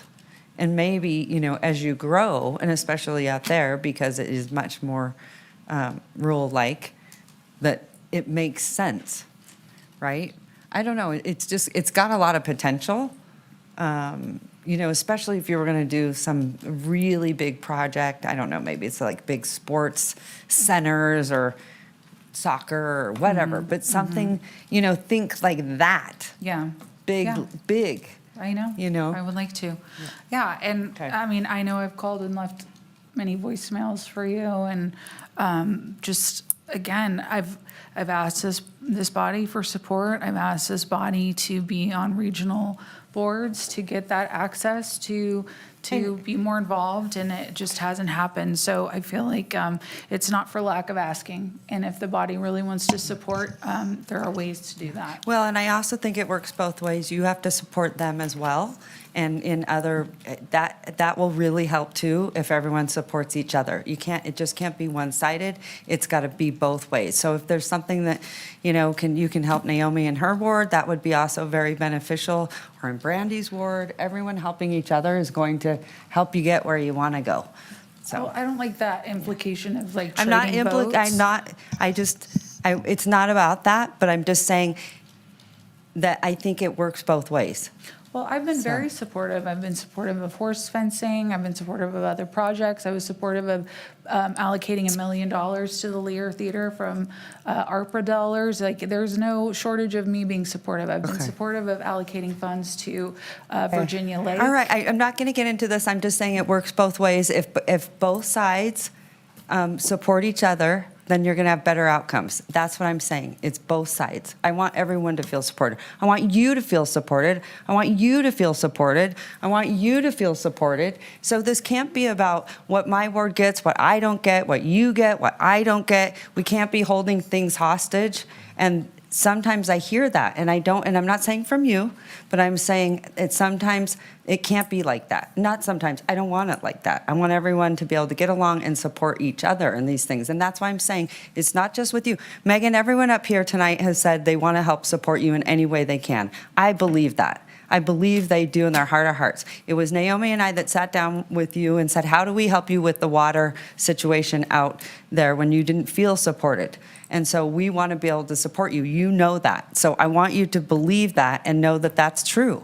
So that's all I'm saying. I want everyone to support each other. Today, I feel like it's for you that you feel like you're not getting that support. And I want to sit down and understand better, because I've really tried, and you know that. And we've talked about it, and I said, how do I help you get there? So I want to continue to do that. So I don't want you to feel like you're out on your own in your ward. All right, moving on. Thank you. Thank you. I know, and maybe we need to go on a recess, but I don't want to do that to everyone that's sitting here. They want to get home to their families and get to dinner, and it doesn't help whenever we're up here, and I think we're all so tired, and it's been a long day. Is there the agenda remaining in redevelopment, or do we have many items left? I know we need to do budget augmentation. Where are we at? We did it. We need to do a budget augmentation for the RDA. RDA. Do we need a motion for this item? No. No, we don't, right? Okay, so moving on. JW, where are we at? I would say we move on to do the budget augmentation and close out C2 and C3 for the RDA, finish the B items and complete C1, and then you'll be done with the RDA. Okay, perfect. Well, there were no items pulled of B items that I recall. This is for the RDA. RDA, That's this is correct. RDA. Okay, what do you need from us to All be right, able- Madam Mayor, we're going to open item C2 on the Redevelopment Agency Board, which is the budget augmentation for Redevelopment Agency 1.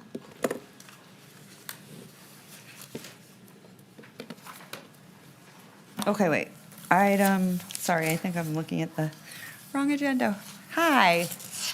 Okay, what do you need from us? Lindsay Hatfield, Budget Manager. I also don't have a presentation for this one. This is the first augmentation that we've done for the RDA for this year. So we're doing all the kind of cleanup stuff that we do on the other ones. We're carrying funds forward, rolling POs, that sort of thing. Okay, So that's perfect. it. So then I motion to approve. Motion to adopt. Adopt, sorry. I have a motion and a second. All those in favor say aye. Aye. All those opposed? Motion carries. I Thank you. apologize, who seconded? Devin. Thank you. Same for the other one, for C3. Is that for, that's not for both of them? That's correct, we're on item C3. Okay. Where are we? Okay, may I get a motion? Move to adopt. And I have a motion. I have a second. All those in favor say aye. Aye. All those opposed? Motion carries. Thanks so much. Okay. Okay, we're on our B consent agenda items for the RDA. Did we have? I don't think we pulled any. We're on the redevelopment agency that's been set up, so there are consent Oh, agenda items yes. on the redevelopment agency. Okay, are there so- any items you'd like to, yes, I'm sorry. We are very slow up here right now. We're out of practice, this long duration. Any items you want to pull off consent? I want to pull B3. Okay, all right, any items? No? Okay. Move to approve the remaining items not pulled, which would be B1 and B2 of the Perfect. redevelopment agency consent agenda. Okay, Second. I have a motion and a second. All those in favor say aye. Aye. All those opposed, motion carries. All right, Councilwoman. B3, I just wanted to get an understanding, is there a change, or are we just trying to clarify what is, or this is all about the chair, and it says that the executive director, the city manager is the executive director. It says the council is the council. They have contracting authority. What repealing and suspending certain resolutions are we doing? And is there a change here? And I brought this up earlier because I said I thought Ashley was the chair of the redevelopment agency, but the city manager corrected me and said, no, she is the chair or the executive director of the, do you want to just explain? Sure, thank you. Jenica Finnegan, Operations Manager. So up on, if I can get the dot cam working, is a chart of all of the key changes in the proposed resolutions, but it's really just to clarify, there are some ambiguities in the resolutions that have previously been adopted by the RDA. There's about 270 resolutions that I went through and noticed some inconsistencies and incongruencies between city policy and practice and RDA. So this clears that up. So there's only 4 changes? So all of these resolutions would be affected by this. They would be deauthorized or? Preceded or repealed, yes. Okay. Where relevant. So what did you come up with? Because I know you did see this at the RAD board, and I think I had to step out, but maybe just give us a little overview of what that looked like.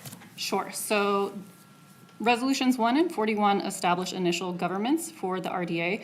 It establishes the mayor serving as the chair, the secretary is the city clerk, and the executive director is the city manager. But I thought that was always like that. So that's what those resolutions do. It doesn't, however, have a vice chair for the RDA, so that would be one change. In addition, a proposed change is to give the city manager the authority to appoint an executive director. Okay. Well, what was it before? So Resolution 1 established the city manager serves as the administrator, and then Resolution 41 changed the administrator role to an executive director role. Well, I mean, so if I may comment on that, I'm a little unclear about the executive director selecting another executive director. So I think that should be done by council, frankly, because we pick executive directors, like we pick Jackie. I don't think we want to delegate that role at the RDA.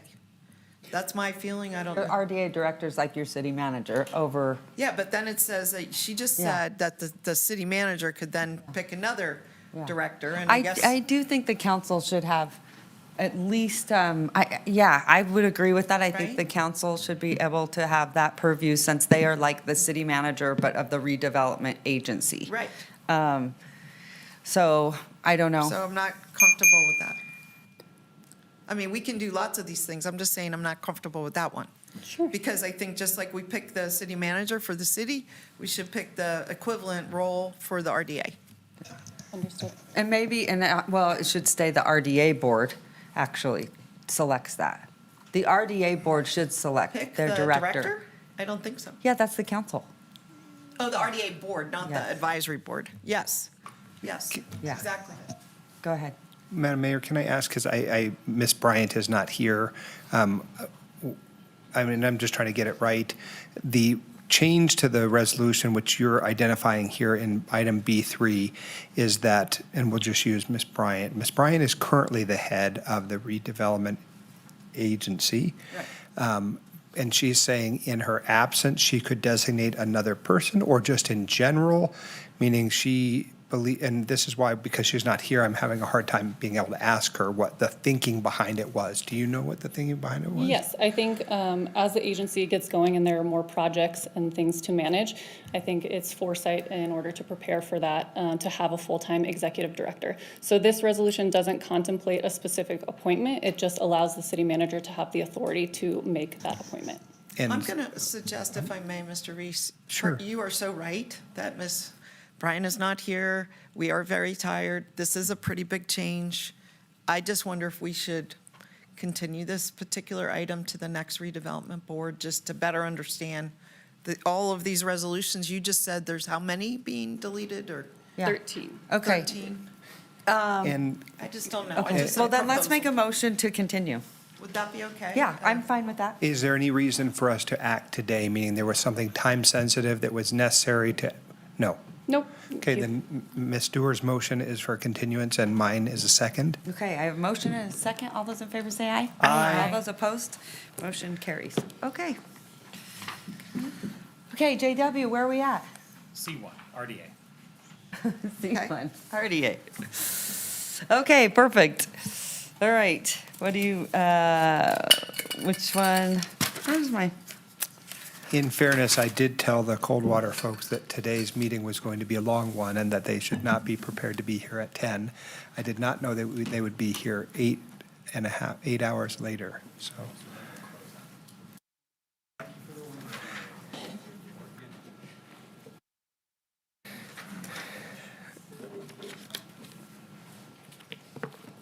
Are we ready? Yeah. All right. Good evening, Madam Chair, Redevelopment Agency Board members, Brian McCardle, Revitalization Manager for the record. Today before you, we have a tax increment financing application submitted by the applicant Coldwater Capital for a housing project on Lake Street that is within RDA 2. It's very close to downtown, but it's actually in the RDA 2 area. The developer is Coldwater Capital. They're proposing 107 workforce housing units. These are attainable housing units. Average size is about 400 square feet. These are studios and 1 bedrooms. The average rent is about $1,270. That kind of hits on the low income AMI spectrum in the affordability band. But this is also very dense project. It hits a floor to area ratio of 3.85, which is something redevelopment areas want to see. They want to see dense development. They want to see development of blighted sites, and this has a high floor to area ratio. This project is a $24 million project, and I'll show you where it is. It's just north of the Reno Event Center, across the street from the Reno Regency, just south of the new University Village area. This is the current site as it sits right now. It is underdeveloped and underutilized. It could be considered blighted, but it is mostly underdeveloped. And this is the proposed project on that street. I'm going to go into the mechanics of how the agency could participate financially in the financing of the project, but we do have the applicant here. I wonder if you would like to hear from the applicant on their project, or if you'd like me to go into the financials and the mechanics of the participation. Mr. Ricardo, for my part, I had the opportunity to meet with the applicant independently, and so I think I understand the project. My concerns are on the financial side of it, okay. So perhaps those are the things that interest me, but I don't know about my colleagues. I share those. Yeah. Okay, I will continue. The project looks fantastic, and of course, we are rooting for people who bring such projects to us. I think we're going to have some questions at this body and dais about the financial. Okay.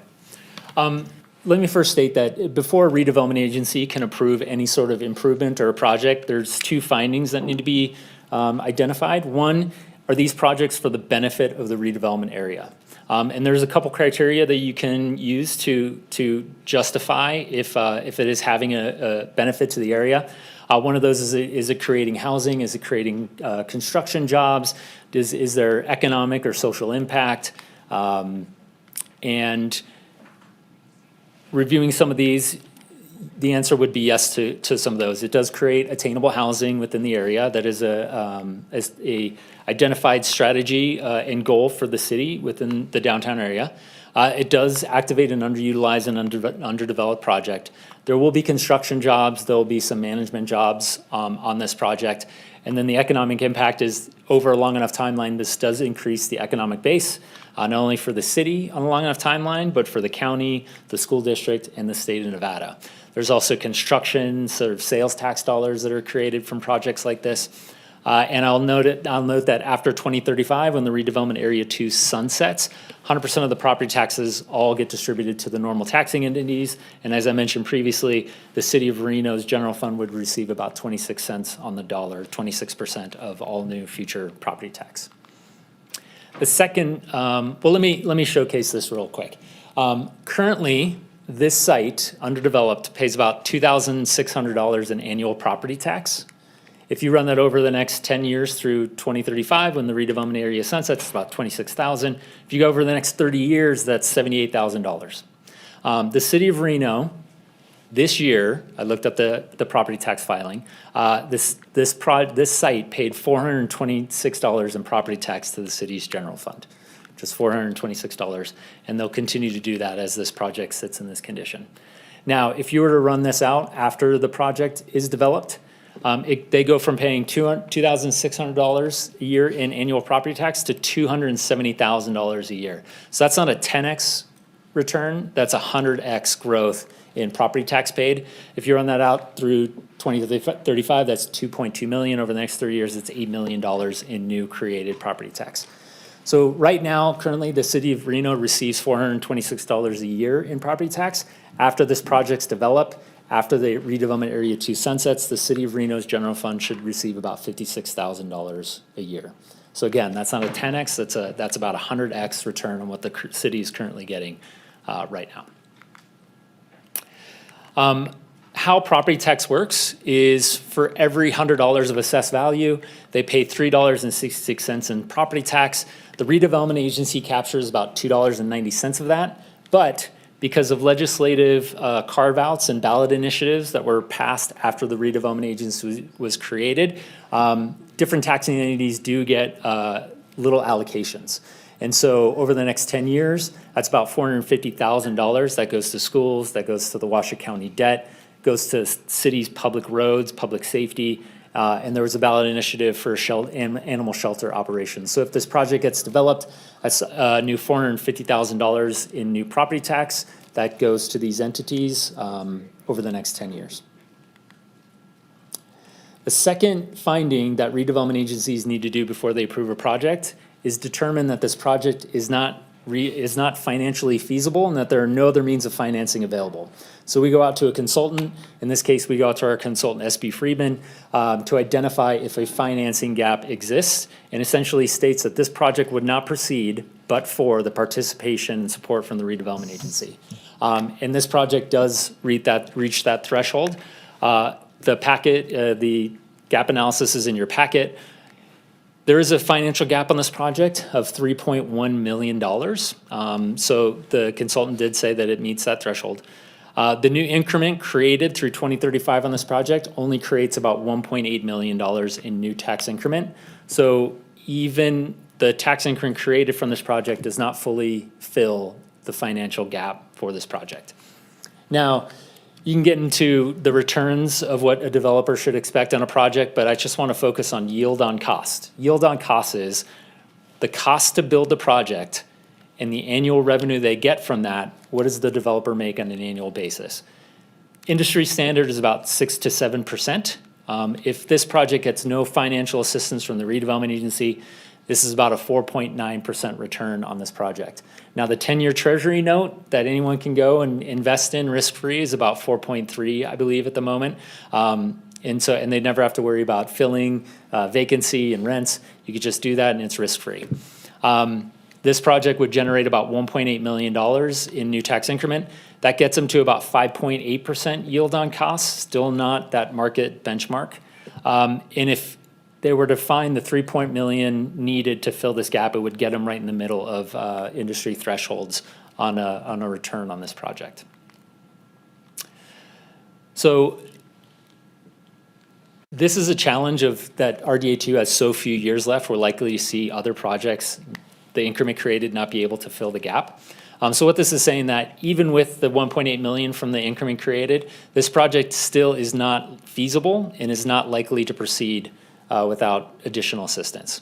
And so the policy decision before you all today is if you would like to entertain additional funds, resources, or a time extension to get this project the financing it needs to be built.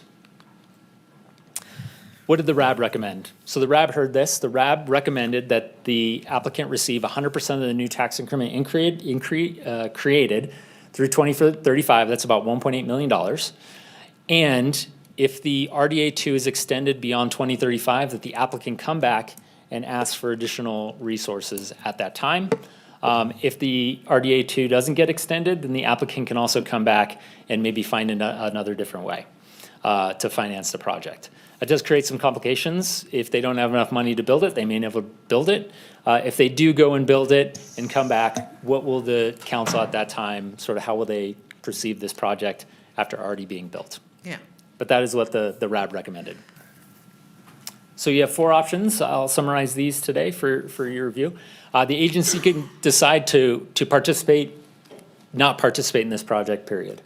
The second part is the agency can agree to give a portion of the increment created up to 100%. That would be 1.8 million or a lesser amount. The agency can provide additional funding from agency reserves, but as you mentioned, we're not calling those agency reserves, but the agency could create an allocation directly to this project to fill that financial gap. Or the other option is to invite the developer back at a later date if RDA 2 gets extended. I know those are 4 different options. Okay. Bit confusing, and we'll go straight to the motion there in front of you. Okay, well, I think that come July, we will be discussing our BDRs. It's one of the things, I think, on the top of the list is to extend the RDA, which makes a lot of sense. I'm hearing from a lot of different people that a lot of projects would not be able to make it without it. Is that your recommendation, Brian? My recommendation to extend RDA 2? I will say that, that's obviously a decision for you all. I will say that it will continue to get harder to play a role in future development projects with so few years we have left. And so if you want to use the redevelopment agency as a tool to facilitate growth and future tax base, then it would probably require an extension of RDA 2. RDA 2 was created in a unique time. It was created in 2005, and before it was able to accumulate funds, we ran into the Great Recession, and so you never got to use it as a tool in the beginning. Why it's creating so much money now is from projects like Red, from 1R apartments in Midtown, off of Arroyo Street. There's a lot of projects that we don't really recognize that have really contributed to the base. If you drive out towards Cabela's, there's a new industrial center and a new housing project right next to it called Meridian. All those projects contributed to the tax base for redevelopment area 2. And they didn't take any money, right? No, they did not. They just gave money. Their property tax goes into the redevelopment agency. Yeah. Okay, but here's also, are you with the project? Yeah. I think I saw you on Zoom. Am I right? Talk a little bit about the comments I heard were that it was very difficult to pencil, and it just didn't make a lot of sense. And so maybe talk to the council a little bit why this project probably wouldn't be able to move forward. Absolutely. Thank you, Mayor. Mitch Morris with Coldwater Capital, I'm the applicant, just for the record. And I do appreciate the heads up that I was given yesterday afternoon that this may be a longer meeting, and Brian even this morning confirmed that. So been around the corner at a coffee shop and I'm so hanging sorry. out. No, it's good. As long as I don't have to reschedule my flight again, that's at 6 a.m. tomorrow morning because of this then we're meeting, good. then I'm good. Well, we're So- definitely not going until 6 a.m. No, I'm just kidding. I promise I will have you home soon. You're good. I'm mostly just glad that I'm not presenting a data center here. So, Well, we're glad you're not either. but yes, to answer your question there, Mayor, ultimately, and Brian really touched on this, that I think it comes not just from us and our perspective on returns, but SB Friedman's third-party analysis, right? The but-for analysis that shows, hey, these guys need $3.1 million to receive those, to receive a market return. We've actually taken it a step back and said, hey, at $2.6 million, we can actually get debt and equity partners to agree upon this and move forward with this. So, but that's a pretty hard threshold there with those guys. So, yes, I think we are excited to bring, our product is at a 45% AMI for Reno, and so we're excited to bring that and not be an affordable housing project. A typical affordable housing project qualifies for LIHTC, and when they receive those funds, they can actually get basically a coupon for property tax indefinitely. But aren't you workforce? So we're attainable housing is probably the right terminology there. with the emphasis in workforce. We like to call it workforce because that's who we have as our tenants there, our residents, but technically it's just attainable there because there's no income restriction on either end there. Yeah, So, which is good. Yeah. To not have the income restriction. Yeah, correct? absolutely. So we can house students that don't want to be in student housing See, there. We can house employees of downtown. Also, it's a great stepping stone from the weekly housing that's downtown. There's 1,000 units, from my understanding, in the 4 high-rise towers that they're paying $400 weekly versus this is at $1,270 monthly. So, and I don't know if that's my time, but no, thank you. No. I actually really like your guys' buzzer. In some cities, it's like like a air horn, and you're like, what did I do? Sorry, I wasn't breaking out, I promise, prison. But yes, so I think that's some of the keys there is that we aren't affordable housing that doesn't ever generate property tax for the life of the project. We are attainable housing at affordable housing market, right, affordable housing rates. Yeah. So we're bringing a product that is absolutely needed. I mean, there's the city's housing study last year showed that there's 15,000 units short total in the city. 9,000 of those are just at 80% AMI or lower. And our product's at 45% AMI, which not even 15% of your total housing in the last 5 years has been in that range. So, yes, I think we look forward in participating with our property tax and also bringing a solution to the residents of Reno. And ultimately, our goal is to build 3+ of these a year for the next 5 to 7 years. And we really like Reno because of your guys' work that you've done, especially with no parking mandates. That really brought Reno to the map for us as developers. That honestly is probably the #1 factor. So we appreciate you guys doing that. And I know that was helped by several of you. We also really appreciate the permitting timelines that we've been told about and the programs like this TIF, which obviously are for this exact reason. So I more than answered your question. It almost is. I guess Yeah. what I'm looking for, we believe we can help you. I'm not speaking for the entire council for sure, but, and obviously more housing in downtown where we really, really want it because of the walkability, and the more housing we get downtown, the more services from markets to, just all these other things that we can qualify for when it comes to, sort of these big drivers of downtown services that we don't qualify for because we're not quite there yet. Like when I speak to, these bigger, like, I don't know, Trader Joe's, or it would be great. And locally, they're just saying it's just too hard because the cost of food is just too hard, right? But they require you to have so many doors in downtown to be able to trigger that, to open like a Trader Joe's or something to that effect. But I guess how can we help you, because obviously there's not a lot of tools other than an extended RDA, because at this point, it wouldn't pencil, correct?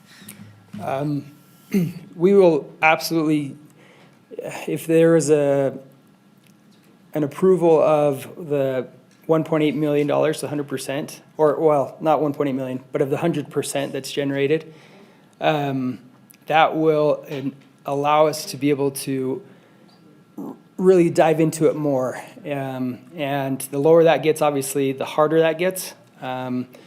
So, I mean, we've already stripped it of several things, right? There's no parking, so no parking structure or surface parking really brings down costs. And then in short, to answer your question there, one alternative that's a little unconventional that's actually been discussed during the budget is that we would ask for $100,000 of supplemental funds, basically an investment in our project for 8 years, and that would be that gap between $1.8 million and $2.6 million. So that $100,000, and I won't, sounds like there's some hot words there that I don't want to use, that agency reserves or where it's exactly coming from in the budget. I won't say exactly where it's coming from, but it would be not from the general fund, it would be from the agency's funds. And our thought with that is that we actually have our GC, we had 3 different GCs that estimated the project for us, and their estimates on public improvements was $778,000, which is $800,000 there basically. So RDA redevelopment funds are meant for public improvements first and foremost, as state statute says. And ideally, so ultimately, those $800,000 would be put back into public infrastructure and meeting its criteria of what it's actually for. So it's yeah. Does that make sense? So our ask could be, our ultimate ask, because this, and Brian alluded to this as well, it's hard to take that to the bank when it says, we'll give you $1.8 million, or we'll give you $2.6 million if there is an extension, because that approval won't happen until July 2027. And so as we sit on our hands for the next 14 months, Right. construction costs don't go down. Right. Rates, hard to say what they're gonna do. And there's so, yeah, so we ultimately, if we can have that guarantee of, say, you can have $2.6 million, assuming that that RDA2 gets extended. And if that gets extended, if for some reason it doesn't, it sounds like everybody's on board that, or mostly on board that we want it extended there. So if for some reason it doesn't get extended, then we would ask as a fallback there of those $100,000 a year for 8 years there. Okay. Does that make sense? Not really. I'm Okay. a little lost. $100,000 Hey, Brian. Yeah. Maybe Come Brian- on up. Brian's great to clarify that. We've Well, talked about it a little Brian, bit. and I guess I just want a little bit, like, I'm sitting here going, I love this project. We all love it. We want, obviously more housing. It makes a lot of sense. But I feel like we're not understanding exactly how to get there until we have an extension. Maybe you can, maybe I'm missing it.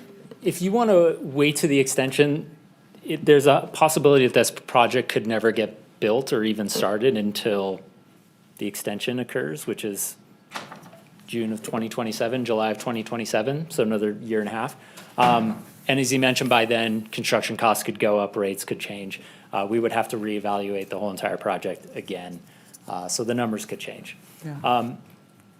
What we see now is that, and if we had more years in RDA 2, we could easily do this project. It would probably be a repayment structure of over 11 years or so. Oh, okay. And they could get what they need. Yeah. We don't have that time. So the ability today is you could allocate 100%, which is about 1.8 million. The agency does have the ability to allocate additional supplemental funds from the general agency budget, and that is a policy decision for you all. One other opportunity is you could do a development agreement that commits to not to exceed 2.6 million. To the extent the redevelopment agency is able to reimburse. That opens it up to where it's a soft commitment for 2.6. And if RDA 2 gets extended, they don't have to come back and actually ask. It would just kind of be baked in, where it said that our commitment today is a owner participation agreement to allow increment from this project to be paid back to the developer up to, not to exceed 2.6 million, as long as the agency is available, or is able to. And that's kind of the key language. Okay. I'm rambling. No, but it's am I good. I making any just want sense? your guidance. Okay. I'm looking at you. Yeah. Okay, thank you. Okay, Councilman Reese. Thank you so much. For my part, and these questions or these statements are really directed at you, Mr. McCardle, and to my colleagues. So we are new at being a redevelopment agency, right? We've had this conversation for the last year about it. And in that offering, we are trying to set guidelines and we're trying to be consistent. So there are areas where we still haven't opined, like this question about what level might we set reserves. We have not decided that. We haven't even decided if we need reserves, right? We're just grappling with these things. For my part, I am a fan of the project. I'm a fan of the location. I think where it is relative to the university makes sense. We've obviously, as a body, made a real commitment to reducing parking minimums, which has allowed them to even get to this stage. So again, the commitment we have to housing and to smaller micro units and that type of housing, I think is very obvious. Where I become uncertain and where I need some help from my colleagues is, number one, this question about whether or not we've asked other TIF applicants to share in the proceeds of the TIF at basically an 80-20 split, right? We've done that. I think we might have even talked about 90-10, but we've never done 100%. And so I don't know whether or not I tonight am capable of saying I'm all in at 100%. I mean, if my colleagues can get there, maybe that will convince me. But it's the other things about like allocating money over and above the 100%. It's about the $100,000 in some kind of a side agreement. Those are where I start to get real heartburn and am not really interested in that. And again, it has no, the project is a good one. We have an expectation, of course, that projects pencil on their own. The only time I've ever seen us go kind of out of our way to allocate tax credits or sewer credits is when it's been affordable housing, right, a priority of this body. So when it comes in at not that, it all just starts looking unfamiliar to us, and we're trying to make good decisions that will both outlast the time we're on the body and also be consistent over time. So that's kind of where I am. I think if my colleagues said, hey, we can do this at 100%, I might be able to do that. And the other thing I will say is I don't think we can act in a way that obligates future councils to make decisions about extensions on the RDA or act in a way that's like, if the extension happens, then we will do X, Y, and Z. I would just say at that point, you just have to say the project doesn't make sense today. If you bring it back, we'll evaluate it later. So those are my thoughts about it. And again, I'm interested in my colleagues' thoughts, but that's where I find myself tonight as it is here before us. The only thing I'll say with the minute that I do have left is, sometimes, Mr. Ricardo, we are asking you a question and we're asking for your opinion, not because we want to put you in the hot spot or you got, voted on to do that, but sometimes we're just looking for your professional judgment. And so in your professional judgment, is there something that you believe is good and valid about tonight in which we could move forward on? Yeah. And also you might say what the advisory board said they were okay with was X. And that's also some people's professional judgment about it. But yours is uniquely important to us because you are, our person, our human. Yeah.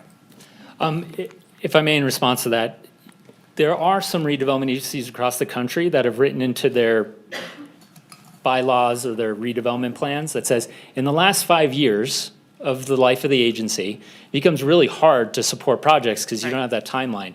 And so there's language in there that says that they can do direct allocations into projects because there's so few years left if they have the funds. We're approaching that timeline.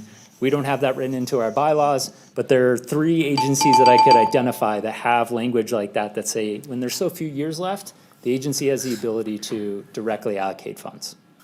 And that is, if I may, in response to that, we would want to have a presentation about adding that thing into our bylaws. Yeah. So that then people who come before us know that what our expectations are and that we're fair to everyone who shows up, right?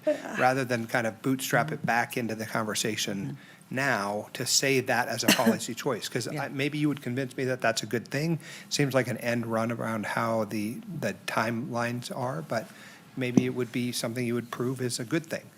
The other thing I'm curious about, what about the possibility, and I don't know, have other RDAs done this before, or like no interest loans or something like that, where it ends up getting paid back to the city?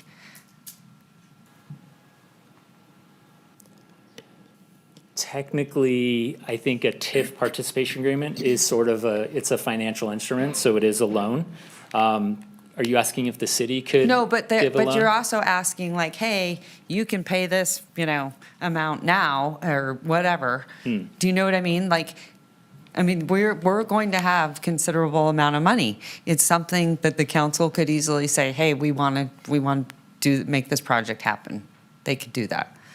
But my point is there also some benefits to offering low-interest loans or no-interest loans or something to that capacity to be able to access capital, because it's getting more difficult, and look at interest rates too. So just something to think about. Yeah. I think, and these are the things I'm talking about, of like having these conversations of what we want the RDA to be able to do and how to do it. And I think there's just a lot of opportunity. Do we know what it looks like yet? No. And also looking at the bylaws and going through everything, boy, outdated. And so times have changed, and I think we just need to bring it into I don't believe there's the anything that modern says you can't do these age. things. Yeah. You just have to decide if you would like to. Okay. Councilwoman Anderson. Yes, I just wanted to say that I know that we've got lots of questions on the financing, but this is exactly the type of project that this is very, very exciting that you have this product and that you've chosen our region. And that I really do hope that by whatever moves we can make, whether it's by bylaws or by new opportunities of creating new tools within the RDA, or by just simply extending the RDA, that if not tonight, in the future, we are partners with you on projects like this, because the property location is perfect. The type of style of lodging is perfect. And the price point would be wonderful for people that want to really live a walkable lifestyle downtown and work downtown. So I think that this has been a really thoughtful discussion. And, I was very enthusiastic about this project when you and I met, and listening to all of my colleagues' concerns on the financing side, I understand that we have more work to do on that. But I really wanted to just enthusiastically tell you and your team that if we can get the tools you need to be partners with you in the future, this is exactly what I think we need much more of. Okay, Councilwoman. Oh, okay, thanks. I too want to support the project. I think it's a great project. A question and then a comment. The question is, I'm kind of confused about where you come up with 45% AMI. Like, we hardly fund anything at 45% AMI, but how did you calculate that? Yeah. Mitch Morris, Coldwater Capital, for the record. I think I'm supposed to do that. The 45% AMI, if you look at the, bless you. Bless you.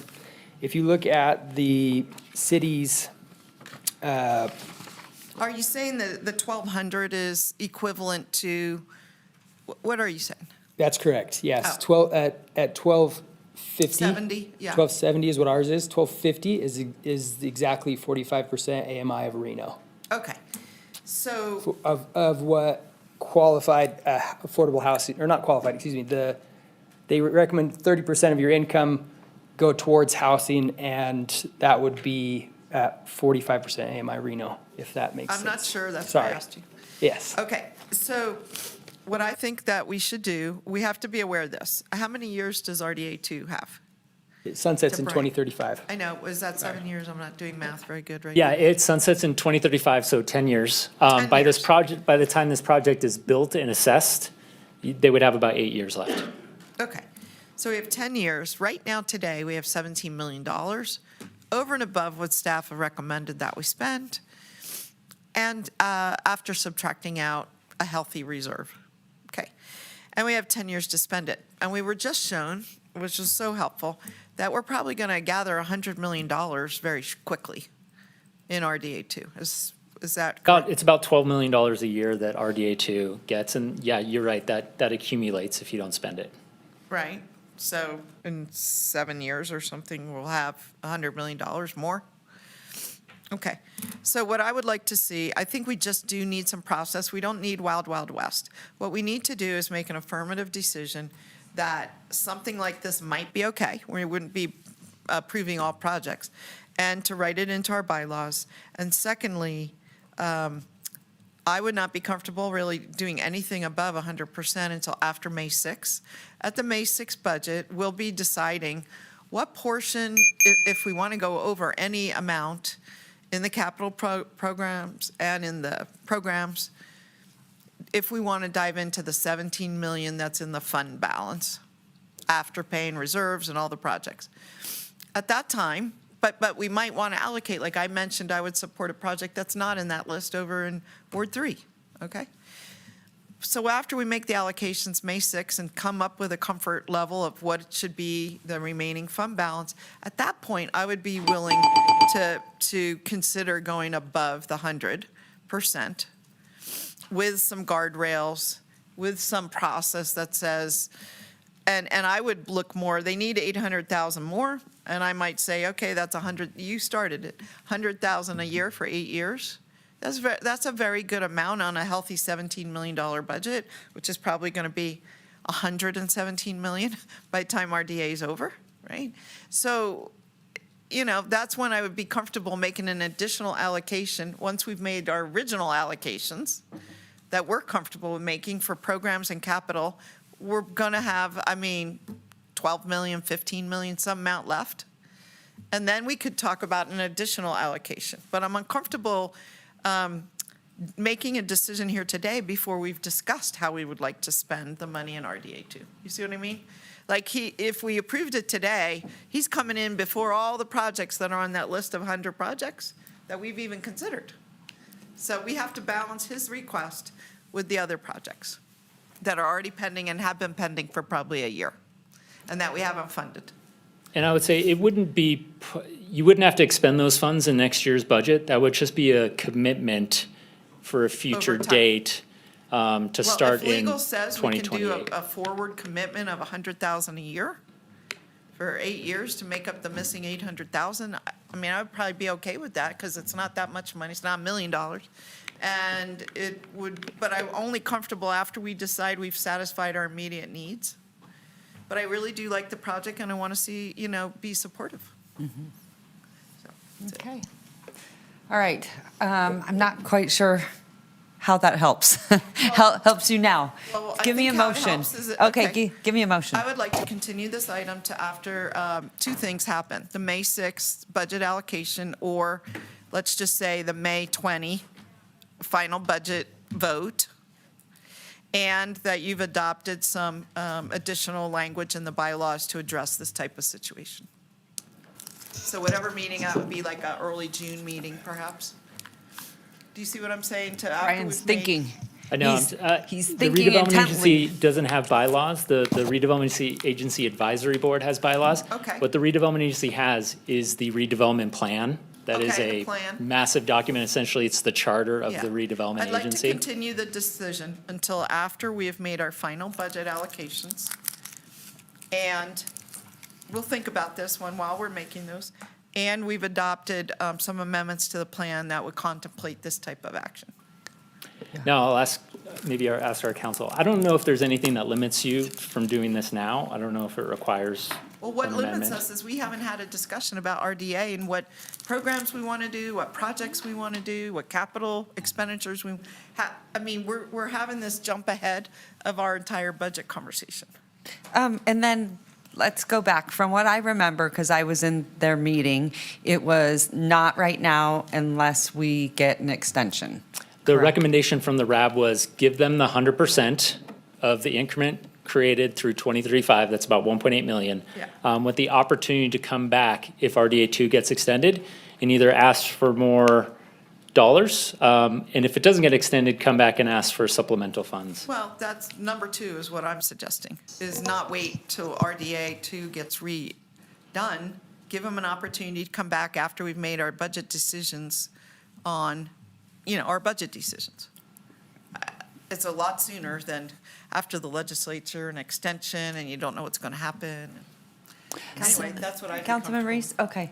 Mr. I do have a motion. Hold on a second, I do have a motion. So it was to continue this till after our budget discussions and until after and you could bring it contemporaneously, the redevelopment plan could be amended to contemplate this type of request. Okay. Madam Mayor, I would like to second it, but I have some questions before I Okay. do that. Well, then you second for discussion. And Well, but then it advances us to the I'll discussion second, part. and then you There you go. discussion. She- Okay.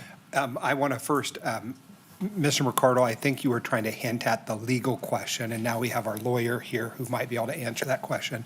So I'll put it to you so we can make sure that I understand. You know, I have this sense that governments obligating future governments to do a thing is a challenging legal environment. So Ms. Dewar and I are concerned about making a commitment of a future body. And so can you help us understand the contours of that concern? Sure. For the record, Roy Robinson of Camper Kroll, outside legal counsel to the agency. You have a redevelopment plan for the area, and there is a long process to adopt that plan. That's where you have to identify the area. It goes through planning commission. We had that discussion earlier. So you are bound by that plan. But you don't need an amendment to the plan to do what you're discussing. The possibility of giving funds directly that are not generated by the project. You could do that currently, but what I believe I'm hearing is that you would like to have some type of guidelines. So you could do that as an additional program, as a policy, and just have it be supplemental. It's not going to carry the same weight. It would be able to be amended and modified by future action by this body. Well, let me ask another related question. Mr. McCardle suggested that one of the things we could do is we could say, okay, we're going to allocate 100% of the TIF to this applicant. And then the applicant might come back to us later and ask for additional money. Aren't applicants always able to do that, whether we motion that it happen or not? Do you see what I'm saying? Like, we could allocate tonight and take a vote, all in favor say aye, and do that. And I want to ask the applicant in a minute if that's what they would like us to do, because that seems to be one path. And then the applicant would come back to us after we go out to the legislature and try our Wheel of Fortune down there in Carson and do all of that. And then they would say, hey, remember us? We were in front of you back in, April of 2026, and we said all these words, and now we're here again to say we need some additional funds. Right, so that would have two issues, one being the legal issue, and you would be able to invite him back. From a contract standpoint, you'd want to make certain that anything signed with the applicant, you weren't binding the agency, so you have no obligation to extend, and you could do it that way, but that would be a separate decision at that point, which would be separate to a different but-for analysis. So while it could be done, that would be Well, actually, I'm not suggesting that we would do that. I'm saying that I don't believe you have to have a contract to obligate us to do a future thing. What I'm saying is that we do the thing that allocates 100%, but then the applicant is free to do whatever they want in the future without reference to whether I put it in a context that they could do it. Yes, you could not make any reference to, coming back in the future, allocate 100%, I believe that's the 1.8 million. And then if the applicant wanted to come back and seek additional funds, then we'd have to evaluate the project at that time. And so I suppose that is now the question that I have for the applicant, how you see it. Because Ms. Dewar and the motion is, you'll have to come forward, but the motion is to continue it till after we have our conversations. The alternative might be someone else might propose a motion that says, give you the full 100% and be done with it. Do you have an opinion about what is best for your project? Yeah, Mitch Morris, Coldwater Capital.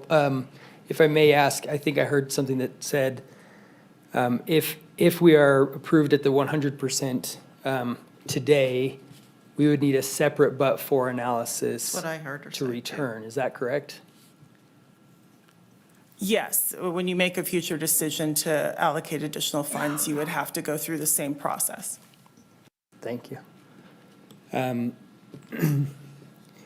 that case, I think I think the support here has been amazing. So first off, thank you so much for that. And this is me just kind of buying a little bit of time thinking without taking too much of your time because it's super late. So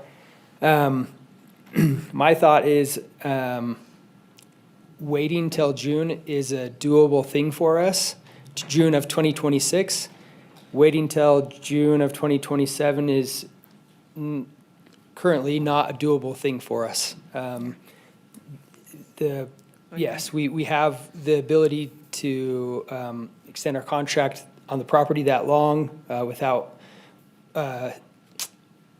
severe financial consequences, so to say. So we can, June is okay. Okay. In short, so that, and that would not require us to go get a separate but-for analysis Right. if we wait till June. Right, And 'cause- I Go ahead. would like to clarify on the but-for analysis, you would have to do a statutory but-for analysis, so there's no requirement that it be the same full outside process, but you would have to look at the numbers again and as a body decide that, but for the agency's additional funds, it wouldn't be. So arguing in support of the motion, I think that if I was him, I'd rather wait a couple months and maybe get everything I need. Yes. Or rather than get part of what I need, but I still can't move forward, than waiting another maybe year and a half and possibly having to do a but-for and possibly being in a queue with other projects that have come in that time that might be competing for the same dollars. So that would be me, and that's why I made the motion, is to give you a few months, let us get through the budget on RDA, let us have our staff propose a policy that would allow us to do something like this. So then everyone is on the equal footing. They may or may not decide to do it, but at least we haven't made a special thing for you, but we're not doing it for anyone else, that kind of thing. Yeah. That's why I made the motion the way I did it. Yeah. Okay, so, did you want to? All I wanted to say was I appreciated the motion, and I also really appreciated the clarification, Mr. Reese. So thank you for that whole conversation and for inviting the applicant to engage there. That was very helpful. Thank you. Okay, Madam Mayor, I have one more point in our discussion. go ahead. I was able to hear Ms. Dewar's comment in the back about the budget related to the RDA. It seems to me, and this is related to this project, is that there might now be a new line item in the proposed projects, Exactly. which is essentially like an allocation of RDA dollars to a fund that would support a project that we value, its housing, right? And so whoever is bringing that back to us, if that's Ms. Van Buren and the RDA team, that has to be included, because then we're now having to evaluate that relative to our other things, which could be the LEAR or. Well, it's in RDA Oh, too. RDA 2. So it could be whatever else is there. Now, RDA 2 has more money, but that's the point, is that it'll be both the programmatic things, the capital things, and now this third thing. And land is another thing. So that's all I wanted to say. Okay. So do I Well, need to restate the motion? no. So I have a motion and a second. All those in favor say aye. Aye. All those opposed? Motion carries. We look forward to working with you. Thank you very much. Impressive. You're impressive. Thank you all, appreciate your time. No, thank you. We look forward to working with you. Yeah, we'll see you soon. Okay, we'll see you in June. All right. JW, where are we at? Let's wrap up RDA and go to board comments, followed by public comment, and then adjourn the RDA. Perfect. Any board comments? Nothing? Okay, anything over here? I am going to say, I do think we have been operating the RDA, I think, Brian, did you say 8 months now? 9 months, yeah. Okay, I do want to have sort of a reset with council, maybe a special meeting. I want to figure out what that looks like. It might be an all-day type of workshop or something, because you do have a charter plan. There are a lot of different things we haven't talked about. What do you guys want the RDA to be? What is the future? What exactly can it do? What can't it do? I think, you've had council members that even think that, there might be other mechanisms, or it might be tied to the general fund, or just, there's a lot of different questions that even still, this is new to all of us. So I think, need to do a deep dive as council. And who do we want to be? Reimagine what the RDA is. So it's kind of like our reimagine, but for the RDA, because a lot of things are moving, but the council's not involved. And I think that that's going to end up eventually frustrating, people that are sitting up here, the ones that after us. I'm starting to get frustrated, and I don't want to be that way because I know this is an exciting opportunity for the city that we haven't seen. So if I feel that way, I'm feeling like someone new sitting down in some of these seats might feel the same way. So The opportunity to educate more on how this works. Yeah. Sometimes it's finance and it's math and it's challenging. Any opportunity to educate is welcome. well, but also I think the thing is you have barriers and you have lanes, right? Because I'd be like, why can't we do this over here? And you're like, Hillary, that's not even in the RDA, right? So let's help us understand better so we also don't sit up here and cause you heartburn with maybe dumb questions. They're asking good questions. I'm asking dumb questions. So thank you. Appreciate it.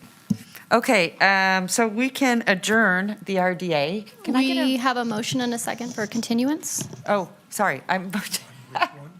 All those in favor say aye. All those opposed, motion carries. Okay, perfect. Okay, so now we're on item D1, Redevelopment Agency Advisory Board update, which I believe we do not have one. Nope. Moving right along. No We're- action. We're on Redevelopment Agency Board comments, item E1. What I just made, I'm so sorry. I thought that's where we were. Now we're on closing public comment. We have none registered, so we're on item G1, motion to adjourn the Redevelopment Agency Board. All right, I was Second. looking at Miss Anderson. Oh, so moved, second. Okay, perfect. All those in favor say aye. Aye. All those opposed, motion carries. Okay. Okay, we're back to our regular agenda. We're on item C3, Charlie 3. Charlie 3, perfect. Okay, Charlie. Charlie Ms. Foose, thank you 3. so much for being here today. She has waited all darn day. 9.5 darn day. hours. Angela, you're amazing. Are you ready? No, you guys We're are ready. amazing. You No. are, you need a snack or a break, or you want us to keep going? Do we, oh, I'm going to feel so bad. Madam Mayor, I do not require a presentation, but if someone else does, I do not require a presentation. I don't. okay. Well, Ms. Ebert would like one, Ms. it's no problem. Foose, if you would like to show one, we would be happy to sit here and Okay, gloat over it. But if you don't, we'll we'll do it quick. okay. Yep, so for the record, Angela Foose, Assistant Director with Development Services. Last month, I came before you and we talked about live entertainment. And the direction last month was to come back with some kind of a mechanism to create a pilot program.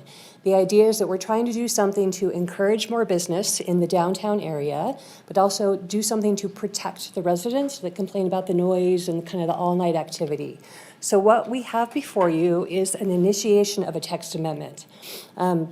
While it's a pilot program, it's going to be a temporary program. The idea is that we would try it out for 18 months. We're going to see how it goes. We're going to put some rules on this, or bookends, so to speak. Some of the things that we specifically are going to limit this to is just the indoor activities. So for bars or businesses that want to get out of doing a conditional use permit and want to do it for indoor activities, this would apply to them. If they wanted to outdoor activity, we have some bars in Midtown and downtown that have a patio and they have outdoor kind of a venue. This would not apply to them, only indoor. You are still required to get a cabaret license. Again, that's through our business license department. We are also going to take a step extra and require a security plan. We already have a checklist for a security plan because it's something that staff has been requiring as part of a conditional use permit. But again, it's not something that it's in code, so we're just putting this actually on paper that these are the requirements. Again, from a safety perspective, we're looking at how are you handling people standing in line? Do you have appropriate lighting to make it safe, right? All the basic things that we talked to the code enforcement department, the police department, we said, what are the key things that when you have bars open at 4 o'clock in the morning, you see as a problem? So those are the things that we're going to require the individual business provide to us in advance. We're also going to put some restrictions on this. So if you are a bad operator and you're not complying with your security plan, we are saying we are going to reserve the right to potentially pull back your cabaret license, which means you can no longer have live entertainment. So we're putting them kind of on notice of, hey, this is a trial thing. We're going to give you the chance to be a good operator. If you do not, we're going to pull this back. We're also going to limit this to just the downtown, midtown kind of 4th Street core. This is not a citywide program. This is specifically for areas that you can only operate, or you can already operate 24 hours a day. So again, our downtown core, you can have a bar 24 hours a day, anytime you want, no rules on that. But when you add that live entertainment, we make you do a conditional use permit. So that in itself doesn't necessarily make sense. We're getting a lot of complaints from the bar industry. So again, we have a very limited area where this will apply. It's not citywide. Next steps, because we do have to amend the zoning code, we're going to go through I would call it a quick process. We're going to hold meetings next week with the public. We're going to go to Planning Commission in May. We'll be back before council, before you take your summer break. So this will be in place come June. And then we're going to take the next 18 months and really just track how it's working.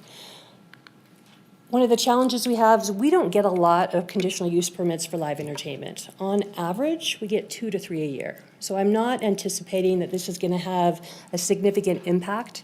But if we can help even 1 or 2 businesses to be able to open faster, especially during these summer months where you have a lot more live entertainment activities, that's a win for the city. So I know you'd had some questions before of how many applications do we have in the queue. Limited to the downtown area, we have 0 in the queue.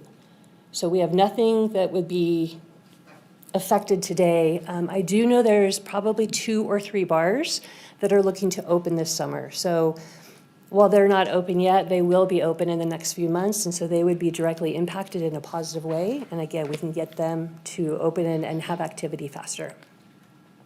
The recommendation is before you, and I'm available if you have questions. Okay, thank you.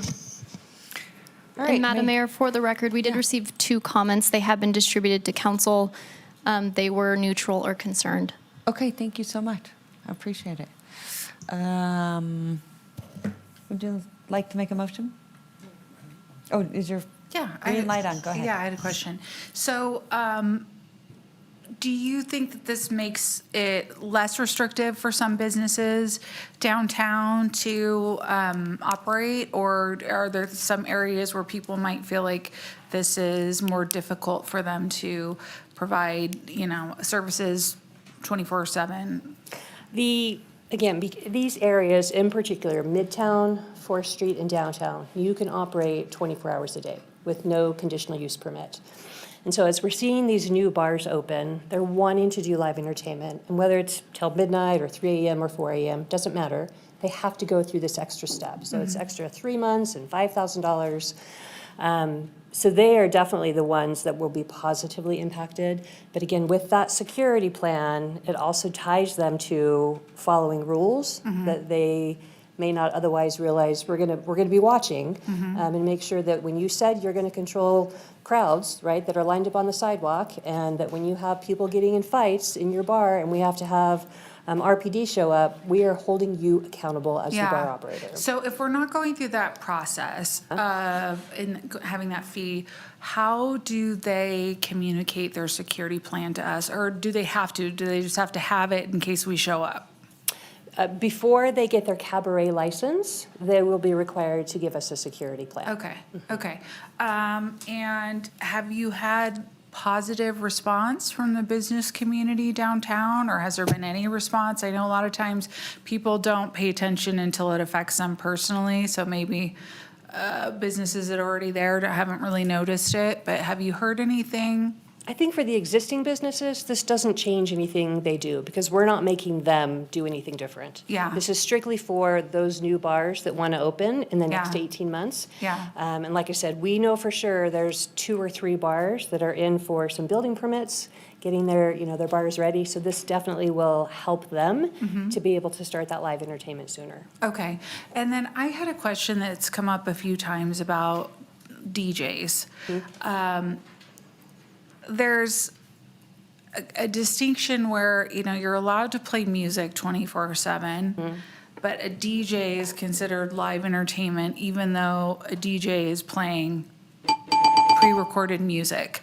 Where is the distinction in that? Like, is that something that's in city code or is it a state? It's both. Okay. Yeah, okay. we define it in our zoning code. We also, state law also has regulations on live entertainment. And how we try to just simplistically explain it to business owners, because we get this question a Yeah. lot. If I'm going to your bar to drink and there's music in the background, that's just a bar. If I'm going to your bar because I want to go dancing, that is live entertainment. Or if I'm going because I'm going to go pay to go watch a DJ or pay to watch a band or go for free, right? If I'm going there to do something that doesn't involve just going to the bar, that's that live entertainment piece. Okay, but what if, and I'm not like trying to be argumentative, but what if it's like a nightclub that's just playing music all night? Like people are going there to dance, but it's not like a DJ. They just have, you know, a mix that they throw on and, you know, it's top 40. I don't know. I don't go out anymore. I have no clue what's out, they call it now. But what if that's the case? And that would be the dancing component, which is live entertainment. Okay, if you're so going even there though to dance, there's no DJ, there's no band involved, it's still considered live entertainment because people are going there specifically for dancing. Correct. Okay, thank you for that. I've Yep. always been kind of like, I didn't really get what was the distinction there. Yep, and I mean, we have a lot of bars that just have jukeboxes, right? Yeah. You don't go to the bar knowing that, oh, I'm gonna go dancing because there's a jukebox. You may end up dancing just because Yeah. a good song comes on. Yeah. But you're not going there to go dancing because there's a jukebox. Yeah. You're going Yeah. there to drink and listen to good music that Yeah. just happens to be playing once in a while. Yeah, all right. It looks like she's gonna. She's But- very comfortable. And it is hard, it's hard to define the difference. But when you think about it as, we've all been to bars where we're going to go dancing. That is live entertainment. Okay, thank you. Yeah, yeah. Okay, quick question here.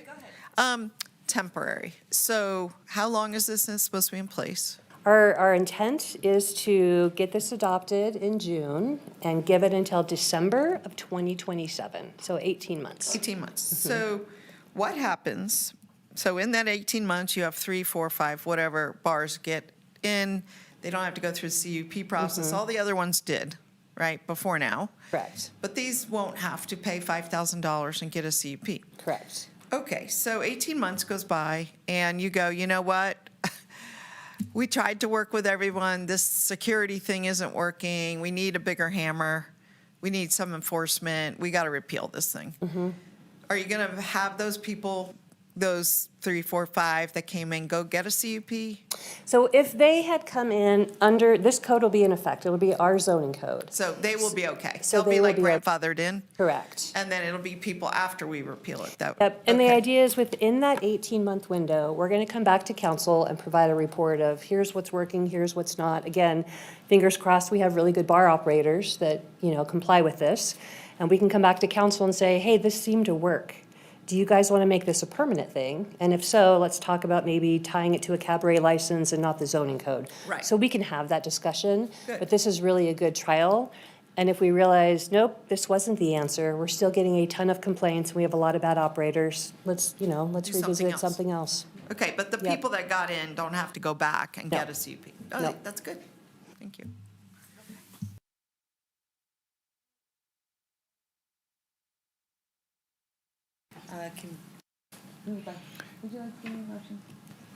Make the motion. Move to initiate an amendment to Title 18 Annexation and Land Development Code to provide for a temporary exception to conditional use permit regulations for indoor live entertainment within the entertainment core. Okay. Second. I have a motion, I have a second, all those in favor? Aye. Aye. Motion carries. Good job. Thank you. Madam Mayor, before we move into item C forward, and then I just for a moment of clarity, we did also remove item C2 from the agenda earlier, and that was not heard today. Yes. All right, Madam Mayor, we're opening item C4, downtown bid hearing date set. All right. Is this a resolution to be read? Do you need a resolution? I mean, that's what we're doing. I would ask, does council require a presentation on this item? No, I do not require it. Thank you. Mr. Hall? So we just need a motion to adopt? Yep, I'll put it up there. Whoop. I went too far. She did such a good job. Thank you. Move to adopt. No, I'm gonna, go ahead. I move to adopt a resolution setting a public meeting for complaints, protests, and objections to the assessment roll for the Downtown Business Improvement District for 10 a.m. on May 20th, 2026. Second. All right, I have a motion and a second. Aye.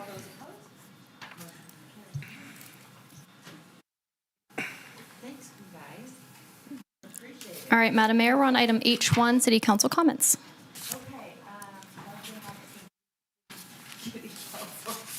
Okay, City Council comments? I'm going to start to my right. Go ahead, take it away, Ms. Anderson. I just wanted to say that I had the privilege of touring the Liberty Dogs did you campus love that? yesterday. Amazing. And I mean, what a joy, something we're just going to be so proud of. But I wanted to see if we could get it onto the agenda that they come and give us a presentation. I know that we're discussing some internal policy about potentially supporting being puppy raisers or puppy adopters or whatever their policy is. And so I think we should take every opportunity we can to introduce the community to the Liberty Dogs campus and what's going on there. So if we can get that into a future agenda, I'd appreciate it. Yeah, I think Jackie and I went and toured a few weeks ago, and I think Jackie was putting it on. So I just don't know the date, but we'll find out when Jackie gets And I back. think We'll get it. Councilmember Reese and myself are touring on May 30, is what I remember. Okay, well, you are Or going, is it April 30? you're gonna April 30. love it. It April is- 30th. April 30. This So- is like such is- good news. Oh, I Such, know. it's, So special. it's really good news for Reno. I'm just and so working proud on of getting them. a tour for the Animal Advisory Board as well. So- It just blows you away, doesn't it? Anyway, in the Puffy viewing area. I could, no. Yeah, Oh, me you didn't too. know, we didn't get to see any puppies. So, but I was like, I could live in the viewing area, the puppy viewing area. We can all go there after council meetings for our mental health. Exactly. Okay, Councilman Martinez. Thanks so much. Yeah, I just wanted to ask if it's possible to get maybe the United Way of Northern Nevada and the Sierra to come talk about their special assistance funds for emergencies to help residents pay for utilities. I know part of the conversations when we talked at Truckee Meadows Water Authority and with NV Energy, they have opportunities for our residents to take advantage of some funding allocations to help cover those costs for people that are struggling financially. And I just wanted to see if it would be possible to add them as well to the agenda at some point in the next couple of months to get some more information on specifically the SAFE program, but some of the other work that they're doing in our community. Thank you. Okay. All right, Councilman Reese. Thank you so much. I wanted to share with everyone a thanks and to our Reno Fire Department. Yesterday, while we were at a forum, I got a call from my child who was trapped in an elevator in our building at 200 West Liberty, and they ended up being trapped in the elevator for about an hour and a half. But I will tell you that Reno Fire responded.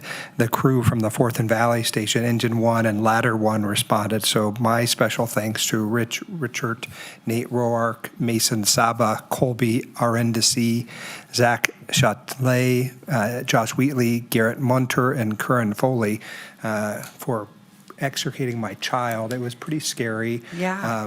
Wow. And so I just was being thankful and grateful for their assistance. And we sent them cookies today to thank them, but it was very kind of them. Wow, listen, that happened to me here whenever I first was elected, and people had to go out the roof.